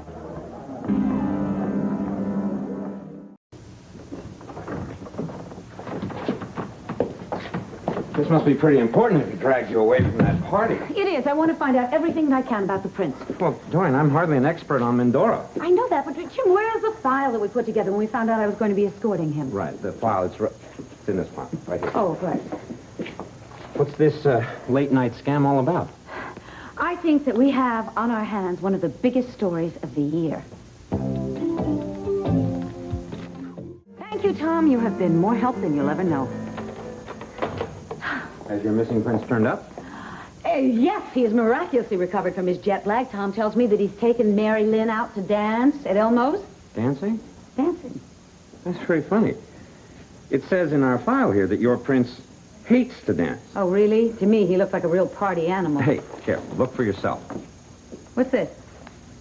That's the photo you requested from the wire service, the latest portrait of the Crown Prince of Medora. No, this isn't the Crown Prince. There's been some mistake. Look at the official stamp on the back of the royal photographer. I mean, I don't know who was kissing your hand at the party, but this is the prince. Then I have been escorting an imposter? What kind of a person goes around impersonating a crown prince? Evidently a very clever person, if he was able to fool everybody at that party. Yes, well, he can fool some of the people some of the time, but he's not going to make a fool out of me. Oh, now, Dorian, hold on. Wait a second. Now, obviously, there's something more here than meets the eye, but you know, maybe you should do yourself a favor. You go back to the inn and talk to Ambassador Sanders. I am not going to talk to Charles Sanders about this. It seems to me that he was in on the masquerade, or at least he knew about it. Well, he may have his reasons.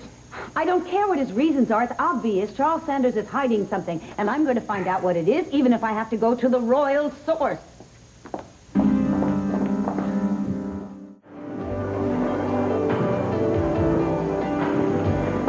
Hello.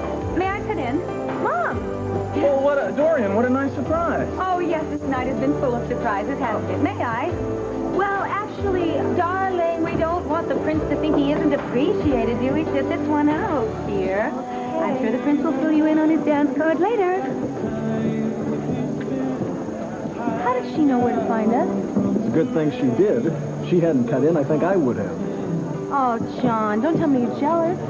You gotta be kidding. That royal pain? It was all in the line of duty. When he held me close, whispered in my ear. It meant nothing. Absolutely nothing. Well, how did you find me? I followed the trail of rose petals.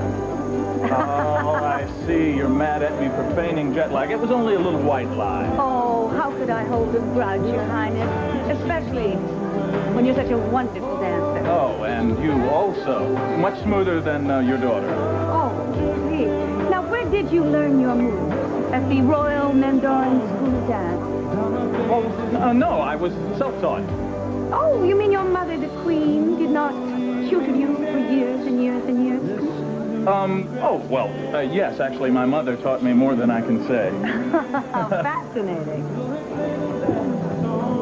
Mom thinks that I am competitive. Did you check out the way she cut in on me and the prince? Yeah, but she's out for more than romance. I just wish I knew what she was up to. Come on, John, what are you worried about? How close I danced to him or the questions I asked? Are you sure you aren't tired? You wouldn't like to sit this one out? Are you kidding me, tired? No, I'm having loads of fun. In fact, when Charles Sanders asked me to escort you around, I had no idea it would be this much fun. How long have you known him? Known who? Charles Sanders, of course. Quite some time. Oh, yes. I'm sorry, but I couldn't help noticing the two of you were having a bit of a confrontation this evening, and it just seemed to me that you'd known each other for a long time. And hadn't seen each other for quite a while. Well, that's how he always treats me. He thinks of himself as kind of a older brother or something. Ah, that close. So he really knows you. Well, I try to maintain an air of mystery about me. Oh, I see. Do you think anyone might have followed you here? If I didn't know you better, I'd say you had something to hide.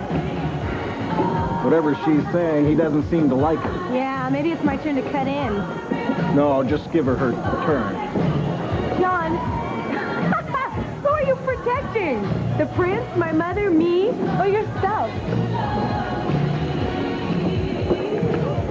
Excuse me, but I like a mystery as much as anybody else does. So could you just share your mystery with me? Do you have your car outside? My car. Okay, tell me what's going on. Are you going to pull another disappearing act? Yes, possibly. And if you come with me, you're out for the story of your journalistic career.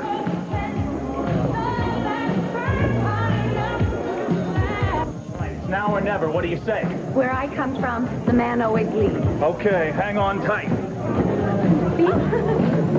Something fishy going on here. Not planning on leaving, are you? I wouldn't. Come on, Dorian. Yes, of course. Oh, no. What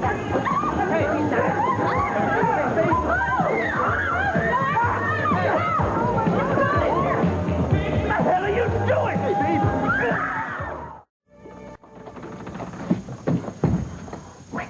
Nobody think about looking for us here. I can't tell you how much I owe you for this. I thought my number was up there. If there's any way I can repay you. Do you have something in mind? Maybe an invitation to lunch at the Royal Palace? Well, that could be arranged. Oh, shut up, will you?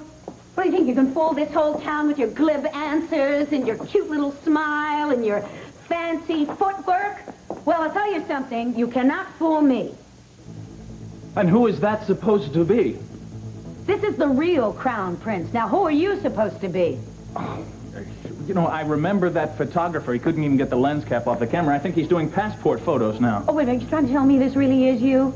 Well, I realize the likeness isn't very strong at that Oh, particular you are angle. incredible, really. You're going to keep lying even in the face of incontrovertible evidence? Why don't you call the police, see what they think about you? No, don't. Give me Please. one good reason why I shouldn't. All right, I'll tell you everything. Good. Start talking. You're right. That's the real prince. He and I decided to change places for the party tonight. Change places. I know it's hard to believe. You see, the prince and I are friends from school. He wanted to see his girlfriend tonight, here. So, instead of going to the party, I went for him. Assuming I believe a word of this story, what would you have to get out of the arrangement, aside from the chance to play dress-up? Well, you see, there's a problem in granting my immigration visa. I was allowed to do my work at Harvard Law School. Now I want to practice here in America. To do that, I have to change my visa from student to professional. Well, I thought everything was going along smoothly until snafu as far as getting my new visa. That's when I went to the prince, my friend, and asked him to help me. And in exchange for his help, he asked you to put on this masquerade at the party tonight. I told you, it's a heck of a story. Oh, it is. When Mark Twain wrote it, it was called The Prince and the Pauper. Look, Dorian, I swear, this isn't fiction. Tell me something. Does Charles Sanders know anything about this cute little exchange? Of course not. But I knew that he'd never risk harming his reputation once he saw me in the prince's uniform. That part of the plan was perfect. Until I caught on. Yes, and then you saved my neck there at Elmo's. I mean, that guy who tried to grab me, he's an immigration officer. If you hadn't have been there, I'd be on the next boat back to Manila. No, not so fast. Who says you're not going to be on a boat out of here, Oh, Dorian, I mean, you wouldn't turn me in. Look, all I need is just a little bit more time. That way the prince can get my new visa granted. Please, you are my only hope. I'm probably out of my mind. But I do love a good story. Whether it's true or not. Okay, you can sleep here in the office tonight. Oh, thank you. Oh, please, thank will you you. stop kissing my hand? You will never regret this. Oh, why do I wish you hadn't said that? Sleep in the chair, on the floor, I don't care. However, don't you think for 1 minute that I am through with you. Tomorrow morning, first thing, you're going to tell me the whole story, including, young man, your real name.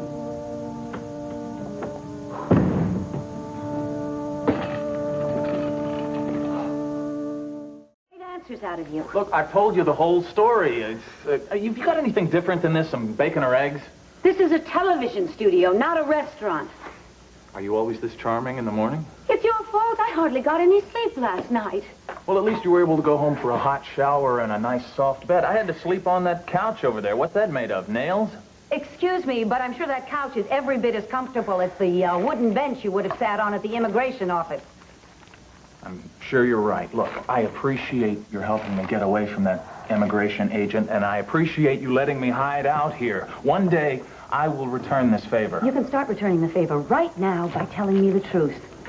Look, I have told you the truth. Prince Raymond is madly in love with this American girl, and I agreed to come to Landview posing as the prince so he could sneak off for his secret rendezvous. I just thought it would be fun to masquerade as the prince for a while. Everyone jumped when I snapped my fingers. And so in return, the prince promised you that he would help you get a new visa. That's right. He guaranteed it. What I don't understand why either of you thought that Charles Sanders would go along with this stupid masquerade. Prince Raymond just thought it wouldn't matter. He'd be off, and by the time the ambassador met me. Who in the world could have tipped off the immigration people? Do you think maybe the prince double-crossed you? No. He would be in some science lab if it weren't for me instead of off in paradise. Who is it? It's me. It's Jim. It's okay. Open the door. He knows you're an imposter. Jim, this is Jeffrey. In fact, you have Jim to thank. If it weren't for him, the security guard would have thrown you out last night. Thank you. Think nothing of it. It's all the pleasure in being Dorian's producer. And you better start thinking about your next move. Ambassador Sanders is on his way over. He's on his way over? Why? Because I called him and I asked him to come over. Thank you, Jim. Did you tell him I'm here? Not yet. Don't. Please.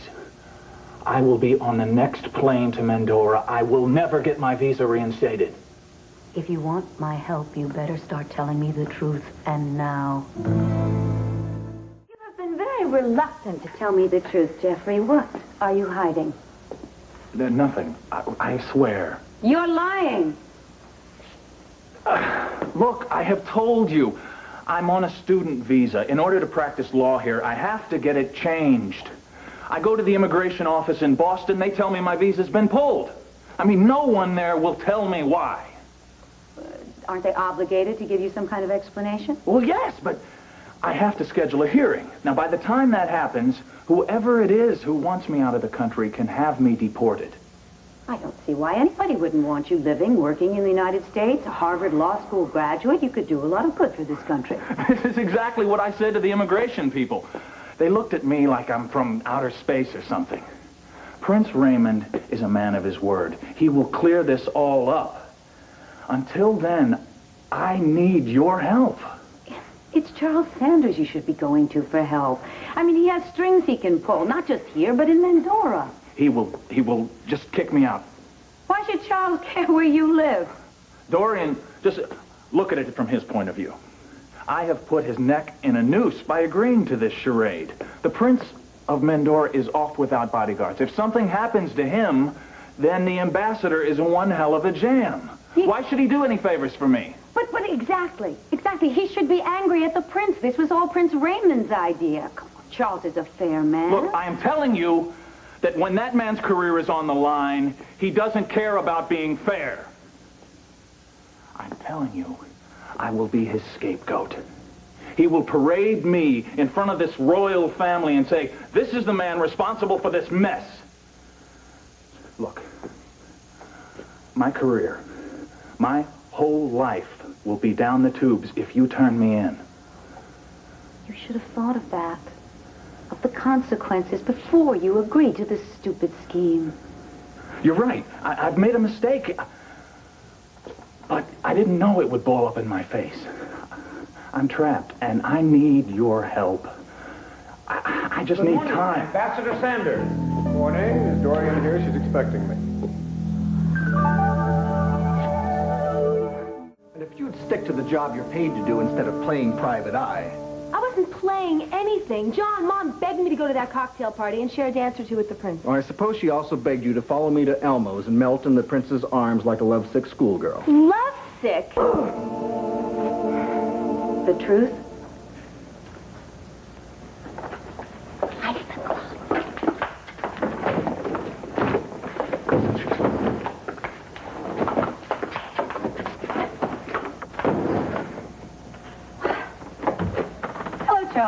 Morning. Good morning. Did I interrupt your breakfast? I'm sorry. Oh, no problem. Oh, boy, I better give up this Danish habit. It's going to my hips. Dorian, John tells me that you left Elmo's last night in the company of Prince Raymond. Yes.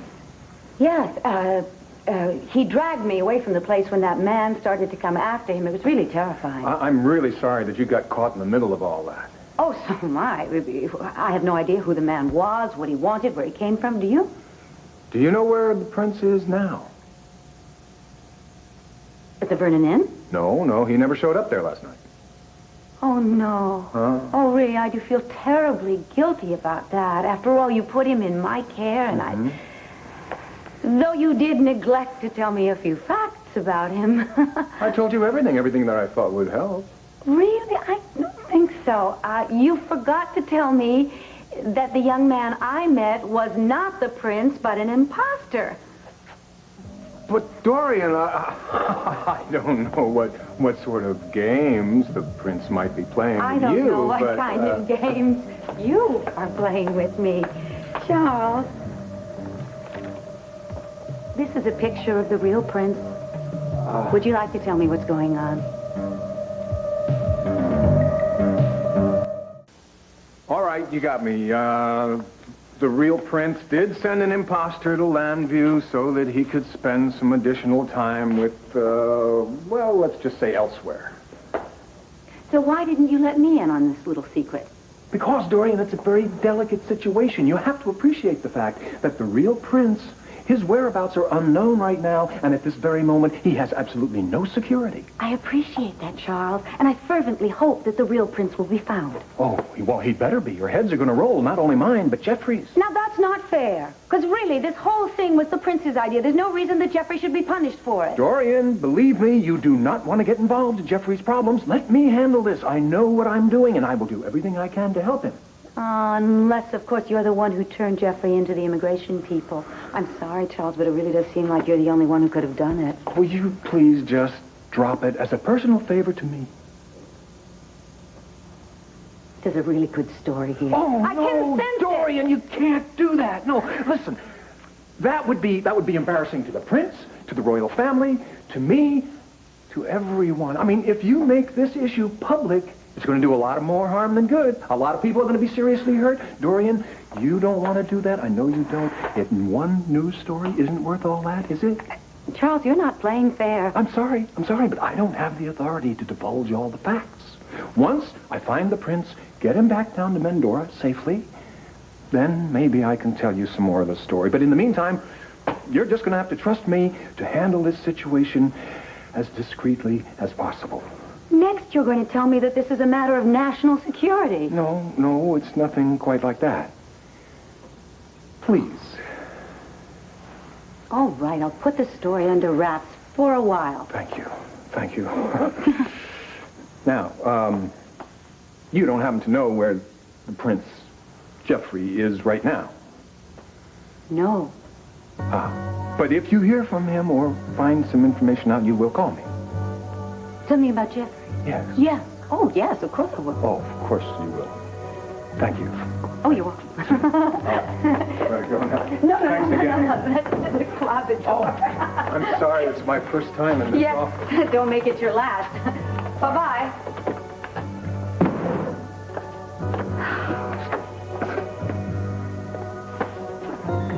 Thank you for covering for me. Of course, I don't believe a word that Charles just said. You stuck your neck way out for me. Would it be too much to ask a favor?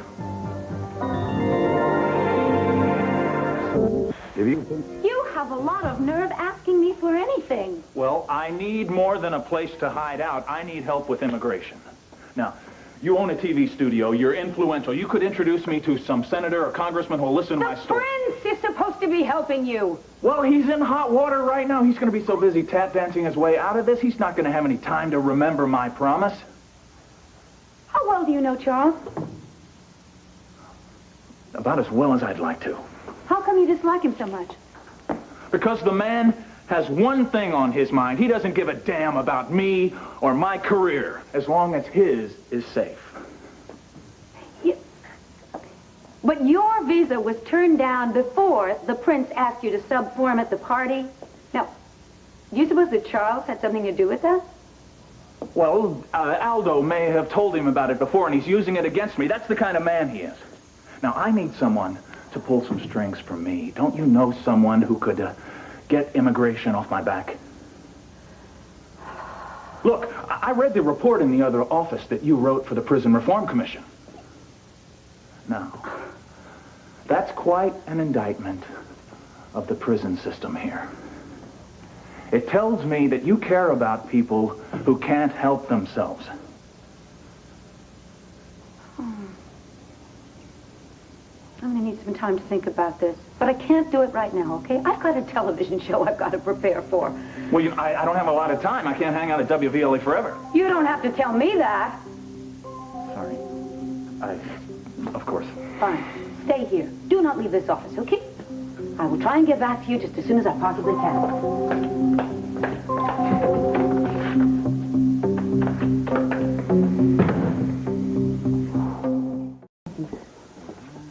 Dorian?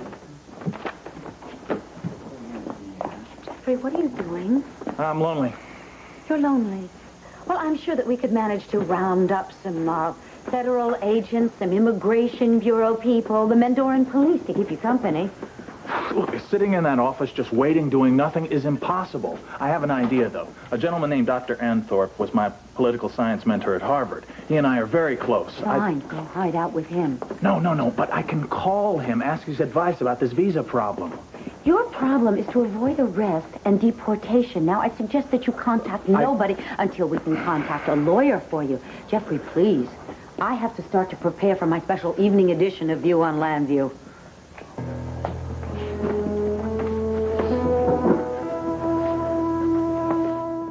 Dorian, if you don't believe me, then why are you sheltering me? Oh, I do believe you. I do believe that you and the prince thought putting on that charade was a terribly romantic idea, at least for him, but I don't believe that it's the whole story. There is nothing more. Well, except that someone considers me an undesirable alien, wants me out of the country. Why do you really want to live here? Dorian, I have told you this. I want a career. I'm going to be a damn good lawyer one day. But in Mendora, my talent would just be wasted. It's not unusual, thinking that this country is something very special. Yes, there's a fortune to be made here, especially in the legal profession. I am not concerned with fortunes. I'm talking about the freedom to be and to work and excel. Sometimes you can talk so seriously, and yet it just doesn't fit in with the kid who would play acts that he was a crown prince. Listen, I cannot talk to you. I have a show to prepare for. Really? What is your topic? And maybe something I can help you with. It's a topic you could become very familiar with quite soon. Our state parole board. Oh, never. They wouldn't dare arrest me for this. Who is they? The powers that be. Besides, I'm very interested in this whole subject. The Pennsylvania parole system is one I need to know something about. When I start practicing. So, any special guest stars? Special to me, a friend of mine who just recently was released from Statesville prison. Her name is Roberta Coleman. Wow, it's unbelievable that you're friends with an ex-con. I'm friends with people who are still cons. Right. I read your report for the Prison Reform Commission, but I still just find it hard to believe you actually murdered a man. Well, how did you get out? We proved that it was justifiable homicide. He, after all, was going to rape and murder my daughter. Oh, my God. Dorian, there is much more to you than I guessed. So, well, tell me about this now. Who was your lawyer? What did the prosecution ask for? And what evidence proved it was justifiable homicide? Jeffrey, I do not have time for this. Neither do you. Come on, quickly. Just saw Roberta walk in with Judith Sanders. Now go hide. Hey, Dorian! Roberta! Oh, darling, it's so good to see. Looking so fine, too. In a real dress and not prison gray. And the real world, too, not a cell block. Oh, hello. Hello. Oh, hello, Judith. Hello. Well, I think I'll let you two just renew your friendship. I'll go find the coffee machine. No. Why, after everything you've done to expedite my friend's parole, you must allow me to get you coffee. How do you take it? Oh, cream and sugar. Wonderful. You? Regular. Yeah. Thanks.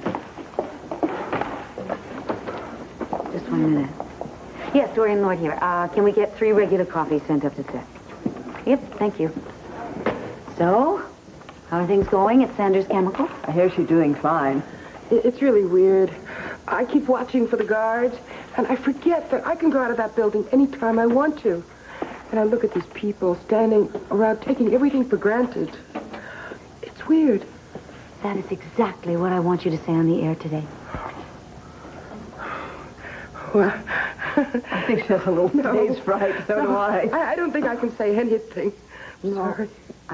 You have to. It's the only way we're going to talk other corporations into hiring ex-cons. I want to help, but that's asking a lot. No, it isn't. Because I know you won't let me down.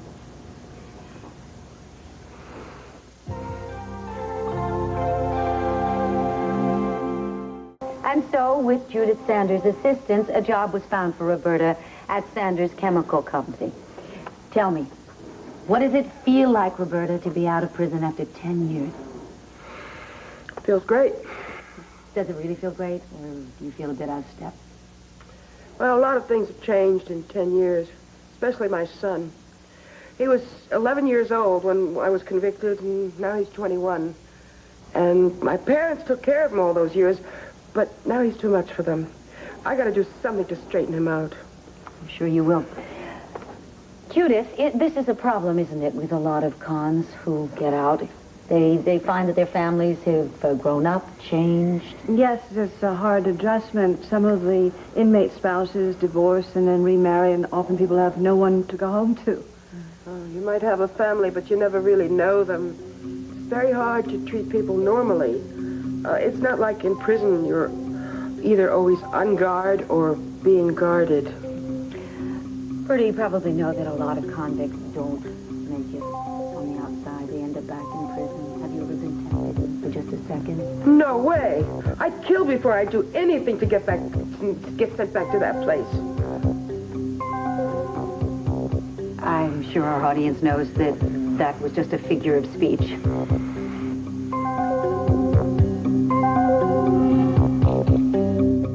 But surely everybody who gets out of prison feels that way at first.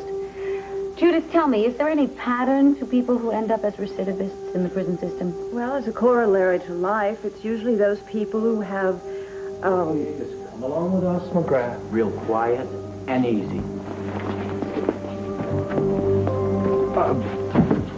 Excuse me, Dorian. Excuse me, everyone. I'm afraid I'm going to need to interrupt this live broadcast for a few words of my own. Hi there. My name is Jeffrey McGrath, and I need the help of all you lovely people out there in America. Hi there. My name is Jeffrey McGrath, and I need the help of all you lovely people out there in America. You see, I came to Landview posing as Prince Raymond of Mandora, but I'm actually Jeffrey McGrath, a recent Harvard law graduate. Not a bad person at all. I'm sorry, Dorian. There are two goons over there who are trying to cart me off to jail, or worse, out of the country. Chip, I think we can turn a negative into a positive. Can I have a hand mic, please? Hand mic. Ah, good, thank you. Well, ladies and gentlemen, it seems as though WVLE doesn't just report the news, we help make the news. Indeed, there are two men standing there, and they're looking very anxious. They're immigration officials. Someone has told them to take me into custody. You are in this country illegally? No, not at all. But it doesn't seem to matter to these guys. Why don't you gentlemen come forward and introduce yourselves, perhaps show your credentials? Oh, dear. They seem to be a bit camera shy. Unless, of course, you do deserve to be taken into custody. No, that would be the end for me. The end? Why don't you explain to our audience what you mean by that? Oh, I suppose I should first apologize to my regularly scheduled guests, Roberta Coleman and, of course, Judith Sanders. I'm so sorry, but we seem to be having a media happening here. Yes, well, I think we should find out why this young man is impersonating Prince Raymond. Yes, we would all love to know that. Look, we have to do something. Friends and I are friends. But what?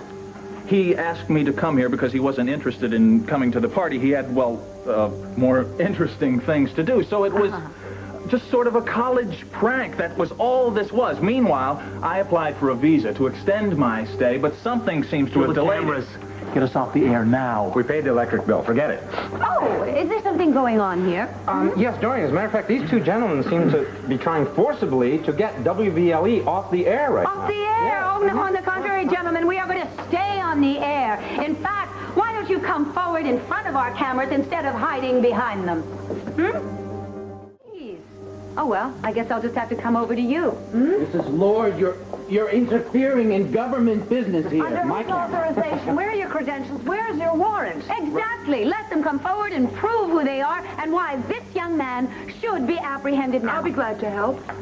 Wonderful. Oh, wait. This is not democracy in action, ladies and gentlemen. Let go of that young man until you've proven who you are. I feel like I'm back in Statesville. Exactly. Look, we are federal agents. Really? Well, then tell us where your warrant is, please. It's in the car. Well, go get it. Good enough. Look, Brad, just come with us before we Jim, pick call you the up police. and haul Better you out yet, of here. call the chief of police. How about the district attorney? Will he do? Oh, you're just in time. Goodbye, America. You will never see me again. Show me. Stop Now, what's going on here? them. Lock the door. Don't let them leave the studio. He is first with the news that really matters. I'm getting the signal from my producer that our time is up. Thank you for joining me for this special evening edition of View on Landview. Join me tomorrow at my regular time. This is Dorian Lord. Goodbye. We're off the air. So now can everybody calm down and let us get on with our business? Not until you tell us what you are doing here. Exactly, and you let Jeffrey go until we find out. Jeffrey, I thought this was Prince Raymond. He's an imposter, a troublemaker. We are under orders to take him to the Mandora consulate. They do have ID, Herb. They're federal agents. Only if you check this out, you'll find they don't have the proper papers and they're not operating through normal channels. And they don't have any warrants. Oh, wait, do you have any papers? Not exactly. We received our instructions over the phone. They tried to grab me last night. They've had plenty of time to get the proper paper. Gentlemen, I don't know what the story is here, but obviously I'm not going to let you carry this young man off without some proof it's legal. Now, if I'm interfering with government orders, I'm sorry.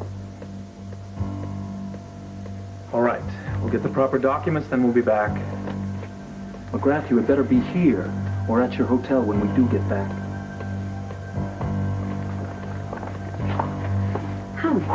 Safe for one more hour. Dorian, that was sheer brilliance for you to arrange for the district attorney to drop in like that. I'm here to meet Miss Sanders now. I want to know who you are and how you got these people to defend you. He's a fast worker. He's also a story, Herb, a big story. That is, if he ever tells us the whole truth. Jeff, as a lawyer, I think you better tell us now before those agents come back, and we can't do anything to help you. Just temporarily, Herb, until I could finish my show and then deal with him. Jeffrey, are you sure that it isn't Charles Sanders who sent those agents after you? I wouldn't know. You know, you need to ask him. I'm sure the king sent someone from Mandora to bring you back and his son. Well, for all I know, the prince is on a plane right now, whimpering his way back to face the king. Something doesn't make sense here. If the powers that be are trying to keep this quiet, why would those agents risk getting in front of the cameras? Exactly. And Jeffrey, you're the only one who can explain that, which gets me back to my point that there are definitely some facts here that you are not divulging. I am sorry, Dorian, but there are some facts I am not privy to. So, what do we do next? Well, I think you need an attorney. I'll be happy to help you if you want. No. Thank you.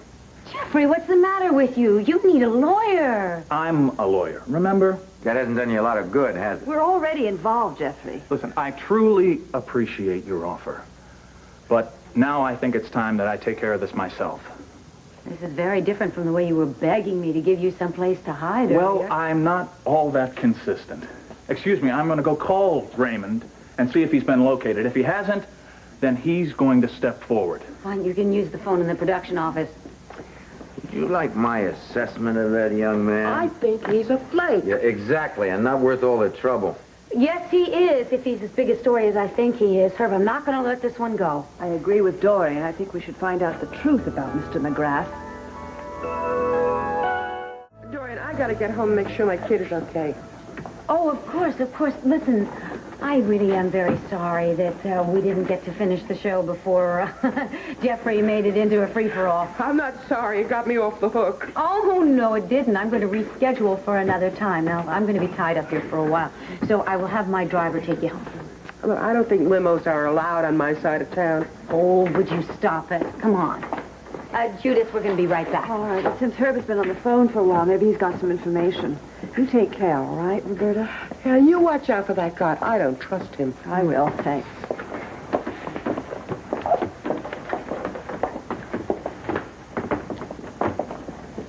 Oh, Herb? Well, I don't know anything yet. Well, I know some bad news. I just talked to Prince Raymond's girlfriend, who's crying her eyes out. Prince Raymond was located. He is now on a plane with Charles Sanders, for Mendora. So much for the prince being able to help you. Oh, I can't even get mad. It was a big deal for him to disregard his royal duty for 5 minutes, and I know that he'll crumble in front of the king. Well, perhaps if things don't go well, you can impersonate him over there, too. That's a good idea. That's very funny, Herb, but Jeffrey, really, I cannot allow you to stay here again. I agree. I haven't seen a bed anywhere. Besides, I think I need to check out of the Vernon Inn. Can anyone recommend someplace not so expensive now that I'm not on a royal budget? Never mind. I'll pay your bill at the Vernon Inn in exchange for the boost you've no doubt given our ratings. But that's only in exchange for the whole story when the truth comes out. An exclusive, you understand? It was a college prank. How many times do I have to tell you? But thank you. Listen, I'm exhausted. Thanks to all 3 of you for helping me out of this. I don't think they'll touch me now. Except, at least, through the proper channels. If you change your mind about the legal services, please, Thanks, I will remember. Good night. Good night. Good night, Jeffrey. Oh, dear. Does anybody want to talk about this in more comfortable surroundings? Yes, how about my place? Wonderful, wonderful. You two go ahead, and I'll be right along behind you. Right. Would you please go and find Jim for me, please? Yes. Jim, you're not out here, are you? Dorian. You are. Hey, Never mind, Kathy, I found him. Wonderful show. The camera work from Bruce was incredible. Oh, You were exquisite. The phones are ringing off the hook. Oh, great. But listen. Are you going to put an item in on the late news on this? Yeah, of course, yes. Good. Tell the audience. Make sure that they know that we will keep them informed as this story develops. Because believe me, Jim, this is going to be a juicy one. The agents didn't have a warrant for his arrest. Well, yes, that's true, but someone wanted him deported. And whoever that someone is, he may have had good reason. Or do you disagree, Dorian? Dorian? When did you get so nautical? What? Well, Judith, did you help Herb decorate this suite? No. Oh. Well, I like it. Now, will one of you professional decorators tell me how we can trust this Jeffrey McGrath? Herb, I always go by my instincts. You ought to know that. I just feel that he's telling the truth. And I don't feel that Charles Sanders is. I also have a question or two about Charles. Since he is not my ex-husband, I have more than 1 or 2 questions, especially since he visited me this morning in the studio. Charles was a VLE? What for?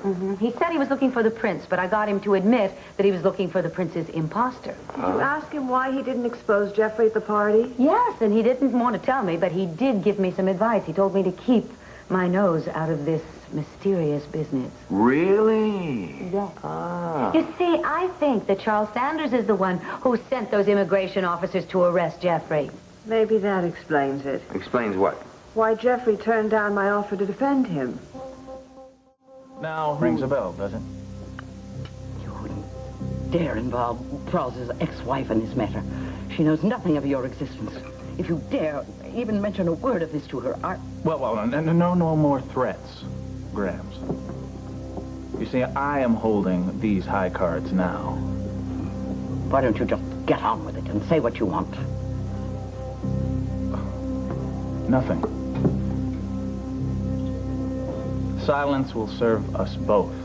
As long as you and the Sanders clan just leave me alone. Jeffrey has no way of knowing that. And if Charles is trying to deport him to Mendora, why would Jeffrey want Charles's ex trying to defend him? And it doesn't explain why Charles is so deeply interested in this young man. He's the ambassador to Mendora. He knows what's going on there, Dorian, and you don't. Now, this Jeffrey McGrath may be wanted for a crime back in his own country, all right? If he were, the immigration officers would have come with a warrant. And even if they had a handful of warrants, I'd believe Jeffrey. So would I. 2 against 1. What am I to do? You could convince him that I'm willing and able to defend him. Good. While you're doing that, there's something that I can do. If Charles is hiding something, don't you think we ought to find out what it is? Dorian, if you're thinking about taking one of your journeys into the unknown, Darling, you have your methods, I have mine. Good night. Good night.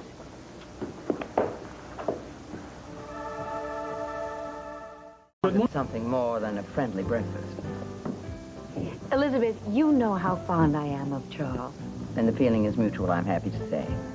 And that's why I want so very much to be able to help the Sanders family at this difficult time. It just seems to me that Charles is in a very delicate position. Is he?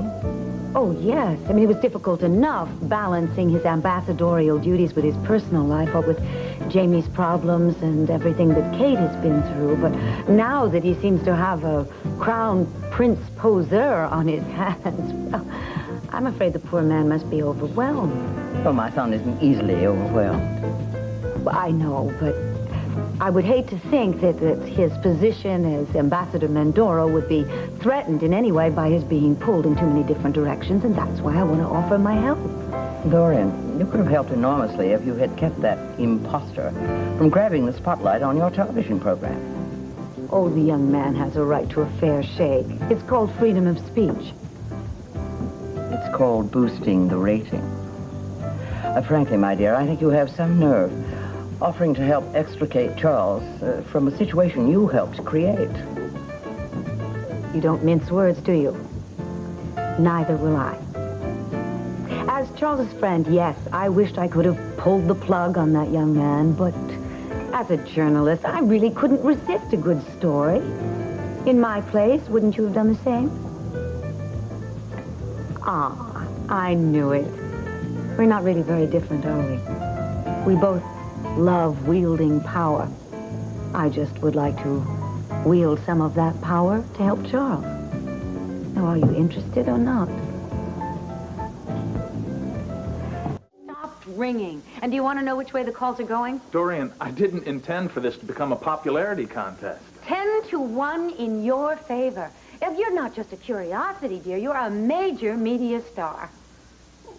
Oh, why doesn't that thrill you? Well, I forced my way onto your show because I was backed into a corner, not because I wanted to become a celebrity. Like it or not, dear, you have become one. And now my audience is clamoring for more and more of you. Well, this is all there is. That's good. That's very good. We're going to have to use that. Use that for what? For your next appearance on my show. You're going to tell me every juicy detail about your personal saga, and I'm going to devote an entire show to the story of Jeffrey McGrath. No, it is impossible. It is not impossible. If I want to do an entire show on you, I can do it. I own WVLA. No, you don't understand. You see, I didn't want to be on your TV show. Those immigration agents just forced me into it. And you did what any good patriot would do. You stood your ground. I panicked. I rushed onto the stage without a thought in my head, and I just pleaded for help. Your plea has been heard. Now the audience wants you back so they can hear the rest of your story. Look, I know that you're a journalist and you're looking for the headlines, but you're just wasting your time. Let me be the judge of that. Why do they want you back in Mendora so badly? I've already said more than I should. You might as well keep talking, because I'm going to find out the truth, whether you want me to or not. I've got a friend already who's been making some inquiries. There is somebody in Washington who's putting a lot of pressure on the State Department, the immigration people. Now, do you know who's pulling the strings? I wish I knew. I think you've known all along. Who's your enemy, Jeffrey, and why are you protecting him? Is it somebody in Mendora, or perhaps somebody here closer to home? I don't think I can say any more. I can. What is it that you've done? Do you think I've committed some kind of crime? What are you? Are you a traitor? Are you a revolutionary? No. Well, then, that just leaves you with being a naive, foolish boy, and that's worse than anything I can think of. Come on. You need my help. You might as well admit it, except I am not going to lift a finger to help you unless you tell me the whole truth, and I mean that. All right. You want the whole story, Dorian? Well, brace yourself, because that's what you're going to get. I'm waiting. Right, the whole story. Oh, first of all, have I thanked you for paying for my hotel bill? Without your generosity, I'd be on the streets right now. My generosity, unlike my curiosity, does have its limits, dear. In fact, I'm only paying your hotel bills in exchange for your giving me an exclusive on your story. I really wish I could help you. but I don't... All right. I'll settle for an exclusive on your story when you do decide to tell it eventually. I think I'm going to have to find another hotel room because I cannot appear on your television show. Not now, not ever. If you're willing to tell me your story, why not tell it to everybody? I'm in deep enough trouble already. If the wrong people see me on television... Go on. Very delicate sensibilities are involved here. Family honor. Whose family?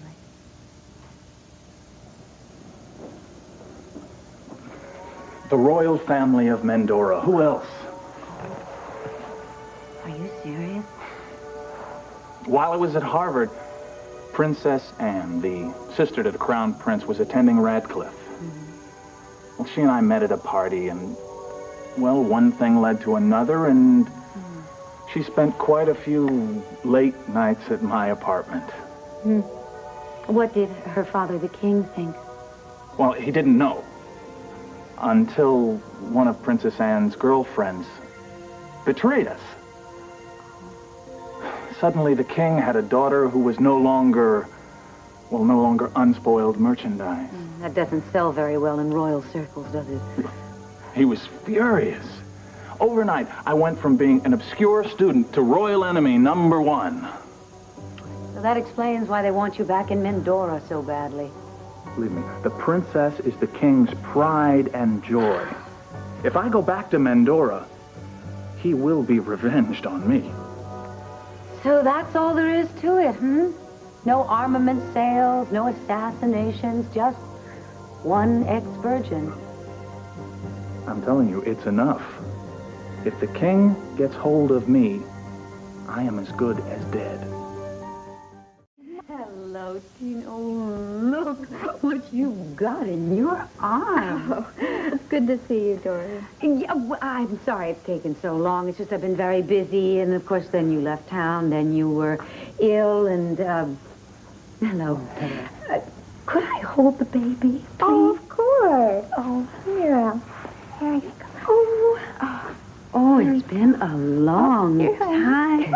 Oh, hello. I didn't have a chance to take a good look at him when we were in the chapel. You know, I was so busy attending to you.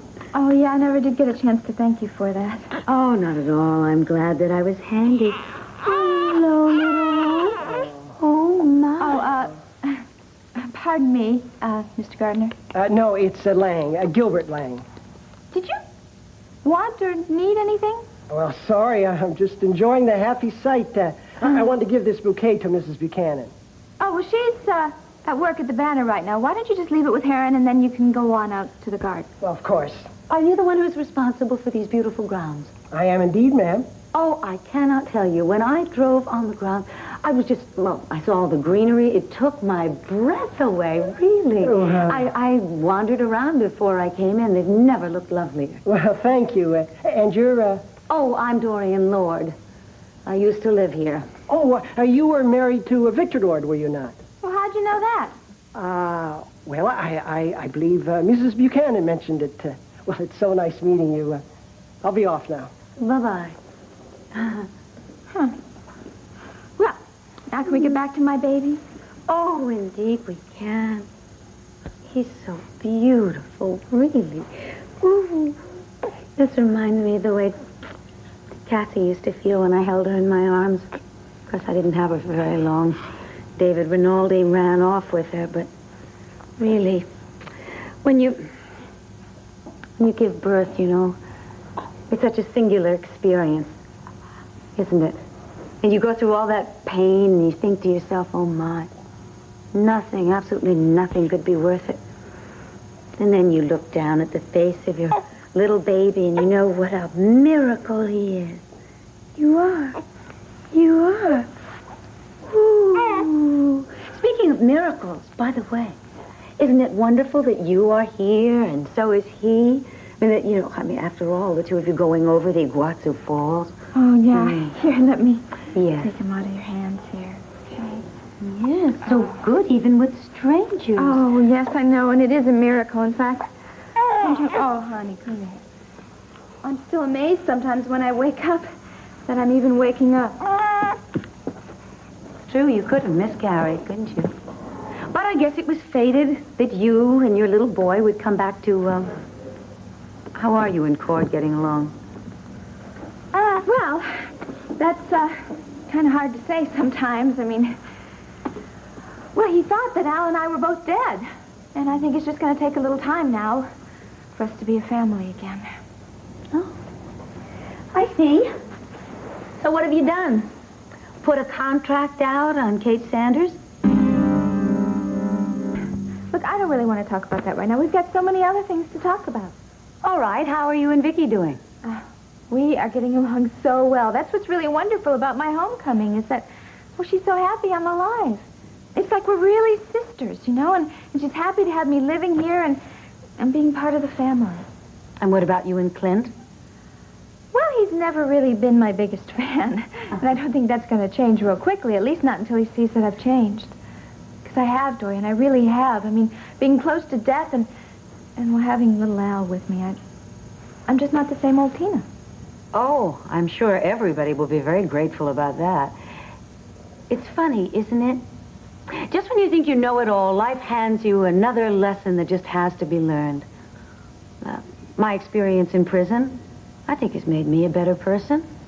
Vicky's experience being so close to death has made her more open, warmer. So how has your life-threatening situation and your, of course, recent motherhood, how's that changed you? Well, can't you see just by looking at me? Not exactly. Oh. I would have thought it would have been a glow or something. We see, it's given me a whole new respect for life. It has. It's taught me what's important and that you have to go after your own happiness. I thought you always felt that your happiness was more important than anything else. Well, not in the same way. I can't really explain it. You mean at last you're aware that your happiness at the expense of other people's happiness is just not worth it? Yeah, that's it. Have you also realized that all that lying and scheming and manipulation was wrong, really wrong? Yes, sure. Oh, and have you promised yourself that no matter what, you will never do it again, no matter how you are driven to it? Of course. Well, if that is true... Dorian, how could you ever even doubt it? Because there is an old adage, my dear, and that is actions speak louder than words. I mean, if you have indeed, though, discarded some of your old bad habits, I don't see how Cord can resist you. After all, he fell madly in love with you, and you were an absolutely horrible person. Dorian! Well, it's true, isn't it? You're lying, you're scheming, you tried to steal my money. The baby right here and take him up to the nursery? Fine. I'd like to come with you. Is little Jessica up there? Probably. Oh, I haven't seen her in ages. Just have patience, my dear. In time, you will see that your reward will come. Well, what reward? Oh, the respect and admiration of people who will realize that you have indeed become a trustworthy, honest person. Oh. Come on, hello. Well, anyway, Tina and you will get along just fine. Oh, that's good news. Oh, Vicky, hello. Oh, Hey. Gilbert, you're here. Just passing through, Mrs. Roberts. Dorian, how nice to see you. You look marvelous. Why, thank you. So do you, and I hope you're feeling as well as you look. Yes, absolutely back to normal. Marvelous. Have you and Tina been having a little chat? Tina? Vicky, he's a very strange man. I don't know if he should be around here, what with the 4 children in the house. Honey, he was the gardener for our father when I was a little girl. Really? Yes. So I think you should not be uncharitable towards him, all right? When you get to know him, you'll find out that he's very sensitive and very gentle. All right, I'm sorry. I didn't mean it. What's the matter? Oh, it's nothing. I was waiting for you to come home because I have something I wanted to discuss with you. I'm going to be leaving. I have to meet Judith Sanders to talk about that imposter crown prince of Mendora. Oh, I saw your show when he came in front of the cameras and announced who he was. That was really something. Quite a circus, wasn't it? But it was great for my ratings. He's giving me the runaround about a second appearance. Dorian, why don't you stay for this? I mean, I really feel that everything that's happened to me and everything, well, like the three of us are much closer now, and I could use all the advice I can get. Oh, no. Tina, what have you done? Well, I have a confession to make.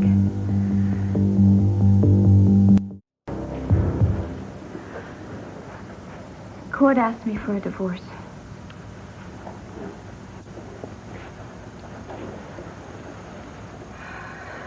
Look, I just don't understand it. With everything I've been through and to bring the baby back to him, how he won't even give me a chance. Honey, you knew this was coming. We've talked about this. I know, but I just don't understand how he could hold that wonderful baby in his arms and look at me and not want us. He wants one of you. That I'm sure of. Look, he cannot just turn off the feelings that he has for Katie. But I know, and she moved in on him when he thought that Al and I were both dead. It's just that I don't understand this reason for such a quick divorce and remarrying so soon. I mean, without even giving us a chance to work everything out. Tina, I sympathize with you, really I do, but Cord loves Kate, and months from now he is still going to feel that way. How can you be so sure about that, huh? Everything has happened so fast, and what do they have in common? A cowboy and an anthropologist or whatever it is she is. Oh, whatever it is, it certainly is there, dear. Though you never can tell, it might not last. I know, that's my point.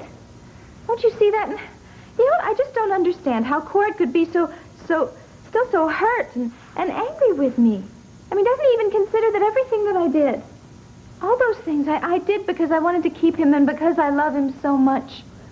I mean, it's true, I jilted Richard, and I did blackmail Asa, and I did lie a lot back then. Honey, he knows that Kate Sanders is not going to do any of those things. He trusts her, absolutely. That's very, very important when you've been hurt. More important than my being alive and bearing him a child? Obviously, to Cord it is, yes. Yes, but he could be wrong. I think he is wrong. After all, didn't he follow you here to Llanview because he was so madly in love with you? Now, maybe this relationship with Kate is just sort of a substitute, you know, for the grand passions that you instilled in him. Yes, he can marry her, and there won't be any challenge, and he'll lead a nice, boring little life. Oh, Dorian, will you please shut up? No, let her finish. She's the only person around here who obviously sees the truth or sees things the way I do. Well, what do you think, Dorian? You don't think I should give up, so you think I should fight for Cord? Yes, I think you should.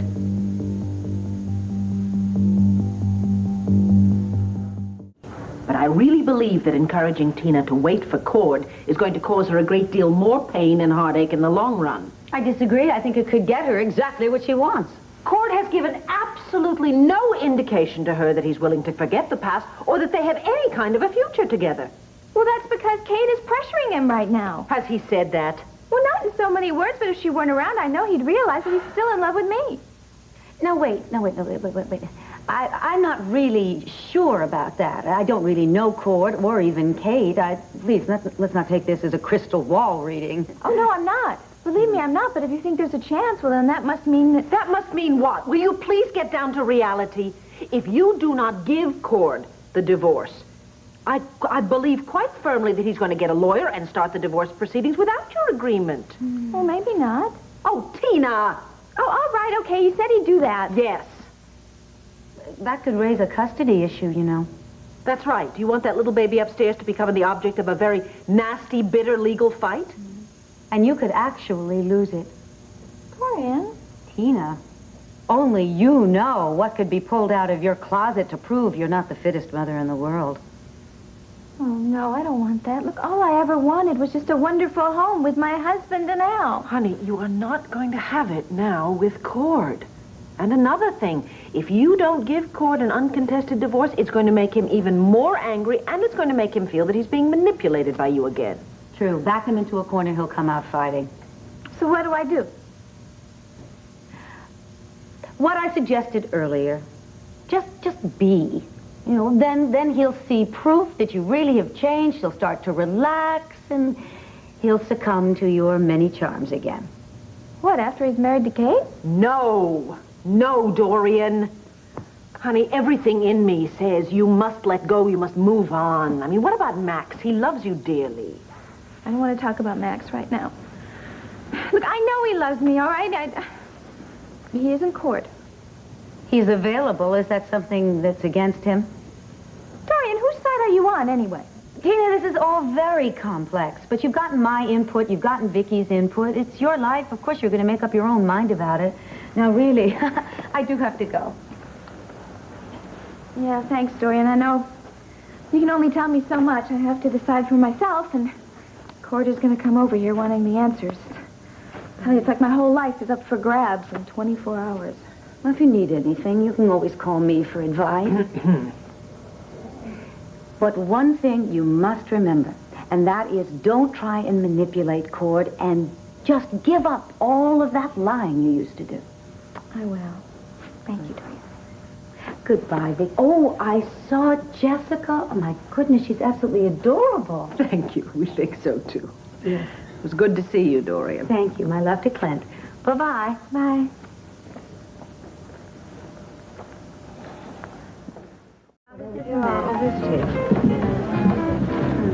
So tell me about this conversation with Jeff McGrath. Oh, he finally told me the truth. What is it? He also swore me to confidentiality. Dorian, I'm his lawyer. I know that, and I'm sure he'll tell you eventually. Now, what about this phony robbery charge? Well, the preliminary hearing is this afternoon, but I ran into him before I met you, and he didn't seem at all concerned. So he's bound to be in for a rude shock at the hearing. Anyway, what I really want to talk to you about is what do you know about the King of Mendora? What kind of a person is he? I don't know. He's sort of a rigid monarch, but he's a kind, decent person. And what about his daughter? What about her? What are you asking me that for? I have good reasons. I promise you, please. Well, I sort of remember Charles saying that King Frederick was trying to be a very attentive father because his wife died a few years ago. Also strict, perhaps, so that she felt that she had to rebel. Rebel? Yes, and what better way than to get romantically involved with a commoner? It's bound to infuriate her father. Dorian, what on earth are you talking about? All right, I might as well tell you after all. It's ludicrous. You are working in Jeffrey's behalf. Jeffrey confessed to me that he had a romantic fling with the princess while she was at Radcliffe. The king found out about it, and of course he threatened all sorts of horrible, horrible things. Jeffrey impersonating Prince Raymond, well, that was absolutely the last straw, so the king wants Jeffrey back in Mendora where he can punish him. Now, I know it's all just youthful folly, and I want to go to Mendora and appeal personally to the king on Jeffrey's behalf. Dorian, there is more than youthful folly going on here. You see, Anne is not even college age. As a matter of fact, Anne is about 8 years old. What? Which means that he lied to you again. The sneaking, conniving little punk. Well, you must have pushed him into a situation where he had to give you a story. Yes, and I fell for it. He's made a fool of me again for the second, third, fourth. I've lost count, but I'll tell you, it's just too much. The two of us ought to just drop him. Let him sink on his own. Well, that's sort of an appealing idea, except that the truth is becoming more intriguing, don't you think? Unfortunately, it is. I wonder what it can be. Be some way that I can outsmart him. Yes, but he has the advantage. He knows the truth. But he thinks that I think I know the truth. I've got an idea. What? What is it? I'm not going to tell you about it until I'm sure that it's going to work. I'll get back in touch, all right? Please do. First, I have to find that lying phony. Pardon me. Bye-bye. Excuse me. Oh, excuse me. Hello. I'm sorry to interrupt, but I just wanted to say hello before I say goodbye. Goodbye. I'm leaving myself. Vicky, what an unexpected pleasure seeing you twice in one day. Yes, you too, Dorian. Bye-bye. Bye. Thanks again. Okay. Walk out together. Yes. So how are things at the dinner? Well, they're in a hurry. How about you? No, I'm not. Oh. Sit down, please. Thank you, just for a moment. Drink, Mrs. Lloyd. Oh, a cup of coffee, thank you. All righty.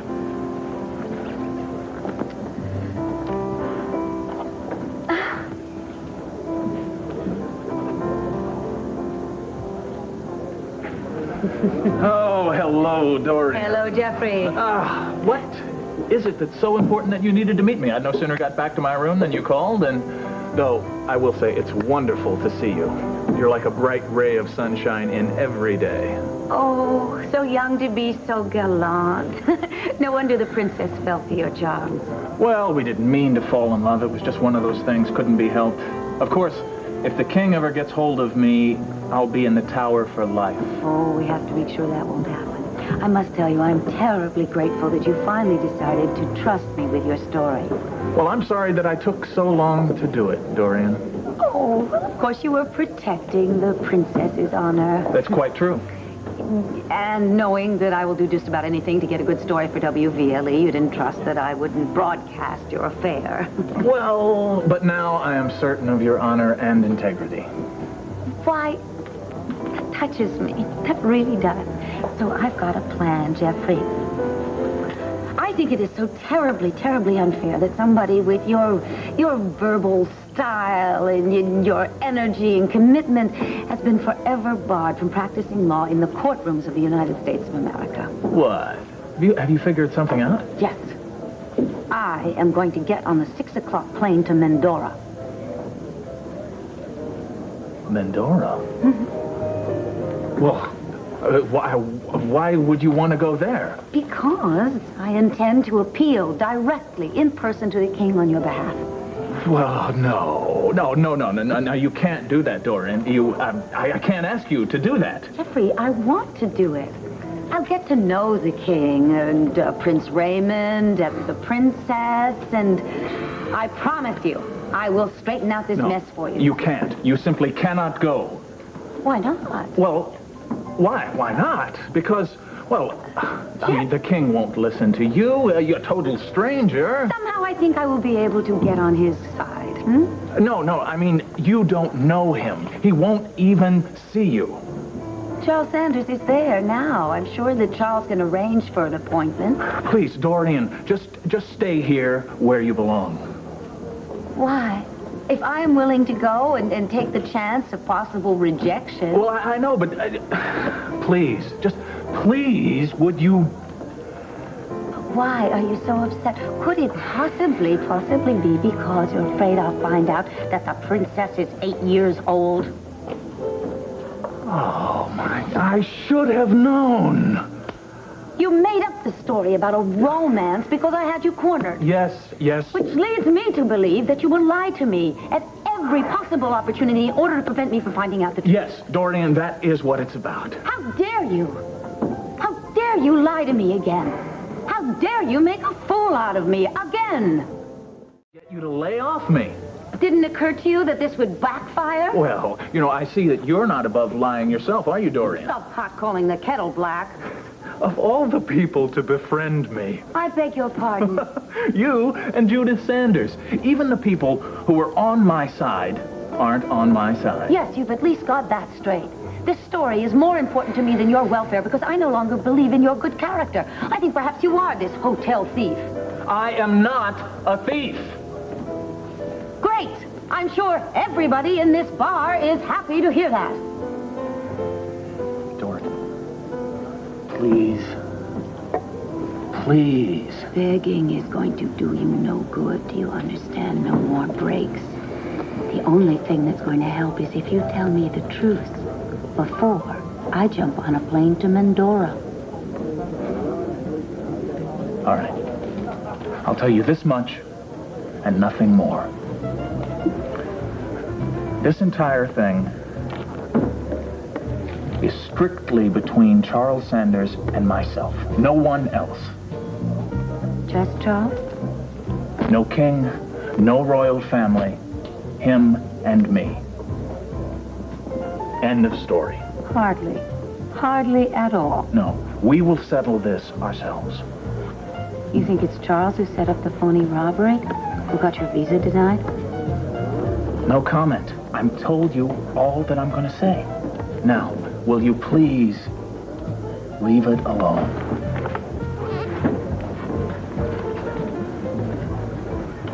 Not likely. Want to know all my secrets. John, I need you to drop everything. Dorian, please come in. Cassie and I were just working on some new procedures. I've got a new drug investigation. And I was reminding John of the procedures in those investigations. Yes, I could see that you were deeply involved. Actually, I am involved in an investigation of my own, and I need some help. Do you want to hire us? Yes. Mom, we'd be happy to work with you. Sit down. Come on, tell us what's up. Actually, I want to talk to John privately for a moment. Mom, I'm sorry, but you know we deal with all our cases together. Yes. Anything you have to say to me, Cassie can hear. She's my assistant. And I suppose that anything I discuss with you privately, you'll, of course, talk with your assistant about later. Very well, then. I want someone investigated. Well, that's what we do best. Who is it? Jeffrey McGrath. The phony prince. I thought you were his personal champion. Yes, I was when I thought that he was being victimized by overzealous immigration authorities and, not to say, the angry King of Mandora. And I take it you have changed your opinion about Mr. McGrath. Of course I have. I mean, he has returned my support and my kindness by lying to me and making a fool out of me publicly. I think both of you know. I put up with a great deal, but I will not be made a fool of. Mom, what exactly did he lie to you about? Everything. He lied about who it is that's hounding him, who his real enemies. I think he's even lying about what his real name is. I can't get a straight answer out of him or out of Charles Sanders, and I simply have to find out who it is wants Jeffrey back in Mendora so badly, and why. Well, that sounds like a perfect case for us. Yeah, except we can't take it. Excuse me. I thought that you were a private investigator. Well, I am, Dorian, but you don't want me for my investigational skills. You want me for my family ties with the Sanders clan so that you can get into Charles' personal life. That's ridiculous. I happen to think that Jeffrey may be a felon. I'm concerned that he may even be a threat to our national security. You have proof of that? I think it's John's job to get the proof. But I have to find out about the real Jeffrey McGrath, or else I could wind up in trouble for having helped him. And speaking of Charles, his career could be at stake. I'm sorry, Dorian, the answer is still no. I'm not going to involve my office in your little search. Little search? Mom, what John means is... He made himself very clear. I'm really sorry that I interrupted the two of you. I will let you get back to saving the Western world, or whatever it is that you two do. Mom! Cassie, let her go. John, all she wanted to do was hire you for a simple assignment. Why did you say no? Come on, John. What is the real reason you said no? That report, you call us back. Yes. Thank you. Bye-bye. Mom, I am so glad you came back. I thought I owed you an apology. You and John. Don't be ridiculous. If anyone owes you an apology, it's John. He was very abrupt with you today. Why don't we just be honest here, honey? It wasn't John's refusal that upset me. It was seeing the two of you together here. I thought that it wouldn't upset me. I was over the bitterness, but I was wrong. When I saw the two of you... You don't have to say any more. Yes, I do. I like to pretend that emotionally I'm bulletproof, impervious to pain. I think today that I proved that that just simply is not the case. However, I'm going to have to make sure that I don't let my residual anger get in the way of our relationship. Because I love you. And I just want you to know that. I have waited a long time to hear you say that. I love you too. While we're into confessions here, I should tell you that I purposely waited until John had left so the two of us would have a chance to talk. I'm glad you did. Because nothing is going to come between us again. I can't afford to keep streaking our mascara. No. You look beautiful, streaked mascara or not. Said like a true mother. But I'm going to go fix my face anyway because I'm taking you out for a drink. Really? What's the occasion? Our new super special, wonderful, great relationship. So make yourself comfortable and I'll be right back, okay? Okay.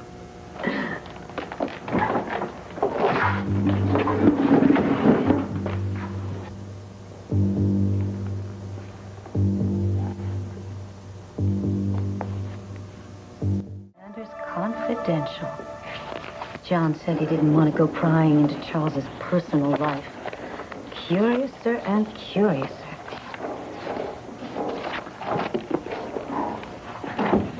Hi. Okay, I'm presentable. Ready for a drink?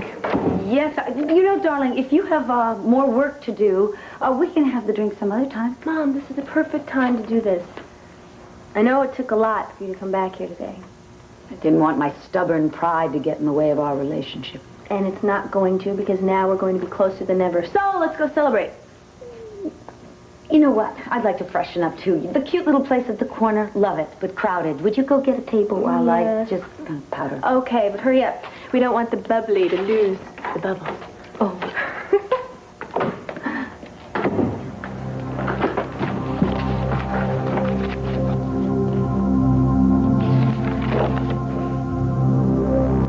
Malcolm, even an undersecretary can take time away from the State Department long enough for lunch.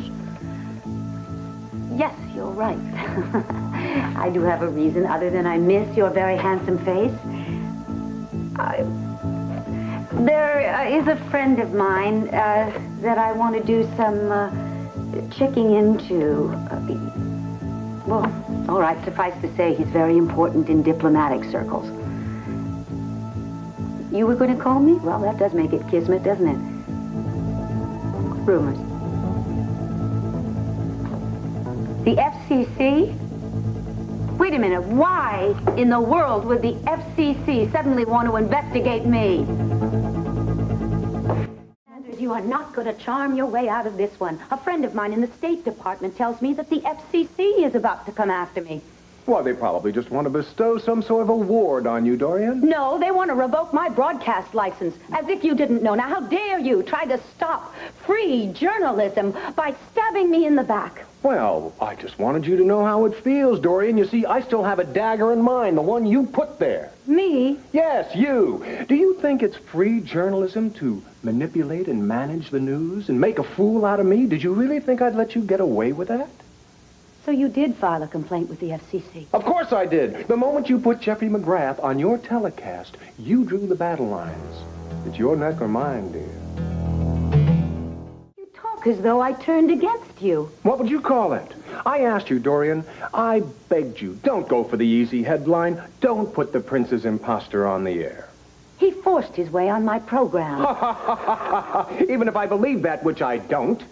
You could have done something. You could have pulled the plug. You could have cut to a commercial. But what did you do? You exploited the moment to its fullest. I simply gave the young man a chance to state his case. Incidentally, I got some wonderful ratings in the process, but why are you taking it so personally? Because I thought that you felt some sort of loyalty to me. But evidently, I was mistaken. Apparently, you've forgotten all of the support I've given you in the past. So you got yourself your sensational story. And what did you leave me with? I had to suppress the king. I had to explain the whole thing to the entire State Department. Thank you very much. I was not trying to embarrass you. I was just trying to live up to what it says on the base of that statue in New York Harbor. Give me your tired, your poor, your huddled please, masses. Dorian. What you did is you violated a trust between us, a trust which I have earned. I understand that you were angry, Charles. But why didn't you come to me about it? Why did you have to go to the FCC first? You used your journalistic ethics. I used mine as a diplomat. But I did not ask them to revoke your license. Talk about splitting hairs. You know how much WVLE means to me, but you didn't think about that. You felt that you were wounded, so you decided to strike back. Hard and below the belt. Hey, wait now. Don't make me the villain in all this. I haven't called you the villain. Not yet. But I am calling you a liar. Ever since Jeff McGrath came to this town, all you've been giving me is evasions and half-truths. I don't know what you're talking about, Dorian. Oh, yes, you do. You knew that Jeffrey was not the prince at the party, but you didn't tell me. And you didn't tell me why you were protecting him, and you still haven't told me anything. Well, I did tell you not to meddle. Do I have to tell you more than that? I'm your friend. Yes, you do. Well, I also told you that if you interfered, there would be serious repercussions. And you are a man of your word, aren't you? Charles, I do not want to become your enemy. We can end all this fighting, bickering, if you will just tell me why you want Jeff McGrath thrown out of this country. I'm sorry, Dorian, I can't do that. As an ambassador to Mandora, I answer to my commander-in-chief only, not you.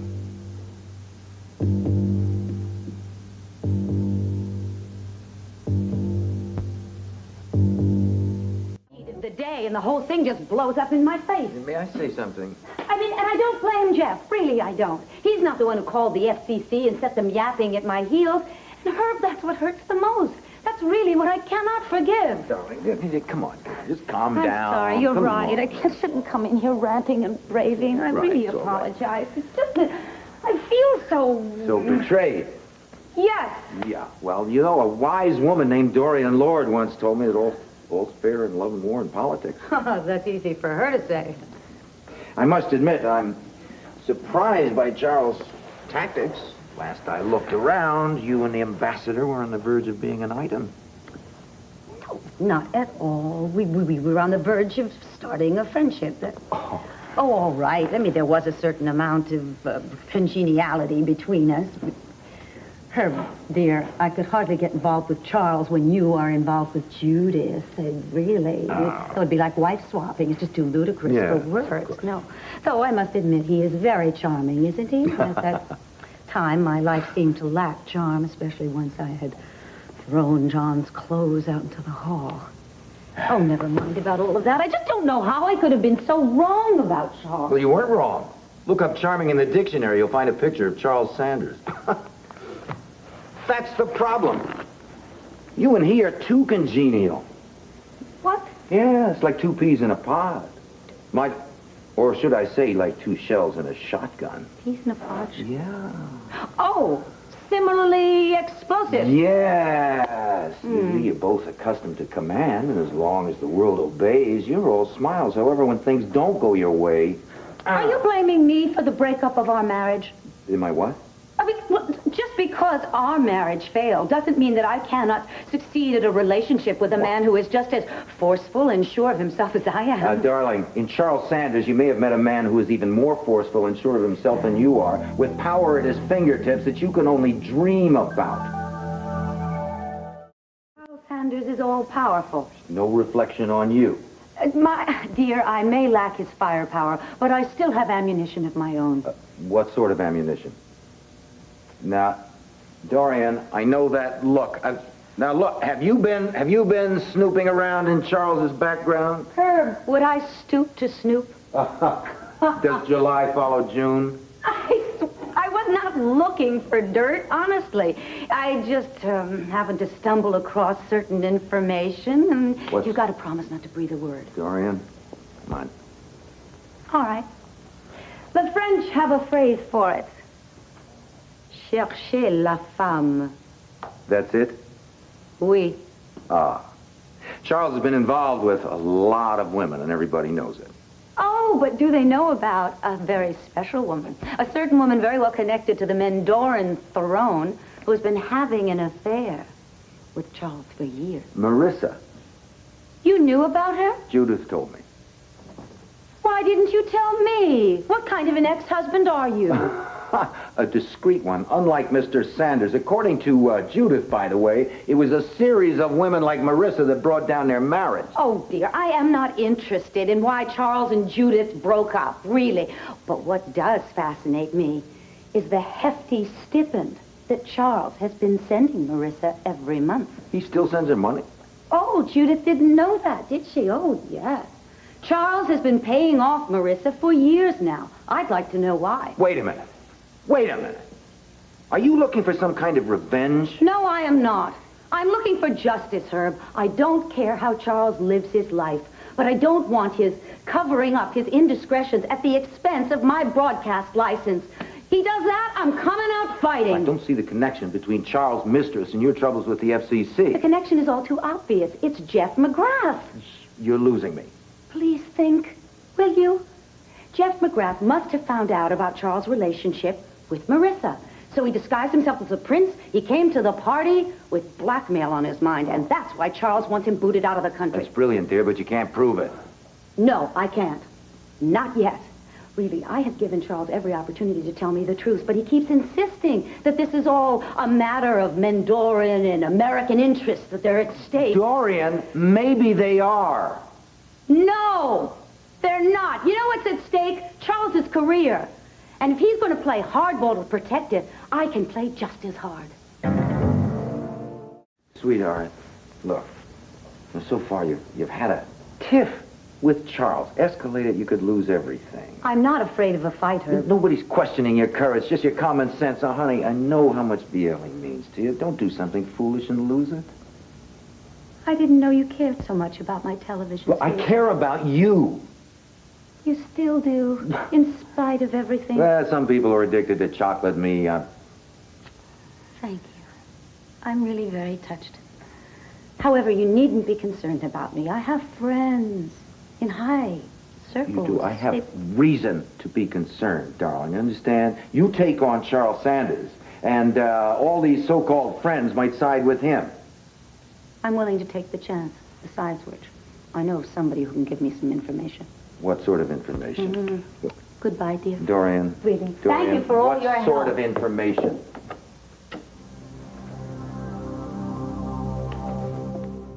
Sorry that you lost your job as the prince's bodyguard. The king didn't appreciate my letting Jeff McGrath change places with the real prince. He couldn't fire the prince, so he fired me. So I'm sure Jeffrey is no longer one of your favorite people. He's a good kid. It's Ambassador Sanders who blew the whistle on me to the king. I'd sure like to repay the favor. Well, perhaps you can. Have you got any immediate plans for the future? I've got a cousin in California. He works with a TV network. I've got several years' experience in broadcasting. In London before I left from Medora. Really? Perhaps I can help you there. I know many powerful people in broadcasting. I could phone some friends at the studios in Los Angeles and set something up for you. Mrs. Lord, that would be great. But I've learnt several things since I've been in America. Nobody gets anything for nothing. Ah, you catch on quickly. Yes, I do want something from you. Name it. I want you to tell me Jeffrey McGrath's secret. Secret? Oh, please, this is not the time to play coy. As the bodyguard to the prince, you surely must have heard nearly all the Mendoran state secrets. Mrs. Lord, please don't ask me what I think you're going to ask me. It is not just your job that is at stake here. It's also my career. Please, tell me, what is the connection between Jeffrey, Charles Sanders, and a woman named Marissa? Please. I promise I will not tell anybody. As a journalist, I would never reveal my sources. Charles Sanders and Marissa are Jeff's parents. Yes, as soon as John returns, I'll have him return your call. No, John won't be here most of the morning. Yes, I will have him call you back. Thank you. Goodbye. Baby. Okay. What took you so long to get here from the airport? Got stuck in one traffic jam after another. Mom, a million things have been going through my mind since you called, so come on. Out with it. Kathy, something really big is about to happen to me. Something that could change my entire life. Ha, ha, ha. All right, I know you flew to Washington last night, so does this have to do with politics? You're in the ballpark. Don't tell me. You're running for Congress.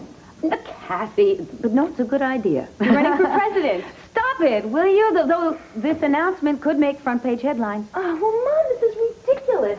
You call me. You say you're coming over. You have this incredible news that's going to change your whole life, and you won't tell me what it is. Please tell me. I'm sworn to secrecy. If you can't trust me, then why did you come over here today? Promise not to breathe a word. I swear. Scout's honor. My lips are sealed. Please tell me, please. person I'm replacing doesn't yet know that he's going to be asked to resign. He's going to be stunned, embarrassed, and anyway, it's only fair to give him time to deal with the situation, prepare a statement for the press. Mom, who is this person? What does he do? Charles Sanders. You're kidding. Mm-mm. Charles Sanders has been asked to resign his ambassadorship to Mandora? That's right. Why? He's been the ambassador for years. Don't tell me this has to do with the prince and Jeffrey. I mean, Charles wasn't responsible for that. No. It has nothing to do with that stupid little charade, but no, this is a very delicate and sensitive situation. Whatever he did, I mean, it must have been something really, really terrible. Cassie, don't ask me to explain the details, but just trust me on this. Charles's resignation is in the best interests of Mandora and the United States. Well, did you sense there was something wrong? Is that why you went to Washington? I have some powerful friends who made some very strong hints. Well, did you warn Charles? Mom, I got the impression you were friends. Actually, I thought you were becoming very good friends. We are just friends. But nonetheless, that doesn't mean that I have to condone his behavior, do I? No. He knows the rules. He broke them, so he's the one who's responsible for this situation. You feeling so sorry for him you can't even congratulate me? No, I'm happy for you. I am so happy for you. You are going to be the best ambassador in the world. Thank you for the ringing endorsement. I mean it. I do.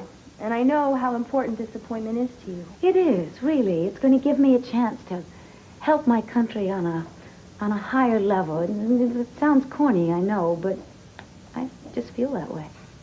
So, what about the station? Oh, it should be easy finding somebody to run it for me. Yeah. I just thought of something terrible. What? Well, if you're the ambassador to Mandora, you're going to have to live there. Yes, it will help if I spend part of my time there. And then I won't get to see you as much. Are you forgetting that when you were living over in Europe, we never got along better? It wasn't until you came home that we started having problems. Yeah. We've been through some pretty tough times lately. Yeah. But that's all behind us, miss, isn't it? Yeah, it is. Mom, I am so proud of you. Yeah, you should be. I mean it. I am. And I am really happy that you finally got what you want. How about you? Are you happy with what you have? Yeah. Yeah, I am. Yes, sir. Okay, honey, end of lecture, back to work. The old-fashioned way, okay? Yeah. Thank you.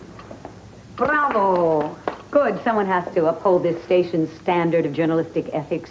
Well, with the FCC breathing down our necks, we have to be careful, don't we? Tom, we don't have to worry about the FCC anymore. Called the dogs off? How come? I guess they didn't want to embarrass the next ambassador to Mandora. I've heard rumors, but I didn't want to speak too soon. Is it official? I heard from a very close source that I am going to get a call from you-know-who any day now. That is good enough for me. Congratulations, Dorian. Correction. Madam Ambassador. Oh, Mr. Denison? Yes, excuse me. Madam Ambassador? I have a couple of words that might be a little more descriptive than that. How about Madam Deceiver? Charles, I'm shocked. Oh. Your dismissal as the ambassador to Mandora was not my doing. Oh, and I suppose you being my replacement is nothing to do with you either. You are the veteran of Washington intrigue, not I. You can pick up the phone and you can have somebody's FCC license revoked. Now, can I do that? That's what it is, isn't it? I complained about you putting Jeffrey on the air, and so you went out and for revenge, you steal my job. I stole nothing. Oh, at least admit it. Be honest about it. My sources in Washington tell me that a certain someone leaked information to my superiors, information of a highly volatile personal nature. Oh, but that's your affair, isn't it? Oh, that's funny. That's funny. This alleged affair was so well documented that the powers that be asked me for my resignation while you are out using every devious method and dirty trick you can think of to steal my job right out from under me. You want to talk about dirty tricks? Who's the one who tried to get Jeffrey deported to cover up the fact that he is your illegitimate son? told you that? No, he didn't, and don't ask me to reveal my sources. Oh, so when you play the game, you play for keeps, don't you? I don't play games.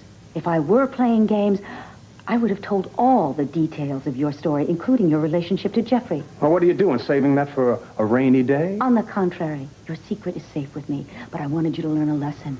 You tangle with me and you're going to get the fight of your life. Okay, savor your victory. You earned it. But I wouldn't feel too secure in my new post, Madam Ambassador. Oh, and I won't ever underestimate you again, by the way.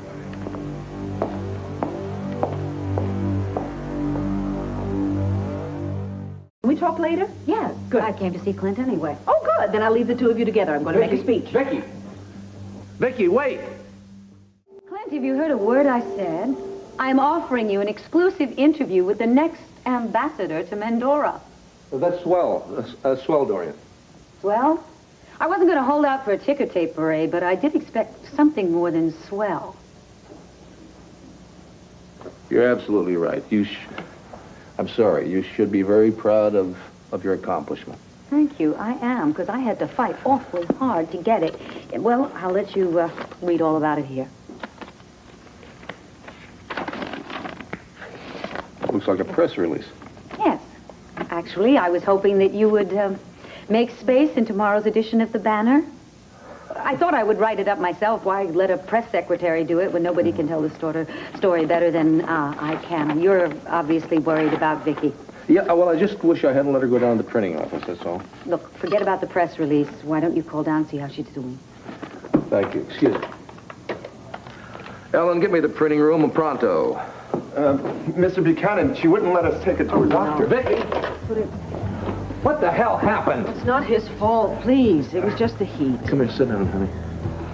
I'm sorry, Mr. Buchanan. She was in the middle of the best darn speech when she fainted. Well, thanks for bringing her up.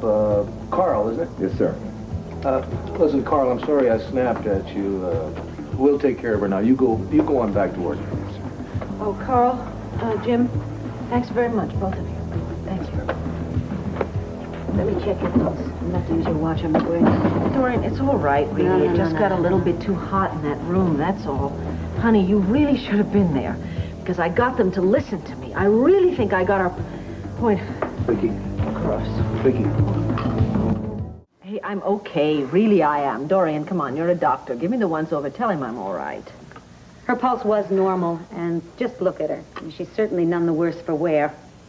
What the hell are you talking about, Dorian? She just fainted, didn't she? It was probably just the heat in the printing room. There is nothing wrong with me that a glass of water and some fresh air won't cure. Exactly what I was going to get for you. It was my fault. I should have never let you go down there in the first place. Well, it wasn't your decision, was it? It was my decision, and I'm glad I went, because the workers are now assured of the fact we're not trying to put something over on them. Thank you. If we can just keep the dialogue going with The them... only thing that's going now is you, and that's going home. And I'm driving you there myself.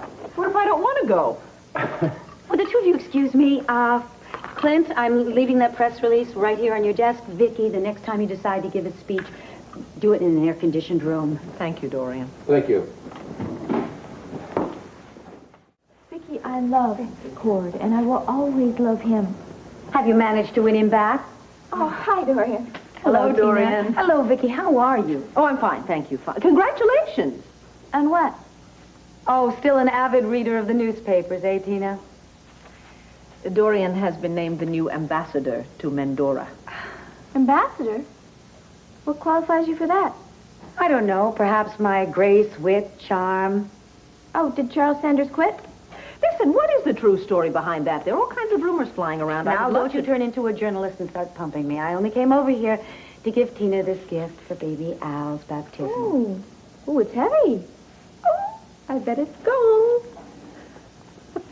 I have so many things to do in preparation for leaving the country. You've no idea. I'm afraid I won't be able to attend the ceremony. Oh, that is too bad. We'll miss you. Oh, it's not goodbye, is it? I hope not. But, just in case it is, I have a present for you, too. No, it isn't gold. It's sage advice. About what? When I came in, you were proclaiming your love for Cord. Yes, but I haven't won him back yet. But things are different now. I mean, Cord's been so kind. I really think things have changed. Well, you just keep trying, dear. Especially now with Kate Sanders out of town. Dorian, hold on just a second, all right? Kate's being out of the country has absolutely nothing to do with her relationship with Cord. Perhaps not, but that doesn't mean Tina shouldn't capitalize on the situation. I really wish you would not advise her in this manner, Dorian. She is finally getting used to the idea of divorce. Vicky, would you please? I'd like to hear what Dorian has to say about this, especially since I'm feeling so positive about Cord right now. Well, dear, if you really do feel that way, and you really do love Cord, then go for it. Nobody ever got anywhere by backing down. Well, you are living proof of that, aren't you? I certainly am. Why, do you think I would have ended up the ambassador to Mendora if I hadn't... Yes? Kept a high profile? Made sure that the American government knew who Dorian Lord was? Oh, Dorian, that situation is not at all akin to this one. This is a love affair that has ended, and one of the partners has found himself someone else to fall in love with. Besides, she's already agreed to give him a divorce as soon as the baptism is over. Oh, no, Tina. Have you caved in that easily?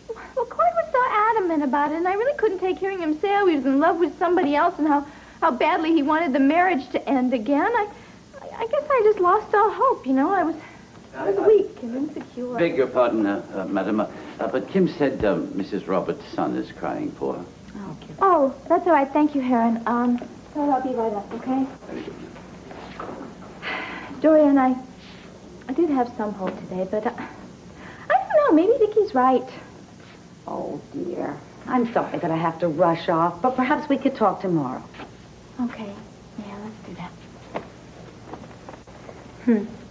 Would you mind terribly if we had a little chat about this? As long as it's brief. Dorian, feeding that child's lovesick fantasies is about the worst thing you could possibly do for Tina.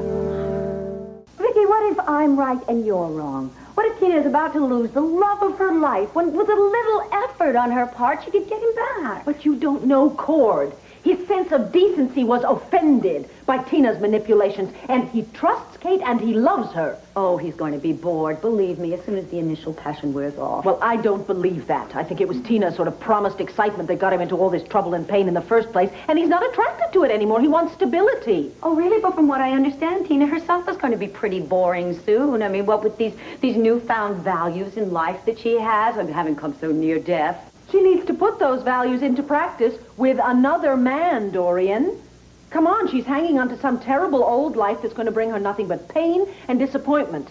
And she was finally getting around to seeing the reality of the situation. So with our support, she could get over this fantasy and move on. Well, that's your opinion. I have another.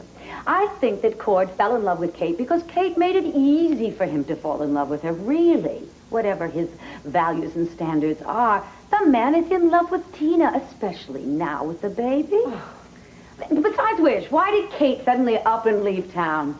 She left to help a friend, and I don't think she would have done that if she hadn't been terribly secure in Cord's love. I don't know. I think it might be an excuse.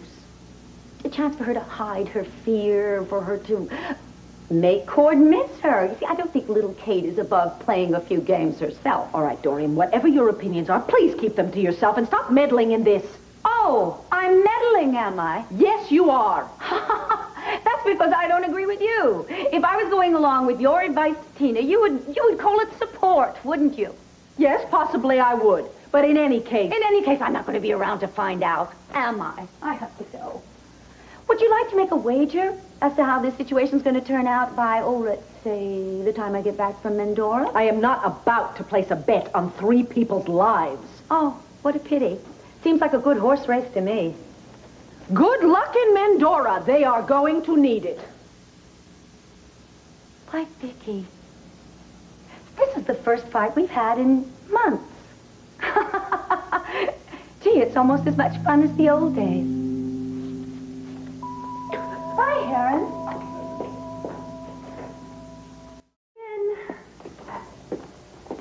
Hello, sweetheart. Are you alone? Very. Oh, gosh, it's good to see you. Same here. So, any special reason you stopped by? Yes. I got my travel orders. I leave for Mendora the end of next week. Really? So soon? Yes. Well, you know, Charles resigned, and according to state, there are some pressing matters that need my attention. According to state, you've got the lingo going already. Are you excited? I am. There are going to be new people, new challenges, vistas to conquer. Well, how long will you be gone? Months, I'm afraid. Months? Yes.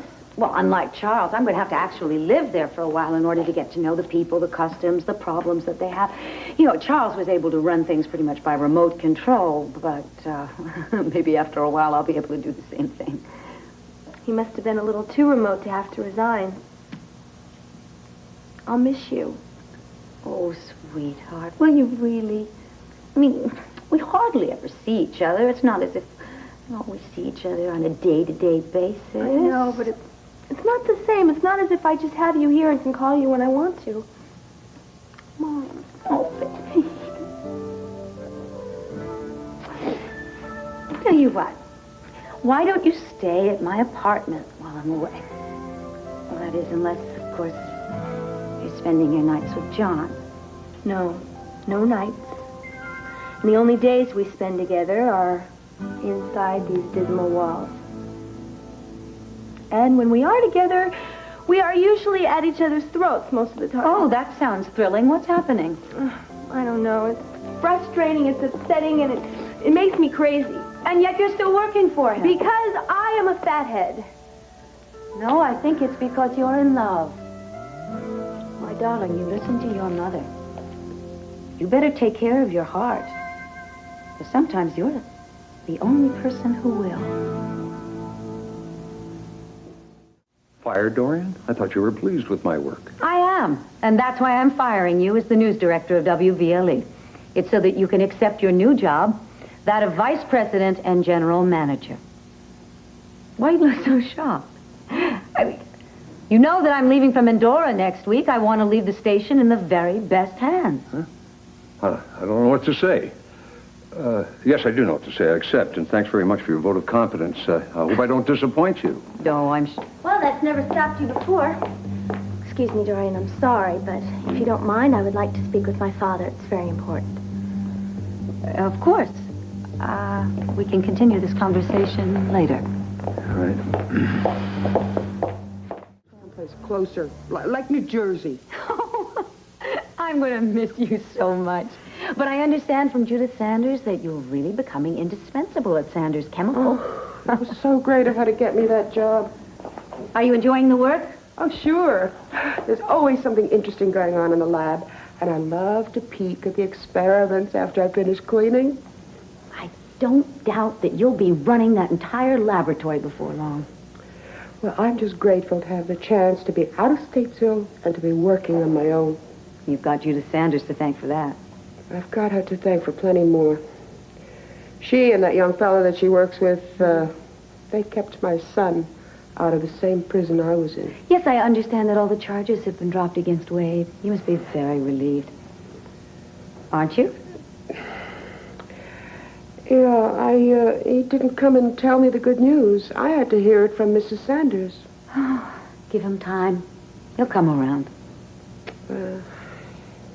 He's actually a good kid. It's just his dumb luck to have an ex-con for a mother. Now, wait a minute. I don't want to hear you talking like that. You have turned your entire life around. That should instill pride in him. If he doesn't feel that way, that's his problem, not yours. Well, he's still my little boy. I just wish he'd let me help him. When I come back from Mendora, I want to see the two of you reunited as a family again. Dorian, you never quit, do you? No, and neither do you, my good friend.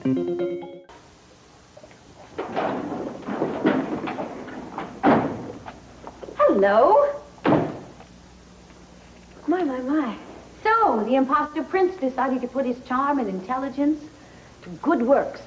Well, looking for a good story, Ms. Lord? Yes, indeed, I am. So why don't you tell me the one about you and the king's daughter? Don't worry, I have forgiven you for that. Especially now that I'm so proud of you. Really, why? For one thing, you defended Roberta's son. He's a good kid. He just had some tough breaks. I understand he has a bit of an attitude problem. Well, people change. Maybe Wade can change. I hope so, for Roberta's sake. She really loved him very much. She'd do anything in the world for him. If he could just believe that and give her a chance, I think they could help each other. It's quite impressive, yes. I think it's wonderful that somebody is at long last doing something for the poor souls of Landview who can't afford a fancy attorney. And just to prove to you that I bear no grudge, I would like to make a contribution to your worthy cause. Will you accept it? Sure. We need the money. Yes. I hope that helps get your project underway. It will. A simple thank you will do. On behalf of all the people who will benefit from this generous donation, thank you. You're welcome. I hope I can steer other donations your way. Obviously, I'll accept a donation from anyone, even the devil herself. Could you possibly be talking about me? Jeffrey, do I need to remind you that I was your first friend here in Landview? I saved you from the immigration authorities. I gave you a place to hide out at WVLE. I gave you a chance to speak your mind, state your case on my television show. Now, I know we've had our differences, but what did I do to deserve this kind of treatment? It's what you did to my father. Oh, yeah, I figured it out. As a matter of fact, it was pretty easy. You kept pursuing the connection between he and I, and your persistence finally paid off. You hit pay dirt. You took that pay dirt, you went to Washington, spread it around in certain circles so that the ambassador had to quietly resign. Now, who is it who steps over this warm body and into his shoes but the great Dorian Lord? Charles was your father quite by accident. I did not go digging for dirt. I didn't go unlocking closets, looking for skeletons. It just happened. And when it did, you practically tripped all over yourself, racing to Washington to spread the news about my father's infidelity. Oh, yes, character flaws are a very hot topic right now, and you made the most of his. Oh, character flaws, my foot. What your father did was just plain stupid. He was married to Judith. He was building a career in a very sensitive area of the government. His liaison with Marissa is nothing short of self-destructive. It's a wonder nobody's found out about it before. Well, perhaps no one wanted his job badly enough. I did not go after your father. He came after me. He tried to get my FCC license taken away because I gave you a chance to speak your mind on my show. If he played fair, I would have returned the favor. He's the one who chose to play hardball. Besides which, it is your presence in this town that caused the whole mess. Yes, what if I had not been so determined to find out who was so determined to get you deported You were out determined to go after a good story, and you ended up with an ambassadorship. I still would like to wrap up that story. Look, I'm not interested in discussing my father or my relationship with him. He can take care of himself. In fact, what I am interested in is that my mother can't protect herself now. If this story should get to Mendora, why, this would ruin her life as it is. What? I am going to Mendora to serve my country, not to gossip. And I take my responsibilities very seriously. Oh, just like your responsibilities to the poor people of Landview, huh? The people who can't afford a fancy lawyer. This isn't money for a cause you believe in. This is guilt money for what you did to my father.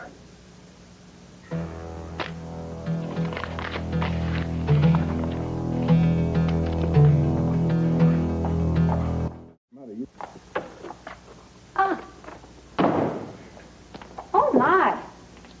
I see you have accepted some good benefactors.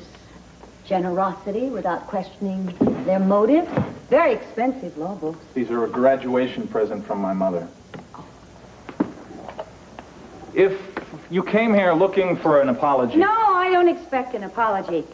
I just want to straighten out a few misconceptions that I think you have about me. Dorian, look. I owe you more than I can say. If I was off base last night, it's because I'm so concerned for my mother. She's lived half her life paying for a foolish mistake. Now, Mendora is her home. If she should have to leave there... I promise you, I will do nothing, I will say nothing that will jeopardize your mother living in Mendora. I know that she has lived with a lot of pain through the years. I will do nothing to add to it. Thank you. But I have a confession to make. Last night when I offered you that check, my motives were not entirely pure. I did not do it to assuage my guilt about your father. I feel none. But I want to ask you a favor, a very big favor. I'm willing to double the amount of the check I tore out of your hands last night. No promises, but I'm certainly willing to listen. All right. When I was in Statesville prison, I learned a lot about what it's like living on the other side. Since then, I've done everything I could to make improvements, to change conditions in the prison. But there's still an awful lot to be done. If I've got any reluctance about accepting this ambassadorship, it's that I just don't want to turn my back on those people. So I am asking you to take over where I'm leaving off. How do you feel about taking a check from the devil to do some good? Man, I mean, talk about playing hardball. You are the champion. These people mean a lot to me. I don't want to let them down. Well, why me? I mean, there are a lot of other lawyers in town who could take this money from you.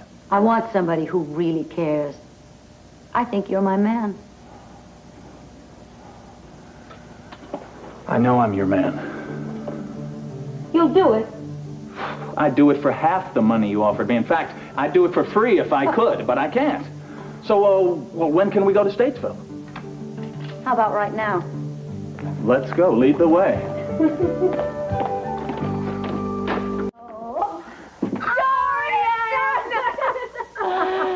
the guard told us you were here. The whole cell block went nuts. Oh, I wish I had a chance to say hello to everybody, but I'm afraid I don't have the time. You here on commission business? No. Actually, I'm taking a leave of absence from the commission. Oh, yeah, what's the matter? You sick? No, I've never been healthier or happier. You were going to do such good on the commission. I'm not giving up my work on prison reform. Well, it's just that I got offered the most wonderful job. It's going to take me out of the country for a while. Oh, yeah? What kind of job? You're looking at the new ambassador to Mindora. Ambassador? Oh, yeah, well, I read a book about an ambassador once. He wore a tuxedo, went to parties all the time. This is a little more serious than that. Our relations with Mindora are very important. If I can improve the relationship between Mindora and this country, well, I'll be doing us a lot of good. You'll be meeting kings and queens and prime ministers. I hope so. You? You angry at me or something? Oh. You think I'm abandoning you? Are you kidding? Just trying to take it all in. Ambassador. Find it hard to believe. Well, no. Knowing you, I don't find it hard to believe. I really wish you a lot of luck. We're all behind you. Oh. Who knows? Maybe we'll see your picture in the news magazine, you know? Yeah.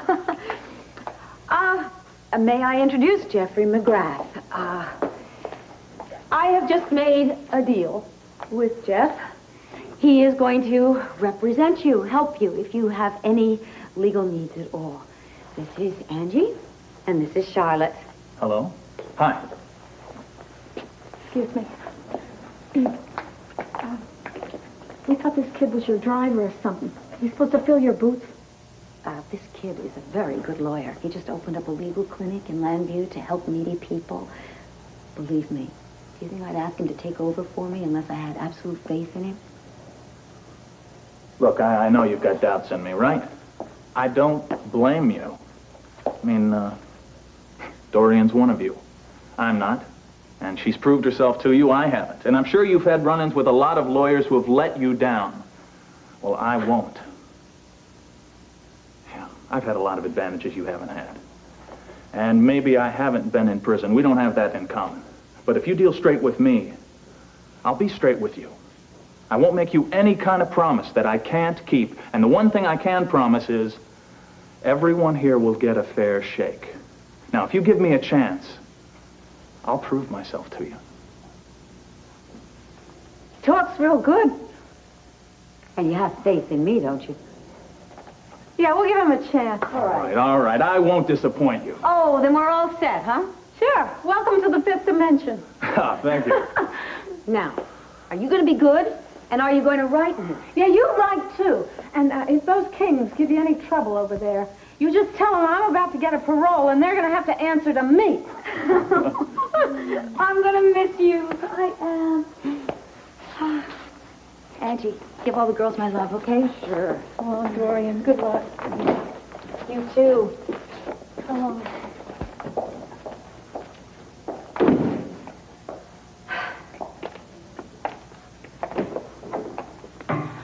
really care about those people. Yeah, this looks, oh, good, and you got a receipt for it. Oh, Dorian. Hello, Gina. I was just about to call you. Oh, really? You must have ESP.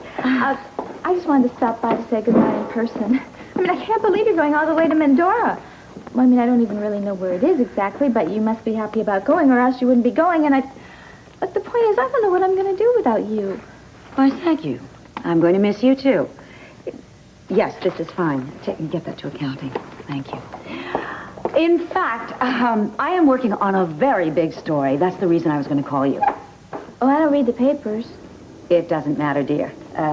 You are involved in this. What do you mean I'm involved? Where'd you hear that? I'm not involved in anything you'd see in the papers. I didn't say that you had done anything. I just said you were involved in it. Now tell me, what has Cord told you about Patrick London? Who's Patrick London? I mean, you don't know. No, should I? Well, of course. Patrick London was engaged to Kate Sanders.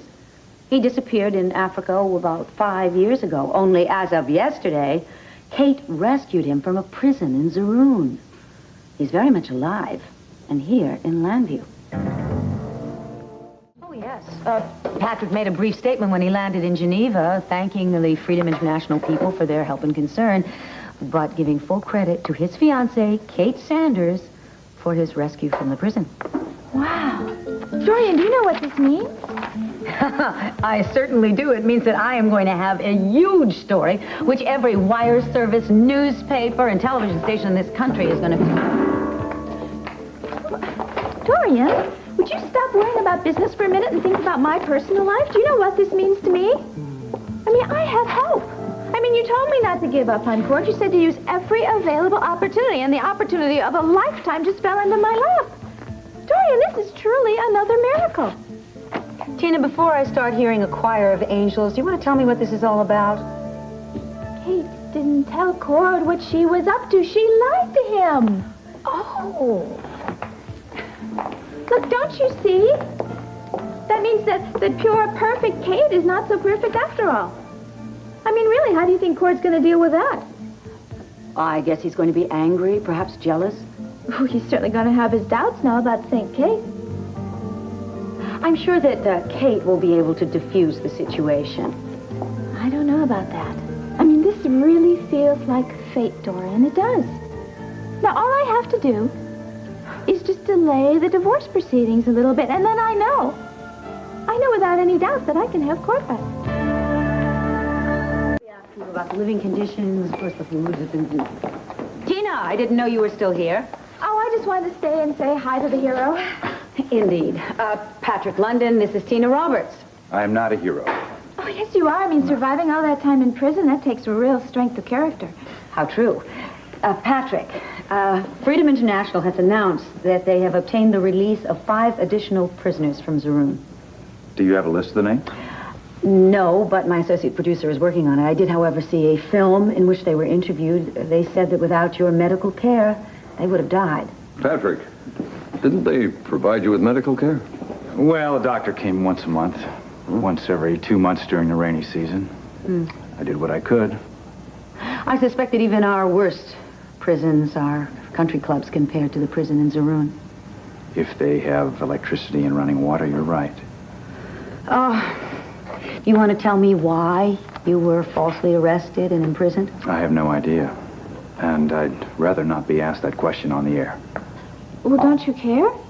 I mean, if somebody had done that to me, I'd want him to pay for it, no matter how long it took. I certainly wouldn't let him get away with it. I have no intention of doing that either. It's just a personal mission for me, and I'd like to conduct it without any publicity. Fine. We will not discuss that particular area in the interview. Patrick, if all points of departure from Zaroon were guarded, how did you manage to get out of the country? Well, Freedom International arranged it, but I can't discuss the details. You see, there were several brave men who offered their cooperation, and I don't want to cause any problems for them. Very well. I won't ask you that either. Thanks. I better start going over the questions that I can ask you. Oh, well, that's all right, Dorian. You go on ahead. I'll keep Patrick company.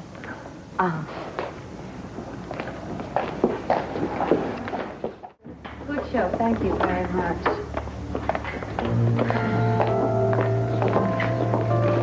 Your best interview ever, Dorian. Thank you very much, Bev. It was. I was saving the best for last, I suppose. Oh, make sure I get a transcript of that. That's a keeper. Of course, I can't take all the credit. Patrick London was absolutely marvelous. Tina, I didn't know you were still here. Yeah, I've been glued to my seat ever since the interview ended. His story is extraordinary, isn't it? You know, I felt like when he talked, I lived every moment with him. Well, it shouldn't be surprising, after all. You both got lost in the jungle, far away from your homes and the people that you love. Both of you came back, as it were, from the dead. I know, that's the part that really touched me. But you know what, Dorian? I really think that Patrick is a sign. Tina, are you feeling all right? Yes. Because now I know that if I just get court to delay the divorce proceedings, well, I know everybody will be happy. Patrick will have Kate, and I will have Cord. You don't give up easily, do you? Dorian, Cord and I are meant to be together ever since the first moment we met. And if I had any doubts about that, well, then Kate put an end to those. How's that?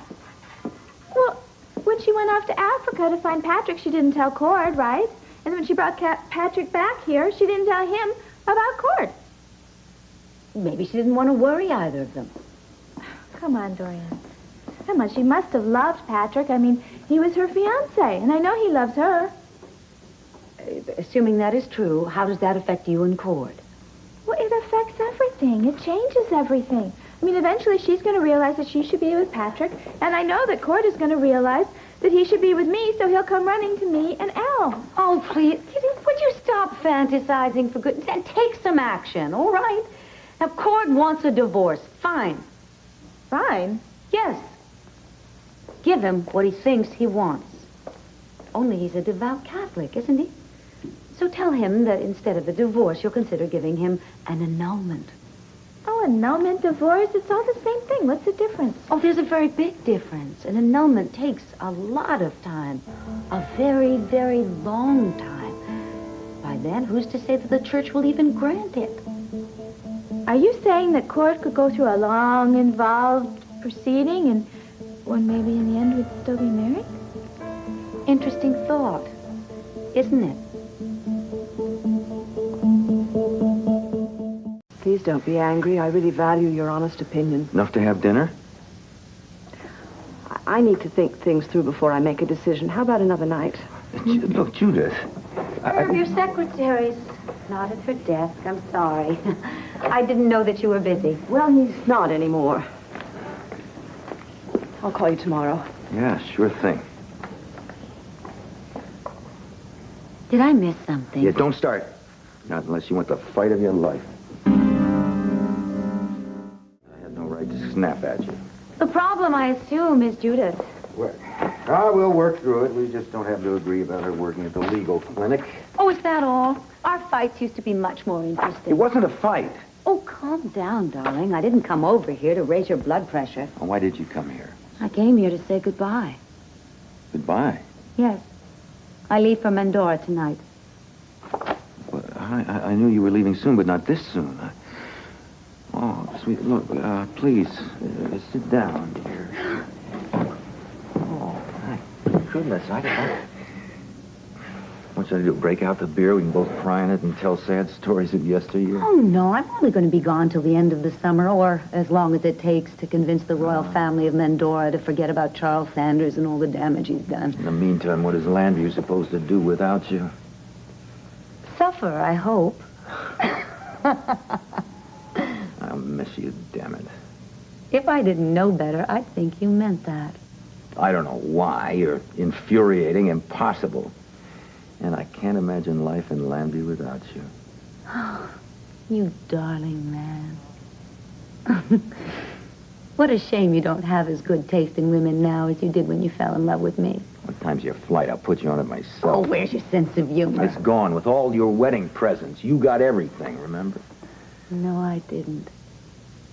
Not everything. I promised myself I was not going to get sentimental. As a matter of fact, I'm not going to say goodbye to everybody, just some of the people that I'm really close to. I mean, why make a big deal out of this? roughly translated, you're wondering why we're not giving you a ticker tape parade to the airport, aren't Don't you be mean. I know everybody's too busy to give me an extravagant goodbye. That's fine with me. I can see that. Yeah, I'm going to make a point of saying, a nice goodbye to Cassie and a few other people. As for the rest, well, if you see them, do the honors for me. I'll do my best. Which list is John Russell on, yours or mine? Herb. If you see John Russell, why don't you tell him from me? Just say goodbye. You never cease to surprise me, kiddo. And for all this talk about leaving town to serve your country, we both know the real reason, don't we? What are you talking about?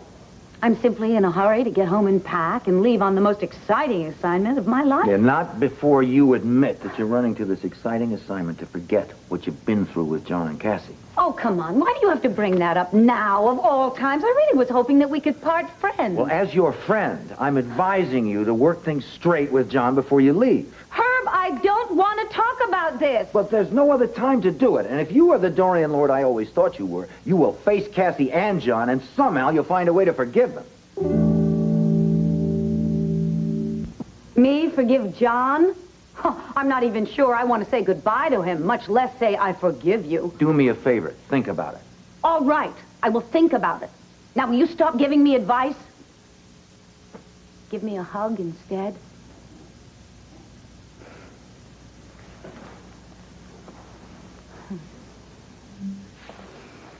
Now, I want you to say you're going to miss me terribly. I'm going to miss you terribly. And promise, you'll think of me every time you get in the elevator at the courthouse. Going up and going down. I'm going to miss you.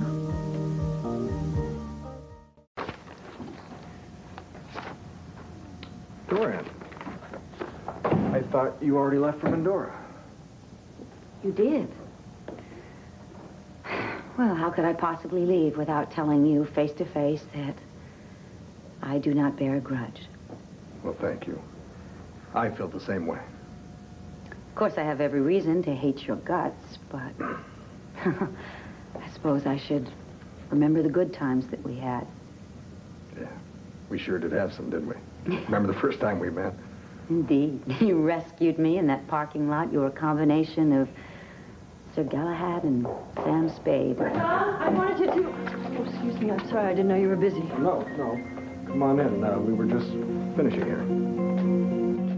Well, John, aren't you going to introduce me to your lady friend? Well, I'm afraid that's not possible. Oh, she's a client. You know I can keep secrets. Dorian, please. This is a sensitive matter. Now, you and I can talk later. Later? John, are you forgetting that I'm leaving for Mendora? I think I should have called first. Perhaps I'll go. No. You came to see me. Now, that comes before any personal matters. And I swallowed my pride to come here and forgive you. Excuse me. Do enjoy your work.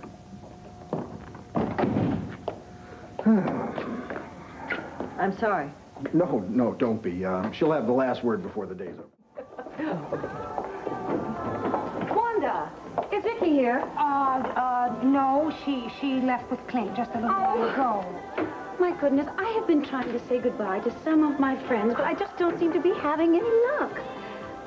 Wanda, may I say that we haven't really been all that close, but I'm going away, and I think I'm going to miss you. Well, if you'll excuse me, I think that Lefty needs some Java. Yes.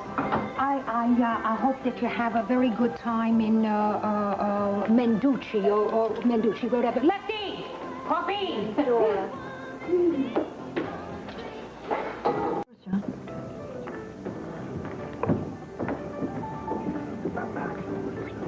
Oh, I'm so glad you could join us. Are we too late? Oh, no. Hurry. They're behind the bar.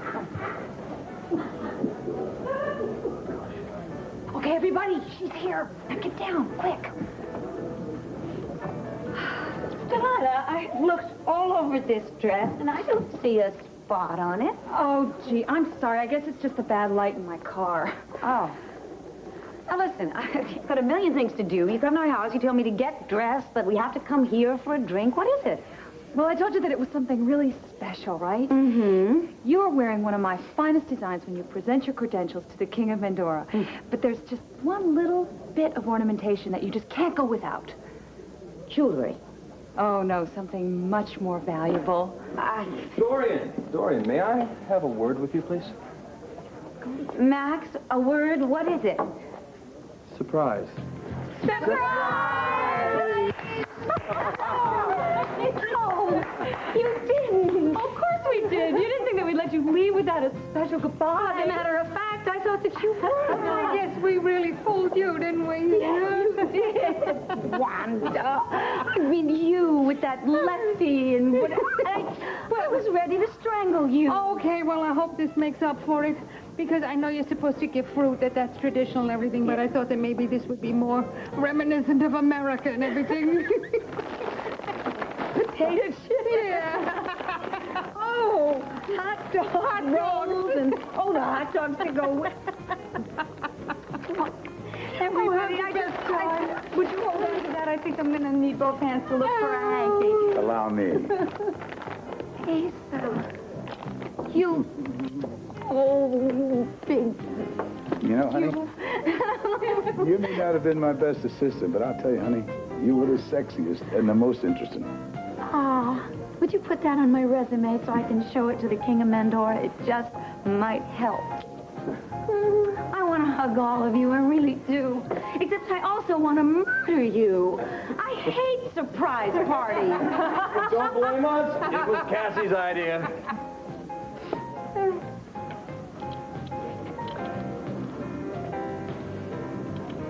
Do you forgive me? I mean, for the way that I acted, really forgive me? I forgive you. You forgive me? Of course I do. Well, you are the most wonderful, terrific daughter anybody could ever ask for. I had a good teacher. You're the best mom any girl could ever have. Oh. Now, I want you to stay right there, both of you. Oh, it's Mr. Peacemaker. Set. Listen, tell your father not to be so smug, okay? I mean, we basically made our peace without his interference. I think you better tell him, Mom. Okay. Yes, you told us so. Yes, you did, and thank you. I have no more lectures, no more sage advice. Well, you know what you want, kiddo. Knock 'em dead in Mendora. That goes double for me. John, you were so rude to me in your office, and you didn't even give me a hint you were involved in anything like this. Now I can say what I couldn't say then. Dorian, I would have given anything not to hurt the classiest lady I've ever met in my life. I suppose if I had any class, I would tell you that you're not so bad yourself. Take care of yourself, John, but most of all, you take care of my daughter. You be good to her, or so help me, I will come back and... I don't know why I'm being so sentimental. Well, you're not the only one, Dorian. Oh, Vicky. Vicky. You know, we're getting ready to leave on a Yes? trip of our own, but we couldn't leave without saying that we wish you the best of luck. Thank you. Thank you very much. Maybe we should have one more fight. Would only be fitting, right?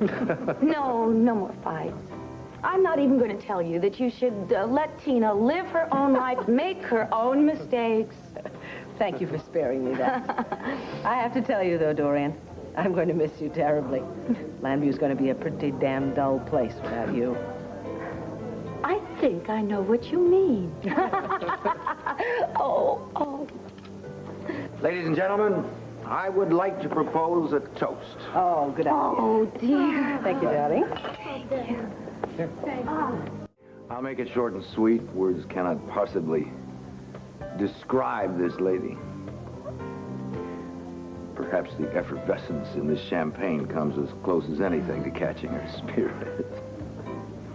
Well, let's lift our glasses, look the lady in the eye, tell her from the bottom of our hearts. We love you, Dorian. Here. Here. Definitely.